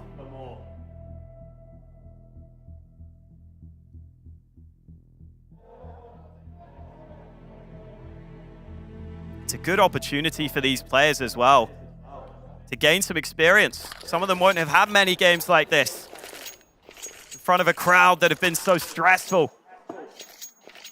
Now you get to see what you're really made of. We go again. First to 19 now. Nade early lands a little low. Safe will be fine in the connector. He's really looking to get active right now. It's a player here. Zantares dealt with. Safe dominating right now. Really is. Major just can't quite get there. A combo for Insani. Burger with fries. 5 on 2. Great start to another overtime for MIBR. Oops. Went a bit sideways. But what is left in this round? It's got to be single-digit percentages to find something. Got to go back and rescue the bomb as well, unless we're going to go for an elimination win.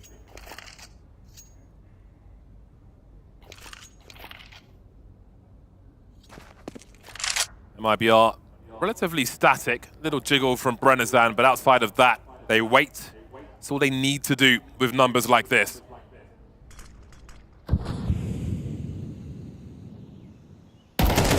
Ooh, good adjustment from Arcadia. 25 seconds remaining.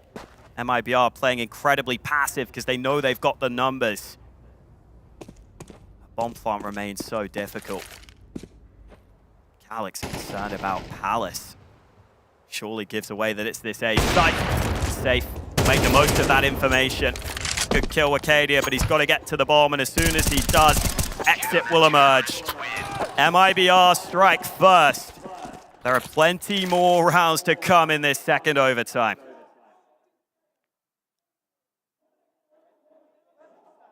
There's even a player called Exit, and you can't type Exit in CS2. Not gonna let it go. 5 AKs on deck for Eternal Fire. Looking to be nimble on their feet. As again, they trail by 1. It's been common late on in this game of Mirage.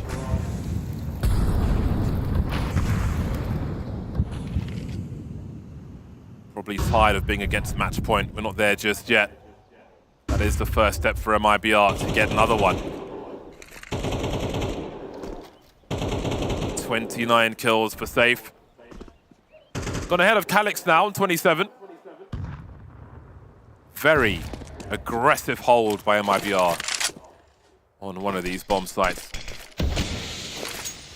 Not really engaging in this mid position as Eternal Fire will show their presence, use their utility. It's hard to just stare at an angle though and still be snappy when they come for you.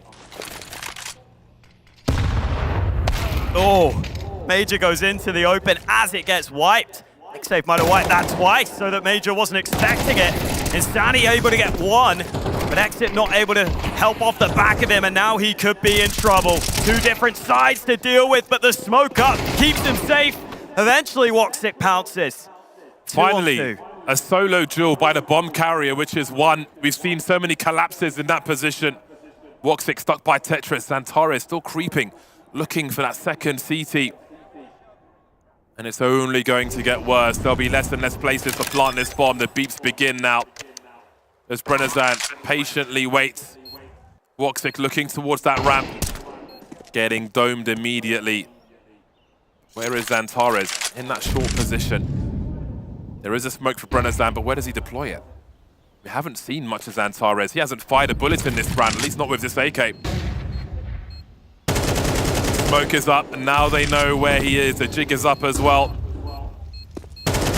Drops here to swing, but he finds 2 of them. A headshot for Drop, and all the lead required on Brennezan. No defuse for you. Huge play from Xantares. Knew that he needed to get closer, knew that at that range it's so hard to spot towards the bomb. You can understand why the other MIBR player needs to defend his teammate, but once he goes down, it's not hard for the adjustment. Oh, he swings in front.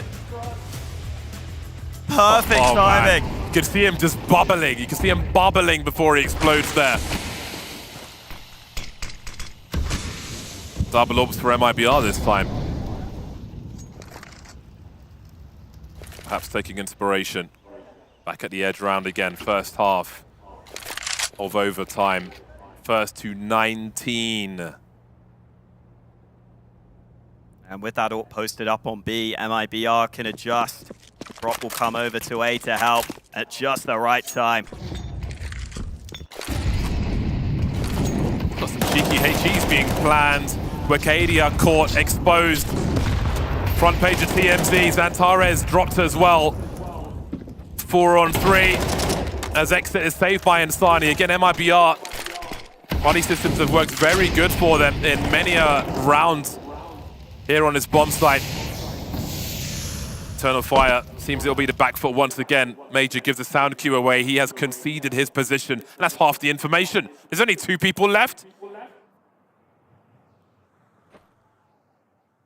Did he see the gun? No. Can he find the angle? So tight. Oh, there's Exit who finds him first. Woxic 1 versus 4, 23 seconds. We are asking for quite a lot from him, but that is the beginning. If he gets past the molly, he might have a bomb plant. Oh! Woxic with 4 HP, and Sani cleans up, and it's again MIBR with the 1-round lead as they change sides. Yeah, and the only Eternal Fire round came down to Xantares, coming up with a big play. So it feels like MIBR might be more in control here. Love this position here from Exit. Look at how he just gets back under Palace with how those mollies bloom. He could actually be just slightly in cover, slightly safe. It allowed him to throw that incendiary onto Tetris, and it made it impossible for Xantares to win that fight. He was caught between a couple of minds there of either moving away or just standing and trying to duel. got them into such a good position initially. That second AWP over at B, allowing the reinforcements on A. And again, MIBR, it feels like might have the edge here in overtime on this map. They still have to close it, though.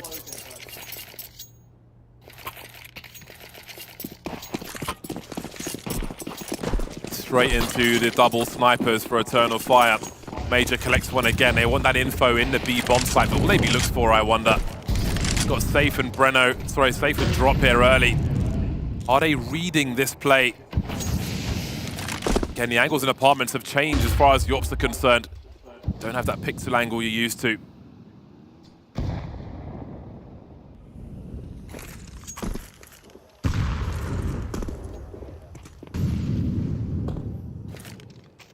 Woxic looking for that same play Safe made earlier, peering into underpass, but no one there to meet him this time. That's quite telling. With a minute 10, Eternal Fire is showing presence. They're kind of showing that they're taking info towards B. Normally you might want to challenge that so you have the threat of going either way.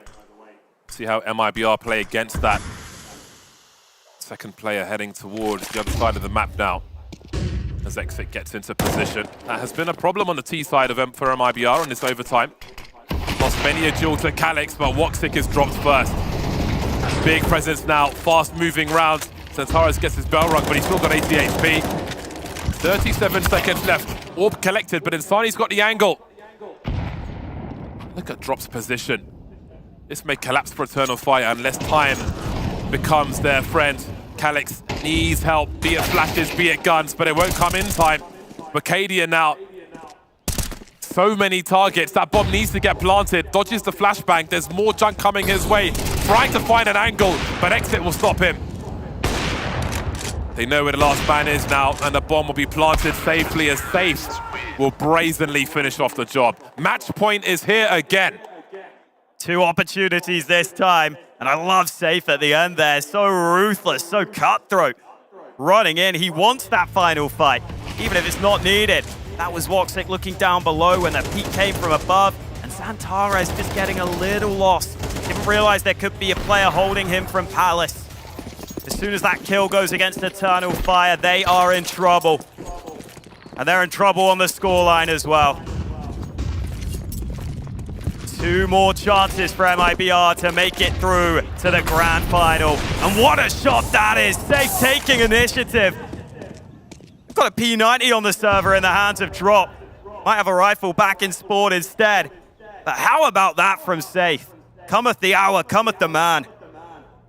We know how important these early 5-on-4s have been in this series. Instrumental in plenty of round wins for both teams.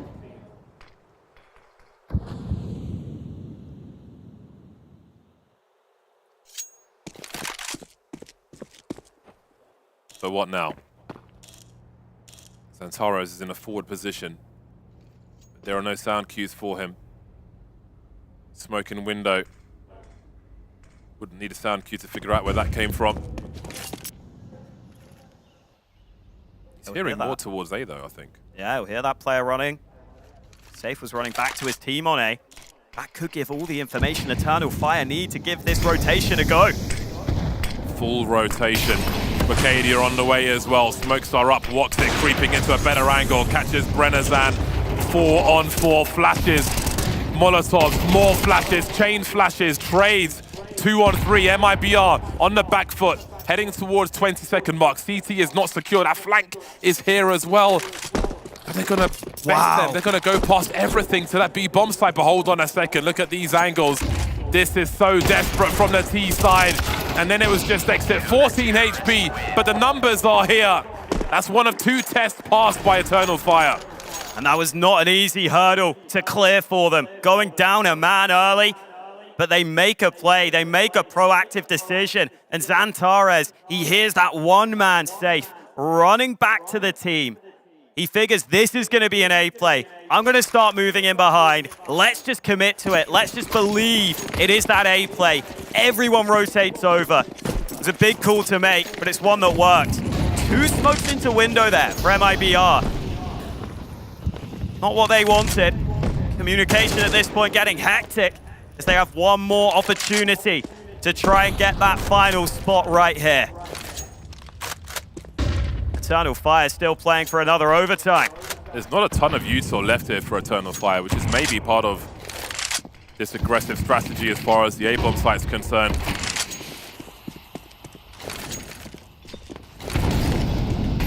They are really dumping all their util before that minute mark. There's a flash for Arcadia. He turned just half a second too early and ate all of that. Major's concerned now, making some space for himself. Only flashes left for Eternal Fire. Only one player on this bomb site, and there are a lot of people coming his way. They're not budging Eternal Fire. They're leaving him on an island. Major has so much to do, but now they move. Do they get here in time, though? I'm not so sure. They know Brennezan's lurking somewhere, and it's Woxic to go in battle sniper mode. Catches the first one. Major delivers as well. Has the lurk dealt with. Major's found a second. Surely, Eternal Fire, they're going to bring this back again. It's down to safe 1 versus 3, 23 seconds. They know exactly where he is. Santarez has got to time this well, and he will. We go round again. I'm getting dizzy from all these overtimes. MIBR had the game in their hands for a moment. They had no way of knowing it.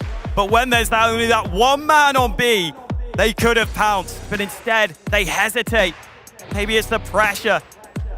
Maybe it's the stress. Maybe they just thought going later would be better. But for whatever reason, they took a little more time. And Eternal Fire get those players back to the site. And that means Major has the help he needs from Woxic. You have to wonder how many match points MIBR need to do the job here. They've had a few now. But here we are again. It's Groundhog Day.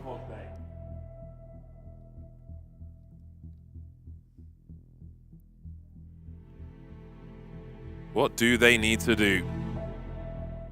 Now listen, back in the groups, MIBR had that game against VP that they won 25-22. So they're no strangers to this scenario. Look at these spawns. Wicadia and Woxic both had great spawns with the AWP. Major will pick up the AWG instead. We might see double aggressive plays here as he makes his way towards short very nicely, and Woxic goes towards the ramp. These could be painful surprises. A spawn-based play from Eternal Fire. Love to see Woxic this close. Nowhere to go if he gets the kill. He's just got to stand there and fight, and that's what you want to see with a man of his talent. But who's here to cover Palace? Yeah, it's smoked right now, but that won't last forever. Might not matter. First shot lands, and remember, Drop has the bomb. He has to be terrified right now. Showing some presence, but not showing the bomb is Drop. Woxic looking towards Palace now, and he's going to see safe first. A tag, but he's still standing safe. A follow-up with the HE grenade. Maybe that wallbang through that door is worth having a go.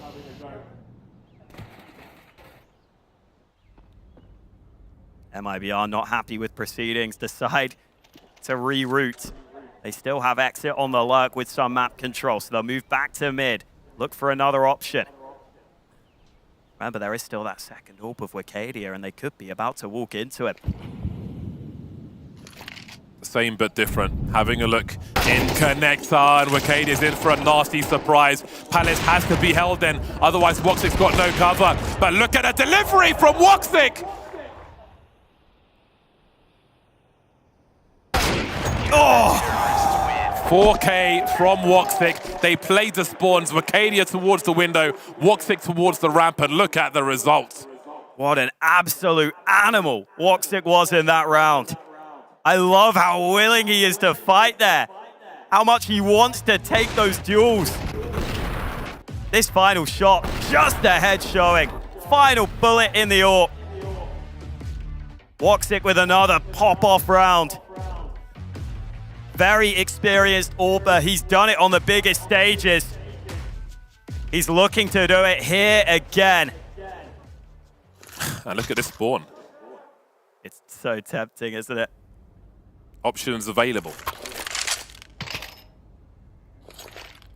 Nothing worse than being the sniper and just being next to the tank on spawn. Yeah, you hate that. Timeouts refreshed again. Every new overtime gives both team one extra timeout to use. So one of those taken there. Eternal Fire up by 1. Could it finally be Eternal Fire's turn to get an opportunity to close it in overtime? Still early. Eternal Fire have relied heavily on their individuals in some of these overtime rounds. Xantares having to win clutches. Woxic making all plays. Look how active they are. Hyperactive Eternal Fire. They are hungry. They are focused. They're in that zen state. Woxic's in that flow state. MIBR just allowing them to make all their plays, dump their grenades before they really do anything. However, Woxic's got the right angle, and that is a very painful jiggle. This is where things start to go wrong when you're playing the Whereas Woxic game and he pops up. Normally someone's in a body bag. That's really slowed MIBR down on that mid play, and Woxic again with another kill. This man is unstoppable right now. What is the plan B for MIBR? Because their plan A has gone horribly wrong. So hard to find a way in. Yet again, the bomb alone, this time in Palace. It cannot afford to get dropped up there. He snuck out drop, but he made noise in the process. Calyx, communicate that to his team.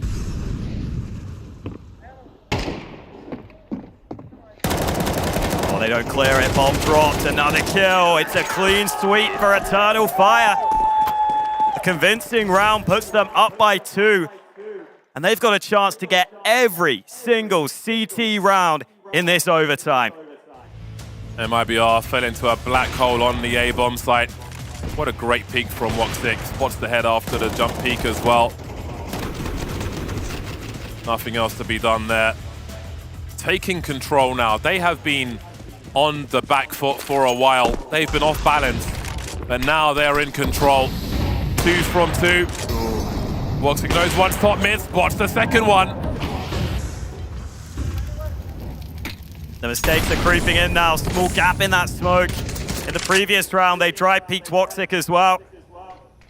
Taking liberties against an AWPer of Woxic's capability. Nade thrown by drop. Xantares is activating underneath. There's up in the apartments as well. Drop could be in real trouble here. He's done for. Nothing to do, not even a gun in hand. We haven't seen one of these teams win all 3 rounds in the first half of an overtime. If Eternal Fire do it here, they'll finally have their chances to close. It's been all MIBR in overtime. Their hearts might be about to get broken unless they can turn this round. You have to wonder if anything is left in the tank for this MIBR squad. Insani still working, but they've got to avoid Woxic. He is delivering every round now. And that bomb has to make it over, but no one's peeking just yet. Some space created. Distraction being run. Looking over the top, 28 seconds. Insani's got time to flank here, but Wacadia's ready for it. Exit in the clutch then, 1v3. A desperate round required. Looking for a fake bomb plant, a bit too early there. And now time becomes oh so more desperate. The grenades are here, no one's peeking. They've got safety in numbers. The bomb plant doesn't matter, it's just about the round. And they take all of them in that half. 3 match points now for Eternal Fire. MIBR had chances in the first overtime, in the second overtime. It was them that had the chances to close. Now Eternal Fire get their opportunity. Again, that little gap in the smoke. Woxic's not going to allow that to get away with for free. Can Eternal Fire make the most of their opportunities? Can they break the hearts of the Brazilians? MIBR have fought so hard, but it will all be over unless they can win all 3 of these upcoming rounds. Prenazan left solo on B with that sniper in position, and there's the other one in safe. This is just safe and Woxic going head to head, and I'm all here for it. Timeout for Calix. He's been put in the sin bin there. Early 5v4 for MIBR shows promise. There are too many people alive for Eternal Fire. They can still turn this around, and Woxic is in his flow state.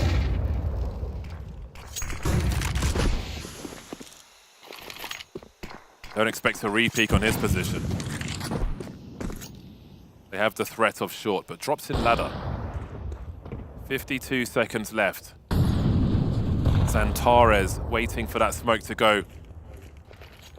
Drop carefully, repositioning around it. We can hear many grenades being readied in those halls. Prenazan, he's trying to avoid these flashbangs. Safe really saves him there. Wicadia takes one in the back, down to 20 HP. Breno trying to suggest someone's at that bench position, give themselves an extra man, but the tracking doesn't work for Drop. 20 seconds to get this bomb planted, 2 on 4. There's a lot required of Eternal Fire, and that's a lot that Calix has just done. Talk about creating space. These positions are not good for MIBR. Surely not like this. They had so many men up. Exit's got to find this angle on Woxic, and he will do exactly that. Calix in a clutch now, looking for the ace, denied on this occasion. That's a scary one if you're an MIBR fan. My word. Yeah, that's how Eternal Fire have been winning a fair few of these rounds, just with individual moments of magic, moments of brilliance. But this one came in a round where Eternal Fire were already really far behind. Calix's play can't win them the round, it can just give them a chance. And Woxic unable to read that big flank that came through. Sigh of relief for now, but thrown right back into the blender. That is only the first hurdle cleared for MIBR. 2 more. Major hasn't bought armor. Oh dear, oh dear. Oh my god, he's naked. Someone get the cops.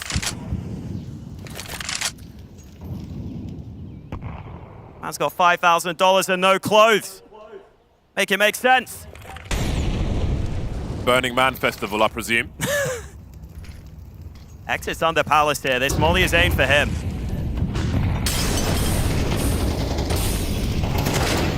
Well, that's one way to deliver. Major with no armor, wide swinging, delivering the headshots at match point for Eternal Fire. Wicadia's the one to drop on a bomb plant attempt, and there's carnage and chaos around this bomb site. Smokes are everywhere, and so are the CTs, riddling the site with bullets. Major's been dropped, no surprises there. 3 on 3, Woxic with angles. Calix getting dropped in the meantime. Urgent for MIBR. Woxic is going to be a factor in this game. He spots the jump peak drop. Entertaining, but Woxic knows where to look. 2 on 2 now. Safe creeping up the stairs. Woxic so dangerous. And now it's down to Safe. He's in the clutch. He has to win this for his team. Otherwise, they are donezo. Not sure where to look. Running out of time. Can't find the tees. Spots the shadow of Woxic, who will finish off the job. 37 frags for him. Eternal Fire make it to the finals. What a way to make it through to the final. Facing elimination a couple of times. They came through. They were able to make it work. The individuals showing up into overtime. Devastating for MIBR, but Eternal Fire deserve all the credit in the world for that. Such a hard-fought series. Every map was close. And the contrast of emotions, clear to see. That's going to be a hard pill to swallow for MIBR. They had a number of match points against Eternal Fire, but just could not take that over the line. Nothing great in life ever comes easy. That is the mantra of Eternal Fire. They did it the hard way, massively down at the halftime, facing off against so many series and grand final qualification points, but they survived. They did it. Woxic was an absolute fucking monster in overtime. What just happened, Tea Time? I just witnessed the best Counter-Strike Woxic has played in practically years. That was beautiful, absolutely beautiful. And he does it without his two best players really present on the server the same way. Ricardia, Zantares, they were there. They look like support players for Woxic. They are support players for Woxic. That's how it's supposed to be. That's how it always was, and that's how it is supposed to be. He is the upper, he is the superstar. And just look at this round. Oh, it's dirty, it's almost disgusting. But you know what? I absolutely love it. You know who wasn't a support player for Woxic though? Calyx. My god, what a performance. Been calling him out on day one. He steps it up. We're saying, hey, he's become a pretty good B-side player. He's become a pretty good side anchor overall. You know what? It's respectable. He's not respectable. It's disrespectful what he just did to MIBR. Eternal Fire doing it the hard way here at ESL Challenger. So many close games, overtimes galore. And I believe Sam is there with the man himself. Let's find out what happened. Major, I want to say it was a boxing match. It turned into an out-and-out Cold War. All those overtimes. How did you keep your team focused, able to keep bringing it back? Like it was a really long BO3, to be honest. The last map was really intense. I want to thank my teammate for the last map because their career, they play really well individual. In the end, we win, so it was a good match. Now we have a final to play, so we're gonna refocus on this match against Monte, and we will give our best. You have a final. You only have about an hour to prep for that. You've got to eat. You've got to get back in the game. What do you do now as a team to make sure you're focused for that? Yeah, I think we need to refocus, just forget what's happened now, just focus on Monte. I don't know if we have time to eat, I don't know, they want to starting very fast, but I think they're gonna let us eat it maybe a little, but yeah, full focus on Monte, and let's make it a great final. You have time to eat. We will allow you to eat some food. You've been playing for a long time.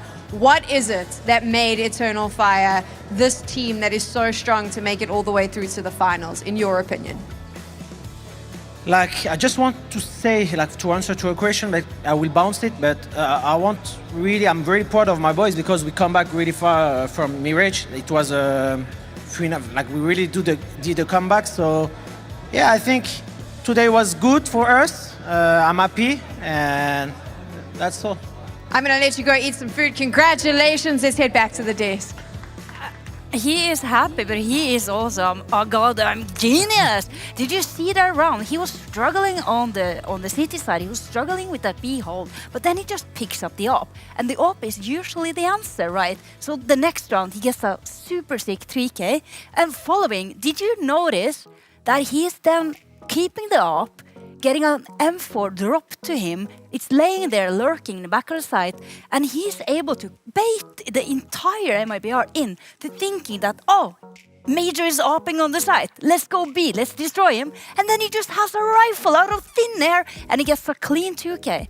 I mean, just to build on your point a bit about Major's effectiveness as an individual, here's something interesting, Alan. Throughout the game, it did feel like, you know, Calyx was first buying space for someone else to activate, hoping maybe it would be Zantares or Ricardia. Then it felt like in the first overtime, I feel like the viewers might not realize this. The first overtime was all Major. If you look over at 12-11, his score is 5 and 15. At 15-15, Major had a 1.5 kill per round across that first overtime. He ends up on 16 kills at the end of that first overtime. That's kind of insane. Certainly felt like during this game, regulation was Calyx, overtime was Woxic.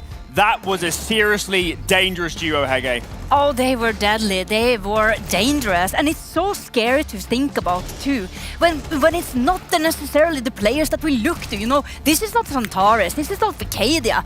It's Woxic on fire, and it's Calyx who's stepping it up. And I'm just so glad that Calyx especially has shown us his caliber again, because it feels like the last time we saw this, we were saying, oh my god, get him out of Envy. Because he was he was a freak over there in Envy. Felt like he had to do everything on his own. And I don't know if he's getting PTSD right now or something, but he better be feeling good about himself right now. He was carrying this team forward when they needed it the most throughout regulation, like you said, Alan. But even in overtime, it wasn't like he tapered off too much. He was still getting a couple of good multi-kills. He's getting some good entries, some good equalizers, keeping MIBR on their toes. Yeah, grab your popcorn, because this highlight package is as long as a film. Yeah, of These course. been going on forever and no surprises. given the number of rounds. I just think the stamina from these players, and for Woxic in particular, he got better as we got into overtime. He got more aggressive, more dynamic. We know CS2 favors those peaks, and Woxic, wow, he saved his best for last. Where did this come from? I didn't know that you could do this with the op still in CS2. I'm just shook to the core of my existence. Show the haters this Woxic, right? That's what we want to see over here. And he got, you know, exactly 20 kills in those overtimes. That is ridiculous. He got 17 in regulation. Now, on the flip side, talking a little bit about their opponents, Safe wasn't bad. He was brilliant. Had they won this, had they won this map, we'd be preaching his name up to the heavens. Safe wasn't bad? No. Alan, Safe wasn't bad. What does it take to impress you, goddammit? He was incredible. He was spectacular. He was giving them those early kills. He's 10-0 in opening duels. 10-0! That's ridiculous. 100%! There's a reason why Wicadia 0-6 on the other side. Yes, because he kept getting killed by Safe. Exactly. He was on the receiving end. Safe was single-handedly taking out, on paper, the superstar player of Eternal Fire. It was really just something, and it's something that, you know, we have to commend him for. As much as we're saying Woxic steps it up in overtime, Calyx was in regulation, this. Safe was there all the time. Safe is Eternal, maybe not Eternal Fire because they're actually in the finals, but Safe himself is half of that at least. Now, alongside Safe in this game and this series, BRN Izan, I'm so disappointed for him because he played a monstrous series, so many massive rounds, and just a shame he couldn't quite get it over the line.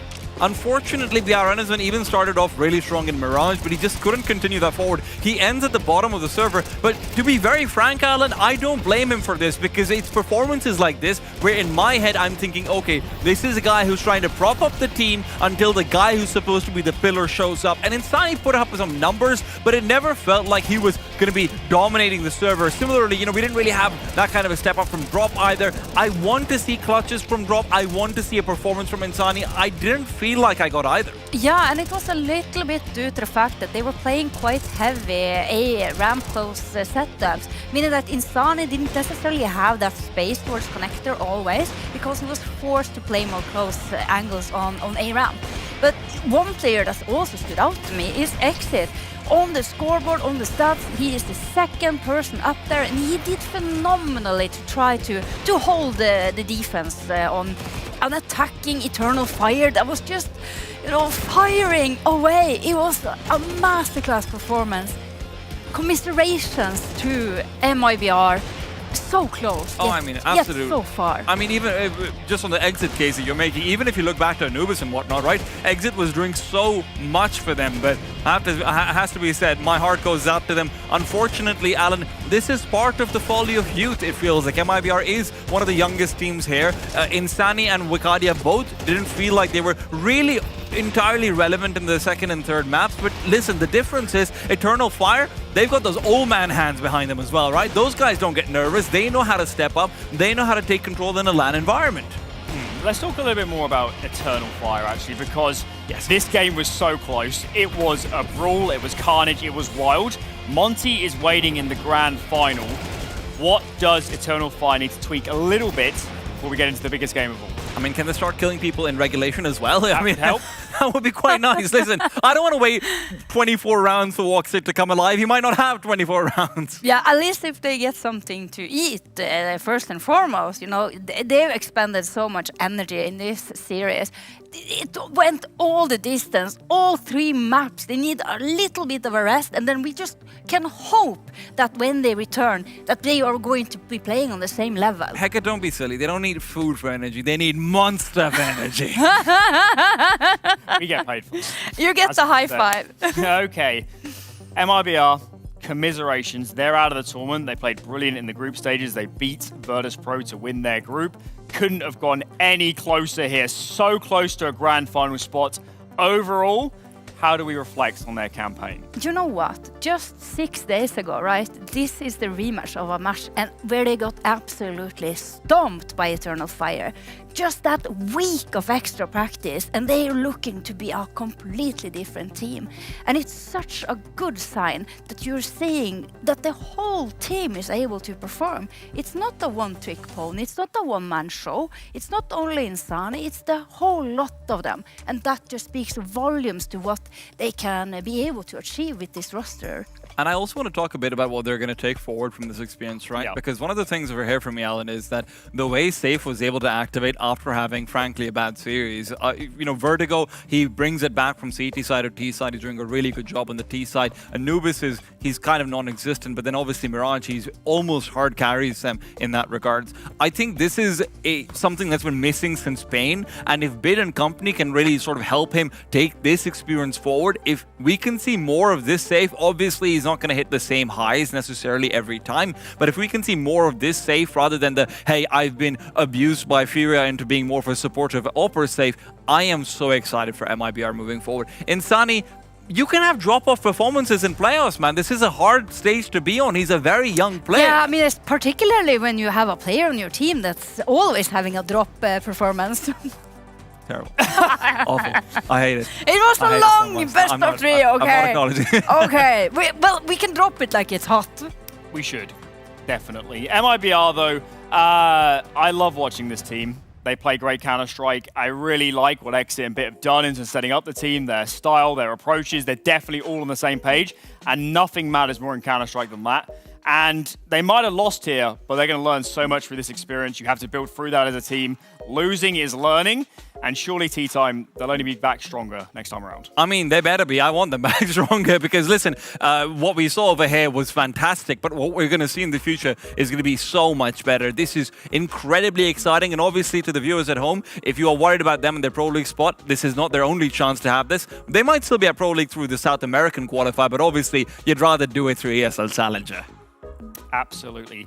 Either way, that's going to wrap up our semi-finals. Waiting a little bit later on is Monte up against Eternal Fire.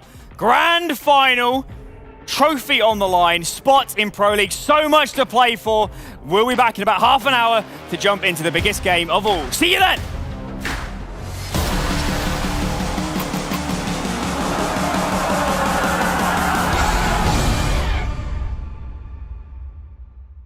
At some point in every gamer's life, there's a question to be asked. Do your clothes match your hobby in any situation? Or do they just represent what you dream of? No matter what situation, there's always the right way and the wrong. The only real question is, which are you going to choose? Decide for yourself.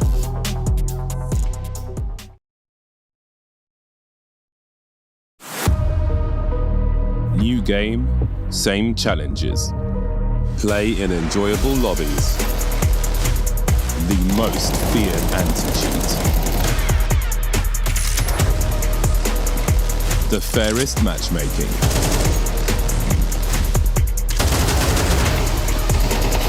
And choosing your preferred server might just help with that pesky peeker's advantage. See for yourself.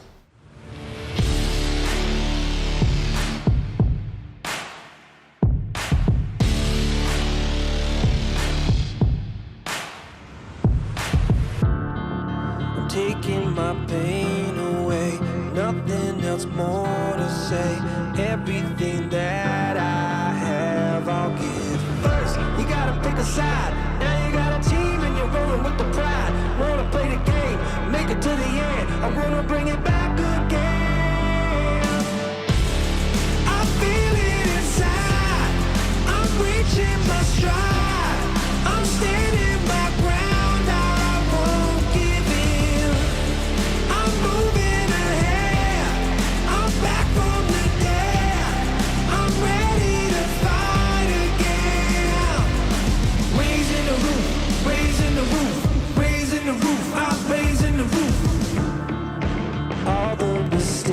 I made, now I can change my fate. No one can take this heart away. First, you gotta pick a side. Now you got a team and you're rolling with the pride. Wanna play the game and make it to the end. I wanna bring it back again.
same old feeling.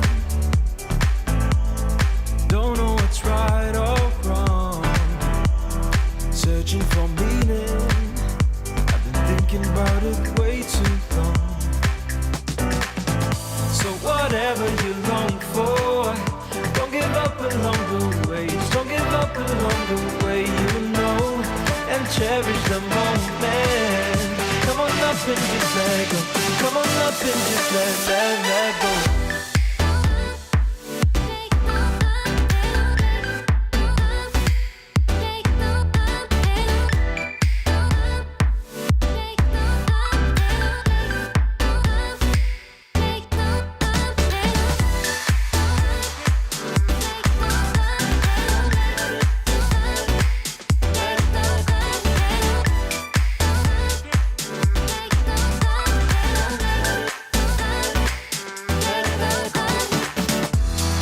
No more competing,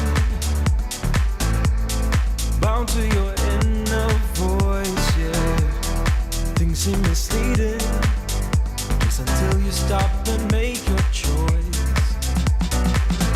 So whatever you long for, don't give up along the way. Just don't give up along the way, you know, and cherish the moment. Come on up and just let go. Come on up and just let go. Let it go. Let it go. Let it go. Let it go. Let it go. Let it go. Let it go.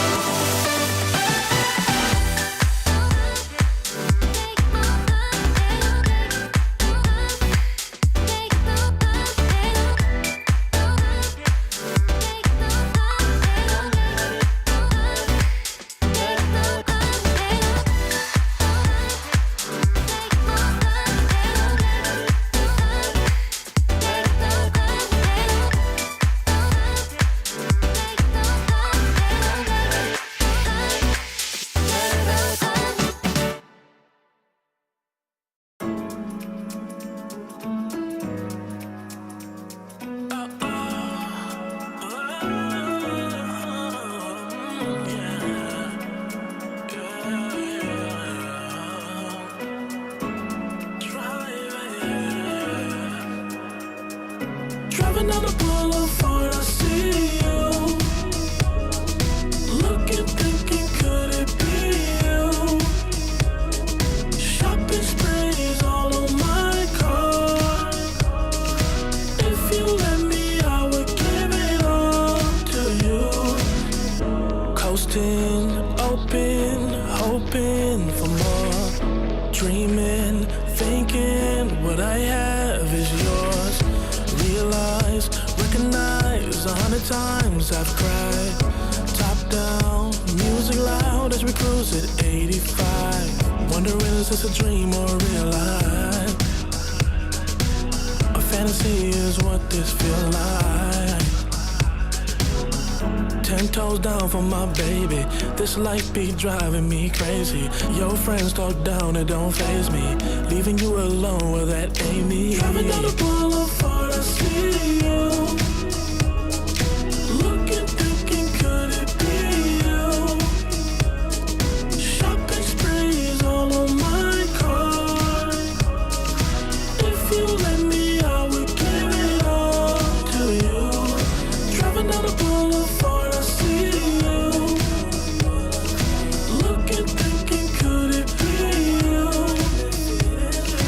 Shopping sprees all on my car.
could walk through fire, blow up the storm and see the light, yeah. I told my friends that I could run on water, and they said nobody can. They'll see me flying through the sky, yeah. Play hide and seek behind the clouds. I show my friends that I'm not scared of dreaming, and I'll do that again, over and over again. Suddenly, the heart and chest feels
boulevard, I see you.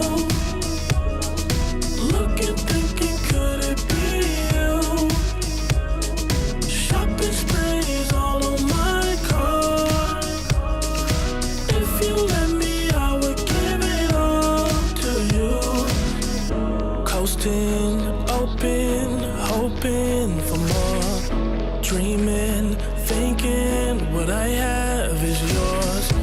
Realize, recognize 100 times I've cried.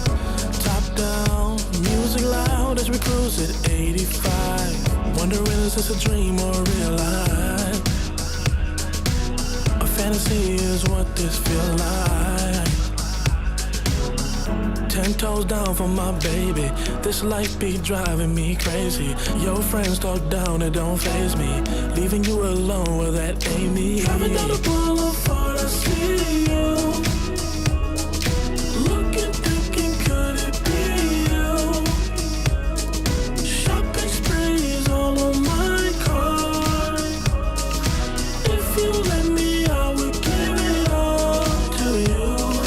Driving down the boulevard, I see you. Looking, thinking, could it be you? Shopping sprees all on my card. If you let me, I would give it all to you.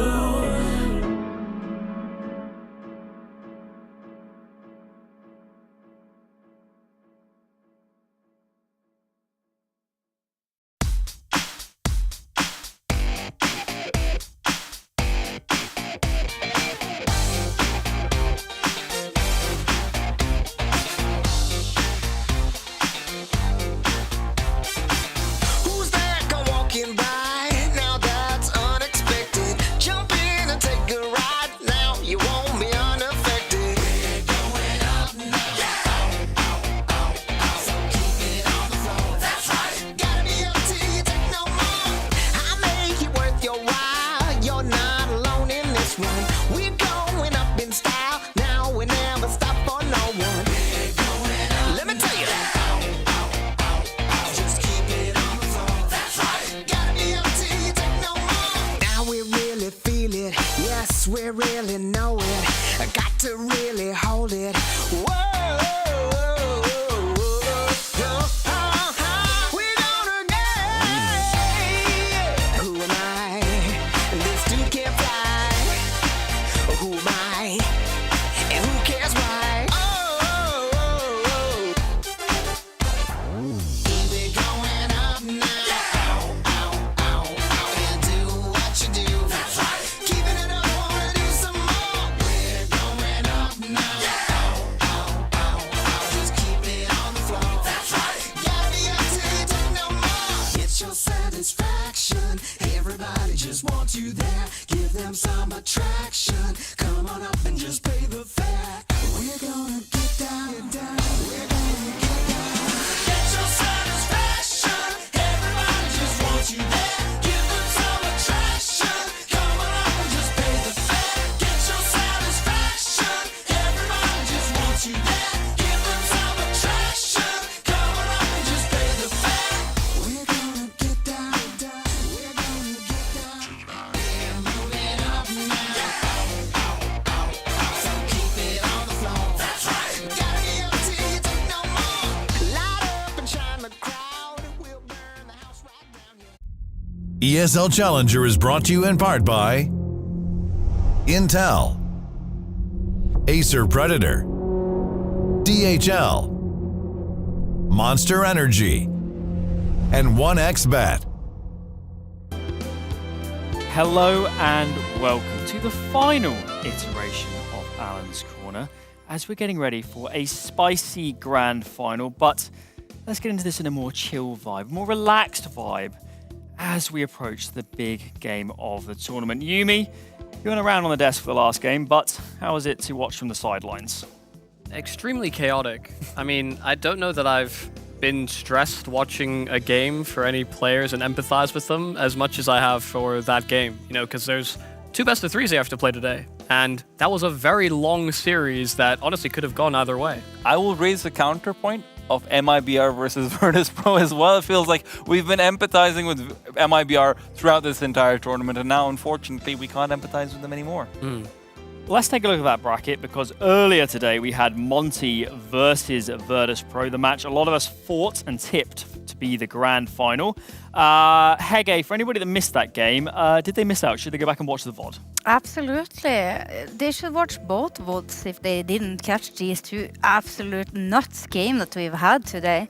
The level of Counter-Strike, they're just absolutely incredible. This doesn't feel to me like an ESL Challenger event. This feels to me like the absolute top tier of Counter-Strike. Yumi? Resonating with that?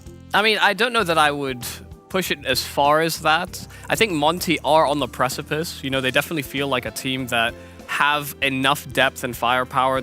I think I've seen enough out of SDY, fragging-wise, and his leadership on this roster for me to have extra confidence. But I think the same can be said for Eternal Fire. You know, that's a squad that felt like it really rallied together after what was a really shocking day one defeat versus Nouns. I mean, I will add, one of the cool things about the semifinals, right, is that we had 3 national teams and only 1 international. And in today's day and age, it does feel like we are going increasingly towards international Counter-Strike. It's just nice to see that, hey, you know, we've got a Brazilian team, we've got a Russian team, we've got a Turkish team, all with their own unique styles of And a Counter-Strike. French team. I mean, in the semi-finals, they didn't quite make it that far. But they were here, and They it's were. amazing. They existed, yes. I mean, but you know, there is it was pretty French Turkish player in the roster of Eternal Fire, so technically speaking, the French still is in hope. Now, throughout the tournament so far, we have had some cracking clutches. We've picked out 3 of our absolute favourites, guys. Why did these ones stand out? I think it was the pressure in every single of these situations. It's afterplant, it's retake, and it's phenomenal.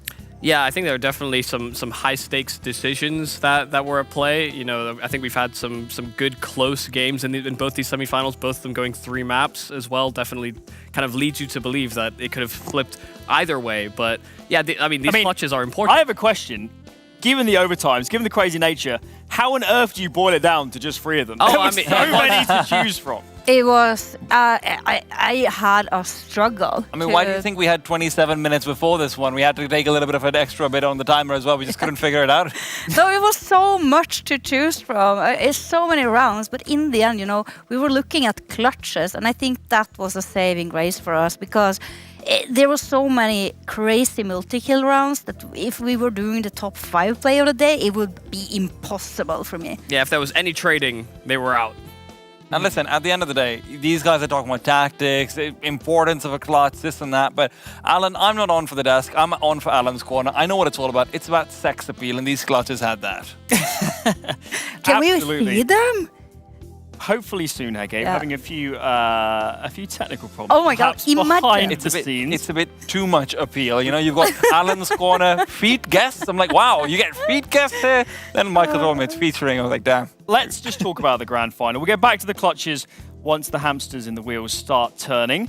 What should we focus up on first? Yumi, it's got to be said, Monte, massive international results. Top 8 at Paris, top 4 at Pro League. But in terms of silverware, in terms of offline titles, not so many to speak of. There's none to speak of. You know, this is a team that has been growing and has maintained its ranking. You know, it's something that we've brought up previously, that they didn't deteriorate like some of the other teams that had that breakout in Paris. They've actually been able to grow and build from that starting point. But getting silverware is important. You know, being able to say you've won events, to reflect on that as a squad. You know, SDY has had his fair share of experiences like that. But for a lot of the guys on these rosters, or at least for the roster of Monte, this is brand new. You know, actually being on LAN and finding those experiences. Yeah, and second place is only the first loser. So if you can't lift a trophy, then you're not the best.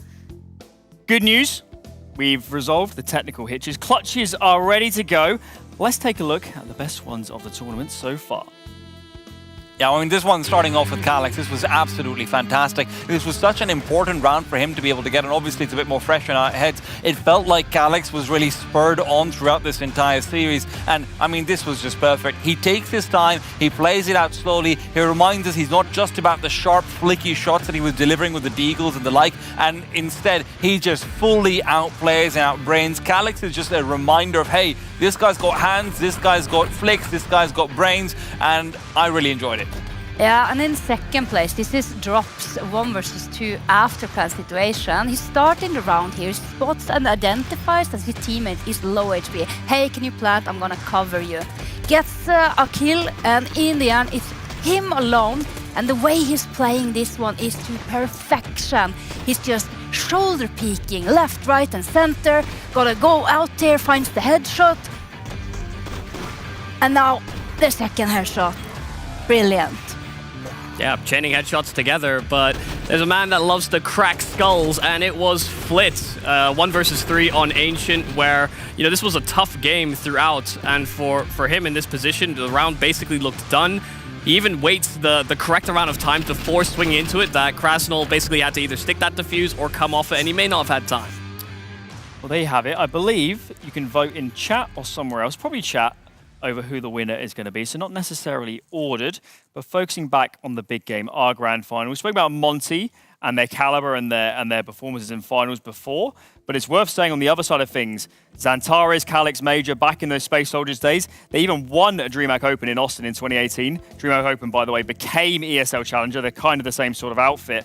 And if we're looking at that from that perspective, Tea Time, they have more tenure in this sort of caliber of game. I mean, they have more tenure in every respect in a lot of ways. Other than SDY, this is such a young team of players coming out on Monte. As far as experience is concerned, as far as having done it before, I think everyone except for Vicadia has been there, done it sort of situation for these guys. So, no, I mean, when you even look over towards someone like Woxic has played in Mouse Sports. Mouse Sports was second best in the world at some point. He's been in so many finals. He's performed at literally the biggest stages in the world as well. And now that he's coming forward over here versus Waro, I'm really looking forward to it. Staying on Tea Time, because you're going to be leaving us after this segment. Thank you. Who's winning the grand final? I mean, listen, I have to say it might very well be Eternal Fire over here. And I say this because I love what Woxic has shown us today, and I can't say the same about Waro. That op difference, it's going to be such a big factor, especially when you add in the fact that, hey man, Calyx is doing pretty well. I don't think he's going to have the same pop-off, but he's going to be pretty consistent. And surely we don't have Vicadia and Xantares missing for 2 series in a day. Is Vicadia the factor then? Is he the man we need back to really take it to them in this grand final? I mean, you need him and Xantares, right? It can't just be Vicadia, obviously, because Xantares had a slightly quieter game than you'd like him to as well in the past 2 maps. But if those 2 are there, I don't actually think firepower-wise, SDY and company can actually outmatch them. Really? Agree with that one, Yumi? I don't know that I would agree. I think in terms of, you know, potential ceiling, I do think that there's more proven track record for a lot of the players on Eternal Fire. But I think in terms of growing opportunities, yeah, these guys are younger players, but that surely means that they have higher potential to succeed. They need to have accomplishments to back that, because Eternal Fire also have 2 finals. Either way, Monte versus Eternal Fire. Let's get into our grand final. I mean, I'm pretty satisfied, but it's, to me, 100% obvious that we are not even playing 100%. We believed at the start when we came here, like we can win this tournament. Doesn't matter whoever comes, they will go with the trophy.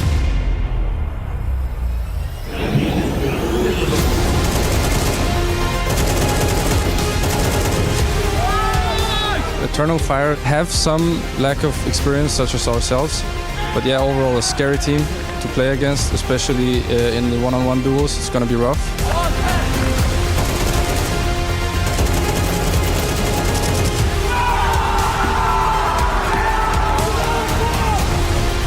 We play against Monte, and they are like great team now. Like we can win against them. We are ready to lift the trophy. Let's go. Let's play.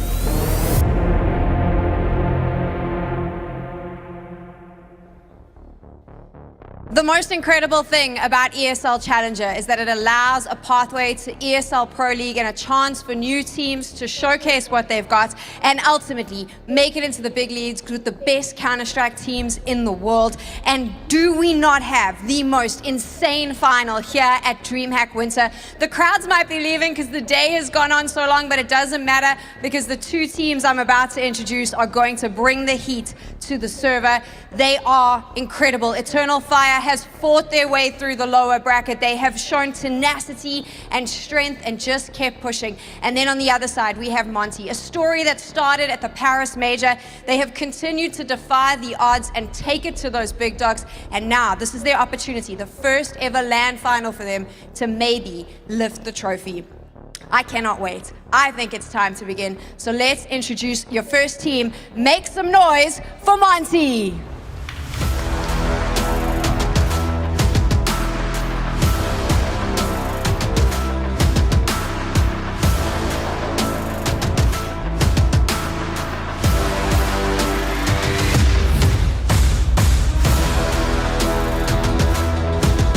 Here they are on the stage introducing Krasnal.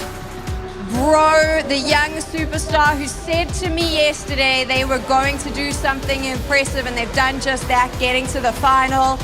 The leader of this team, SDY, such a solid, strong force. Waro 2K made his name in Paris and continues to showcase what a superstar he is. And rounding up that lineup, DemQ over there as well with his Ukrainian flag, as this is a Ukrainian organization.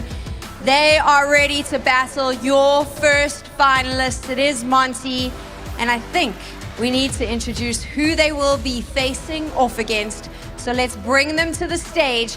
Ladies and gentlemen, this is Eternal Fire.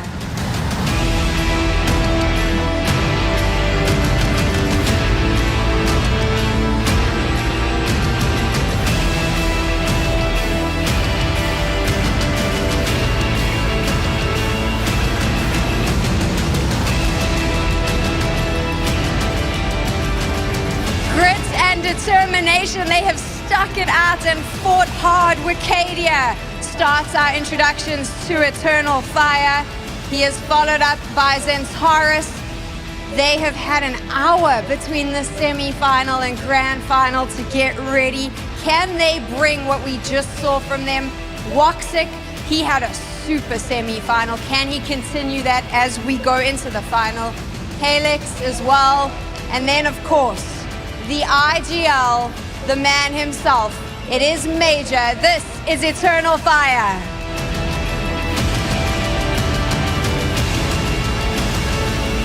I'm gonna call over Major and DemQ. Come on over to chat to me on either side. DemQ, what an incredible opportunity. Your first LAN final as a team. You've had such a great year. What would it mean to lift this trophy for Monte? Yeah, I mean, it's very important, first of all, to our country, our organization, our heroes, which is defending our country, to show them that the what thing they're doing is very important for us. So it's very important for us. Major, your team, your teammates have just done such a good job of fighting. You had that upset on the first day, but you've continued to show that grit. I will ask you the same question. What does it mean to Eternal Fire to lift this trophy? Yeah, it's very important. We are on the final. Every final is unique, so we're gonna give our best, and that's all. Gents, you can fist bump or do a little hug. I don't know. You can do a dance even if you want. They won't. Off you go. Let's get ready. This is it. It is a showcase of the best new CS2 talent coming to you live from DreamHack Winter. I am so hyped. Let's get straight into it. ESL Challenger is about to begin. Showtime, baby! Grand final, Eternal Fire versus Monte here at DreamHack Winter in sunny Jonkoping. Maybe not. Either way, let's break down the action. Veto underway soon, Yumi.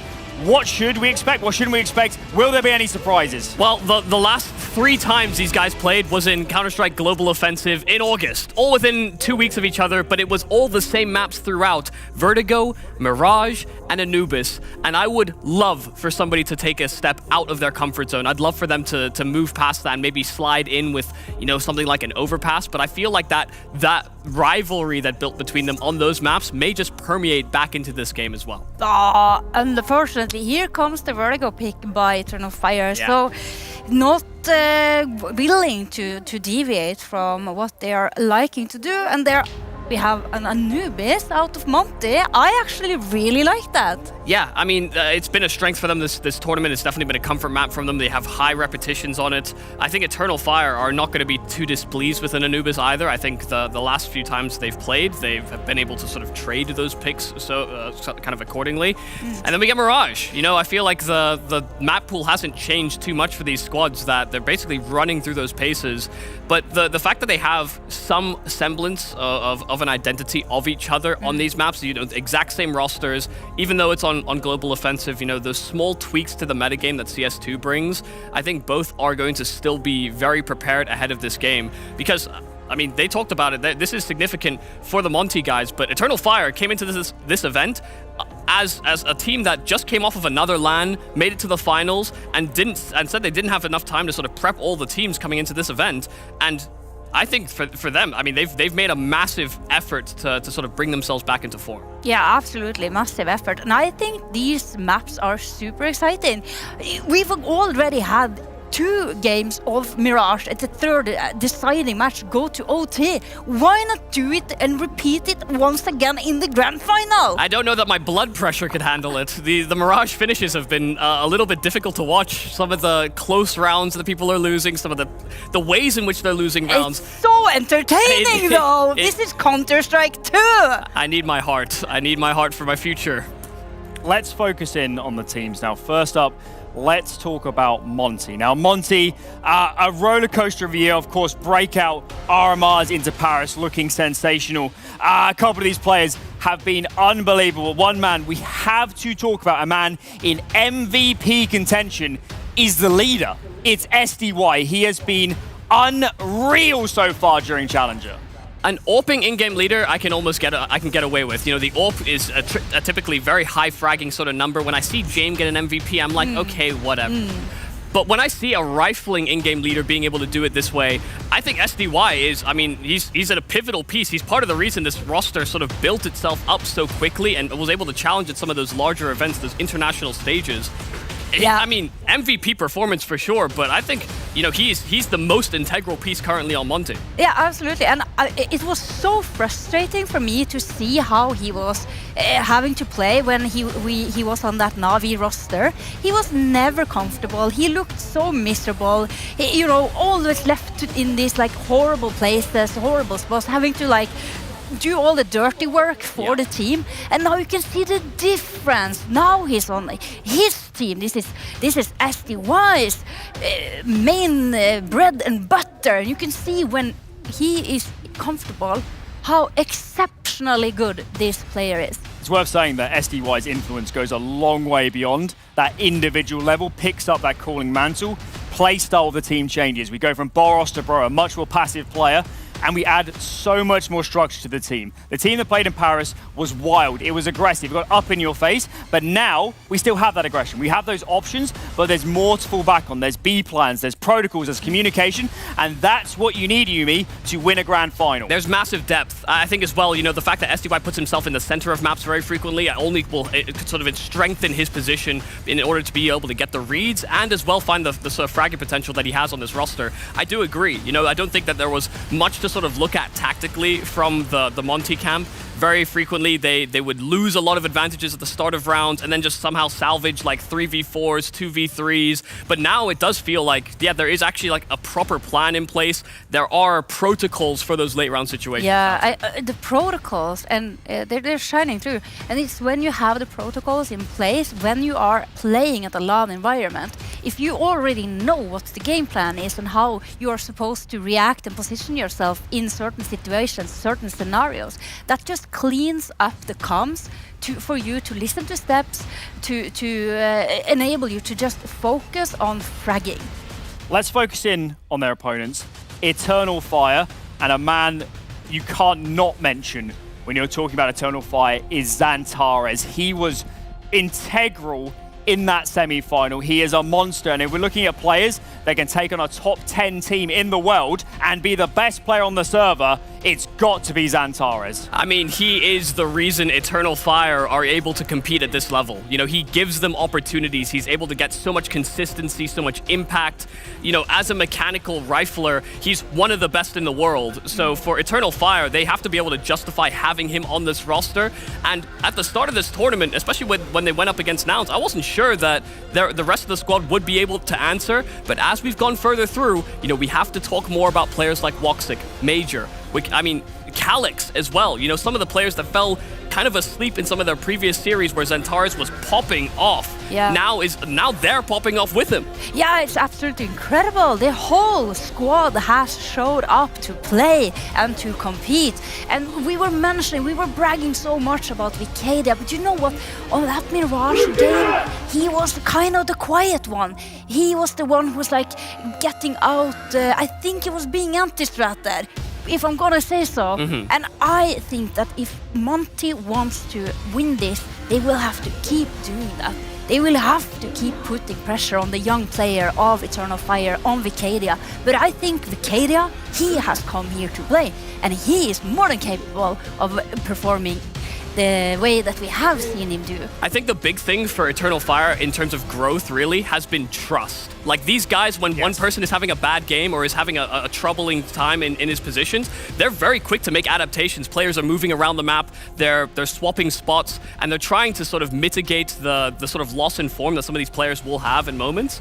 I love that they have that much faith in each other to cover each other's roles so frequently, because it's actually saved them in quite a few games so far. I mean, it's worth mentioning too that in terms of being a lineup, particularly Major being in-game leader, that belief wasn't always there. He was in and out of the roster, they were changing in-game leader when he was still on the team.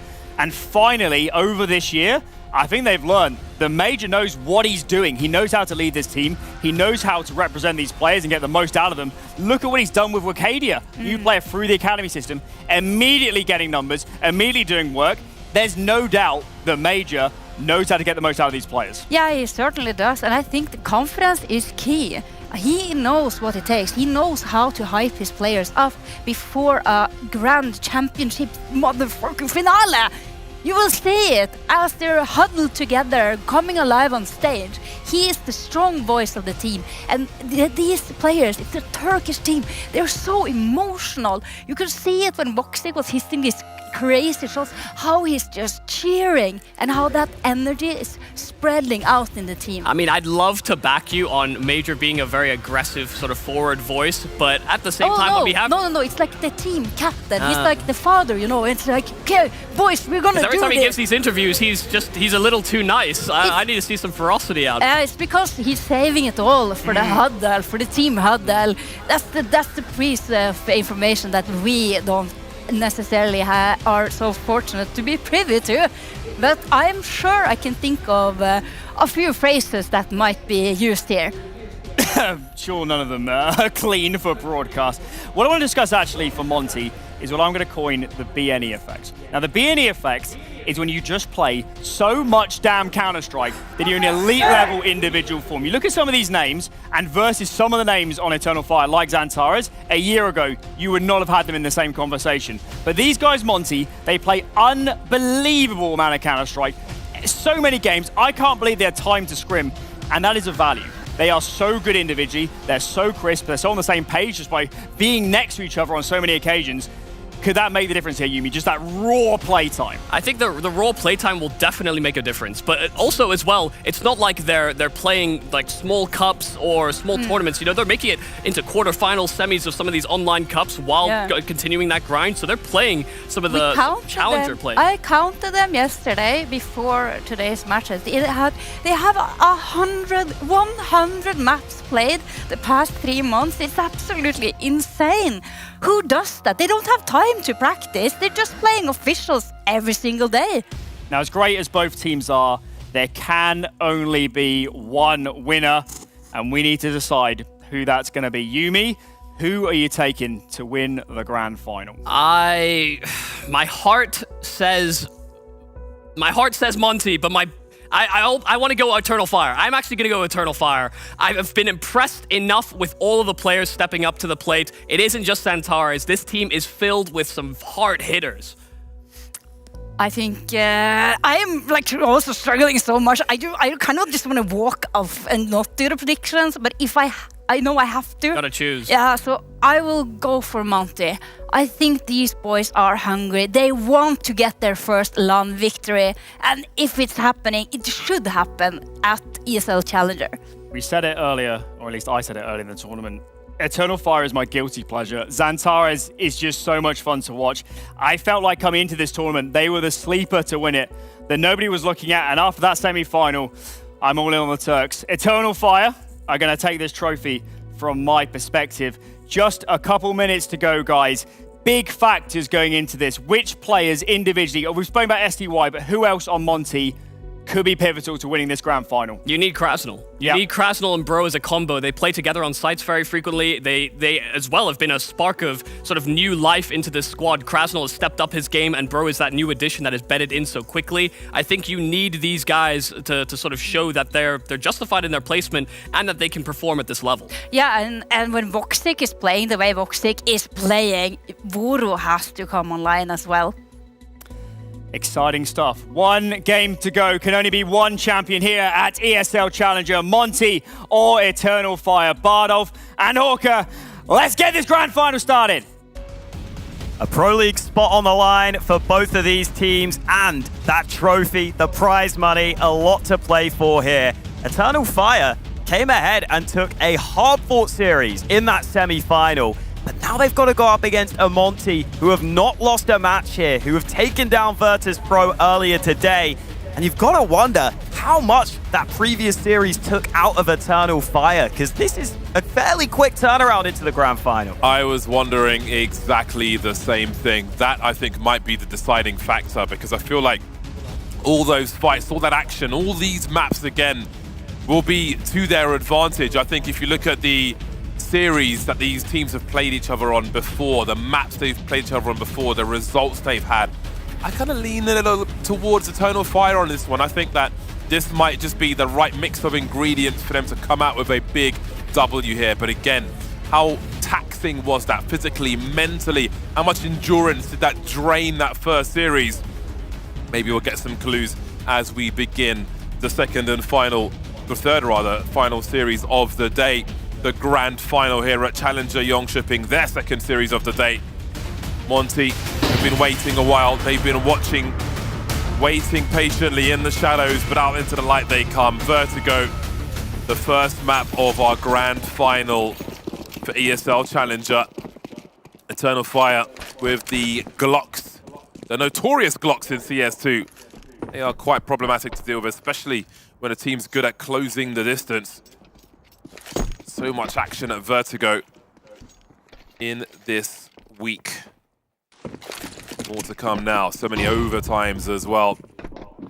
So much info, so many rounds, so many scenarios. Especially for Eternal Fire, with all the overtimes they've played. They may come into this one. Xantares with a quick first frag.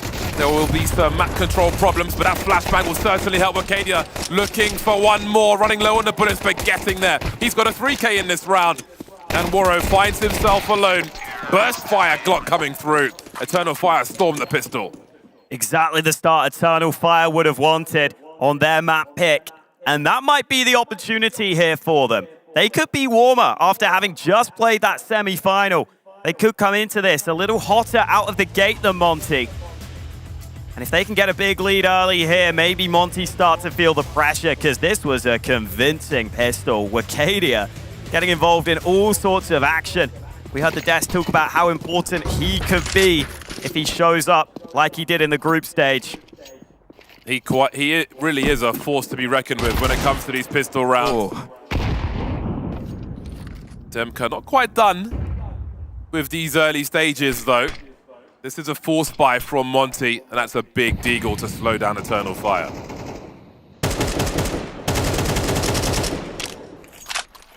That'll give Eternal Fire something to think about. Still happy to take a bit of time before they group up. See Bro on this close angle, SDY holding from further back. They'll try and have this 1-2 punch on this B side. And Warrow's not far away either. Playing off the distraction, but nothing getting done. Warrow looking for more with a deagle. And then there were two. Centaurus and Calyx are somewhat softened up, and that HE could help, but it lands in the wrong area. Promising start, but an expected finish in the second round for Monte. This would be a great victory for them as well. The desk mentioned how hard they work. Always in the action, always in the trenches are Monte. Game after game, match after match.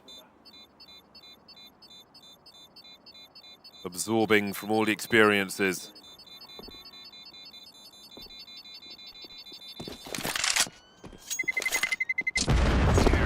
Gotta wonder for Monte how long it's going to take for some of their star players to show up. SDY was unbelievable in that semi-final. Dropped 27 kills on the final map to see them through. I think he's probably the front runner for MVP right now, certainly on this Monte side. Doing it while in-game leading for the team as well. It's been really nice to see SDY comfortable on this team, confident with this team. He's been saying that since his stint on Na'Vi, this is a lineup where everyone believes in each other. That seems to be the sort of environment where he thrives. Not much in this round for Monte. Even if they do believe in each other, they're gonna have to believe in a lot here, but it could be happening. Pistol's getting a couple of kills early. Santara's out of ammo. The 5-7 falls. Eternal Fire's rifles are all falling by the wayside. Mage has got to get some kills here. Wow. Instant trade by Bro. Surprise round for Monte. 2 rifles collected as well. Off to the races earlier than they expected. Some smiles on the faces as well. It's an encouraging way to win a round.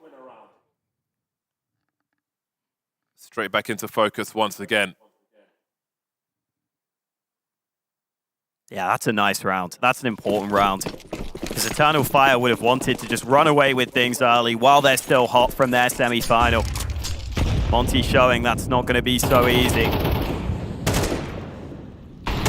It's also a pretty brutal loss for Eternal Fire, because now they have to invest everything in this round. And if they lose it, suddenly they're going to fall behind early. Eternal Fire's map pick here, but Monte pretty damn good on Vertigo themselves. 80% win rate, I believe, for Monte. So this should be a really competitive one. Warrow getting inquisitive, and the crouch means that Woxic's crosshair is not in the right position. Nice start from Warrow, someone who the desk said needs to step up. That's a good way to do it early. Great way to break the pressure early. Especially if they convert this round, Monte. Different opponents entirely for Eternal Fire.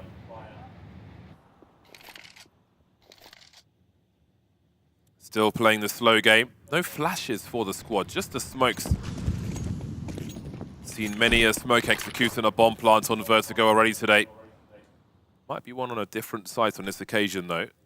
30 seconds remaining and they're still being patient, waiting for Monte. Just move a little too far, get a little too curious. KD with some pre-fire action. So Monte aren't moving too much. Warrow with a second, and he's got the rifle support here as well. 15 seconds and nothing else for Eternal Fire to do here. Don't throw the good money after the bad. Don't waste these rifles. Again, they've got to keep Monte spending money. That early round loss, that surprise round loss for the Pistols, really put a thorn in their side here. Yeah, and I think for me, I do have Monte as my favorites coming into this final, partly because of the way they beat VP earlier. I had VP as the best team here, and they beat them pretty convincingly in the end, Monte. But also because I feel like they might have more ways to win this final. Eternal Fire relied upon individual players, individual moments there against MIBR to close it out. Monte's structure and mid-round calls, even late-round calls from SDY can be really good. So even if Eternal Fire may have the edge in firepower, I think Monte may have more ways to win, but we'll wait and see. Still very early in this one, and Major with one of those 2 AKs accelerating towards this B site. It's a big fight for Major to win. He's made some space, but Bro is here to defend it as well. As he spots Zantares' head, he certainly has on this occasion. Running low on the bullets, as is Kras. Gold Eagles around. Is there time for a reload? Perhaps now that Woro is here also. Shooting gallery for Monte on the B bomb site. So far, so good. Alex inviting the headshot angles. Monte's got a 4-on-2. Make it 1, make it none. In the lead all of a sudden. Monte quickly turning up to the server.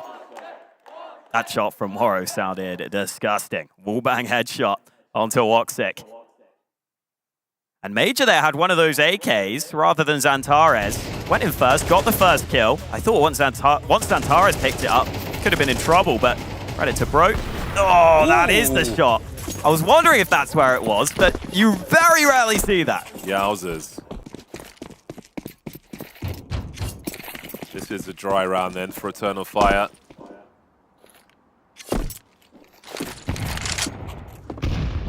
Already feels like a tougher scenario for them in this final. More challenging squad in Monte.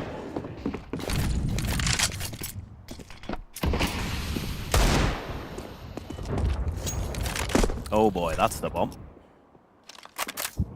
Didn't have many expectations in this round, Eternal Fire, but if they had the bomb and went A, they might have had a chance at a plant because Krasnal was low. Instead, Monte will quickly... Where's the gun, Zantares? Where's the gun? It's a magic trick. Yeah, Monte will quickly stack towards that bomb that's dropped at mid. Krasnal has taken the AWP. He's the man containing this A side. He's holding a tight angle so that it's unlikely he falls, but if he were to fall, maybe an AWP that could be recovered.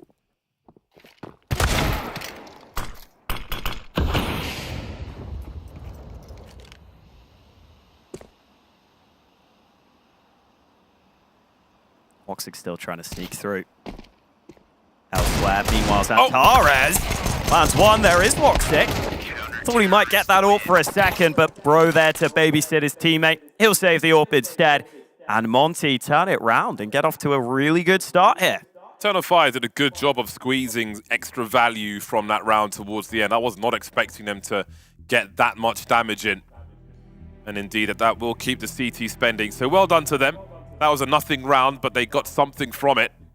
And they'll keep things close in that regard. That gives them opportunity down the line. Victory here would be big for both these squads. Very promising indeed. A nice way to head towards the end of the year. Just a few events remaining.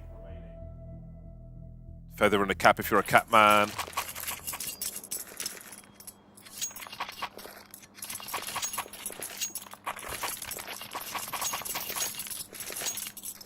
Oh, those AWPs are out. Woro definitely has got the better of that battle so far. Only 2 kills for Woxic compared to Woro's 6. And he's been so eager to get involved with this AWP. Smoke will obscure his vision. It's broken briefly. Oh, he came so close. Does he make it out of there? Up the stairs he goes. Alive with 6 HP, that'll be plenty. New timings now with these smoke breaks. Wonder if Monte did their prep work. Zantares and Wakadia were getting a lot of entries up ramp in that previous game. Monte deciding to play back from the site instead, conceding ramp on purpose. That's a very good point, actually. They got so much mileage in that early round. So much mileage. Oh, that just hit Demka, who was in CT. I don't know if that was the intended target, but a bit of damage done. everyone focused on this A site. Look at the mini-map. Smokes up will make it difficult. Look at Monte though, flashing in, retaking the site.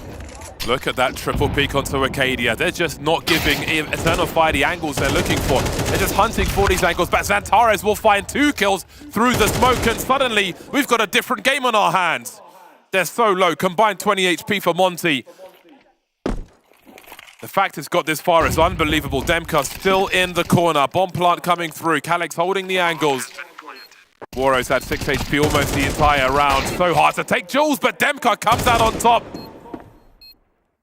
Calyx on the ramp, full health, and Demka squeezes one more. What in the blazes? Giving some love to the crowd as well. He took a shot there, but it must have been through the box because it didn't finish him off. And Eternal Fire may not have known how low those players are, but Monte makes sure they play headshot angles when they're both low. It means that the fight becomes so much more even. When your body's exposed, one shot and you're easily dead, but when it's only the head, it's much harder to hit. What is Xantares up to here? 2 kills through the smoke to even make that doable. Talk about play your life, my words. Oh, Calyx just jiggling the headshots. The only thing that Demka had to peek after he took the angle. And that's a frustrating loss for Eternal Fire. So much work done. They weren't supposed to be that deep into that round in the first place. I can see the frustration for Xantares. And again, this game of Vertigo, not like the last one. Monte not giving Eternal Fire all the ways in they found in that game prior. Now they're getting a little sloppy, Eternal Fire. The first player goes way ahead of everyone else. SDY set up with that nice rifle setup alongside the AWP in mid. They work together wisely, but Eternal Fire maybe made that a little too easy there for the CTs.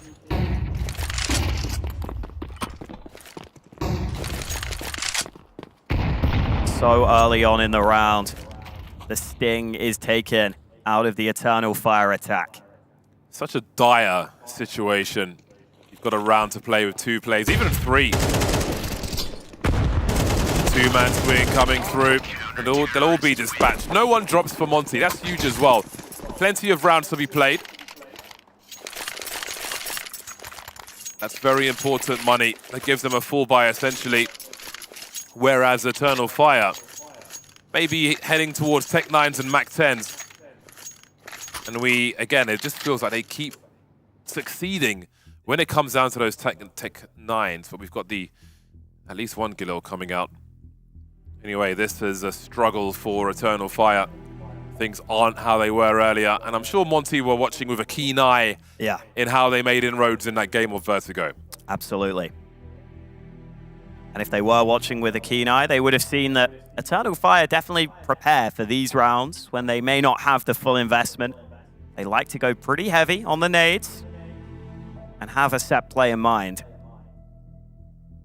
So Monte have got to make sure they don't fall into the pit that Eternal Fire are going to try and drag them into in this round. Again, though, the team play and timings from Monte look very good right now. The cohesion is fantastic. You see everyone fighting together in almost every round. That's something that Eternal Fire are going to have to try and figure out how to deal with.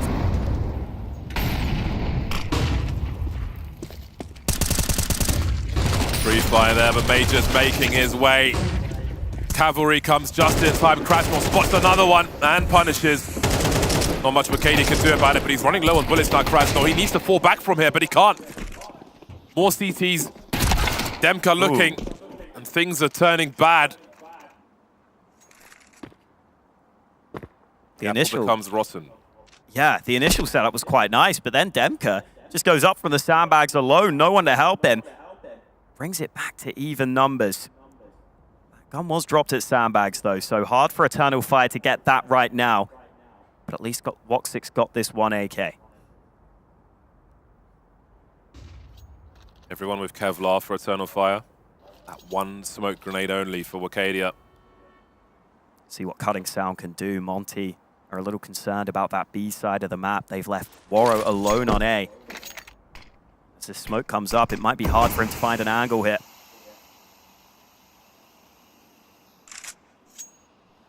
"30 seconds. No flashes to come his way. There's retake utility. Oh! See you later. What an angle from Waro. How do you respond to that? 18 seconds. More CTs on the way. The HG will finish off for Arcadia. And Waro's here to say no. In Waro, Monte trust. 7-2 for the CT squad. All right, I was worried that Waro alone there on that A-bomb site was not going to be able to get involved with that smoke up. Didn't think he could do anything to try and wipe it or try and make sure he had a little line of sight through. But apparently he didn't need it. Waited for the bomb plant, boom, lines up the shot. And then a little jump there before taking out Woxic at the end. This is a very solid showing from Waro so far. When he shows up alongside the rest of Monte, they could be a very strong team themselves in terms of firepower. Up against the buy now. 3 CTs on A, looking to fight ramp a little more aggressively this time.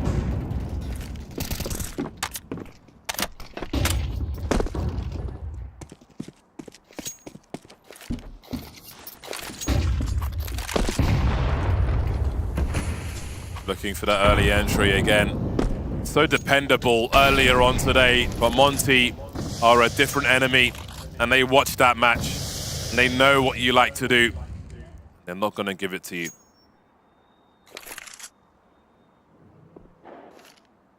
Four-man on road for Eternal Fire. Look at this boost from Demka. Oh, he just about doesn't see Arcadia, who finds that entry he's looking for. Krasnov trying to do more, but the numbers go down further for Monte. Waro going fishing with the AWP. There's the plant again. Got the wrong lineup though, and Arcadia will punish immediately. An expensive round for Monte, likely to get more pricey, especially with Major coming in from the back. Smell ya later, says Major. Important round for Eternal Fire, who are starting to struggle here on this map. Their map pick. They needed that one. Good play towards A here, and just spotting that boost early puts the CTs in an uncomfortable position. Krasnov decides to commit forward, but he doesn't have any further backup. They've already spotted that boost, so they knew that was an option. And then SDY tried to nade towards the site. That AWP shot through the box isn't always going to do full damage, so I think the nade to the site was in case one of those AWP shots had landed onto the player planting the bomb. That was not the case, and once the bomb got planted, Eternal Fire in a great position.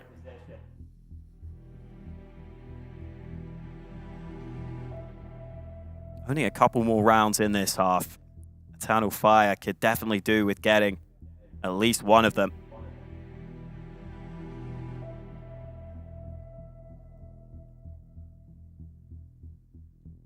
Might be a tech pause here. See the admin doing stuff. That was a massive streak for Monte. 7 in a row after Eternal Fire won the pistol. They look comfortable as well. They are learned men, that much is clear. Waro leading the way on the fragging. Krasnov not far behind with 3 opening kills as well. Earlier on, SDY was a fair bit above the rest of the team, but here it's looking much more well-balanced. Yeah, this will definitely be harder than I first thought for Eternal Fire, just with the sheer intel. And there was so much of it for Monte from all those rounds.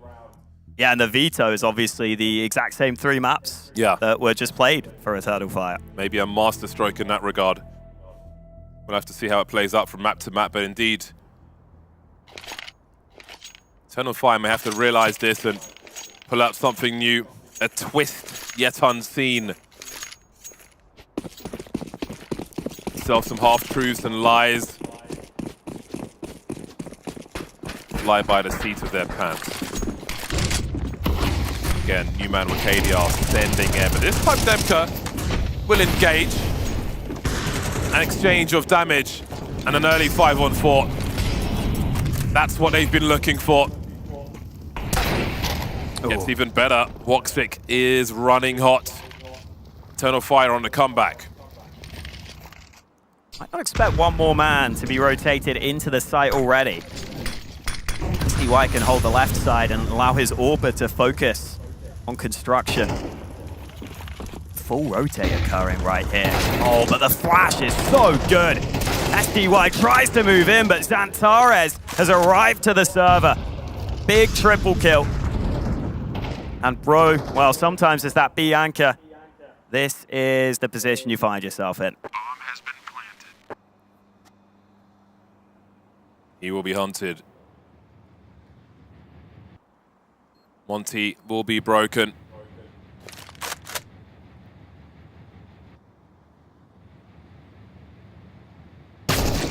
Bye-bye. Off the side he goes. Very valuable rounds towards the end of this half for Eternal Fire. I say rounds plural. We'll see if they can squeeze one more through. Xantares through the smoke. Quite a thing today. Cleaning up on the left-hand side. Last round of the half then. Monte will buy what they can. 3 rifles to show for it. Could be worse. Eternal Fire could really do with salvaging this half. Remember, they won the pistol. They had a 2-0 lead. The gun rounds have been very one-sided against them.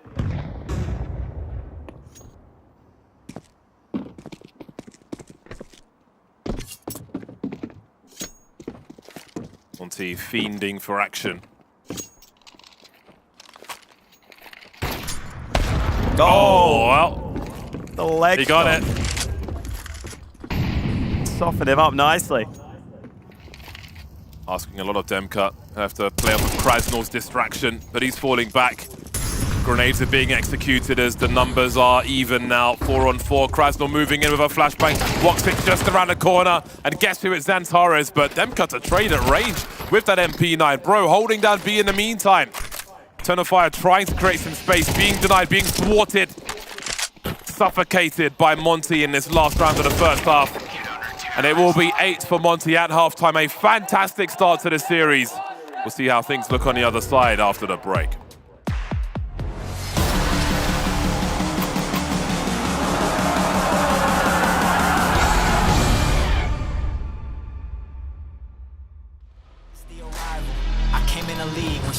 Title, no time to idle. I'm finna get it, put that on a Bible. This is survival. Gotta treat every movement like a fight. Oh my, nobody believe it, they all in denial. Look at me, look at me, look at me. Still in the show, that's the crook in me. They want me gone with the hook in me. Asking why is he here like I shouldn't be. I've been on grind since I old. 10,000 hours the motto. They see the bag is coming out, they flocking to me like I won the lotto. Dancing with the devil, there's no recital. I'm killing competition, ain't no revival. I shoot it to kill it, I'm aiming for bottles. I'm showing no mercy when facing my rivals. Snakes in the grass, they getting exposed. I know they be lurking, I'm watching them close. Acting like friends, but really they foes. Saw they scheming and said adios. Yeah, I gotta get it.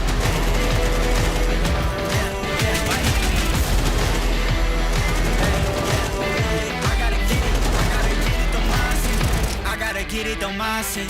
Ay, back with a vengeance, back on the grinds, back to the business. Ay, God is my witness, they watching my moves like shows they binging. Ay, best keep distance, all of my haters send best of wishes. I get to the bag with the quickness, no I don't need no assistance, no. Yeah, no playing it safe, I said let's get it, you say not today. What can I say, you ain't gon' go for it, get out the way. Got no time to waste, can't be with me if you're not at my pace. You're not at my level, you're not in my race. One foot on the gas, I'm pushing the brakes. Dancing with the devil, there's no recital. I'm killing competition, ain't no revival. I shoot it to kill it, I'm aiming for vitals. I'm showing no mercy when facing my rivals. Snakes in the grass, they're getting exposed. I know they be lurking, I'm watching them close. Acting like friends, but really they foes. Saw they be scheming and said adios. Yeah, I gotta get it.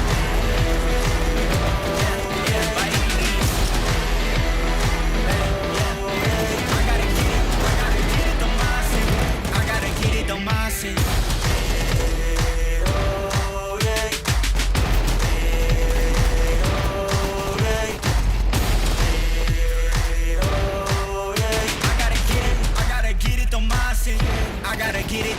say.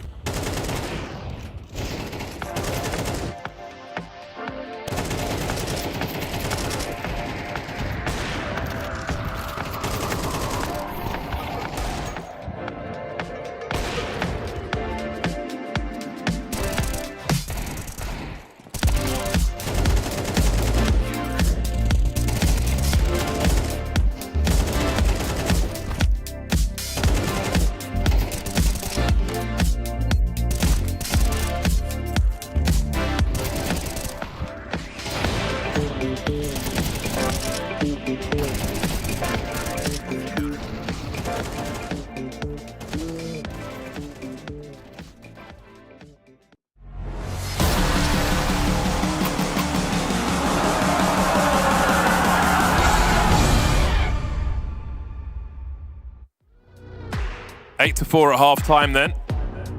Lots of work for Eternal Fire to do. Monte have been watching them. They have been well studied and it's served Monte well so far. But now the sides will change. We look to Arcadia again on this pistol round. He has been quite something today with the pistols. 10 kills so far. Just one shy of Xantares and Bro, both on 11. No Julies for Eternal Fire. Focusing on Kevlar, Major with 1 HE. Moving over to that bomb site where there are plenty of footsteps, elephant feet for the T side of Monte. Here comes the action then. They have got so many players here and Bro and Demko will deliver. Xantares and Calix are in need of headshots. Xantares with 4 HP, he's got to be so careful, but Warro will do the final.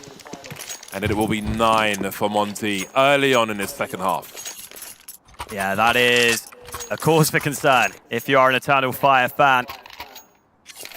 Their map pick here to open up this grand final, and honestly, Monte just look so composed. They don't look under pressure at all in this final. We heard the Des mention their lack of silverware, their lack of championships. Maybe now is Monte's time here at ESL Challenger Jonkoping. Force Buy is out, as well as the MP9s for Eternal Fire. They have posed a threat in some of these rounds with weaker buys previously. Turkish team will be hoping that's the case here. Because if their map pick slips away all too quickly, this final will be very hard to come back from. And look at the explosive play. The push down ramp has netted them everything. They've got the bomb in their hands and a man advantage. Big Kevlar. Big rifles as well.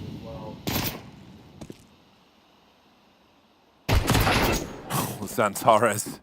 Gotta be real careful. Don't give this one away. This is such a desperate round for Eternal Fire. They must win this one.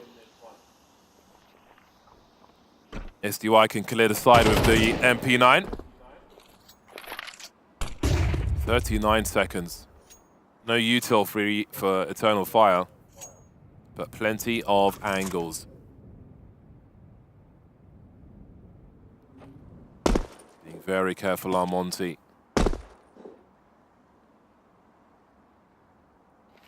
Down to 20 now. Oh, this is utterly disastrous for them, but great for Eternal Fire. 10 seconds. Is there a bomb plant to be had here? Oh, he's getting tagged. That tag, that slowdown might just be enough. Desperately trying to commit to this one. Can they get around the corner in time? He will plant the bomb. There will be bonus money, but I mean, if you could call it, that's more consolation money for a round they were supposed to win. Yeah, credit to Eternal Fire. That team play, that coordination on the ramp is something that Monte could not handle. Plenty of players just pouring over the top. And those fights went down pretty much all at the same time, it felt like. So quick here. You see Calix able to find a couple. And then sure, the bomb gets snatched away from under their noses. But they know the time is so low that they're going to get back into position. That bomb plant isn't going to allow anything for Monte into this round. But they think if they save one, they can get a buy in the next. And they're just about right. So it is going to make a difference. It also means that Eternal Fire have got a good chance here of building up some of that important CT economy. Lovely. Ah, the molly as well. So good. So many targets, so inviting. Just one player lost, all good. No bomb plant for Monte, all good for Eternal Fire. But indeed, that buy is here regardless. Grenades will be good as well. Bro sacrificed the AK for the Galil for a little more money, for a few more grenades. Eternal Fire keeping Monte off that 10th round. Focused on their 7th. 17 kills for Xantares. Woxic on the CT side also. Maybe AWPs to come. No scopes in this round though. We go fishing through the smoke once again. Alex has been dependable today, looking for that second, but he will be traded. Space created now for Monte, or what remains of them. They've lost Krasno and Waro in the meantime, but they have made it a 3-on-3. Demka still eager for fight. None given to him. Looks like Major wants to take matters into his own hands. Good reaction onto the first and gets the follow-up. Monte not coordinating around that corner. I don't think they were expecting Major to be there, but he activates at just the right time. And now Demka has a mammoth task on his hands.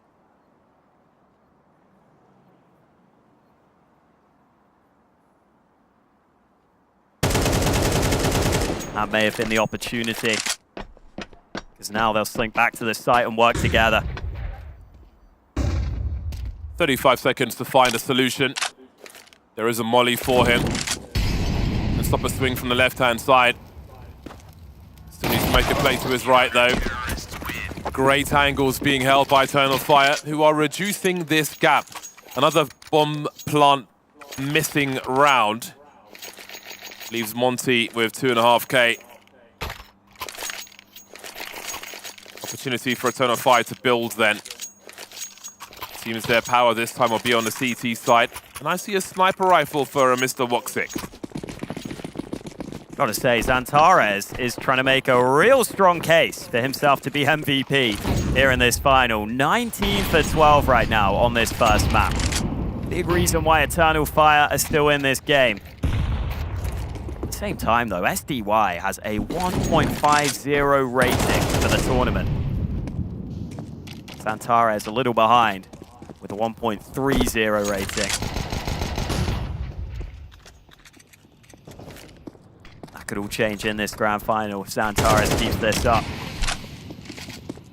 Pistols, for the most part, here for Monte.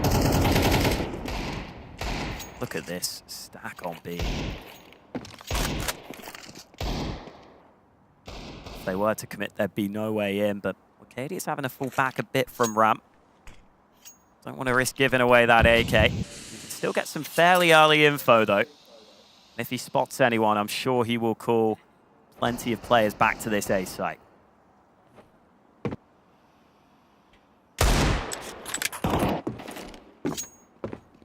Oh, there we go. Arcadia gets the information, and now you see the response. All he wanted was to see if anyone's hit. Knows he doesn't need to fight alone. He will call for backup. In they come. Oh, those are awkward lineups for him as these pistols and rifles get to work. Monte fighting back in unlikely fashion. Got to dodge these grenades, though. Can't dodge Calix. 20 seconds, patiently waiting out that Molotov. And who knows what could be behind it from their perspective. We know otherwise. Got to commit, though. Bomb has been planted. 2 on 3. If they are careful, maybe with a stroke of luck, they could pull off an upset in this round. There is a smoke up. If they rely on that, that may give, if Eternal Fire rely on this smoke, it may give the window to Monte to get working. But how about that for a response? The P250 pushing. Surely not like this. SDY, can he find an angle? Going for the rifle. Not left enough. And it will be stolen by Eternal Fire. But wow, that was scary. That was nervous. Yeah, went straight for that rifle. Maybe didn't realize it only had 7 bullets left in it, that Galil, but even then, the defuse was already so close over the line. He would have needed an immediate shot to land. Either way, impressive stuff from Monte to bring it that close. The second shot, quick reaction onto a low health player. Straight back into it though in the gun round here. Mori's got that AWP out, a warning shot early, so Eternal Fire know that's there now. They're still not giving up on taking this B control.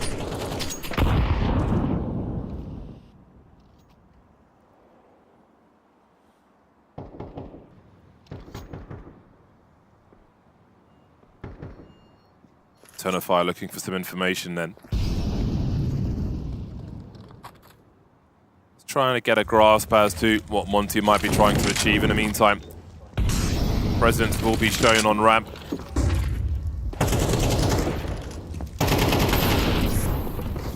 Slowly taking map control, denying angles and information if they can. But Woxic's lurking somewhere. Who's going to find out where? SDY now getting more active in this mid position. Looking for that trade fragger. No sign of Woxic yet. 40 seconds. Unclear as to what Monte might be up to, but they've taken some space in mid. Counter flashes from Eternal Fire, just trying to slow things down. We start to see those old familiar smokes on the A-bomb site. CT's just waiting. 20 seconds now. Woxic's been dropped. Bomb plug coming into the left. Antares has heard it, but what can he do about it? Not much. Over to you then. 2 smokes for Eternal Fire. Back and forth we go on A. Bro on the side, disengaging for now. Eternal Fire deploying their util. So many smokes on the A-bomb site. Major needs to drop his as well. Calix is the only man with a kit now. Looking for that bomb, if he can find it. This is so awkward for Eternal Fire. So many frags to find. They are finding them though, and they're on the bomb as well. So much awkwardness and variance around these smokes, but here they are, they keep on winning. Yeah, that got real uncomfortable. They didn't get on the bomb for a long, long time, but they actually find those fights onto the Monte players. They win them in quick succession. I was worried for Eternal Fire when they threw that incendiary in towards short, in towards the smoke, instead of sandbags. I was worried because SDY was playing that sandbags position, which can be so strong in those post plants. But instead, they find that angle just above. It was a really snappy headshot that was landed over the top. And then all the Monte players forced into pretty much the same angle. Sure, you can try and get different elevation on it, but they couldn't play that bomb from short. Their player at sandbags went down, and that's what allows Eternal Fire to fully focus that one angle and make sure they get that round win. A 5-round streak for Eternal Fire. From 9-4 down to 9-9. But with that bomb plant and with that round being close, Monte straight back with a bye. It's a brave peek from Wakadia and a very nice grenade. Waro, the only AWP in this round. Had some good deliveries today.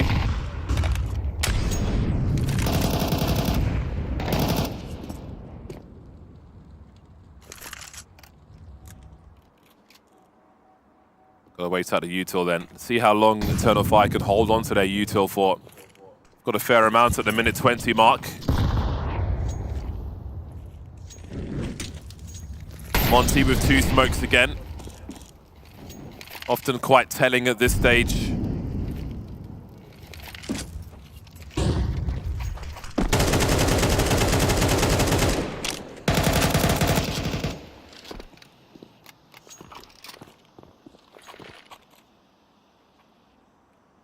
Both teams happy to take a fair bit of time in this one. Look at SDY though. Look at this timing from Monte. No nades up yet. That smoke will finally arrive on the site. The Eternal Fire may not have been ready for the pace of that play. Major's fighting though. Only 1 play lost per team. Again, the smokes are up again. That bomb needs to get planted. Trying to find a way over the top. Seeing SDY but not catching him. One smoke for the retake again. It's just spam into smoke, round after round.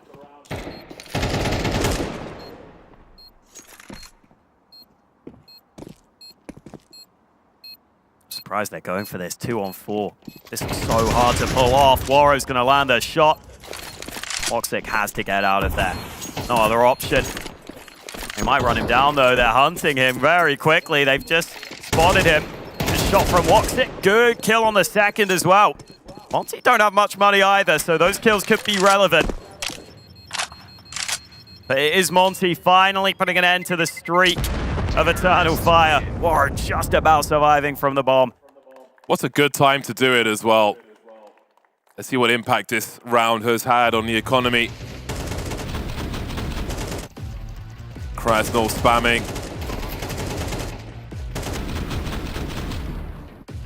Nice work from Monte. Puts the CTs in an unenvious situation to mount a comeback that good. Being a difficult spot now is pretty rough.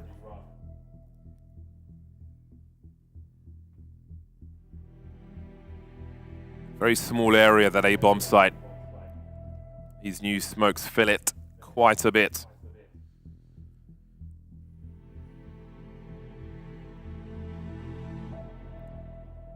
SDY leading by example, topping the team, topping the tournament in a lot of stats so far. This time it has been a big team effort from Monte. They have the lead. They have a chance to really break Eternal Fire here. Massive round, massive moment in this grand final. If Monte can win this, they've got a fantastic chance to steal away Eternal Fire's map pick.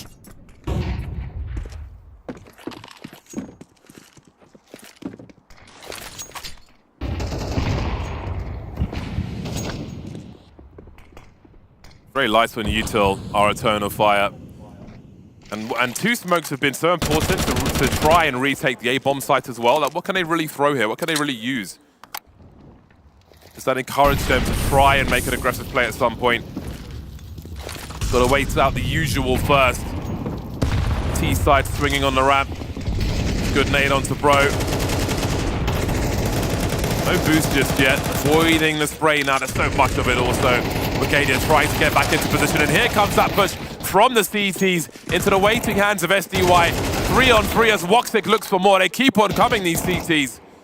Desperate times for Eternal Fire. Wicadia creeping around now to get domed by Bro. Where is the last one? Trade by SDY, the last man standing. Another step forward for Monte.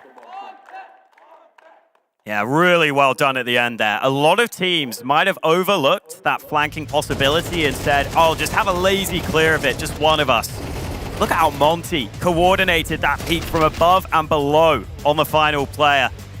A big shot from Bro at the same time. And you see the reaction. They know what that means in the context of this map. They know that Eternal Fire are likely broken. Are low on money, have nothing to work with here. And effectively have to concede map point over to Monte, unless something crazy happens in this one. Well, Julie's a hit. Gun won't be rescued though. No.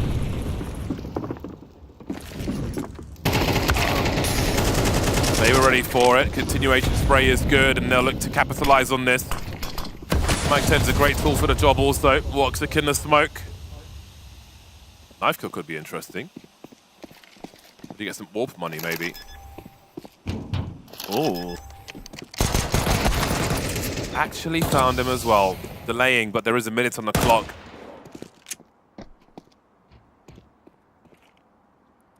Yeah, standard plant, he thinks, behind the box. That one cannot be denied.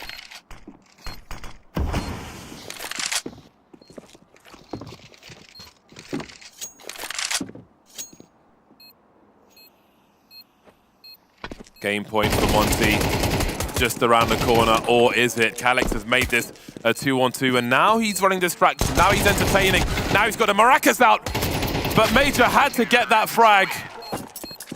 Even with a few pistols, still a dangerous round, but it's history now. And game point is with Monte. Oh man, Major will want that back. The instant dink, and somehow none of the follow-up shots connect. That could have been daylight robbery. Instead, it's Monte up to map point. 3 opportunities to steal Eternal Fire's map pick here in the grand final of ESL Challenger Jonkoping. Plenty of prize money and a spot at Pro League on the line, and Monte going with pace, nades back and forth, damage both ways, but it's Xantares who opens proceeding.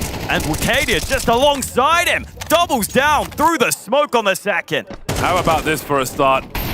Major just jiggling with grenades, don't give anything for free. 5 on 2.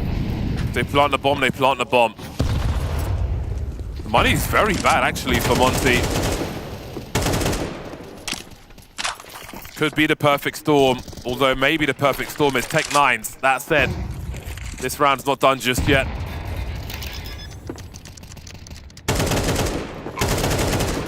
Krasnal drops the first. Still a rough spot. Pop flash as well. He was so close, but not quite. SDY now in the clutch. 1 versus 4. Look at them streaming the bomb site. You are surrounded. He's isolating the fight so as best he can. And the second one looking for a third. He gets the third, but there's one more behind him. An army of players coming his way. And the last one does the job. That could have been unreal. SDY gives it the best effort he can. The best player at the tournament so far, SDY, nearly had a moment of magic there. But Eternal Fire weren't going to let this slip after this start. I think that first fight from Calix was maybe just a warning. Okay, we need to work together, but still SDY tucks into cover there, turns it around. He actually takes down the player behind Major. But Major was the last man standing that did not fall for Eternal Fire, as they refuse to lose here, at least for now. He did make them win the round in the worst fashion, only one person surviving. We'll see if there's an impact to that.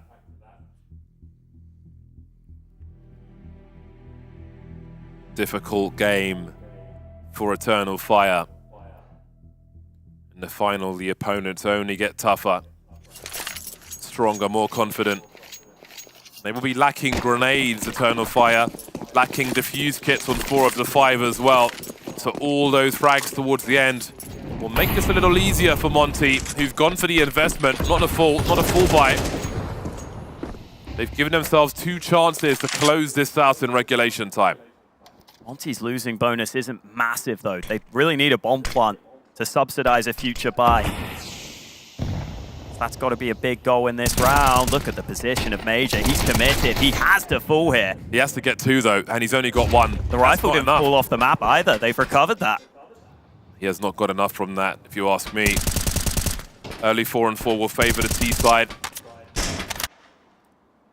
It's the CTs who will be spread a bit thinner. Do you give up mid? Do you play 2 per site? Or does 1 play solo? Katie will buy time for his team if he can escape the situation when required. Got to be really careful about those jumps. Xantares playing solo as well.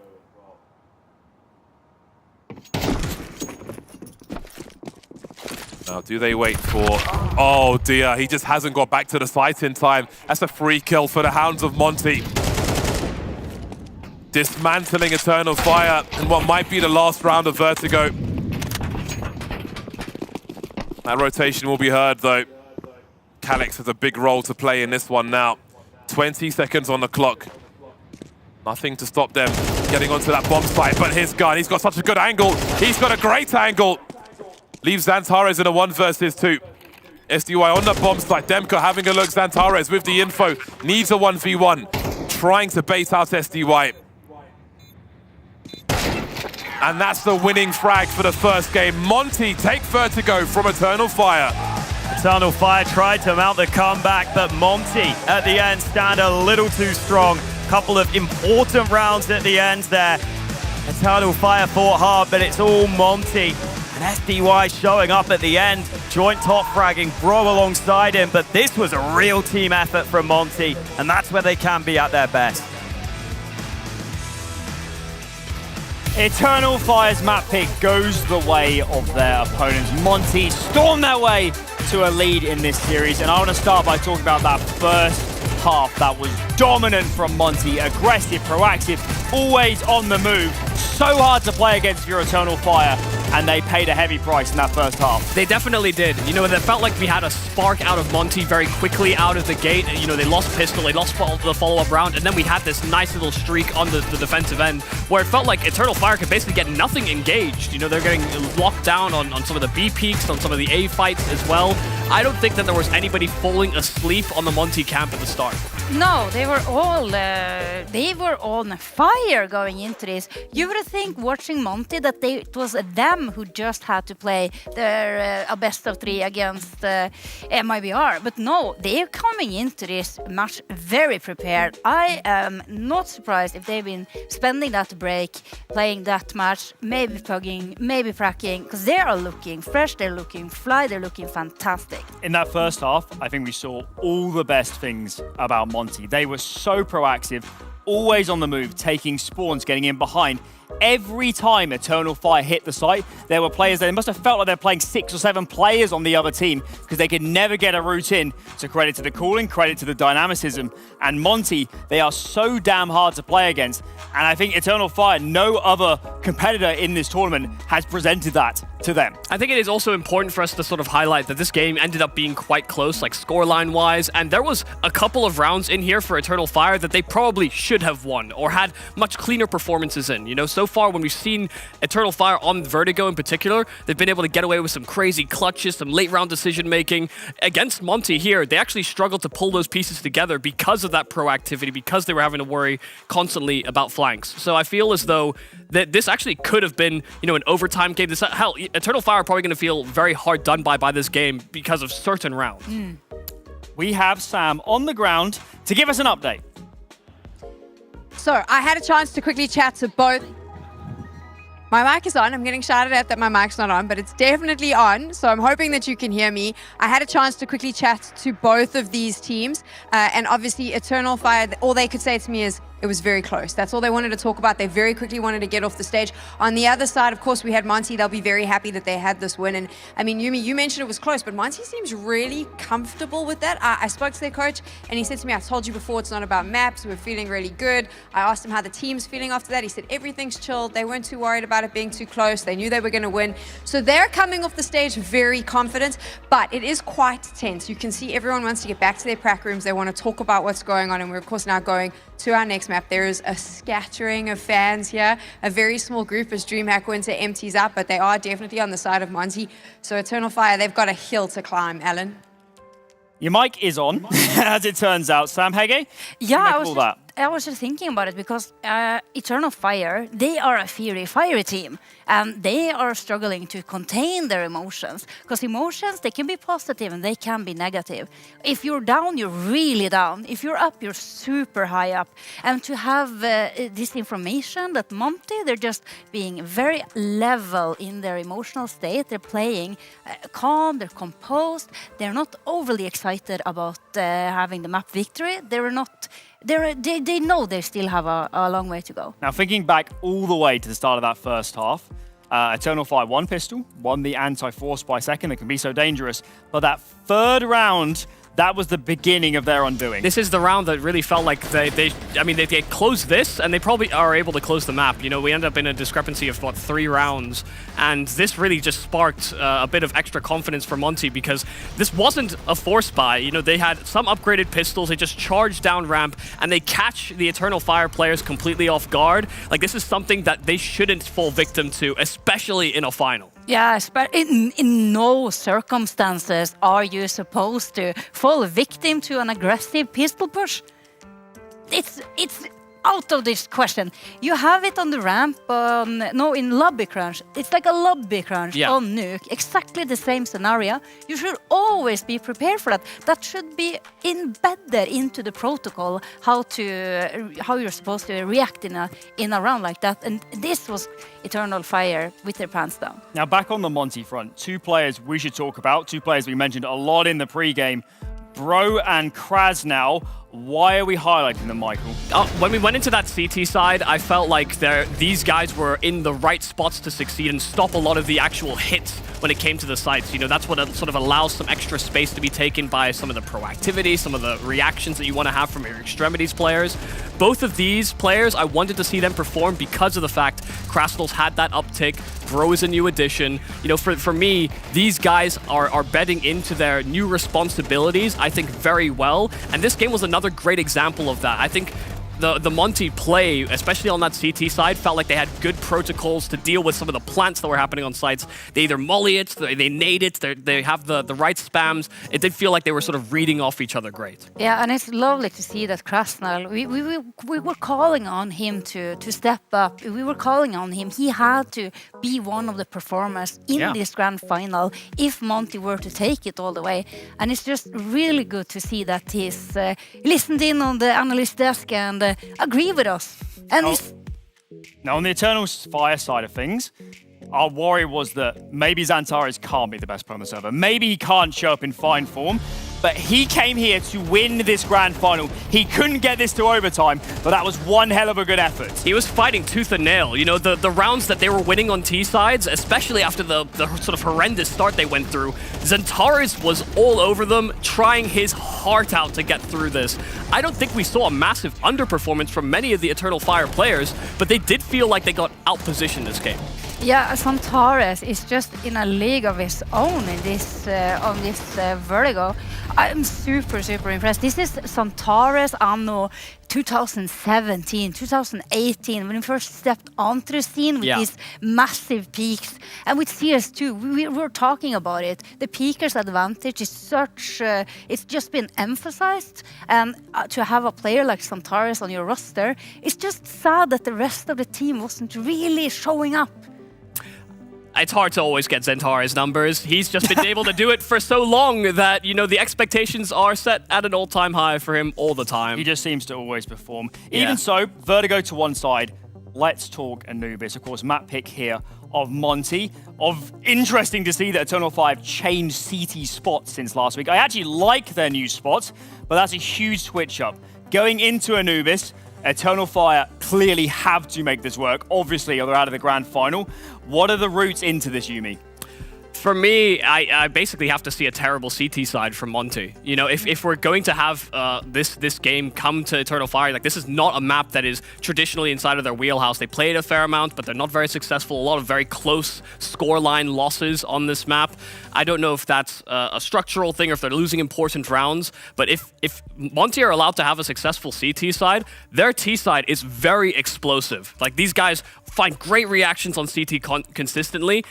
You almost have to be able to shut that down before it happens. Yeah, it's so interesting to see that they're picking into the map. I feel it has been a constant iteration process for them. They're constantly adjusting, constantly finding like new angles, new perspectives on how to focus on the map. But I do believe that Anubis is a great pick for them. It's just like Michael is saying, it's very scary. If they don't have a good CT side, it's going to be very dangerous. And who better than to give them a terrible CT side than the likes of Xantares and Vacadia? But they also need to learn from their lessons versus Virtus Pro. You know, that was a game that we kind of had pegged as, listen, Anubis versus VP, this is a map that Monte are expected to win. That's the map, that's their comfort pick. And it just didn't pan out that way. They even said in their post-game that they messed up when it came to Anubis. When we look at Anubis on paper, this is a map, CT side, you have to be dynamic. You have to move a lot in the mid-round. You have to take space as soon as you got information. T side suits aggressive players, swinging, contact plays. When we look at this map on paper, this map is Monte. There is no more fitting place to win that first international LAN title than Anubis. Surely this is their best chance. Yeah. Well, maybe it's their best chance, but when you're describing what's needed to win this map, you're, in my ears, describing Eternal Fire. They're exactly the same. they are being proactive on their CT side. They are firing on all cylinders. And this might go all the way to Mirage. But, you know, I would very much want Monte to just close it out here in a 2-0 fashion. I think the distinction I'll make here for Eternal Fire is that, yes, they are proactive, but it doesn't feel rehearsed in the way that they do it. Yes. You know, it feels like we're making quick adaptations and people are peeking into the same angle because they know that space is important. But we saw Major, and we saw how much of a control he had on the map. It was the rest of the team that was like lacking behind a little bit, and the rest of them. If we have Ikaria, if we have Santaras, if we have Calyx, and if we can get the Voxic on that up, perform like he did on Mirage, we will have a third map. It will come down to Major. I feel like he has to out-call Monte on this map if they want a chance. Scary stuff. Anubis to go. Monte one map to the good, and their map pick to come up next. So close to winning this title. Don't go anywhere. This is going to be wild.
Yeah. La la la la la la la. Yeah.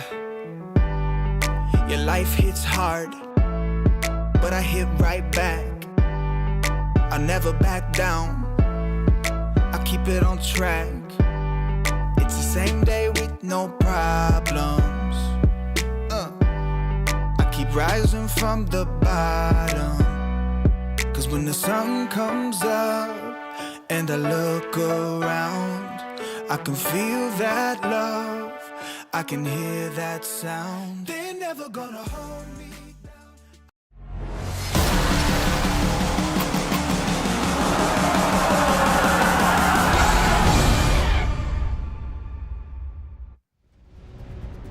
Monte, undefeated in matches played at this tournament so far. They may have lost a map against Virtus Pro, but they were able to come out on top. And now here in the final against Eternal Fire, they're looking to do the same to them. They've just stolen Eternal Fire's map pick. They've got every opportunity to take this over the line on Anubis, on their choice, and secure this tournament and a spot at Pro League. Monte on Anubis. This is a tall order for Eternal Fire. Not the way they were planning things to go. Opportunities missed on Vertigo put them in a tough situation. They had many a tough situation earlier on, up against so many match points, but maybe this time it will be championship points, challenger points here in Jonkoping. It's the grand final after all. So let's see what they can do. Anubis will have Eternal Fire starting on the T side, the favored side. The side with rich rewards for many a T round. However, up against Monte, is that going to be true? They're no strangers to the carnage of Anubis. Julies are out on this occasion. Krasnal and SDY, double Julies. Double raid bots, in fact. They've been gifted Julies by a friend. See what they can do with them, because they're not on the right bomb site right now. B is empty. Pro playing back behind the smokes.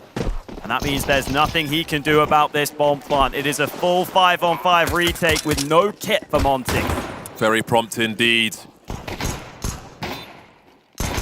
Who gets the first frag though? It will be Xantares with that P250 once more. That's such a terrible choke point for Monte to try and make their way through, but they'll get there eventually. SDY spamming with the Julies, looking and finding a second. Such a long reload, but he manages to get the Wakadia just too far away. But Wakadia in a pistol round is a mighty force, and he'll get the last headshot and take it for Eternal Fire. Now, once Eternal Fire get that site, you think they've got a pretty good chance. You think the odds probably favor them. Still comes incredibly close in all this chaos. SDY turning onto 2, not enough, because Wakadia holds his nerve. Dude just stood there and reloaded not 1 but 2 pistols. Scary stuff. Rifles out early for Eternal Fire. A force fight for Monte. Or leaving 500 in the bank.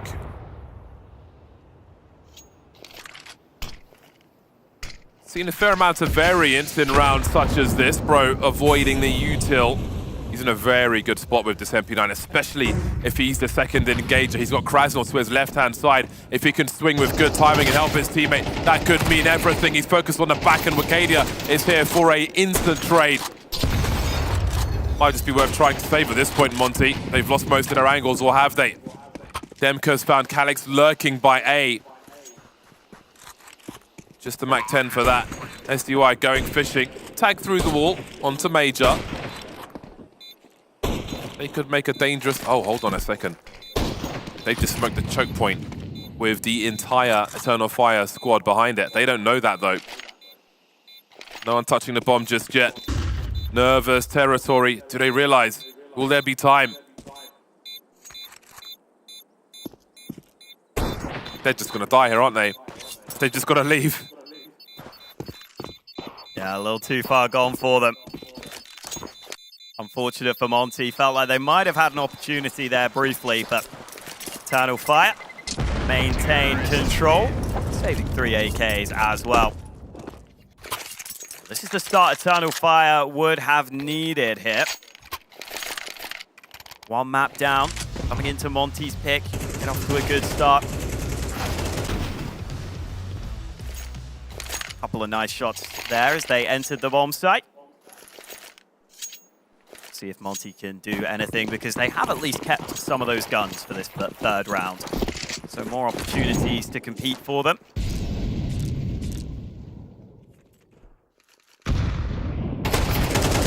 just wide, Warwick, with that scout shot.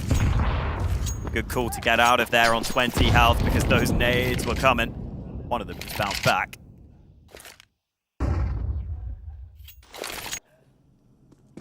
Slow mid-control being taken. Meanwhile, Monte just poked their head out through B long.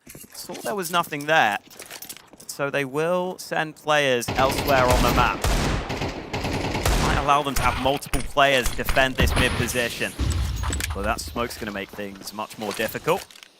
And Eternal Fire have left their options open. They're actually going back to B. So it was false information for Monte. That might cost them, but Bro has something to say about that.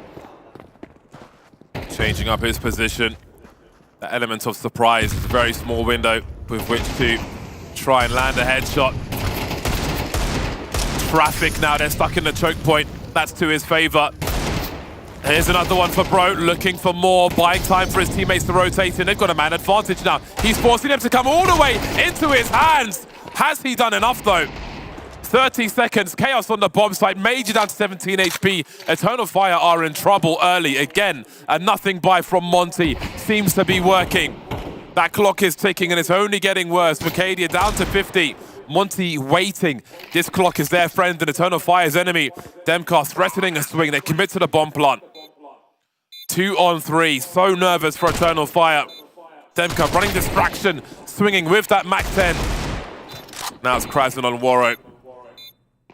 Major with 20 HP, 1v1. They're both low, and he will just about survive that. Very scary stuff for Eternal Fire. So many ways that could have gone wrong for Eternal Fire there.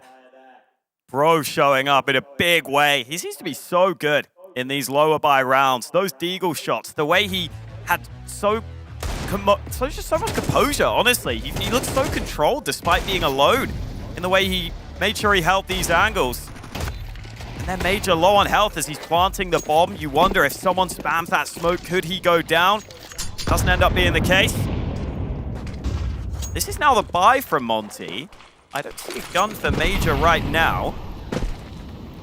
Only got the P250. Okay, there is an AK. He went back to spawn to buy one. Realized just in time. So finally the full gun round. Let's see if that makes the difference for Monte. Already showing us they can compete on some of these lower buy rounds. Will the rifles make a big difference? Eternal Fire putting some util out to A. Monte showing they're happy to fight this pretty aggressively. In fact, they just smoked it themselves. Monte have taken that control of A-halls. That's the bomb carrier going in first. SDY catches one. There's still a minute on the clock for Eternal Fire. They don't need to full commit to this A bomb site. They can cut noise, they can wait outside. Major's starting to wonder already what the climate is elsewhere.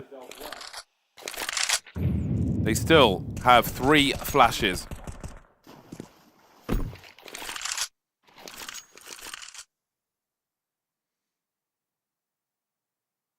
They can pop flash Calyx in.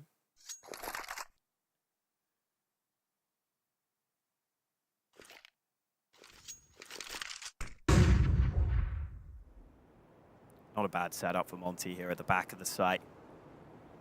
Allows you to focus these angles a little more easily as this push is being readied by Eternal Fire.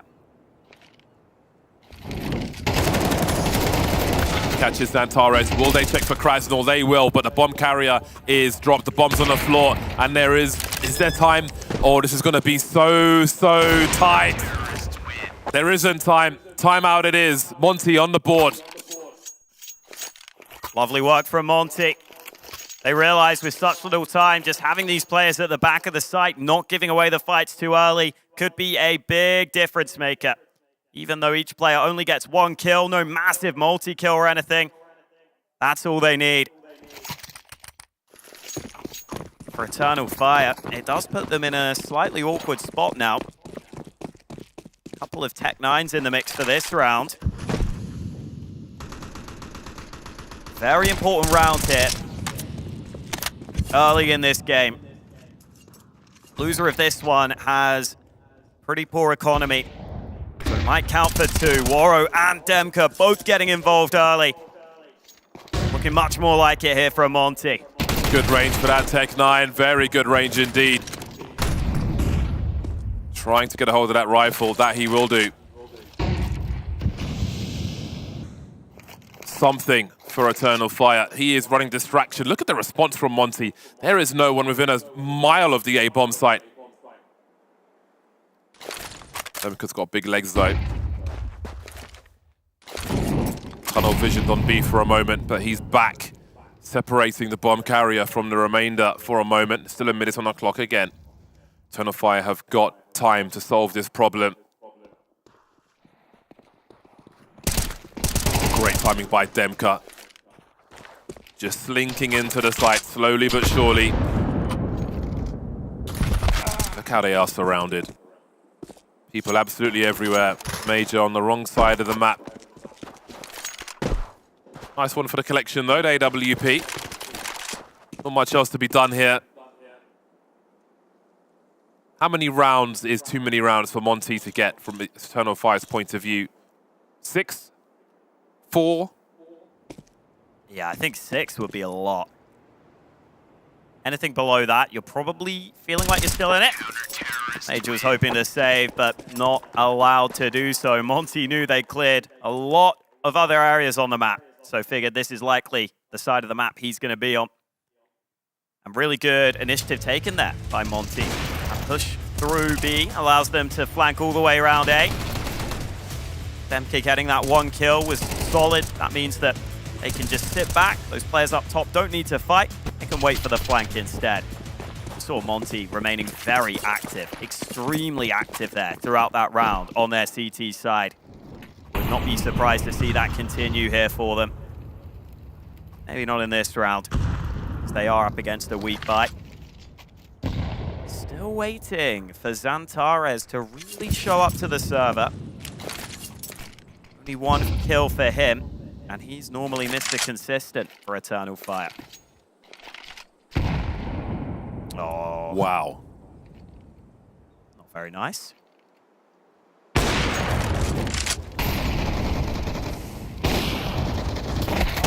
Charging in. I respect it.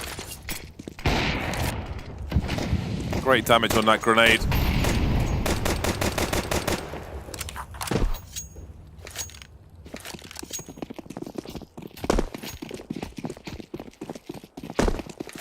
They need to die, this Eternal Fire team. They need to expire. One way or another.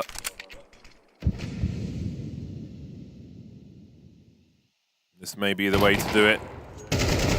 Suddenly they've got a chance for a bomb. No, never mind. No, everything's fine. SDY with 3 kills on the players pushing through. Very squishy. Cutting them to ribbons. And we find ourselves at a tied scoreline. Eternal Fire calling for a timeout as they figure out what to do. Xantares is 1 for 6. Yeah, it's not good right now. He's been so consistent for them throughout the tournament, always towards the top. That's got to change here. Meanwhile for Monte, all smiles on their side for now. Although still focused, as they know that every single round that they win can be huge. Over half of Woxic's kills on map 1 were on Krasnau. That's just bullying. That's rude. The hell? See if Krasnau can get his revenge on this map then. Hasn't so far, it's only on a single frag. Here comes that buy from Eternal Fire. What they have in mind off the back of the timeout. Smoke will go down early during the vision of Krasnau. Very common smoke. Can be wiped. Grenade is actually just going to be thrown for damage instead. Seeing Monte very happy to take this aggressive A control. Playing forward. Not allowing Eternal Fire to set up those set plays easily.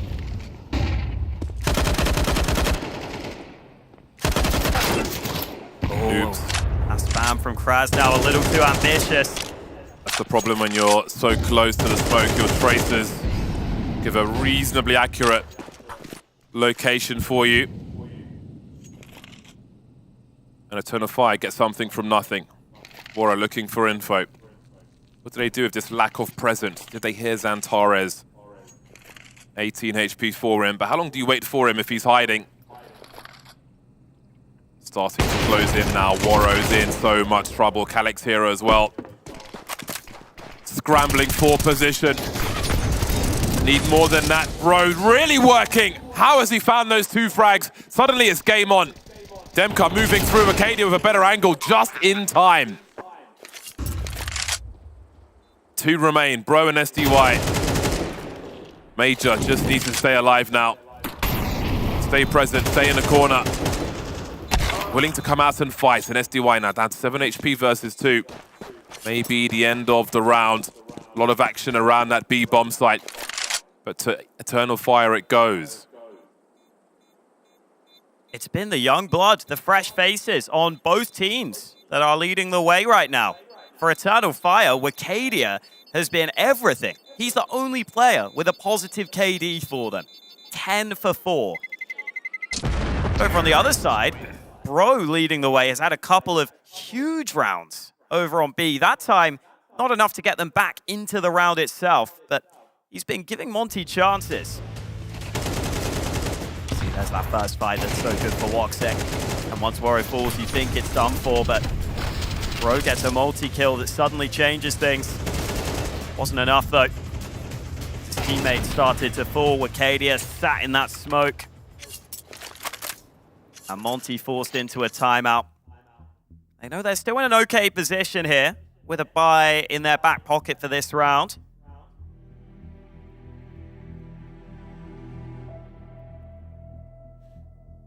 Would love to get back on track, though. Make sure they still play the same style of CS we know them for on this map, with a good amount of aggression.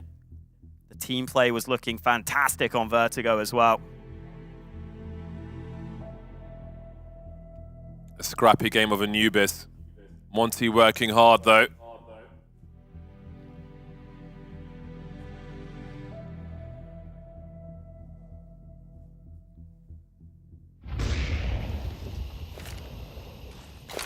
I wonder if we'll see a push around A from the CTs. I think they just dumped some util actually, a Molotov there, so perhaps not. But they've got 2 men in A for the time being. Demka and Warrow. Rifle support for the sniper. Exchange of util continues early though. Speaking of, Eternal Fire don't have much left as we head to the minute 20 mark.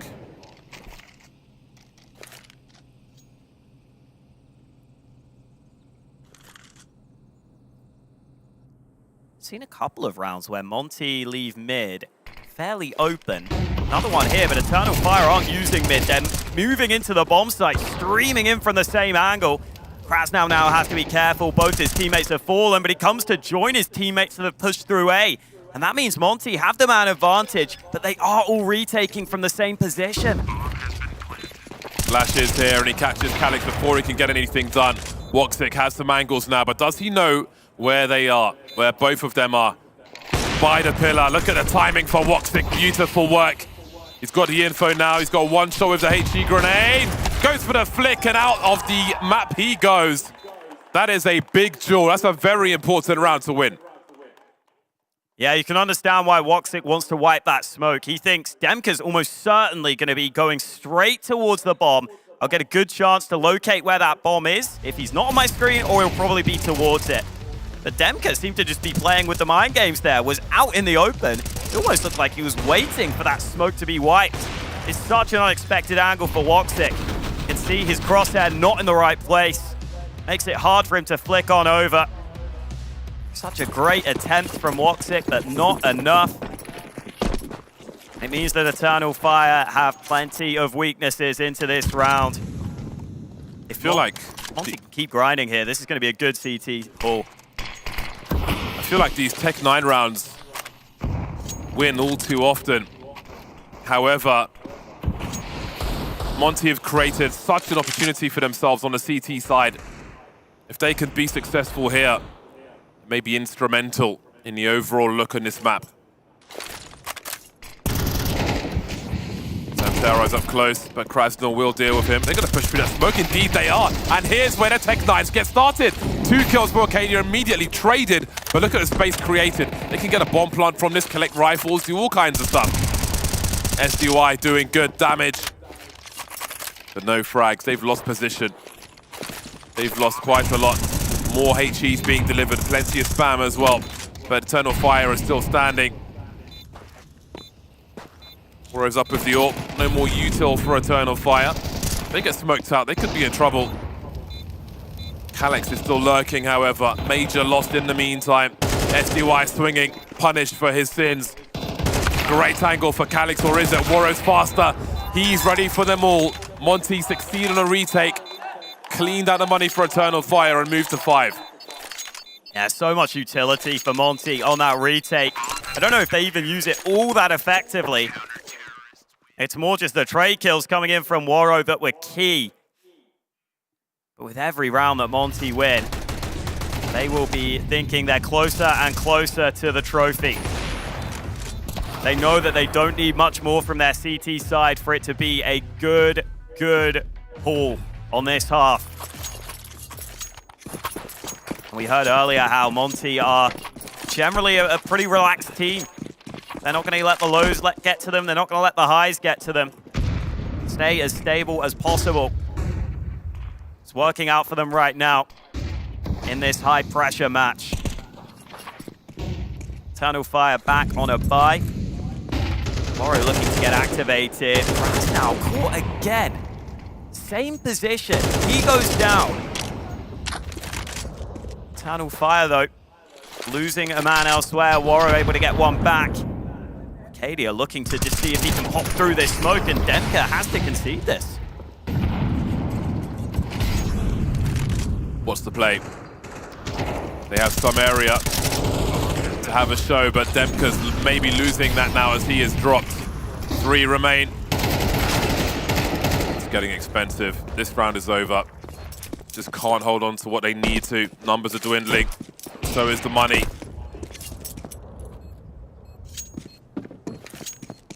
One shot, one frag for Warro. He's doing good for now. But Eternal Fire are about to tie the score. Yeah, nice bit of pace from Eternal Fire, pushing together. I think Kraz now falling around that sewer position didn't help either. Finished the Demka, definitely had no support. He was playing far back though. That's what made it difficult for him to do anything. Had to try and set up for retake, which was never gonna happen. Eternal Fire, good explosive round to get them back on the board.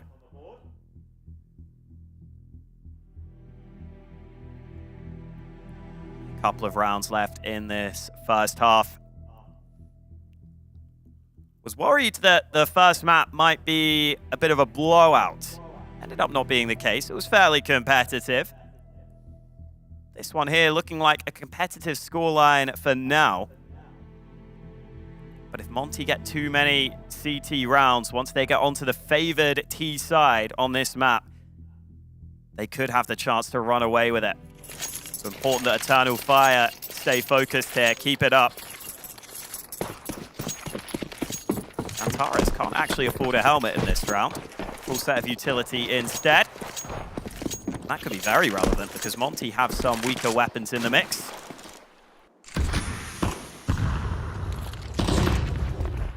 Haven't seen too much mid-play from Eternal Fire.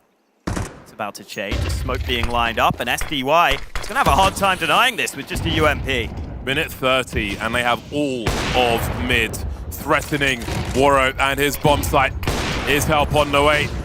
Now it's not one shot, one kill. Now he's stuck in a corner with Demka. SDY is taken in the meantime. Warro still has some angles, though. Quite the round from Eternal Fire. 4 on 3. Demka still waiting behind this smoke, and now things are turning.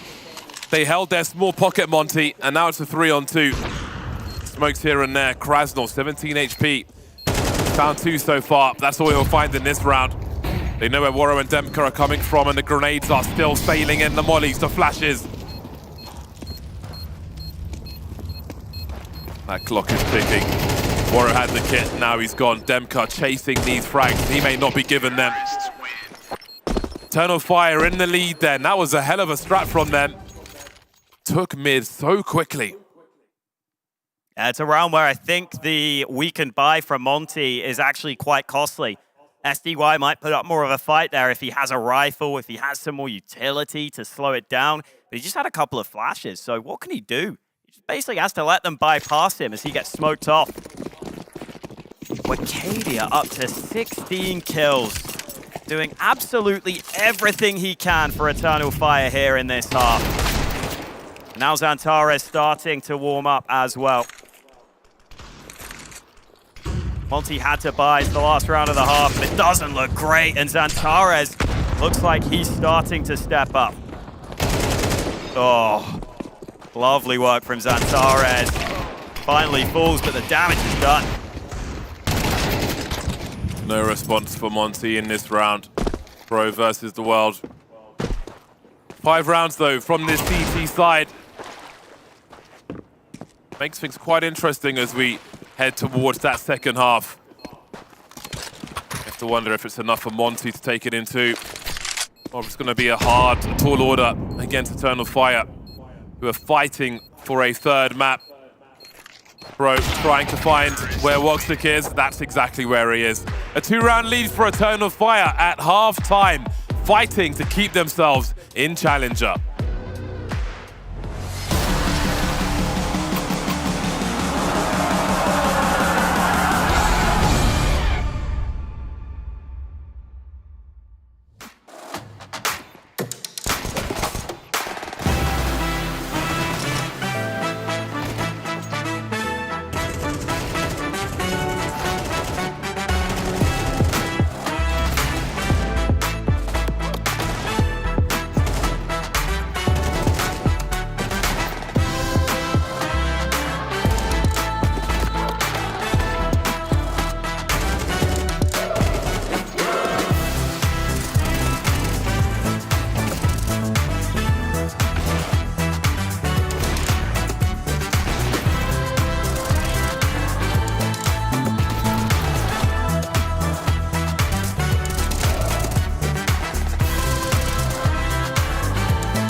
I'm very curious to know how many rounds Eternal Fire will have played by the end of today. There's potentially plenty more for them to play in this series as they lead for the time being. 2-round lead for Eternal Fire, but they move to the CT side of Anubis, which could be a problem versus the likes of Monte. About to find out if it's something they're able to handle. There are dualies out for Xantares, who was warming up towards the end of that first half. Taking damage. He's going to be forced back. Cadia realizes mid could be a problem, repositions entirely. Promising start for Monte. What about the kills, though? Instant trades for both squads. Oh, Woxic. What in the blue hell was that? 4 on 2 it becomes. This would be such a big victory if they can find it. Trying to be conservative with those final bullets in the magazine. Woxic will fall. It's time for Monte to hunt some frags here. Indeed, they will. Bro getting the best of Arcadia. He's got to be so careful, Major. He's so low, but the crouch peak is good enough. Bro and Calix then. Julies versus USP. Bro disengages. He wants nothing of this. Not answering the phone. Not opening the door. Touches the bomb, Calix. Doesn't have a kit, though. Bro's a non-believer. Big swing from Calix. Just needs to land a headshot. It's a 2-gun reload. Switching for a Glock. Calix, where did he go? Oh, no. That's unreal. How do they both run out of ammo? It's so awkward. It's like they're both just staring at each other. Finally, Bro gets a gun out. And Bro has stepped up so much. That was rude from Woxic initially. I thought that was the moment the round had gone wrong, but look at Bro. These dualies served him so well at first. Then they nearly betray him, but the trusty Glock's always there for him. Ridiculous round, but it goes the way of Monte. And again, Bro stepping up. Most inexperienced player on the team, top fragging, leading the way right now. Showing Monte they could win this final right here on this map.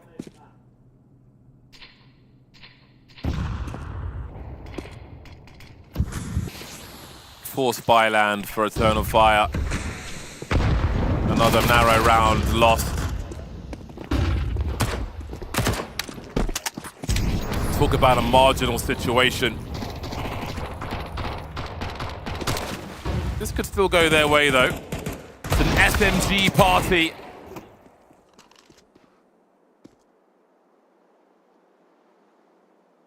Bomb heading for a split of the A-bomb site, but Calix and Woxic are committed to their positions up close. Now Molly will certainly help, though, forcing them towards Bro. Headshot angles, though. That's awkward for all concerned. Doesn't want too much of that. Monte slowly moving into position, but look at Warrow as well. They've got angles on angles. 29 seconds, catches Xantares just trying to disconnect. Xantares trying to run away. How often do you see that? Beg for mercy. So much space taken by Warrow. Brilliant round from him. Even gets it deep and says, you know what, I'm going to cut off these players who might try and go for this 2-on-4.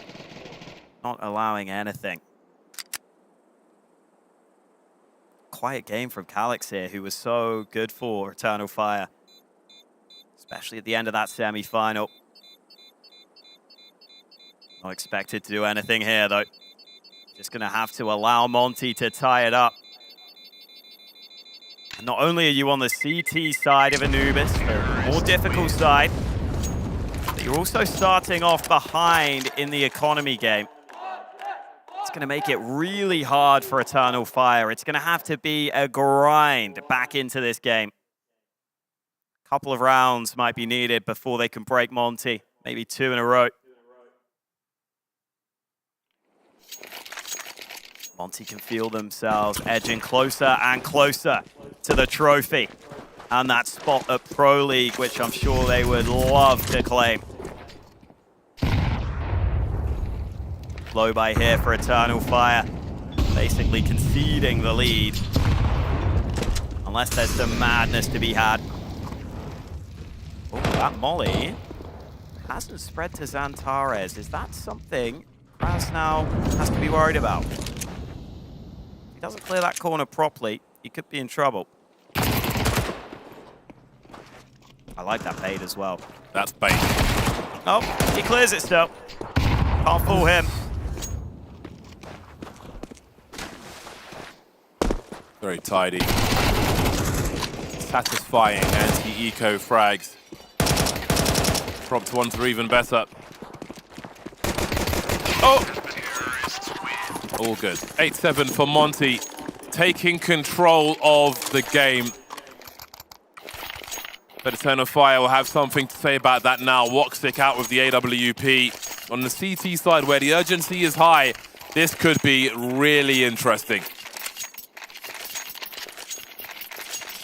A few different paths that can be taken after this round. If Monte win it, they could start to really run away with this. If Eternal Fire do, then maybe we have a game back on our hands. It's not even the full rifles. Monte are keeping as much money in the bank as possible, keeping some bonus weapons. Pressure is on Eternal Fire. Only 2 players have helmets for Eternal Fire. SDY will be very dangerous indeed, as will Krasnal. Wacadia desperately trying to hold on, and all the helmets are gone now. They've got to call it. Yeah. They have to call it, surely. Absolutely. Lovely play from Krasnal, by the way. Creeps behind that smoke. That molly, he knows, has that little gap where he can peek behind it, and it's something that Eternal Fire won't expect. And you saw how off guard Wacadia was caught there by Krasnal being in position. Became very uncomfortable, but just keeping those 2 SMGs actually is what allows Monte to win this round. They get both of the kills. And now Monte's money is going to be so difficult to deal with. Eternal Fire will have to win quite a few rounds in a row here. This would be one hell of a charge back for Eternal Fire, but it feels like Monte are in full control right now, and they're even being hunted. Oh, Woxic done for, hits the shot, but not critical, not clinical enough. That is an impact round. Nothing taken away to the next one. The AWP is taken, the rifles are taken, everybody's taken as well, all claimed by a Monte, who may be storming their way to the trophy here. 18 frags for Bro, 18 for Wacadia. The young dudes are delivering, but one will be left empty-handed. Some investment here from Eternal Fire. Again, we've seen a lot of mileage, even in pistol rounds, that you would expect to be a nothing round, especially in CSGO. Here, they've been problematic. Maybe this one will be as well.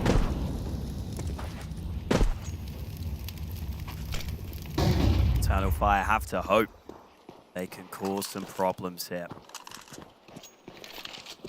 Really feels like Monte is starting to run away with this. That's not how you want a grand final to end. Alex, not quite at the right height with his crosshair. Demka deals with him. And the B side could be quick to fall. Cadia getting involved elsewhere. Yet to be planted. Xantares actually got into position briefly, and look at Major storming the site with a double. Dancing around the smokes. 3 on 2. How? How did they get this deep? Waro says hello. Resta handily dealt with, and Monte make it to double figures. Again, that was a half investment. Those rounds are often dangerous, and that one will be, but the test was survived. It was passed by Monte, who are 3 rounds ahead and 3 rounds away Not much more room for error on the Eternal Fire side of things. They'll know that. They'll know this gun round is not a must-win, but it's close to it. I'll have a chance to talk it through. Eternal Fire fought so hard to be here in that semi-final. It was a behemoth of a game between them and MIBR. They were down multiple times, facing elimination point. We know these guys have the guts.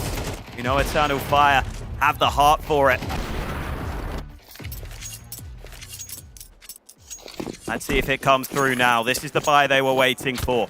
2 AWPs, full rifles, plenty of nades, and no more room for excuses.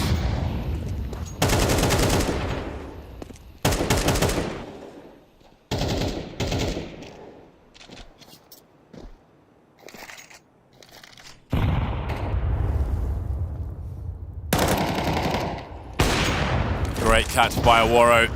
Not the start they were looking for, but Woxic will claim one back. They need more though, Eternal Fire. Only 4 players with 1:20 on the clock. Will be a problem. You can see Calix looking for more, but SDY is ready for him. Now, how thin do you spread yourselves if you are the 3 remaining for Eternal Fire? The fact they still have 2 snipers up will make things just a little easier in that regard as Woxic goes for a push. Someone's got to take a gamble. Everyone's alone though. Major's got a great angle if he can escape after 1 frag. With Woxic not finding anything, Makeda creeping around mid. You have to wonder where these T's are. Presence going towards A then. As Waro drops Woxic, the numbers are falling for Eternal Fire all too much. SDY hasn't seen it. Black bars surely, 4x3, I don't know, but they'll get there eventually. 11 rounds for Monte. Monte's structure just feels so solid. They're not giving away any area of the map. They know that Eternal Fire might want to make aggressive plays. And as soon as it looks like there might be a hole, SDY goes and plugs it. Gets that kill onto the aggressive Calix and leaves Eternal Fire in a really uncomfortable position. SDY actually did let that player go by and ended up getting the kill on the other one instead. Either way, 11-7. Eternal Fire by again, but Monte 2 rounds away from that trophy. Calix dropping down. Ballsy stuff. We'll just fall back to B. Look at how far back Monte are playing. They're happy to concede some of this early control. Eternal Fire really turning the heat up. They are out there in this round. Once that smoke goes on the stairs, what will Monte's approach be? Major's got a very naughty angle. Oh, Waro spotted him though. Starting to lose players now, however. Waro swing and a miss from him. Major comes back and Eternal Fire may do it a dirty way for this round at least. Waro's got $12,500 though. They may get no kills from this round, even if they can buy. Always want to make it expensive for the CT. So far, not so good in that respect.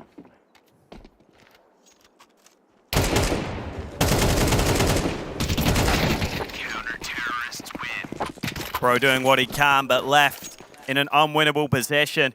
Was never going to climb that mountain. So Eternal Fire find a way. That's a round they really needed. However, ugly it had to be on the buy. They get a little aggressive. They get up in Monte's face. And Monte don't know how to respond. They wanted to just sit back at first, but then as they try and retake it, a couple of players fall and Eternal Fire don't look back. And still only 3 rounds in this one. They feel like Monte were running away with it. But now Woxic's getting involved with the AWP. And maybe Eternal Fire can start to believe. to wonder if that grip is getting a little looser then.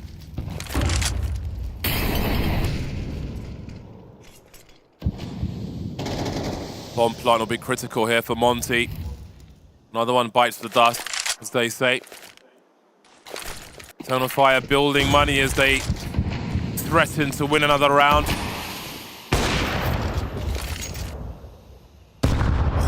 That was perfect. 2 right back. Not bad, Eternal Fire. Haven't seen that much damage since I was in an all-you-can-eat.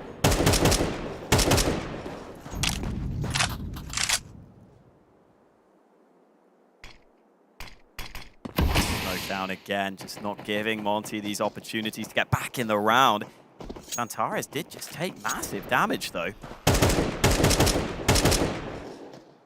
See Bro trying to manufacture an angle. Nothing doing. I think Arcadia spotted him. Maybe just didn't want to take that fight. Certainly was communicating. He's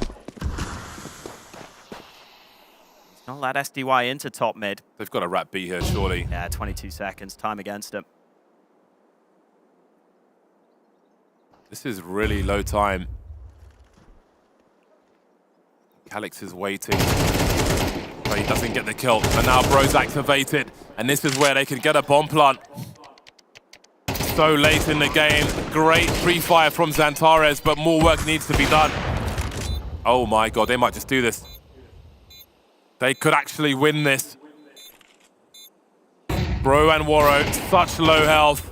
Bro in the clutch now, outside the sights. He needs to be quick.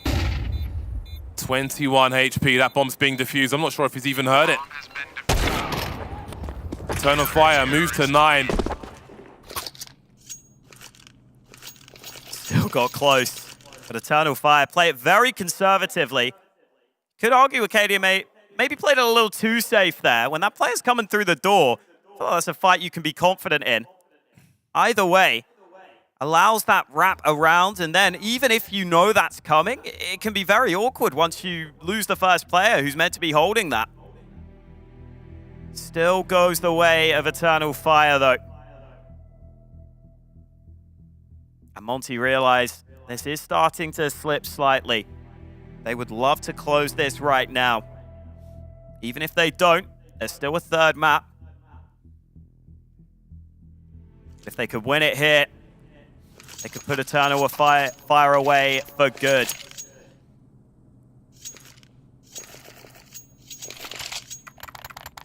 Two AWPs again for Eternal Fire. That Monte money starting to drain. There's still some in the bank.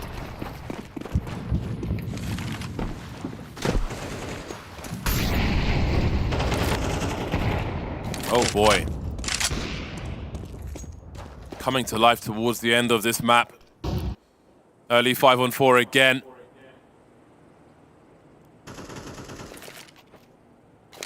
Money's disappearing for Monte.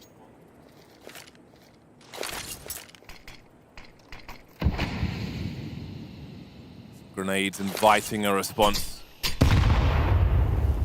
from Eternal Fire, who have a lot of utility with a minute 10. 2 warps as well. Very good position. Presence shown towards A and B from Monte, trying to disguise their true intentions. 5 HEs for Eternal Fire. Very curious to see where those go.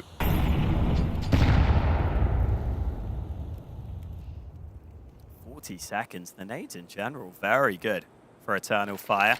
Maybe not the smokes and mollies. Major still just holding though. Knows this could be a favorable fight. Oh, if they line up, they don't, but it's only a leg for Major. Calix will drop Bro. 2 remaining, and now it's just Demka who doesn't get a chance to plant that bomb. Eternal Fire are 1 round behind, and it feels like Monte have run out of steam. Early frags for the CT squad, round after round. And they have mounted a hell of a comeback. Monte haven't planted that bomb. And their money might be questionable after this. Felt like maybe it was in their hands to secure a 2-0. Now it feels somewhat different. Orps here again.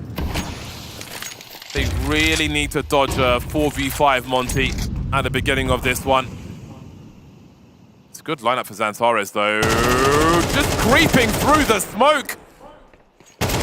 Oh, prepared for the boost as well. Xantares clinical at mid. Mixed in another. This man single-handedly locking down this position. He wants the ace and he'll find it. The Turkish Terminator is back. Wow.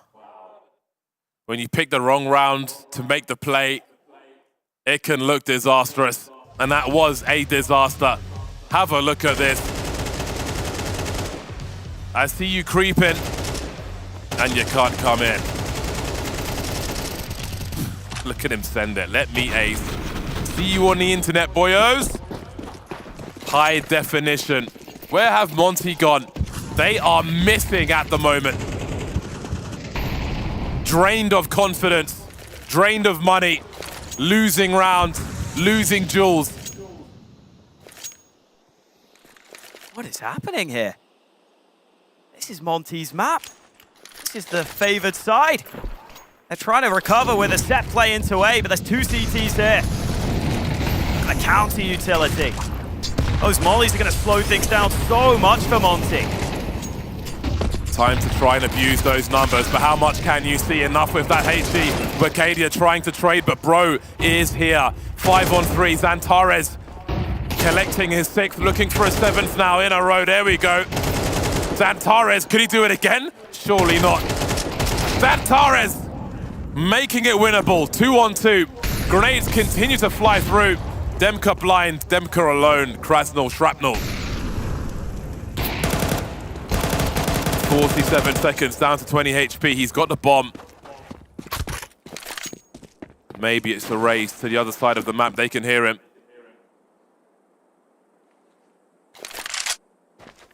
Does anyone stay? Major does.